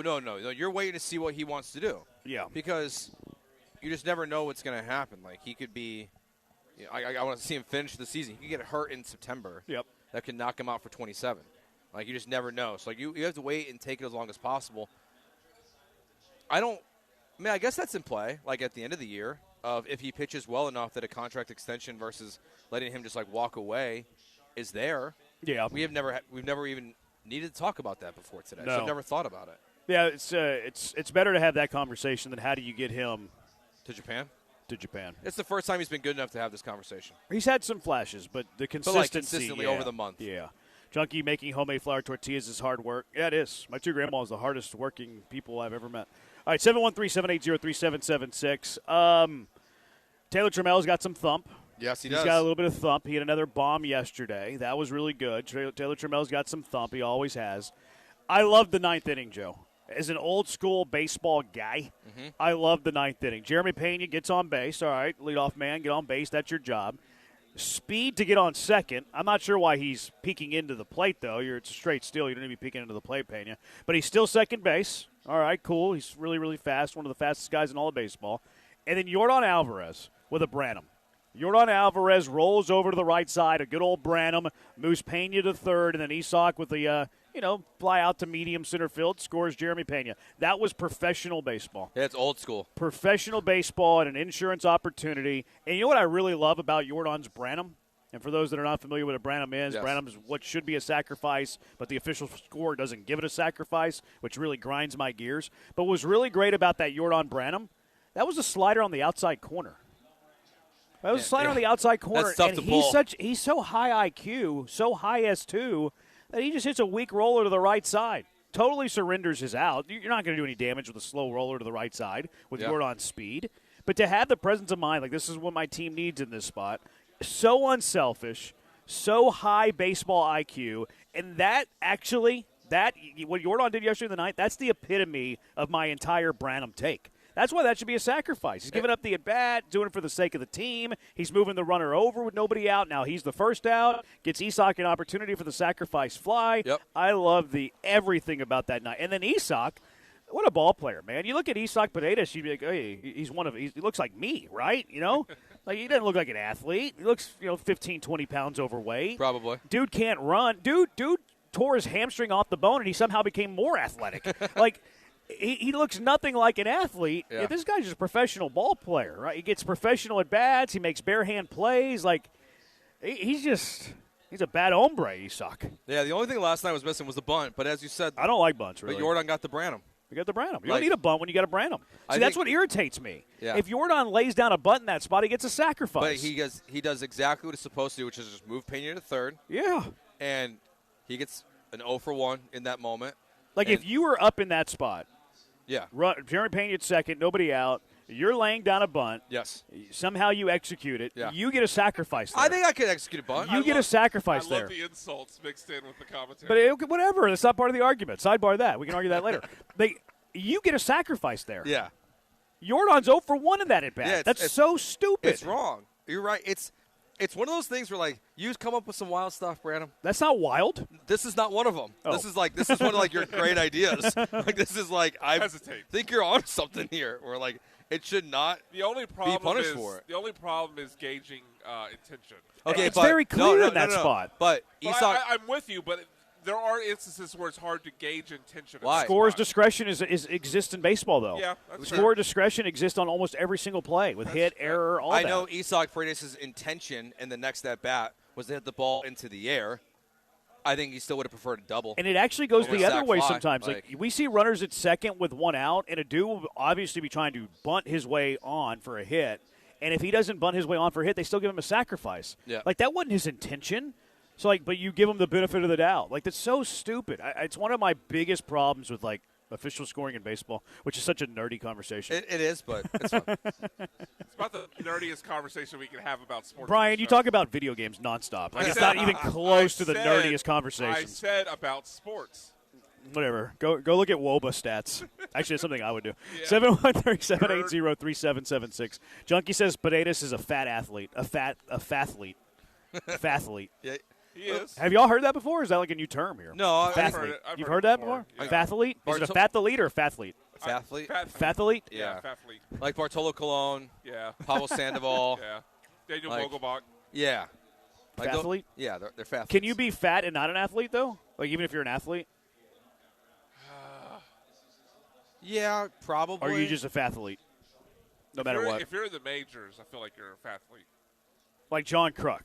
Yeah, John Clark was a fathlete. Yeah. But like in baseball, though, you don't have to be very athletic. Yeah, it's more of a skill sport than an athleticism Like you sport. could argue if he wasn't hitting dingers, Bartolo Colon would have been fat but not an athlete. But he had great swing. So I think he still counts for it. So I think you can be, but Bartolo Colon had a great swing. Yeah. Yeah. I don't think so. Yeah, He hit one Major I think League he home ran run. into one. He hit one Major League home run. I don't what care. Are you talking about? It was awesome. It was majestic. It was That's- awesome. That's a difference. He's got a great swing. He does. Like I think if you're a professional athlete and you happen to be fat, you probably qualify. What if you're a radio host and you happen to be fat? You're just fat. Do we have like anything like I don't know how to mash up those words. a You're just fata fat. host? No, you're just fat. You're just fat. We're just fat. I think we needed something special too. We need some special praise. Anything else from the Stros game before we talk to TK at the top of the hour? I didn't like the Altuve challenge. 3-2. Yeah, well, it was 3-2. I understand that part of it, but it was second inning, nobody on, one out. Yeah. It's outside. I mean, I know it's the second inning, not the first, but pretty much the lowest possible stakes you could have for a challenge. Yeah, game 3 there wasn't great. That's fair. I have no pushback to that. He's been pretty good at it this year, but I agree. If I could pick, like the only way you challenge in the first 4 innings would be if there's runners on first and second or better Scoring position. with one out. Has to be scoring position. And then besides that, like at the end of the game, it's kind of anything goes. They should really have leverage charts. They should have these leverage charts of like, okay, these are high leverage situations, Yeah. these are medium leverage situations, these are low leverage situations, and maybe you have a couple of different, situations that are kind of sprinkled in there as well. And they're like, okay, these spots you can challenge whenever. These spots you never challenge. And then like they give them like certain scenarios too, like okay, green light here, red light here. Was it the Brewers that were in spring training? They were experimenting with the green light, red light on the facing of the dugout. Yeah, and then Major League Baseball told them you can't do that. Yeah, it's still communicating. Which but you can still have that without having the light. You just have to educate your players on what those situations are. yeah, and I think we'll see over time what we're talking about here. Like, players will get better at that. It's year one, and by the time they probably figure it out, they'll just get rid of it, and everything will be ABS. I kind of hate that they have the game theory aspect of it. I actually want everything to be full ABS. Yeah, same. Like if you had the technology to get every single call right, why wouldn't you do it? Yeah, I think it doesn't really make sense of having it set up the way it is. What's the point? I think people were scared in blowout games that like it wouldn't move the game along. It's so fast. But you still see It's like the game pace of play has never been better. And then secondly, you still seeing hitters challenge in 10-3 games in the seventh because they don't want to give away at bats. Yeah. Like I think it's flawed logic. I think they should use it 100% of the time. Totally agree. Like France again. Yep. Little cherry on top. 4-1. Looks like we're going to go 2-2 in our bets. That's okay. Which we're going to lose money, though, because we had a bunch of minus odds. Oh. That is good. Could be worse. It can always be worse. Jeff. Can always be That's worse. Right. We've had over 5 days before. Yeah, I mean, we're going to have a profitable week. Pretty profitable week, actually. Probably over 4.5 units. So that's good. That's good. All right, 713-780-3776. Todd Callis, TV voice of the Houston Astros. You know what Todd Callis is going to do? He's going to join us next. What are we going to talk to TK about? We're going to talk to him about your playoff-going Houston Astros. TK live from – they still call it Comerica? I think they still call it Comerica. Sounds right. TK live from Comerica in Detroit when we return. It's Jeremy and Joe broadcasting live from By the Wayside on ESPN 97.5. There's so many great spots to watch your soccer tournament in the summer, including Federal American Grill. They got Federal watch parties at their downtown location, 1221 McKinney. Catch the excitement of the soccer tournament at Federal American Grill's downtown location. They got live music starting at 5 every day. They got 7 100-inch TV screens, live stream for all the matches. They got a free souvenir cup, free welcome drink, food for purchase as well. Now, you do have to reserve your spot. The federalgrill.com, $10 cover fee. And then for the VIP experience, $85 per person, includes an access to a private patio, private TVs, dedicated server for the VIP section, free welcome cocktail, 3-course prefix menu, free souvenir cup, and free Don Julio 1942 mini bottle. Great idea if you're in the downtown area and you're looking for somewhere to watch your football. Also, Federal American Grill extended their summer sunset social hour. Immaculate vibes, by the way, at Federal American Grill's social hours. But now during summer sunset social hour, there's no end until the sun goes down. 3 p.m. until sunset all summer long. Social hour extended for the summer. This is at all 6 of their Houston area locations: Shepherd, Hedwig Village, Katy, The Woodlands, downtown, River Oaks. And it starts at 3. Great spot after work. Great way to get your weekend started. It's available every day at all 6 locations. $7 cocktail wines, $5 beers, and $10 appetizers. The food there is amazing. That's how I got this Bonson, because their food is so good. So take advantage of that. Hang out there. Summer Sunset Social Hour. You'll be happy that you did. Federal American Grill, where great food meets every occasion.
Let's go straight out to the HR&P guest line. Jeremy and Joe broadcasting live by the Wayside on the East End, 5644 navigation. Your spot to watch all your World Cup. Have fantastic drink, fantastic food as well. TK's in Detroit. He's probably eating well too. Maybe some Detroit pizza. I don't know. But Todd Callis, thank you for joining us. Astros playing way better. They've won 4 series in a row. I saw your tweet yesterday. If the season were in today, obviously it doesn't, but if it were to end today, they would be in the playoffs, just a game and a half back in the AL West. Credit to the club, credit to Joe Espada. What have you noticed the most, the difference between the Astros recently, last 4 or 5 series, versus where they were, a month and a half ago?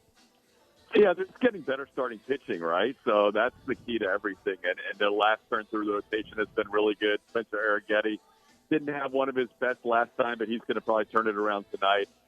Just overall, the starting pitching has been way better, and I think that's been the big difference. And timely hitting, they've won a lot of close games. They've got some runs late when they've needed it, but for the most part, they've been in every game because their starters have put them there.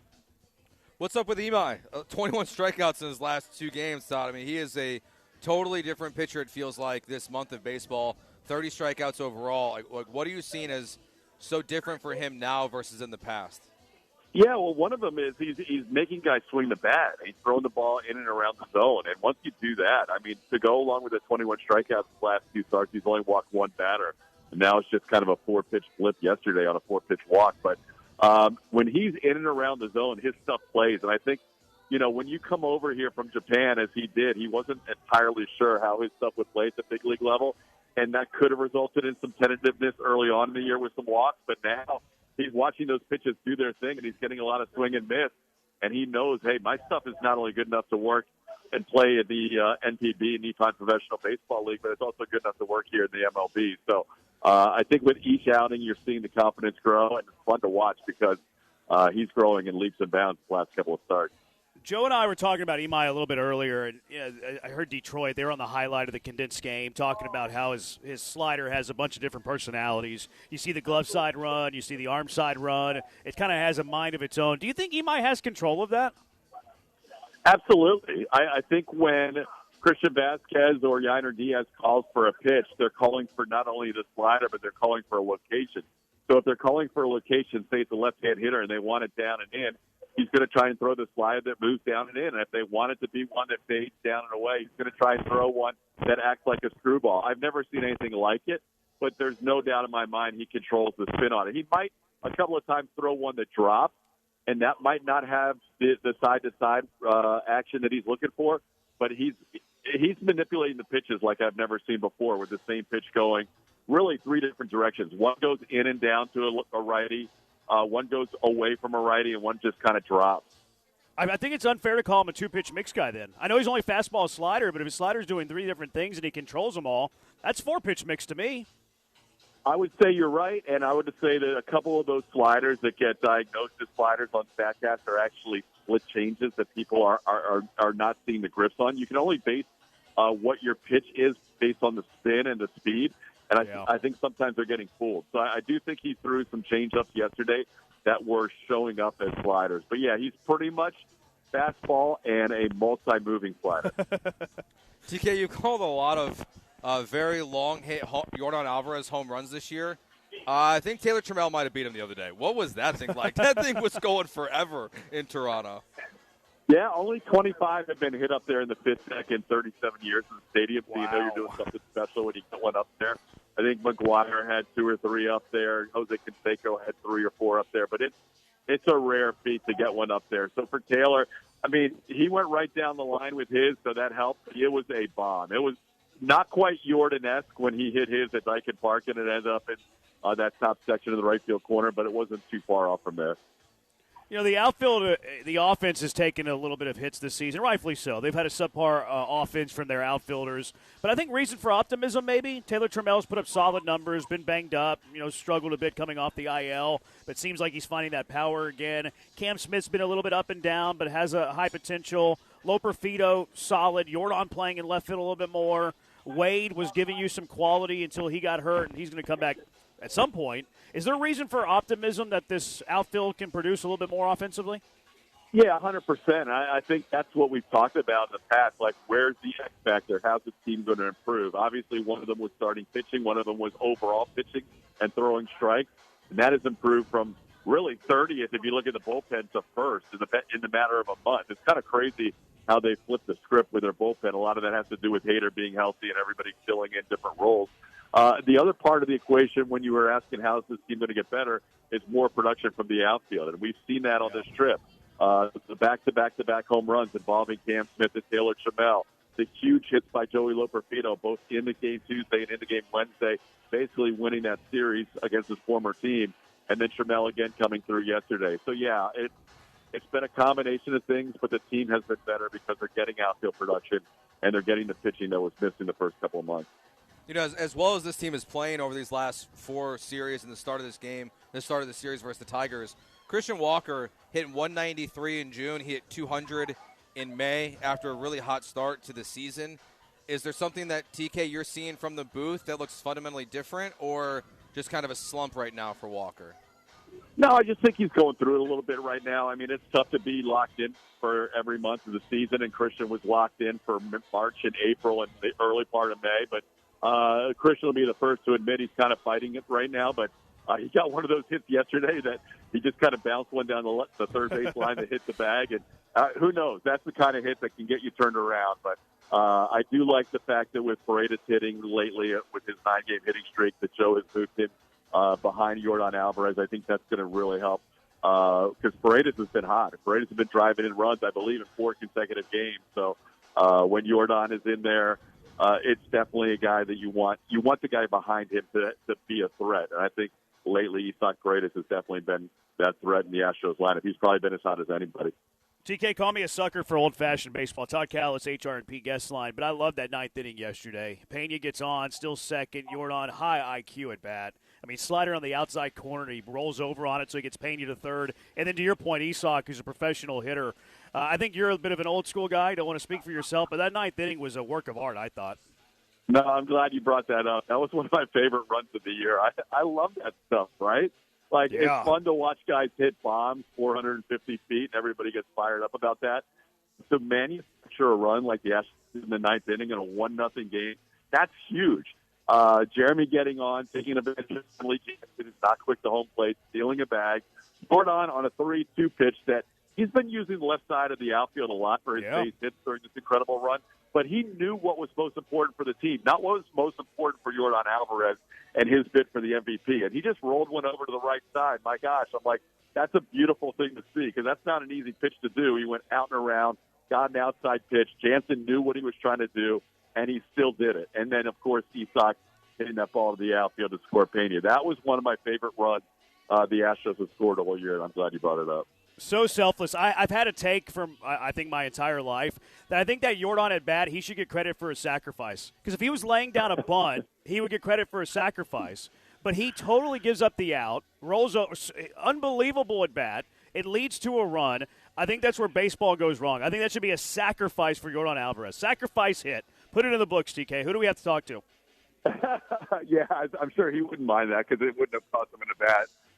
Yeah, I mean, because you can bunt for a sacrifice and still end up with a hit. And obviously, if you try and roll one over on the right side, you can still end up with a hit. But you have to play a little bit of psychologist. Obviously, you know what a guy's doing when he's bunting. When a guy is in a situation where he's trying to move the runner, you have to get into his head a little bit. But, yeah, I love the sacrifice that Yordan did in the 9th inning, even though it didn't count as a sacrifice. Yeah.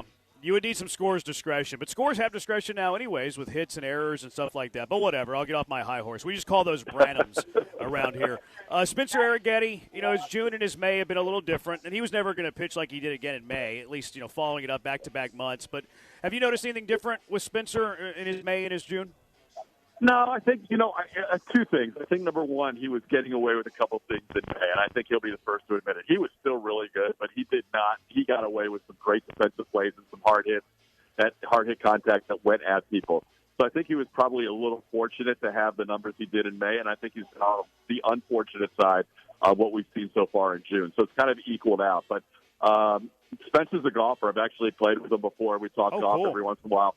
And I feel like what he did last start was he scored about the worst score you could with the stuff he had. Like, he hit the ball well as a golfer, and he just didn't score. And I think he threw the ball well. He liked the way his pitches were coming out. He just didn't score well. The guy's got he got ambushed by Bazzano the first pitch of the game.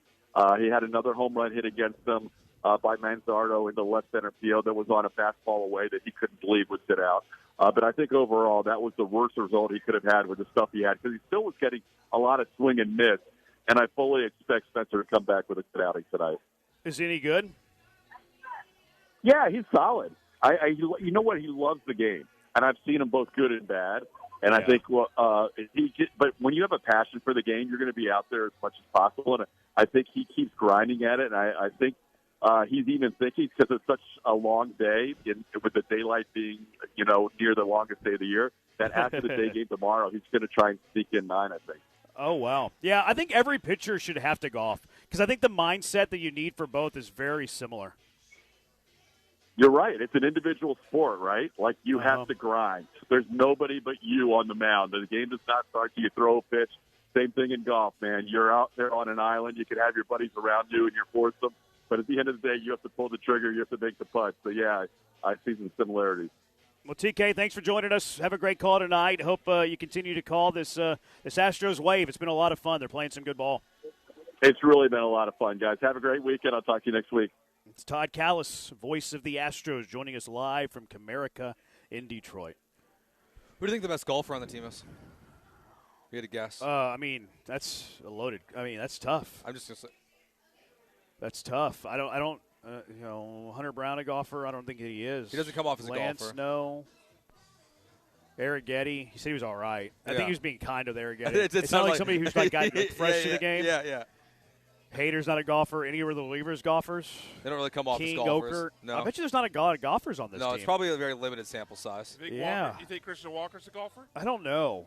It could go either way with him. Yeah, because, I can see Loperfido golfing. Yeah. Yeah. Is that a Duke thing? Yeah, kind of. Yeah, it's tough. Probably Eric Getty might be the best one then. Walker is – I don't know if I see Walker as a golfer. He's probably like a hunter. Yeah, exactly. And a fisher. Yeah. Maybe it's the mustache that's throwing me off. Like, that doesn't look like a guy who golfs. That's a fair point. But Bagwell got into golf. Yeah. I think he got into golf probably in his 30s. I do think the pitchers should golf, though. I think it's a good take. Because it's very okay, it doesn't matter what has happened to this point. The next shot has to be good. Yeah.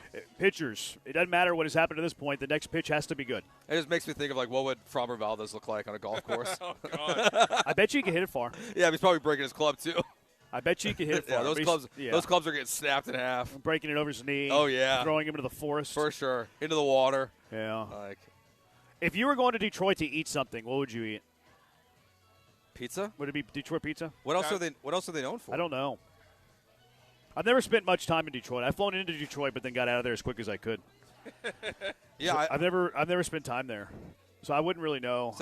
Detroit style pizza would be front of my mind. Detroit style. Having just been there, Detroit style pizza. Oh yeah, that's right. Good. You went through there. Some of their Mediterranean food's not bad. Overall, the food though is way better here. Pretty mid. Yeah, way better here. Coney dogs. I didn't have one of those. Yeah. You did? I said I didn't. You didn't. No, I didn't. Yeah, no, it's just Detroit pizza. Yeah, that's what I figured. Which is good. I like Detroit style. I like Detroit style pizza. I like it. That's where Little Caesars is headquartered, I think. Yeah, I drove right by. It's right downtown by Comerica. Can you get a $5 hot and ready? I didn't go inside. I don't know. You should. You should. If you have a corporate building, if you're a pizza place, there should have to be the pizza restaurant in the bottom floor. I don't know why I found this funny, but actually on the side it says World Headquarters, as if we would think it'd be anywhere else. I thought you had one in Dubai. No, of course, it's in Detroit. Junkie says Durant to the Houston Astros at the deadline.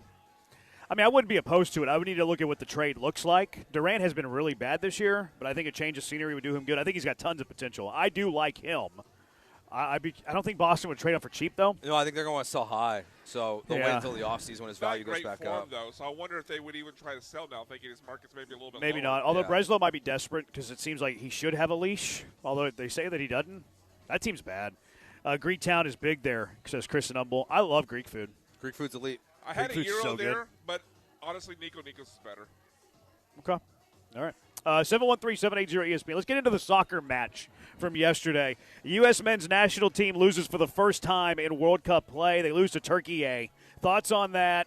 I think Pochettino was a little bit talking out of both sides of his mouth after the match yesterday. Love the guy, but I think he's talking out of both sides of his mouth a little bit. And also, let's get into the big picture discussion with the U.S. men's national team. What would be considered a positive World Cup result for our local 11? It's Jeremy and Joe broadcasting live from your Houston's newest World Cup watch party destination in the East End, by the Wayside, 5644 navigation on ESPN 97.5.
You are listening to Jeremy and Joe, On ESPN 97.5 and the ESPN Houston app. broadcasting live from the mobile Huntington Bank Studios, located at By the Wayside in the East End. Here's Jeremy Branham and Joe George. This is such a great spot. By the Wayside, East End, 5644 navigation. They got a happy hour every weekday. $10 select signature cocktails. Well, their cocktails are here, craft cocktails. So good. Excellent. $8 classic cocktail, $6 draft. They're open for every World Cup game. They are open 7 days a week. Check out their Instagram, their live music schedule. It's a great spot to check out some live music. It's intimate, it's cozy, it's compact. It's a great spot. Really great spot. I'm very impressed with this place. The food was very good. The brisket tacos we had. How was the quesadilla, Brian? Excellent. Brian's never had a bite of food he didn't like. But no, I'm kidding. Not true. I'm kidding. It did look very good. But every World Cup match is on. 13-foot outdoor LED screen plus TVs throughout the venue. Joe was really impressed with the frame TV they have. It's very cool. Probably, I a was 60-inch frame? Yeah. 60-inch frame TV? I didn't know it was a TV before they turned it on. Yeah, it was like artwork, right, when you got here? I thought it was artwork, yeah. Yeah. And then also I turned around, the World Cup's on. I got the miniature version of that. Do you? Yeah. Oh, that's right. You mentioned your wife wanted that for the living room. I did not want it, but happy wife, happy life. Has it grown on you? No, it's still the same size. Oh, my God. That might be your worst one yet. God. Can we eject Jeremy? No. All right. No. I thought it was funny, to be fair. It's got a great picture. No, for real. It's got a great picture. I think it's a 48-inch. It's big enough. It's big enough. She likes it. That's all that matters. What? The two sentences that you put together. Brian's got Dude, you are. He's got the most juvenile sense of humor I've ever met. No more drinks for you, B-Mac. Brian, you're having way too much Diet Coke. Look, needed he's a double pause there. fisting Diet Cokes over here. Yeah, well, he spilled one of them, so. Yeah, I did. He's got the. Thank you, brother. He's got. You I say dropped my that phone. as Joe gets Jeremiah, another can I have drink another one? delivered. Yeah, thank you, sir. And Jeremy just orders another one. Yeah. I just dropped. I mean, that was. That wasn't. Jeremy's totally fine. You're drinking too much as two more drinks are delivered. You should listen to your voice. I've had a third of a drink, Brian. Yeah, you have nursed it. You have nursed it. Anyways, U.S. men's national team yesterday losing to Turkey A. Yeah. They lose 3-2. They fell behind. Actually, they scored first. 1-0. Turkey leveled, scored the next two goals of the match. Pulisic came on in the second half. The U.S. was pressing. They were pushing. Yep. It seemed like they were going to score multiple goals, could only get on the board once, and then Turkey A scored with that little scramble in the box late, super late, right at the death of the match. Your thoughts on the U.S. men's national team falling 3-2 to Turkey A? Yeah, it's not like I don't think it's a big deal. You got 4 guys out for yellow cards who you're just protecting from the next game. Pulisic only plays half of it. You would have liked to get a win, I guess, but you're already qualified. Yeah. It's like I'm not over. I saw people freaking out. This is embarrassing. Really? Yeah, Schwabi. No way. Oh, yeah. Go look at his Twitter. That's crazy. It's an embarrassing level performance. Are you serious? Yes.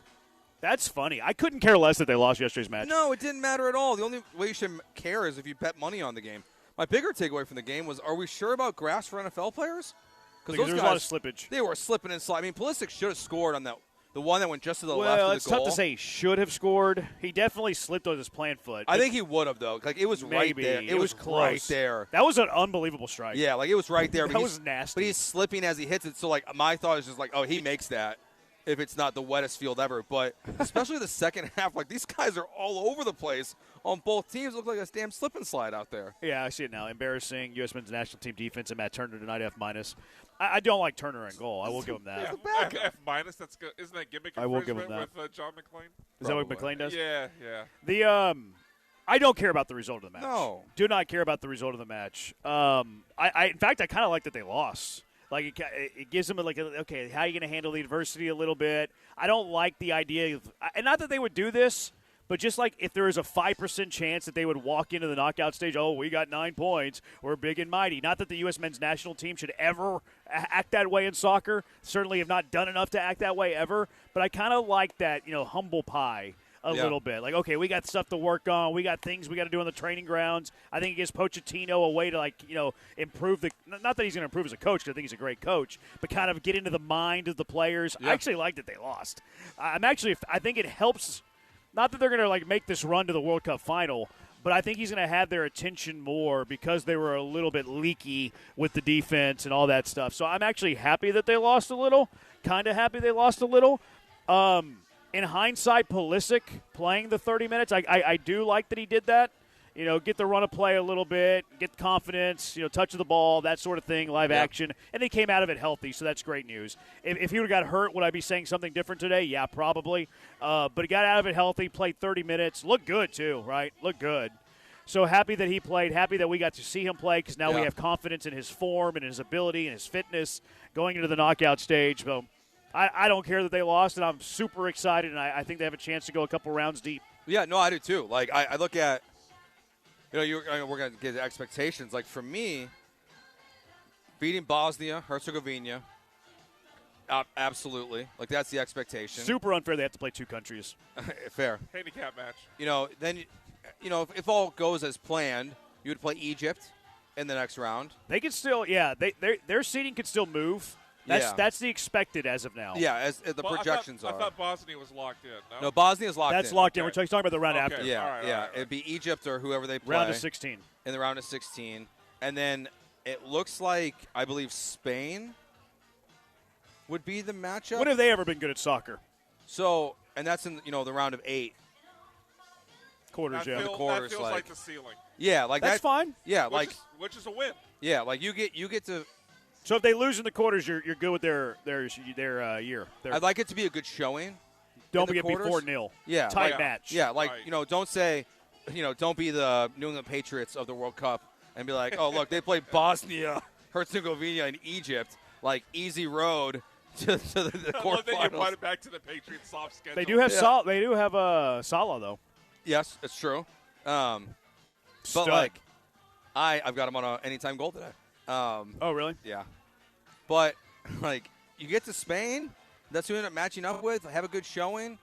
Like that to me is that's all good. Like that's a good showing in the World Cup this year, and that makes you feel like the program and soccer is going in the right direction for the first time in a very long time. And hopefully the report today that they're trying to lock in their coach for an extension is something that they can actually accomplish and keep him under contract through 2030. And they have a legit guy to lead USA into the next World Cup. I love that guy. Yeah, he's I'm awesome. a huge stand for Mauricio Pochettino. I love him. I like the fit. His fit, yeah. He does look good. He's got a little bit of style. Looks like Russell Crowe. Yes, he does. He's got a little style. It's like a little fisherman shirt. He's got a really big calves, too. That was really when I was watching. Didn't notice that. I noticed that on the USA documentary on HBO. Okay. I was like, he was walking around the training grounds in shorts. Like, that guy's got massive calves. That guy's calves look good. But, I'm with you. I would consider that a positive World Cup result. Yeah. Losing in the quarters to Spain. Anything shy of that disappointment? Yes. I would agree. The way they played. And even a blowout loss in the quarterfinals to Spain, I would say, is a disappointment as well. You got everyone that watches soccer on a daily basis. Glenn Davis, Alexi Lawless, like these people who are on TV. The former U.S. players are all they've said the first two games was it was two of the best halves that Team USA has ever played in the history of World Cup soccer. Well, that means this is one of the best teams we've ever seen. So getting knocked out before the quarterfinals feels like a total failure to me, playing at that elite of a level. So hopefully yesterday is just like that little kick in the butt to give them more motivation to be fully prepared for this next game. But I expect them to win. Like, it's a good story. I don't know. Did you see Zlatan talking about Bosnia making the group stage? What's that? That Zlatan. What did he say? Oh, the guy on Fox? Yeah, was talking about them making the guy it. on Fox? That's how you know Zlatan? This is a crazy take. It's one of the greatest footballers in the world. I know that. I just don't know his career that much. I know he's a great soccer player. I think he said it was his dad. That's the country he's from. So he's very emotional. Oh, it's cool. Talking about them advancing. I didn't see that. I really it was a good listen because he's always kind of this arrogant guy. Yeah. Because he played for Sweden, right? I think he played for the LA Galaxy in the MLS. I called his Zlatan match. Did you really? Yeah. Put that on the resume. It was pretty cool. I called a lot of because they all go there and they retire. Like Kaká was there late his career. Did you get Beckham at all? Beckham was gone. Okay. But Beasley obviously was a dynamo. Michael Bradley played a little bit. Wayne Rooney. Oh yeah. Messi. I was gone before Messi entered the league, but Messi's playing there Rooney. now. Yeah. Like they've had so many greats go through the MLS. They just go there when they're 38 years old. Yeah. Well, who knows how long Messi's going to play there? I didn't realize that Argentina has the next World Cup. Yeah, he's going to play. Yeah, I think he'll play if Argentina, and then that'll be his swan song, I think. But he might not play in the MLS, I've actually heard rumors that he might go back to Argentina and play with his the first club where he came up. That'd be cool. Yeah. That'd be a cool story, just to wrap it up that way. Go play there, play for your country, in the World Cup. That'd be really cool. Yeah, what a great ending to a great career. Yeah, just it's the perfect story. Key from L.A. called my joke the dad joke of the day. Junkie says Brian sounds like a color guy, like how Dale sounds like a white guy. Brian, honestly, is a guy that sounds like I can have a few drinks and laugh our butts off. Yes, Brian, that's a compliment. I never thought that Brian had swag like that. Apparently. I didn't know Brian had that kind of Either. swag. Honestly, I didn't either. Pochettino yesterday. Remember Pochettino two weeks ago? 2 weeks ago or so, he said that America's got a loser mentality when it comes to sports and soccer. This was Pochettino after last night's loss. I think it's a little bit of a contradiction. for you not to say congratulations that we won the group. That is a little bit sad.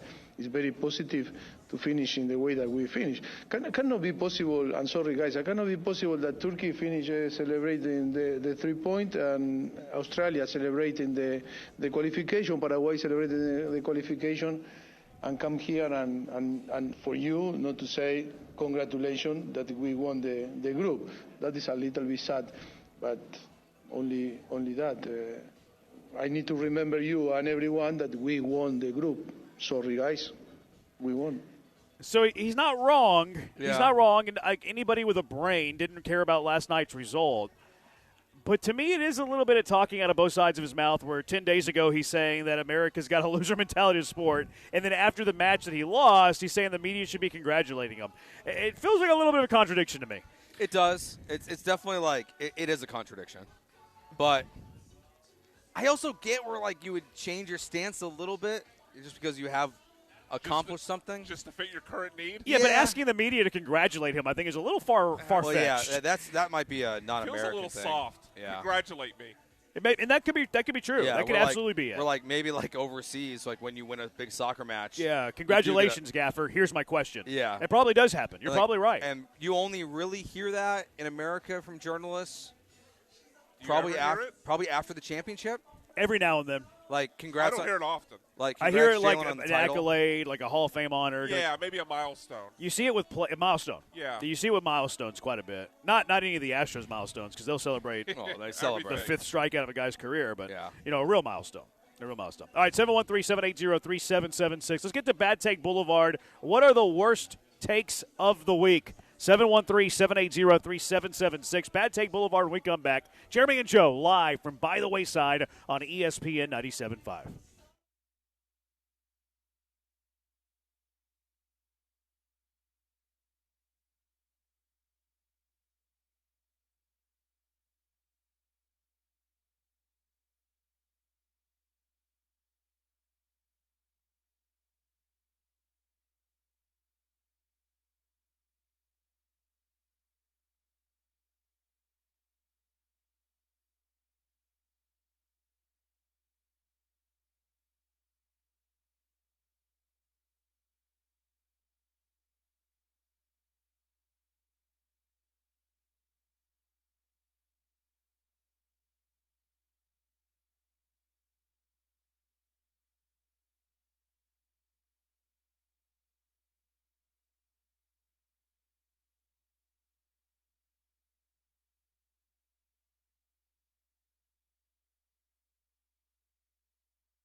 All right, what are the worst takes of the week? 713-780-3776. Worst takes of the week. You know, it's not a bad take.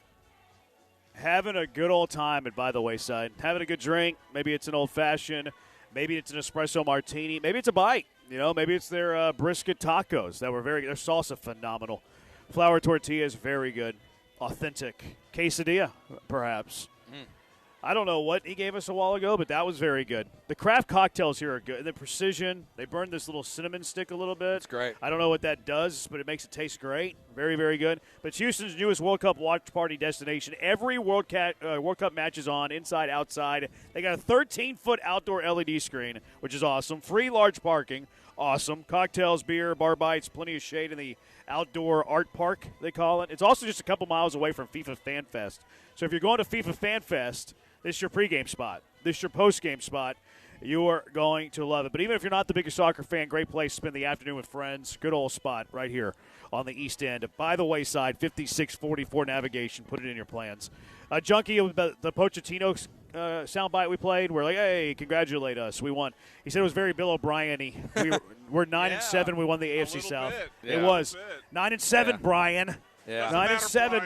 He did sound a little bit Bill O'Brien there. Yeah, I definitely I hear a kinder, gentler version of Bill O'Brien. For sure. Yeah. As long as he doesn't say, you suck too.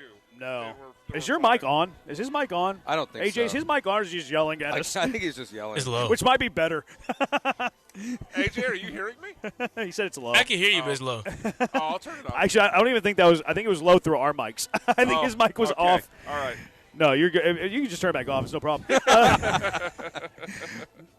But to your point about his contract that they said that they're going to discuss at the end of the World Cup, Yeah. I want him here forever. Give him a lifetime contract. Yeah. I want him to be the gaffer of the U.S. men's national team for as long as he's alive. He and his large calves can stay in the American soil for as long as he wants. And they can help us not be losers anymore. Yeah, I like him. Yeah. I like him.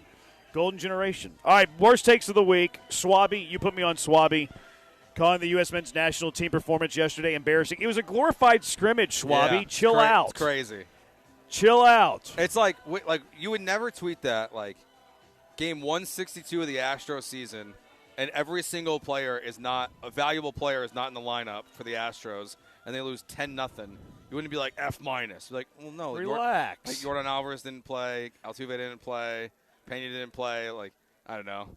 The roster's not there. They played their B team split squad. Yeah. Relax. RELAX. I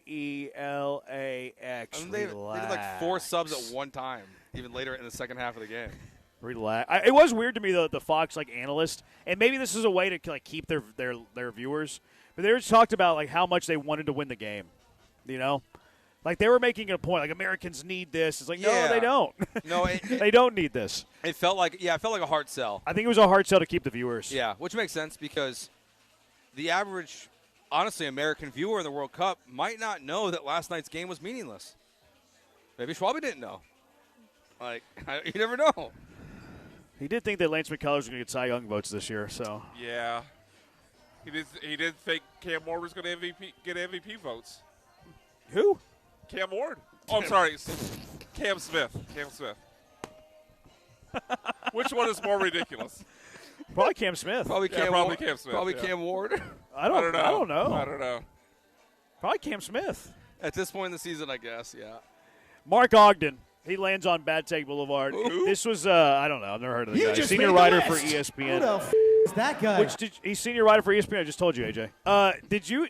Who is the Matt Miller guy, the NFL draft guy? Yeah. He had an arm amputated, was it? Yeah. He had an arm amputated. He got into a serious car wreck. Yeah. Apparently, he crossed the median or the middle lane, Yeah. the midline or whatever.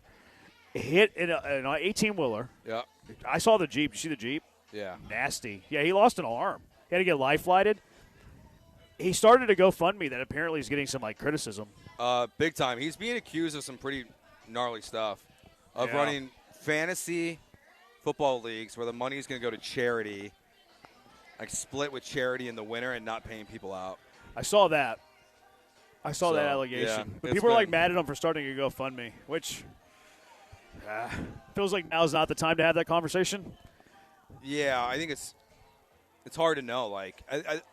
It's one of those where we feel I think people work at ESPN and they must make a ton of money. You don't know that like that. And also he said the surgery he's having today was to find out if he can be fitted for a prosthetic. A prosthetic, yeah. So Yeah, it's crazy. I don't Even know. if you're making a lot of money, how much do prosthetics cost? Yeah. A lot of money. Yeah. Yeah, it's weird. Anyways, I hope he's doing well. Whether he's done shady stuff in the past or not, I hope that he makes a strong and healthy recovery. Mark Ogden, back to him. He predicted the most surprising team that won't make it out of group stage. He said the United States. This was pre-tournament. He said when Turkey won their World Cup playoff against Kosovo in March, it was bad news for the U.S., which actually turned out to be right. Turkey will be the best team in Group D by some distance. So it heaps the pressure on Mauricio Pochettino's team to beat Paraguay and Australia. They did. But Pochettino has failed to create a feel-good factor, and the U.S. team has done nothing in the past 2 years to suggest it will suddenly come good now. So, Mark Ogden, you make the list. You just made the list. The U.S. not only got through group stage, the U.S. did not get grouped. They didn't get grouped. You know what else they did? They won the group. What's worse here, the USA take or that Turkey will be the best team in the group by some distance and they finish last? Well, they did beat America. But they still finished last in the group. All the other teams went 1 and 2 as well? No, they went 1-1-1. Who did? Australia and Paraguay. Oh, okay. So they lost. So they both beat Turkey. They both lost to the U.S. and then they tied their match. Yeah. I think the worst takes the U.S. Probably. But by the team that won the group, he said, would be grouped from the group. It's just hard. The other side is they were going to win it by a good margin, and they got last. But they also did beat America. They did. So he was kind of right about that part of it. They were playing the B squad. That's true. Also, Polymarket bettors added again. Polymarket bettor added again. A Polymarket bettor put $330,000 on Argentina to not win their match versus Austria. It would have been a payout of just over $1 million. Problem, though, I mean, it's a great payout, but they lost. So he just burned $330,000. Okay. Now, to be fair, I think we also have to assume that this is not real, right? Why do you think it's not real? With what we've heard about Polymarket recently. Well, I don't think this is – no, I think this is real. Because I think it's not, like, from a person pretending to, like, be, like, an actual account. Like, I don't know. Like, but this is their Twitter handle. That's one of the things that they've been accused of, though, is, like, putting out, I thought they were fake accused bets. Yeah, but I don't think you would fake bet it in a negative way. I don't think you would put out a fake bet in order to bring attention to yourself where they lost money. You mean I think the reason for it is it does crazy numbers when they tweet these out. Like it's got 104. This one's only 141,000. They did something similar where about Brazil and Scotland. You could be right. And it was like they got 2 million views on it. So like it's like I'm not totally sure anymore. Like that's what's a good point. Thanks, it's Cal. in play. Yeah, like I just don't know anymore. It's in play. I would like to believe it's real, even if it's not. Though it's still bad. Yeah, you could be right. Yeah, I just don't know anymore. You could be right. All right, 713-780-3776. That does it for Bad Take Boulevard. Did you see C.J. Gardner-Johnson's talking about the Texans? He did. He put the Texans in his mouth. He had some things to say about Nick Caserio. Yeah. Also some other interesting things about what C.J. Gardner-Johnson had to say about his time, not only with the Texans, but about his time on Earth. It's Jeremy and Joe broadcasting live from By the Wayside on ESPN 97.5. 1976, D&M Leasing opened their doors with one mission, making a vehicle easier, smarter, and more affordable than buying it the old-fashioned way. You can do that right now by calling 713-290-1000 or by visiting them at dmautoleasing.com. On the website, you can see their full list of inventory, Honda, Ford. They got all the kind of cars you would want once you pick the car that you want. You can get that thing within 24 to 72 hours. They'll bring it right to you. And if you've never leased a vehicle before, don't worry. There's going to be a sales agent who's been there for an average of 10 or more years, and they'll walk you through everything from start to finish. So the mileage, all the questions you may have, and if you qualify, you can also get payments for as low as $400 and avoid being stuck in negative equity in 3 years. You can get a brand new car as well from DM Leasing. Check them out right now, 713-290-1000, or visit them at dmautoleasing.com.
You're listening to Jeremy and Joe, On ESPN 97.5 and the ESPN Houston app. broadcasting live from the mobile Huntington Bank Studios, located at By the Wayside in the East End. Here's Jeremy Branham and Joe George.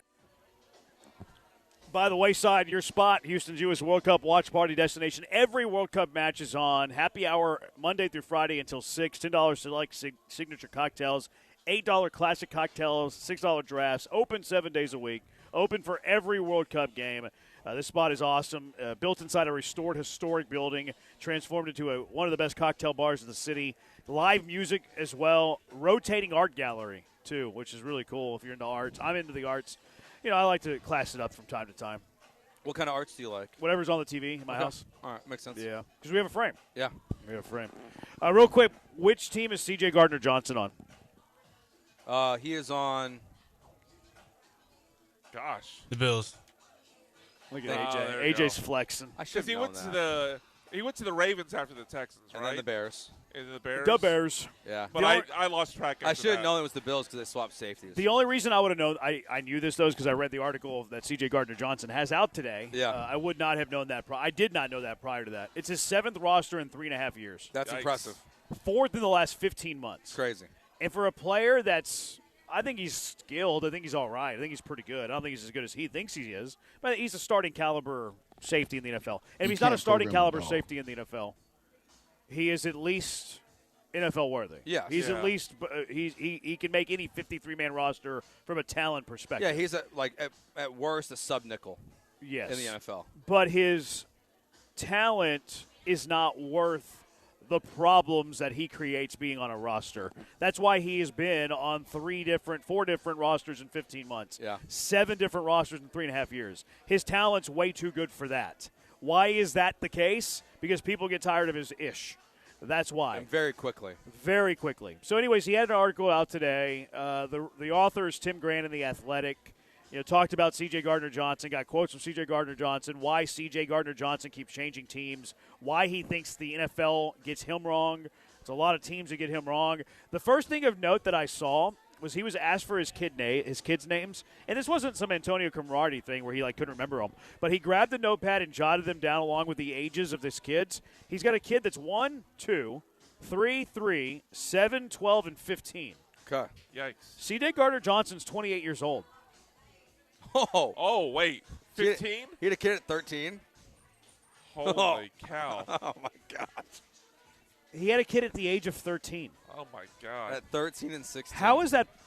I didn't realize that was possible. I mean, he had to hit puberty when he was 12. Yeah. Yeah, I mean, biologically, but still. My Branham kid just turned 13. Watch out. You got your radar up now? Birds and bees. Be on the watch. He had a kid at 13. That's crazy. 13? That's the first. That to me was the lead of the story. Yeah.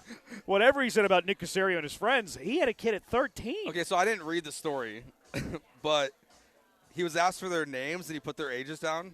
Yeah, he wrote down the ages. Because he doesn't remember them? No, I think I don't know why he did that. I don't know why he did that. My guess is because he wants people to know he had a kid at age 13 because it kind of tells his story, I guess. Is that a flex? I don't know if it's so much a flex, but you know how there's certain things where you accomplish in life and you come through some adversity where it's not a flex, but it is something it's a reason that you are the way that you are. Yeah, it defines that's true. Yeah, you. that's fair. There's a lot we as humans, and everybody has this. We have our scars, right?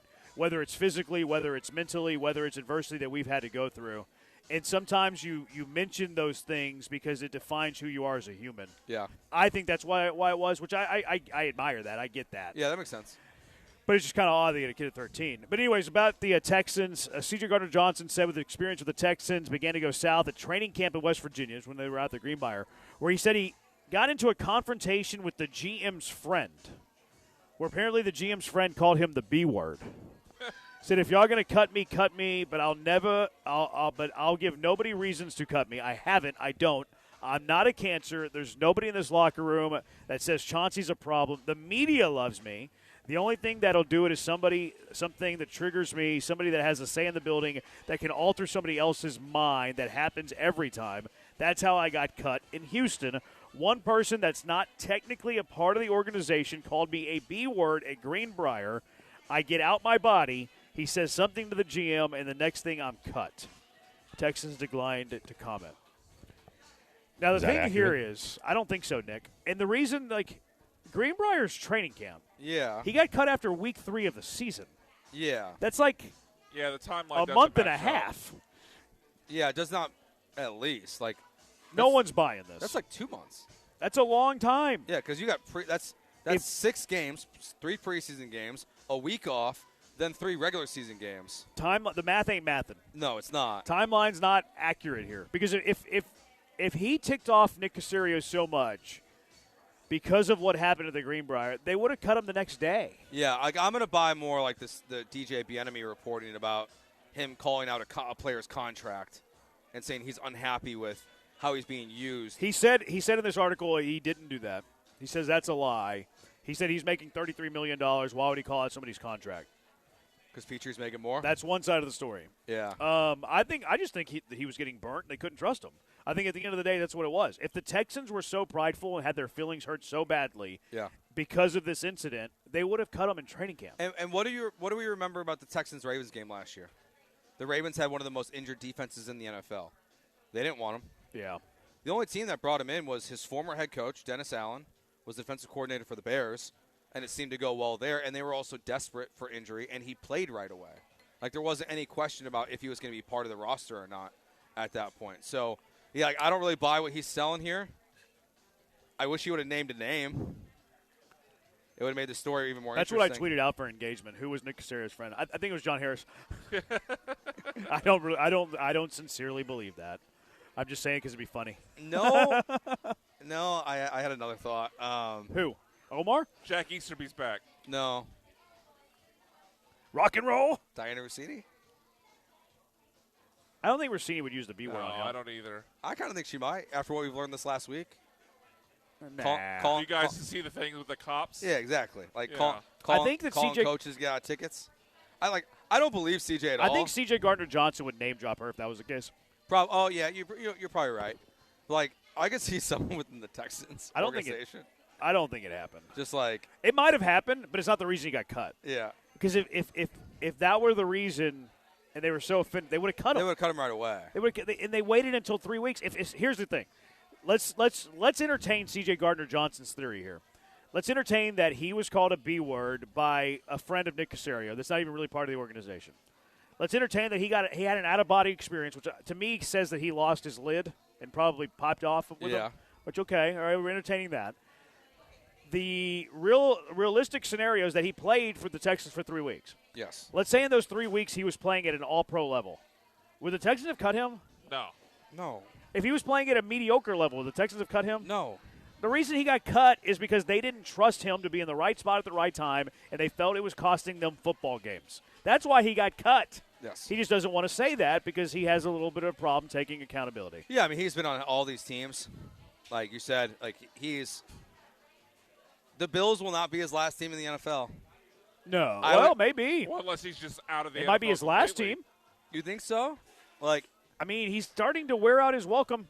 He's starting to get lower and lower on the depth chart. Yeah, if I had to put I think his time in the NFL is coming to an end. Because that kind of happened for another former Texan who was similarly on 4 teams in 16 months. Remember Deontay Johnson? Yeah.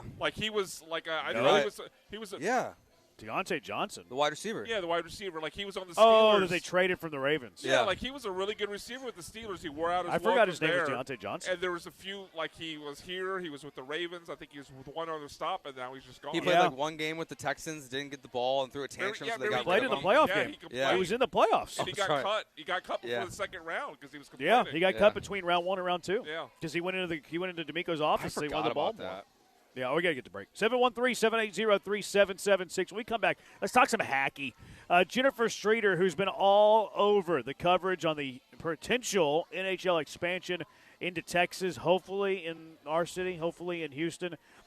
Jennifer, who's been covering this better than anybody, is going to be joining us next. I want to ask her what it's going to take for Houston to get this team. How are they going to push it across the finish line? Jennifer covers the New England Patriots and hockey on SI at Sports Illustrated. Also covers the NHL, PWHL, and NCAA hockey for the Sporting News. We'll talk to Jennifer Streeter about potential hockey in Houston when we come back. Jeremy and Joe live from By the Wayside on ESPN 97.5.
By the Wayside, just a couple miles from the FIFA Fan Fest. Make it an easy stop before or after.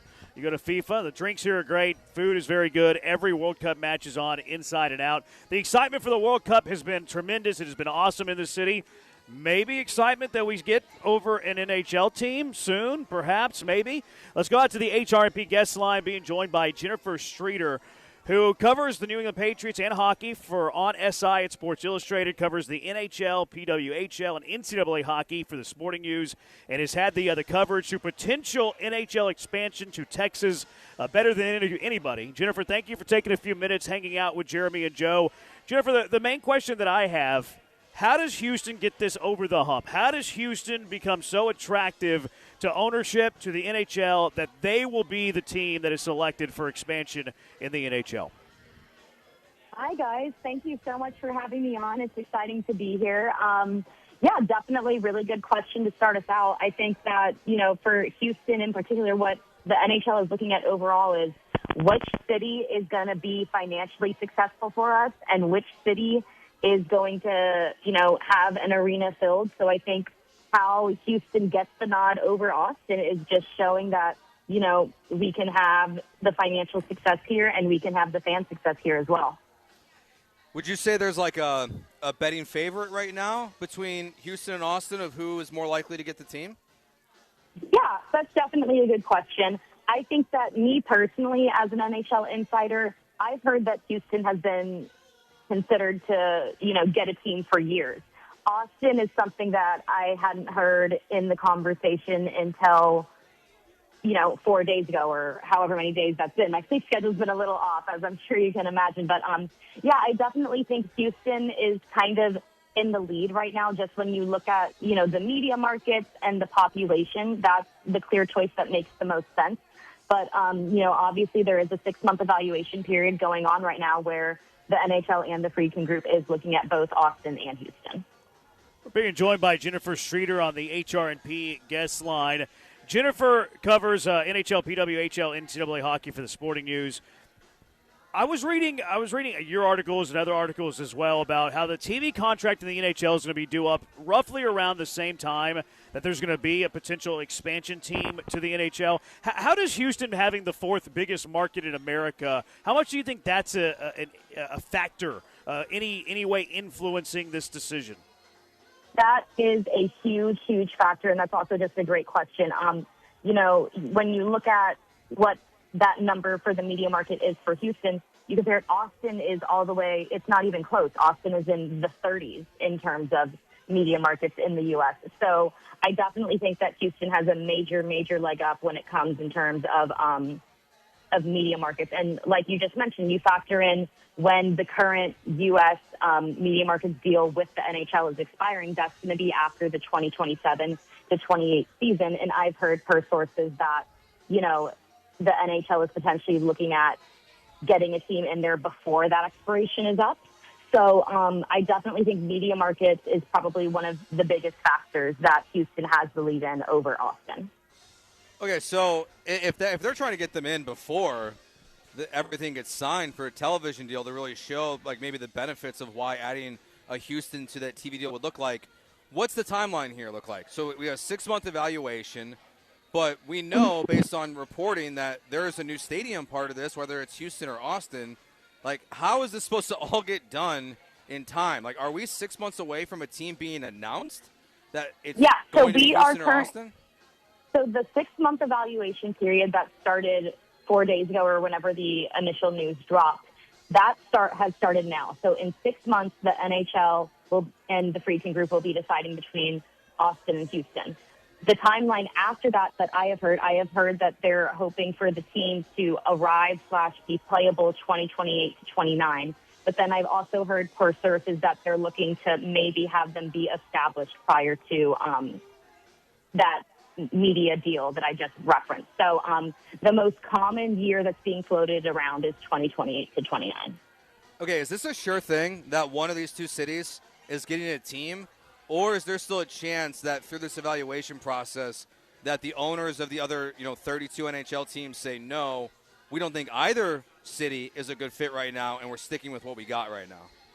Yeah, so they have not put this topic up yet to a vote for the Board of Governors. There has been no formal vote. There has been no informal poll done.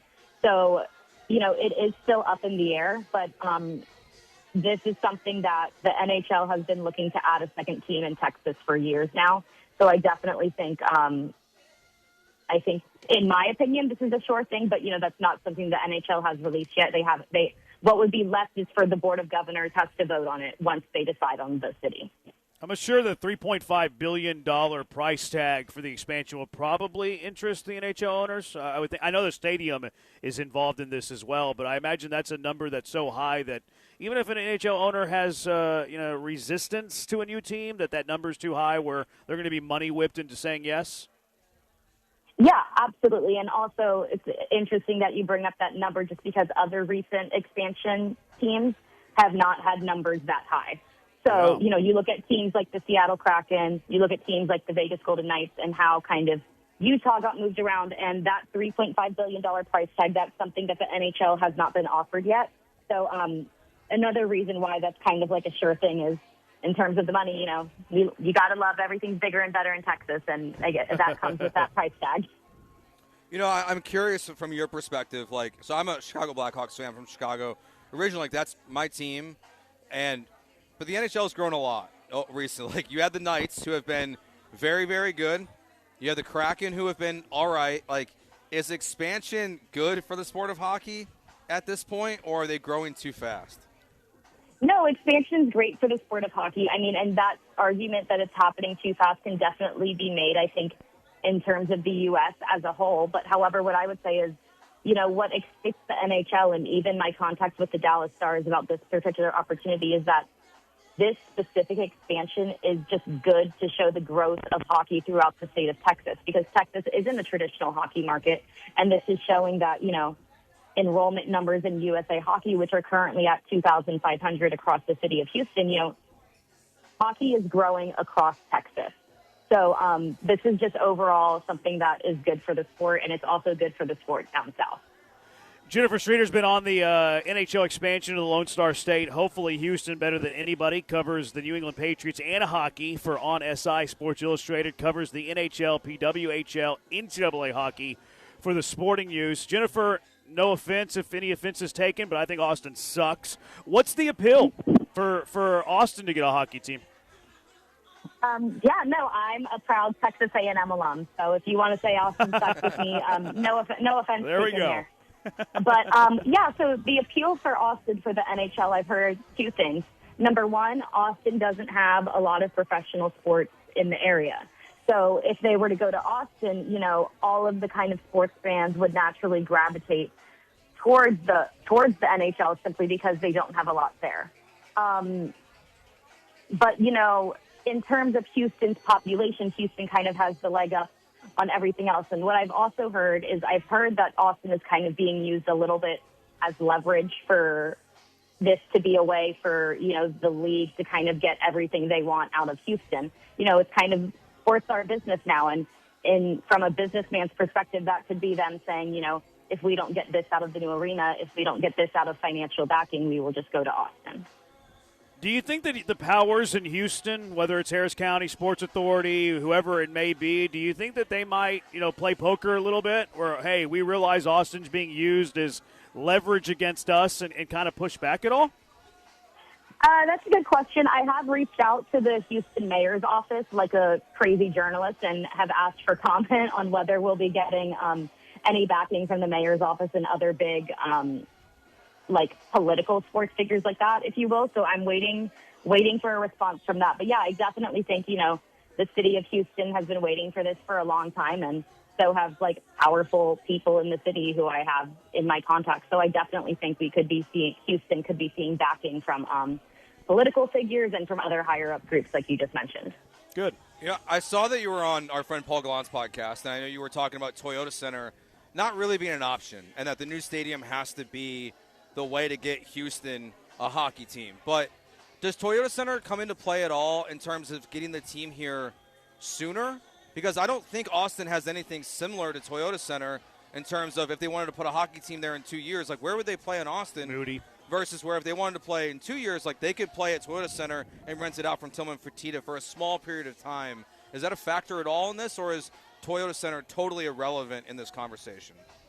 I personally think and have personally heard from sources that Toyota Center is completely out of the question. And that's something that, over the past few days, that's been the question I've gotten the most. But I think people forget just how busy that venue is going to be by the time the NHL gets here in a few years. Between the NBA schedule, the WNBA schedule, and the concerts they have there, it's not far-fetched for the NHL to want their own arena. And also, we're talking about this as, normal people who aren't billionaires. For billionaires, in our world, it makes perfect sense to go play at a pre-existing arena, of course. But in, billionaires' mindset, their mindset is, this is a great opportunity for a state-of-the-art brand-new facility. So you also have to think about it in that way, that the NHL I'm not saying they don't want to play at the Toyota Center, but I'm saying they want their own brand new home turf, if you will. It's way too early to talk about potential stadium sites, right? What was that? Is it too early to talk about stadium sites, like where the stadium would go in Houston, or are we already at that process? So what I can tell you guys is that Houston is also getting an ECHL team, and that ECHL team will be playing just south of the Woodlands. And then the NAHL Houston Bulls are currently going to be having their facility in Richmond. So that kind of negates wherever the new arena is going to be built. It's likely not going to be in the Woodlands, and it's likely not going to be in the Sugar Land, Richmond area, just because there are going to be, again, by the time they get here, there are going to be pre-existing hockey teams already in those areas. So I've heard Katy floated around, but, you know, it could also go anywhere inside the loop, but it definitely will not be the Woodlands or Sugar Land. Wonder if Bridgeland comes into play, too, where the Texans are building their new facility. Jennifer, great stuff, great insight. I've loved your coverage on this. Hopefully you're going to be covering a lot of NHL hockey in Houston. That'd be great. Appreciate the insight and hope to catch up again down the road. Yes, thank you guys so much for having me on. As someone with a degree in journalism, it's always been a dream to be on ESPN, so glad we accomplished that together, and thank you guys. That's what we do. Jeremy and Joe make dreams come true. Jennifer, appreciate all your work. She's killed it with all of this information. She's been fantastic. It's fascinating. The Toyota Center part, I agree with her. Like, the scheduling part's tough with it. Now, we see plenty of teams share.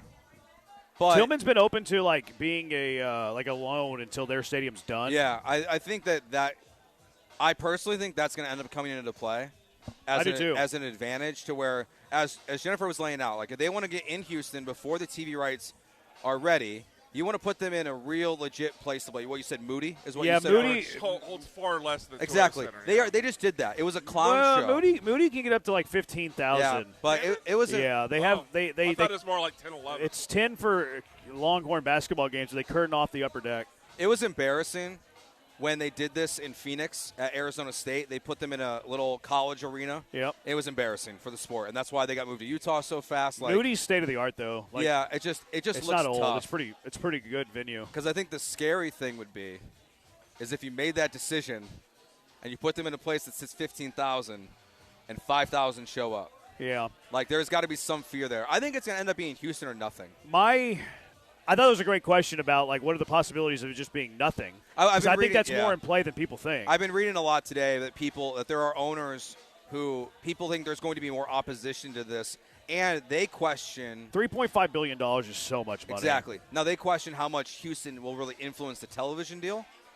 Fourth biggest market helps, though. It does, and that's why I'm a little surprised that we're not having two of these conversations at once. Of Houston gets locked in before a television contract, and something gets locked in after a television contract, because that's what's coming, right? They're not going to be a 33-team league, like they did for a little bit. NBA was on for a while. Yeah, and look, the Golden Knights for a couple were. I mean, you can do it in NHL because you're not playing weekly like the NFL, and you're not playing series like Major League Baseball. So it's very weird, and it looks odd, but it is feasible in hockey and basketball, where it's not feasible in football and baseball. Yeah, and I've said this before. The long-term goal that I've heard from hockey people is that they want to replicate the NFL in terms of the amount of media markets that they cover in the United States, which means they might be eventually the biggest professional sports league by far.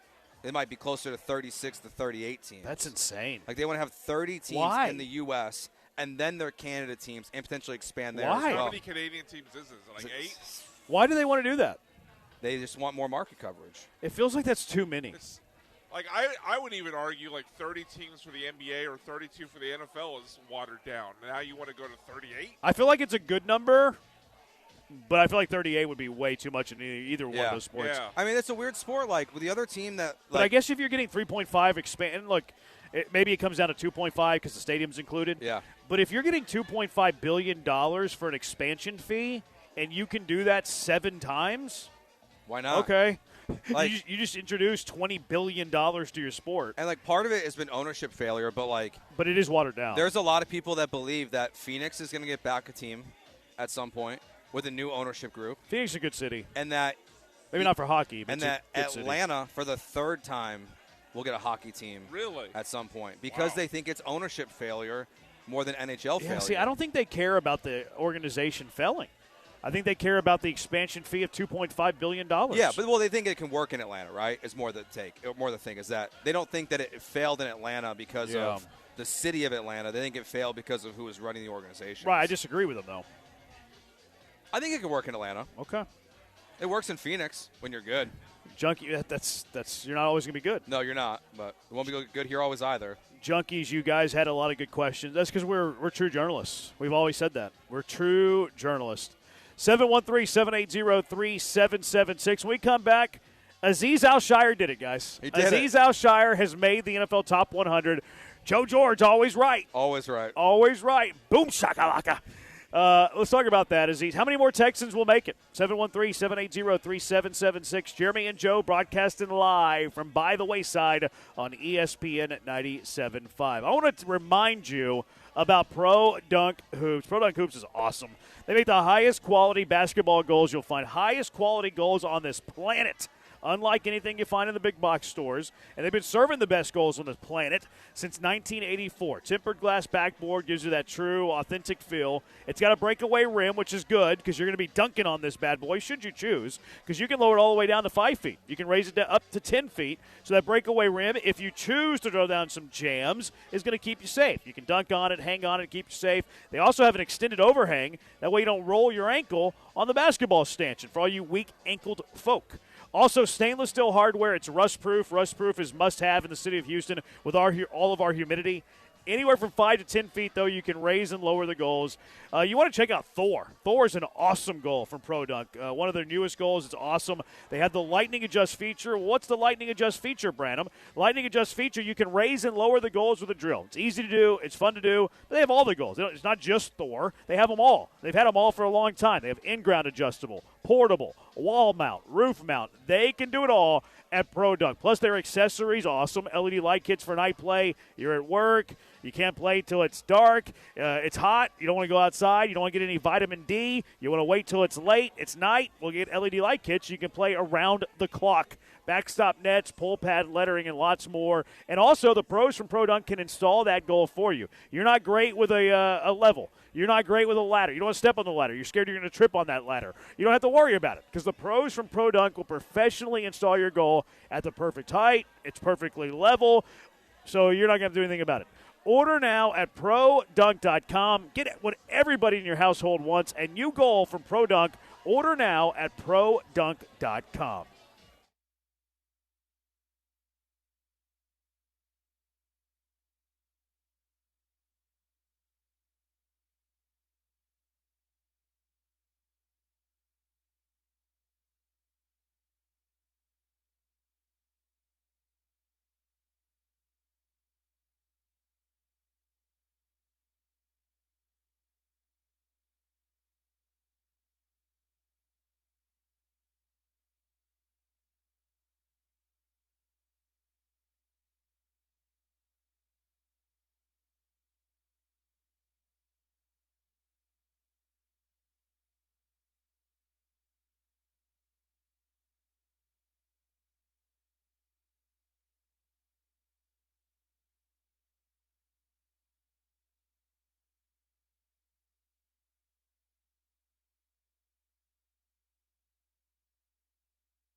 You're listening to Jeremy and Joe. On ESPN 97.5 and the ESPN Houston app. Broadcasting live from the mobile Huntington Bank Studios, located at By the Wayside in the East End. Here's Jeremy Branham and Joe George. If you've been over here to By the Wayside, you already know about how awesome this place is. If you haven't been here yet, get on out here to your new favorite place to have a drink, have a cocktail, watch your soccer, some live music all the time, too. Happy hour Monday through Friday until 6. Signature cocktails, craft cocktails, that's precise. They pour passion into their cocktails. They're very, very good, delicious. Locally owned by 2 Houston entrepreneurs. They wanted to create a gathering place for the neighborhood. And this has turned into one of the best places to watch the World Cup. Just a couple miles from the FIFA Fan Fest, making it an early, easy stop before, after the match as well, or the whatever. It's not the matches, I guess, when you go to the Fan Fest, but your event, your entertainment. But even if you're not the biggest soccer fan, great place to spend the afternoon with friends, great place to keep in mind when you're off work, weekend plans. This place is great. Intimate setting, cozy, good vibes. Love the historic look to this place. Very cool. Drinks are great. Food was delicious. This is a really cool spot. And so if you're ever on the East End, or even if you're not on the East End, make it a point to get over here to By the Wayside. This place is phenomenal. Aziz Al-Shire. AJ, we'll need the Aziz sound cut in here in a little bit. My bad, not telling you that during the break. But Aziz Al-Shire, Joe. Aziz Al-Shire, he has made the NFL Top 100. Look, I'll be honest. After seeing a few of the early linebackers on this list, I didn't think Aziz was going to make the cut. I didn't either. I was wrong. Your initial, before the NFL started their Top 100, was right. Aziz Al-Shire clocking in at number 92. Yeah, I didn't think that. When you're looking at just the stats of what we were seeing from the other linebackers on this list, like, he didn't really compare. Part of me is like, hey, this is good.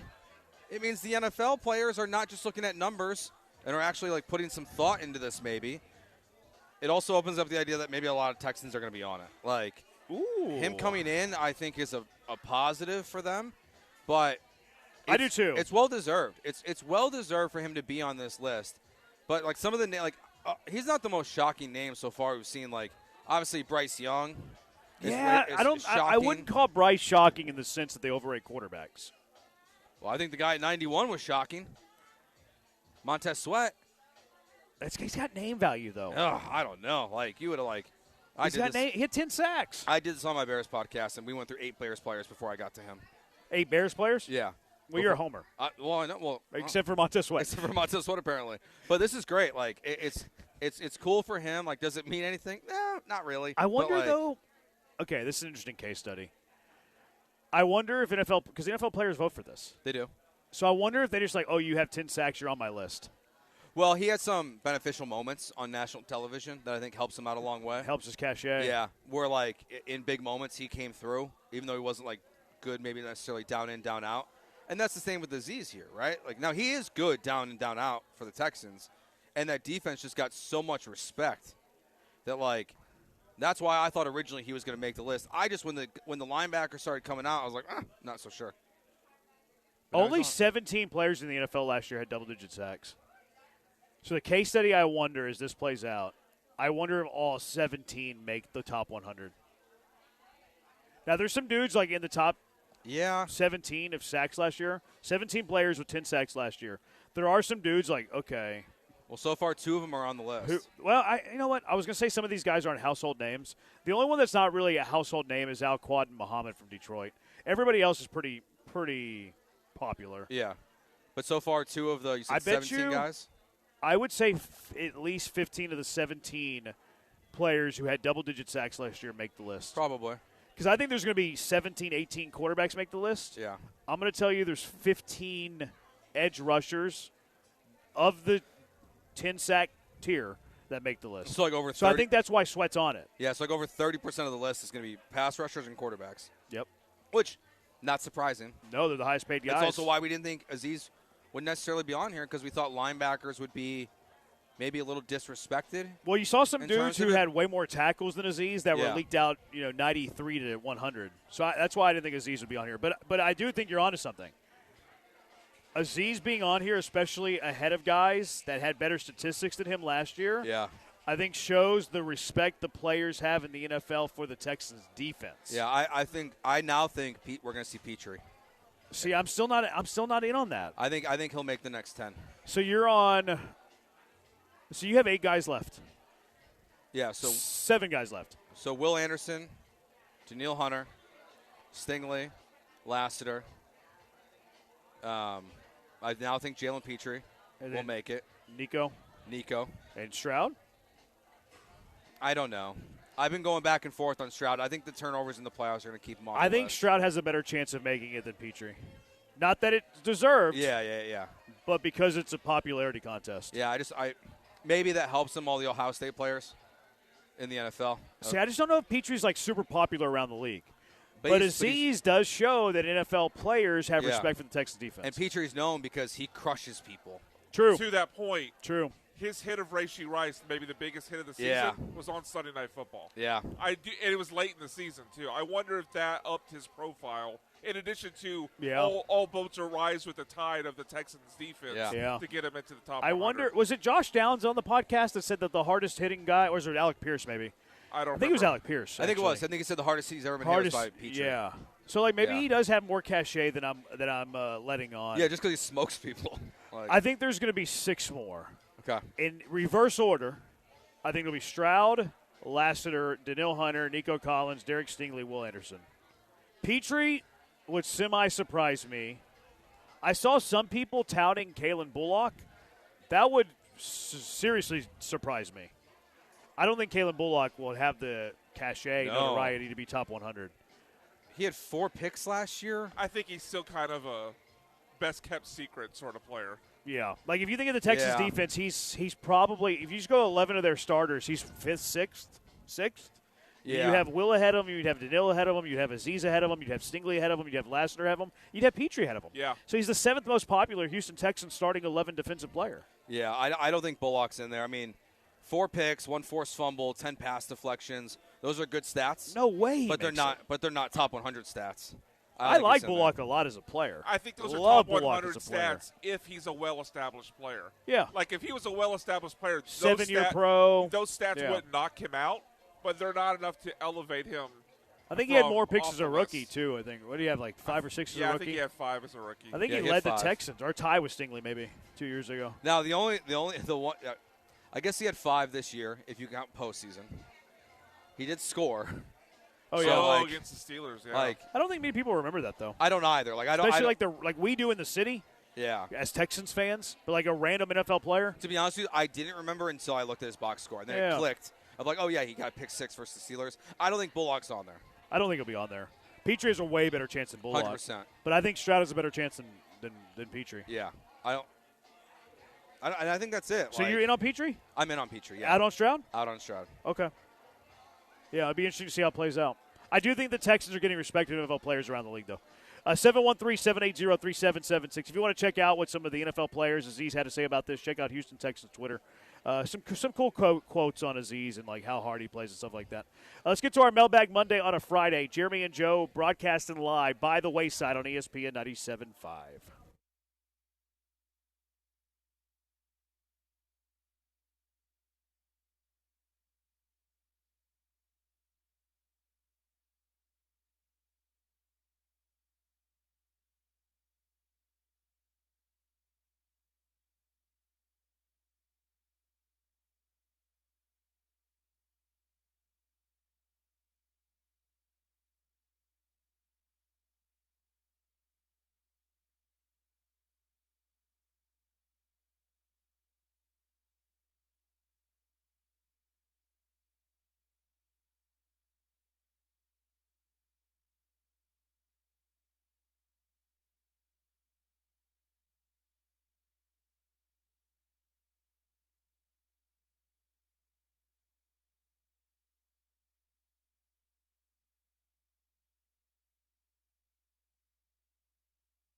Mailbag Monday, live from By the Wayside, 5644 Navigations, best cocktails in the city. Great World Cup watching spot. Open 7 days a week, happy hour Friday, Monday through Friday until 6. All right, Mailbag Monday on a Friday. What are your questions for Jeremy and Joe? Junkie asks, what would you name the new hockey team? That's a great question. Yes. Jeremy got another one. Because I don't know. Is the arrows available? I would want arrows. Yeah, I would want arrows. Yeah, I don't know if it's contractually I available. would want arrows so bad. I would say no. I know you don't have the same. Why would you say no? I want something new. Well, he doesn't have the attachment to the arrows. Yeah, that's part of it. Like, just rebrand. Why do you care that it's new then? If you don't have the attachment to the arrows, that you don't really know new from old. I don't know. Like, I mean, you can. But, like, okay. Thanks. We're allowed to, Jeremy. I'll accept the arrows. It's big of you. What do you have to give you? New colors. No, I like the colors. Yeah, I like the green and black. It wouldn't be the arrows without the colors. So you look exactly like the Dallas Stars? That's a good point. That's a good point. You know what? I'm kind of jealous. I think Jeremy's brought this up before. I'm kind of jealous that Pittsburgh has like all the same colors. Oh, yeah. I think so, it's great. Unfortunately, I don't know where you go with that with the Astros, Rockets, and Texans, but I kind of like to see them adopt the color scheme of one of our. Yeah, I think it's past that point. My We dream, probably are. We probably are. If they could have done it this way, would be not to expand, was to be to relocate. Edmonton Oilers, baby. Yeah, that'd be amazing. Bring them to Houston, put them in the Houston Oilers colors. God, Amy Adams would be so pissed. That would have been awesome. Oh, she'd be so mad. But, like, yeah, I don't know. Like, arrows is fine, but you have to change the colors up. So if you change the colors, do you want to keep the name? Like, does it matter? If I had to change the colors, I'd be more open to a new thing. Yeah. And it's it's like a limer green. Yeah, give me the it's a light Wildcatters. green. Yeah, the Wildcatters. Not Why? really. Why don't you like Wildcatters? Still, You know what Wildcatter is? it's something with oil. Okay. Guys that work in the oil field, yeah. All right, good. Roughnecks. Roughnecks. I mean, score a goal. Roughnecks goal. It's available. Is Granado going to be on the call? That'd be funny. Can we make that happen? Granado and Branham on the call. I would nominate Michael Silvers to be on the hockey call for sure. Which Texan goes highest in the NFL Top 100? Will. I would agree. Anderson? Yeah, Will Anderson. Yeah, that's a no-brainer, I think. You know- No-brainer. No, you know, Who's second? I Stingley? think Yeah. I would have say. Stingley second. Yeah, same. Stingley, I always look at the NFL Top 100 relative to the position. I think Will Anderson's second or third, top D in. Stingley might be higher relative to the position, actually. I think pass rushers get more. For sure. They get the love. Yeah, they get more love than Yeah, corners. I'll be honest. Like, I think there's an argument for Daniil Over Will? over Stingley. I don't.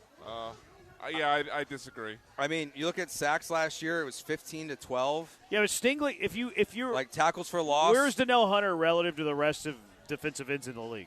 Well, Daniil Hunter. Top what? Well, he had more than Will. I don't know the whole. Yeah, NFL but I mean, up, sacks don't tell the whole story. No, they don't. And I Will would finished say second in- Daniil Hunter's a top 15 defensive end, maybe top 10 if you wanted to be really pushing it. Whereas I think Stingley's unanimously a top 3 corner. Daniil Hunter finished third in sacks in the NFL last year.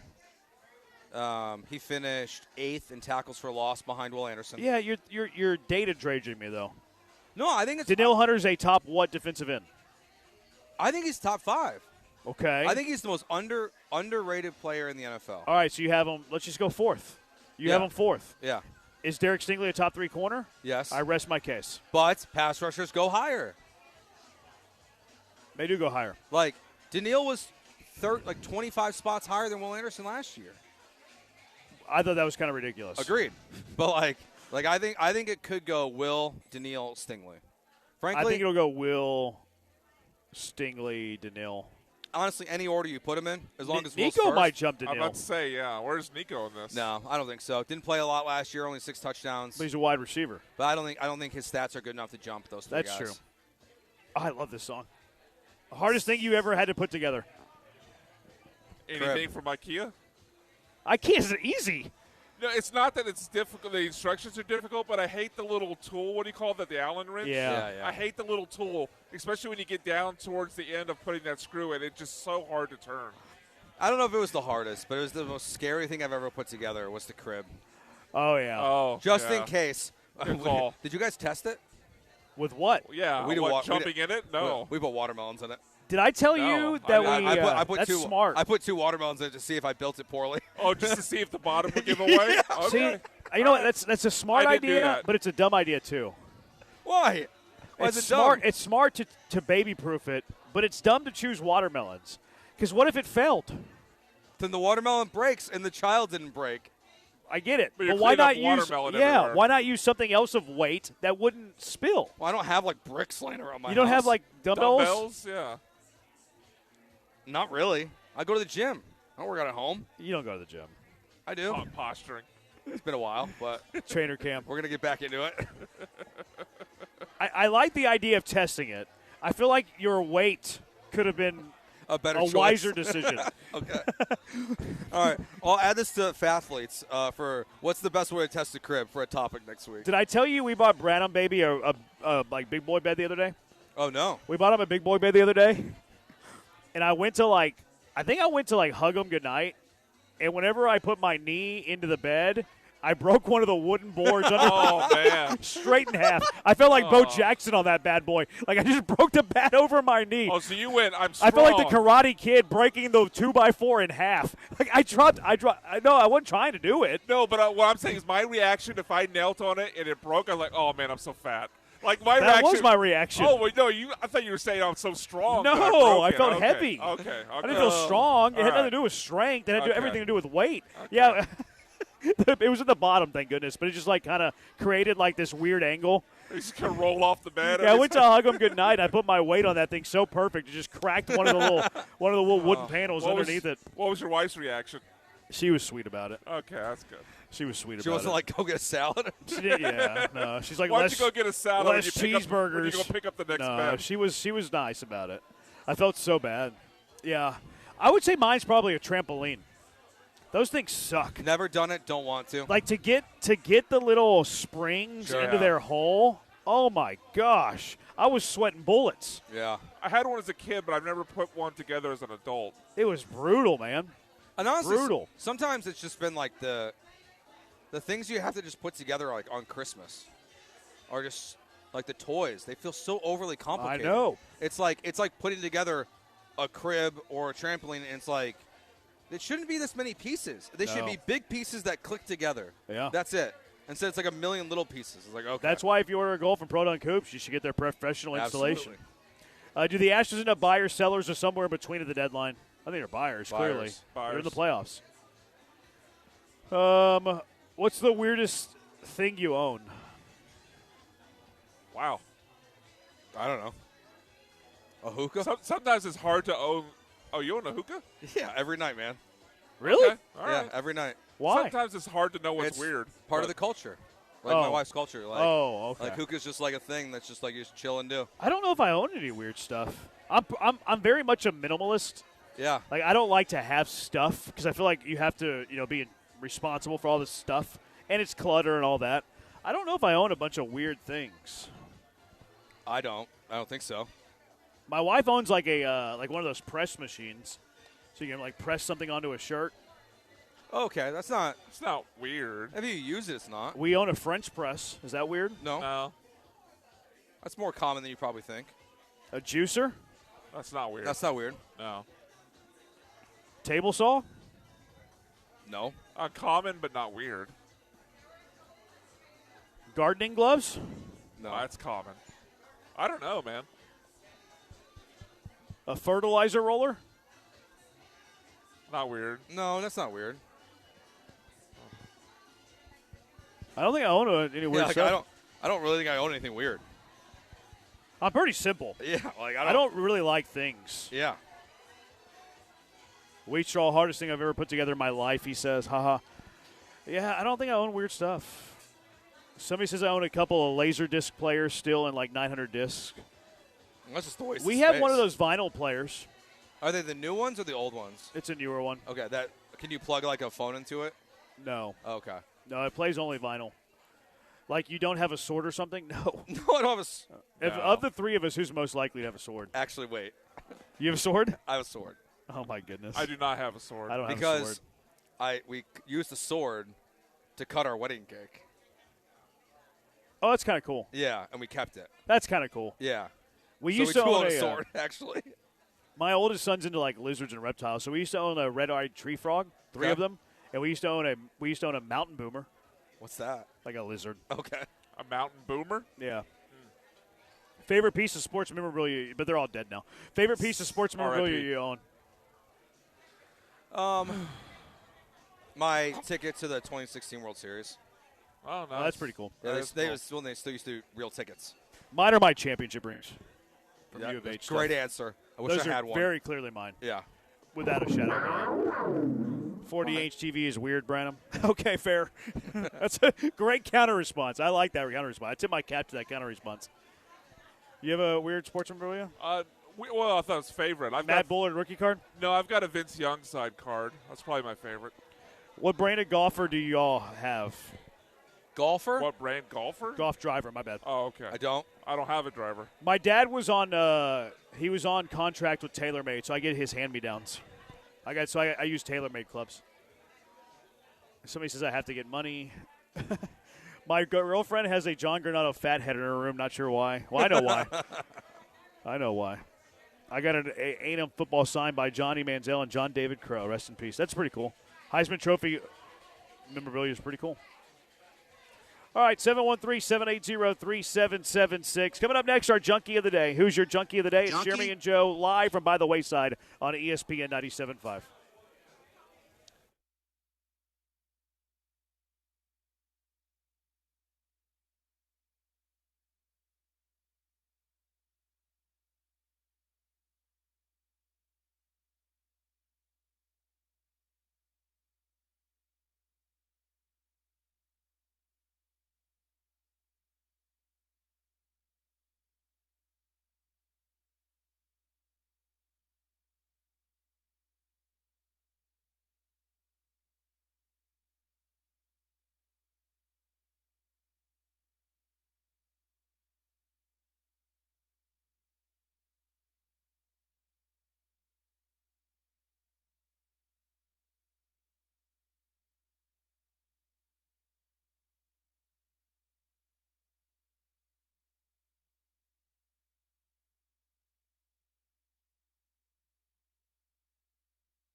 Thank you to By the Wayside for having us out. This place is awesome. Happy hour Monday through Friday until 6. Get your signature cocktails here, classics, your drafts. Open for all the World Cup day games, 7 days a week.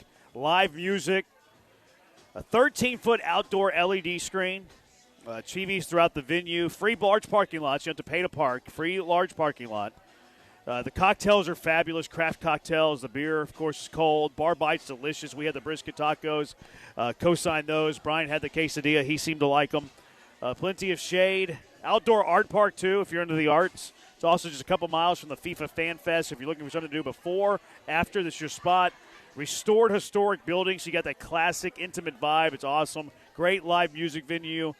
And even if you're not the biggest soccer fan, great place to spend the afternoon with friends. 1448 sent us a picture of his memorabilia office space. That looks awesome, 1448. I would like you to be my interior designer. I need a guy. That looks cool. That's a nice flex. I got some questions. Tip my cap. What? A lot of A&M stuff. Well, he's an Aggie. It's fine. And then a Notre Dame helmet.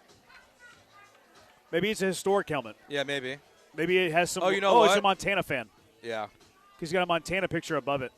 I wonder if it's a Montana helmet, maybe. Maybe Theismann? That TV's kind of small in the corner. Yeah, it's a little small. He's upgraded the TV. Big also, time. it's right when you walk in. I see his front door to the right. It's bold. You got a great wife, I'll tell you that. For sure. There's no way that'd be the first thing in my house when you first walk in. Zero chance that's allowed. He's got a guitar, though. That's kind of cool. What's that book, though? Who's that dude on that book? You see that? He's got a six-pack. Which one? That third picture. If you look to his bookcase on the right, he's got a dude holding. Looks like Alex Rodriguez, maybe. He's like in this stance. I think it might be A-Rod. I can't tell. Maybe he doesn't have a wife. It is June, you know. All right, 713-780-3776. Ted Cruz book in here, I can see. Really? Yeah. So he leans right. What's wrong with that? Nothing. It's just like, that's not a book I want to read no matter which way you lean. One of my favorite things is when people text in and be like, "You're liberal, Branham. You're too much of a conservative, Branham." I get it from both ends. It cracks me up. That's how the way it should be. I know. I love it. It cracks me up. All right, Junkie of the Day, 713-780-3776. Who is your Junkie of the Day, Joe? First I'll nominate Robert Griffin III. What did he do now? Oh, that quote is amazing. This tweet's awesome. He went full magic. All right, yeah. If you're a professional athlete, these are Robert Griffin III's words. If you're a professional athlete making life-changing money, don't ruin your life by kidnapping and robbing people, drinking and driving, or putting your hands on women. Actually, if you're any human being, don't ruin your life doing this type of stuff. I think that's great advice. Great advice. Thank you, Magic. I love how he started with, like, if you're a professional athlete, don't do this. Then, to actually, no one should do this. I love that we got to see his brain I think it's work great mid-tweet. advice. Yeah, it is good advice. Don't kidnap people. Thanks, Rob. That's a Baylor education right there. Yeah. And then I'll go B-Mac for his Cam Ward, Cam Smith. Come on. Disaster. It's RG3 same lives in first Houston. name. Is he really? We go to the same barber. Okay. Full pause. Get him on the show. I've never seen him there. Oh, okay. I think one of the barbers there cuts RG3's hair. Nice. I think we live kind of close by each other. Oh. I nominate Brian for spilling his Diet Coke. Hell yeah. He's got 3 cans of Diet Coke right here. That's a lot of It Diet went Coke. down. Had 4. He's John Daly over here with his Diet Coke. Yeah. Big spill. It was he had a big spill. Big spill. Oh, Jeremiah, our barkeep, Shout had to out come to over and Jeremiah. clean it up. He was on his hands and knees, Brian. I offered 5 He was times like to- Cinderella over Oh, here come cleaning up on. your Diet Coke mess. I didn't want to shove the man away. I tried to do it myself, but he just took the towel. and Yeah, I did saw it. you try. Yeah. Valiant effort. Carlos Mendoza fired by the Mets. Yeah. Gracie Yeah. the giraffe, who escaped Cedar Hollow Ranch, has been just found though. Yeah. Out in the hill country. And then Tom Sandoval is back in the news. If you didn't remember Tom Sandoval, he was Scandoval because he Yeah. cheated on Ariana with her best friend. Yep. He's back in the news. His girlfriend, Victoria Robinson, has been arrested for alleged attack against him. He's filed a restraining order against his girlfriend and her father. Her father was living with them, which is weird. But there's also video out today that he pushed his girlfriend's father into a fire pit. Oh. So that's kind of painful. Damn. I watched the video. He kind of missed the fire pit, but still tried. I don't know. Kinda rough. His butt lands in it. Maybe he got Yeah, maybe it I was. think he did. Who I do you think got? He did.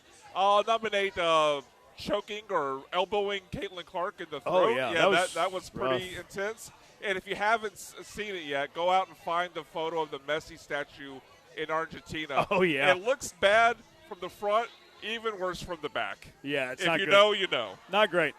Josh from Seabrook says, me, I finally get to my in-person hockey fix without having to drive to Dallas. Maybe. We'll see. I hope so.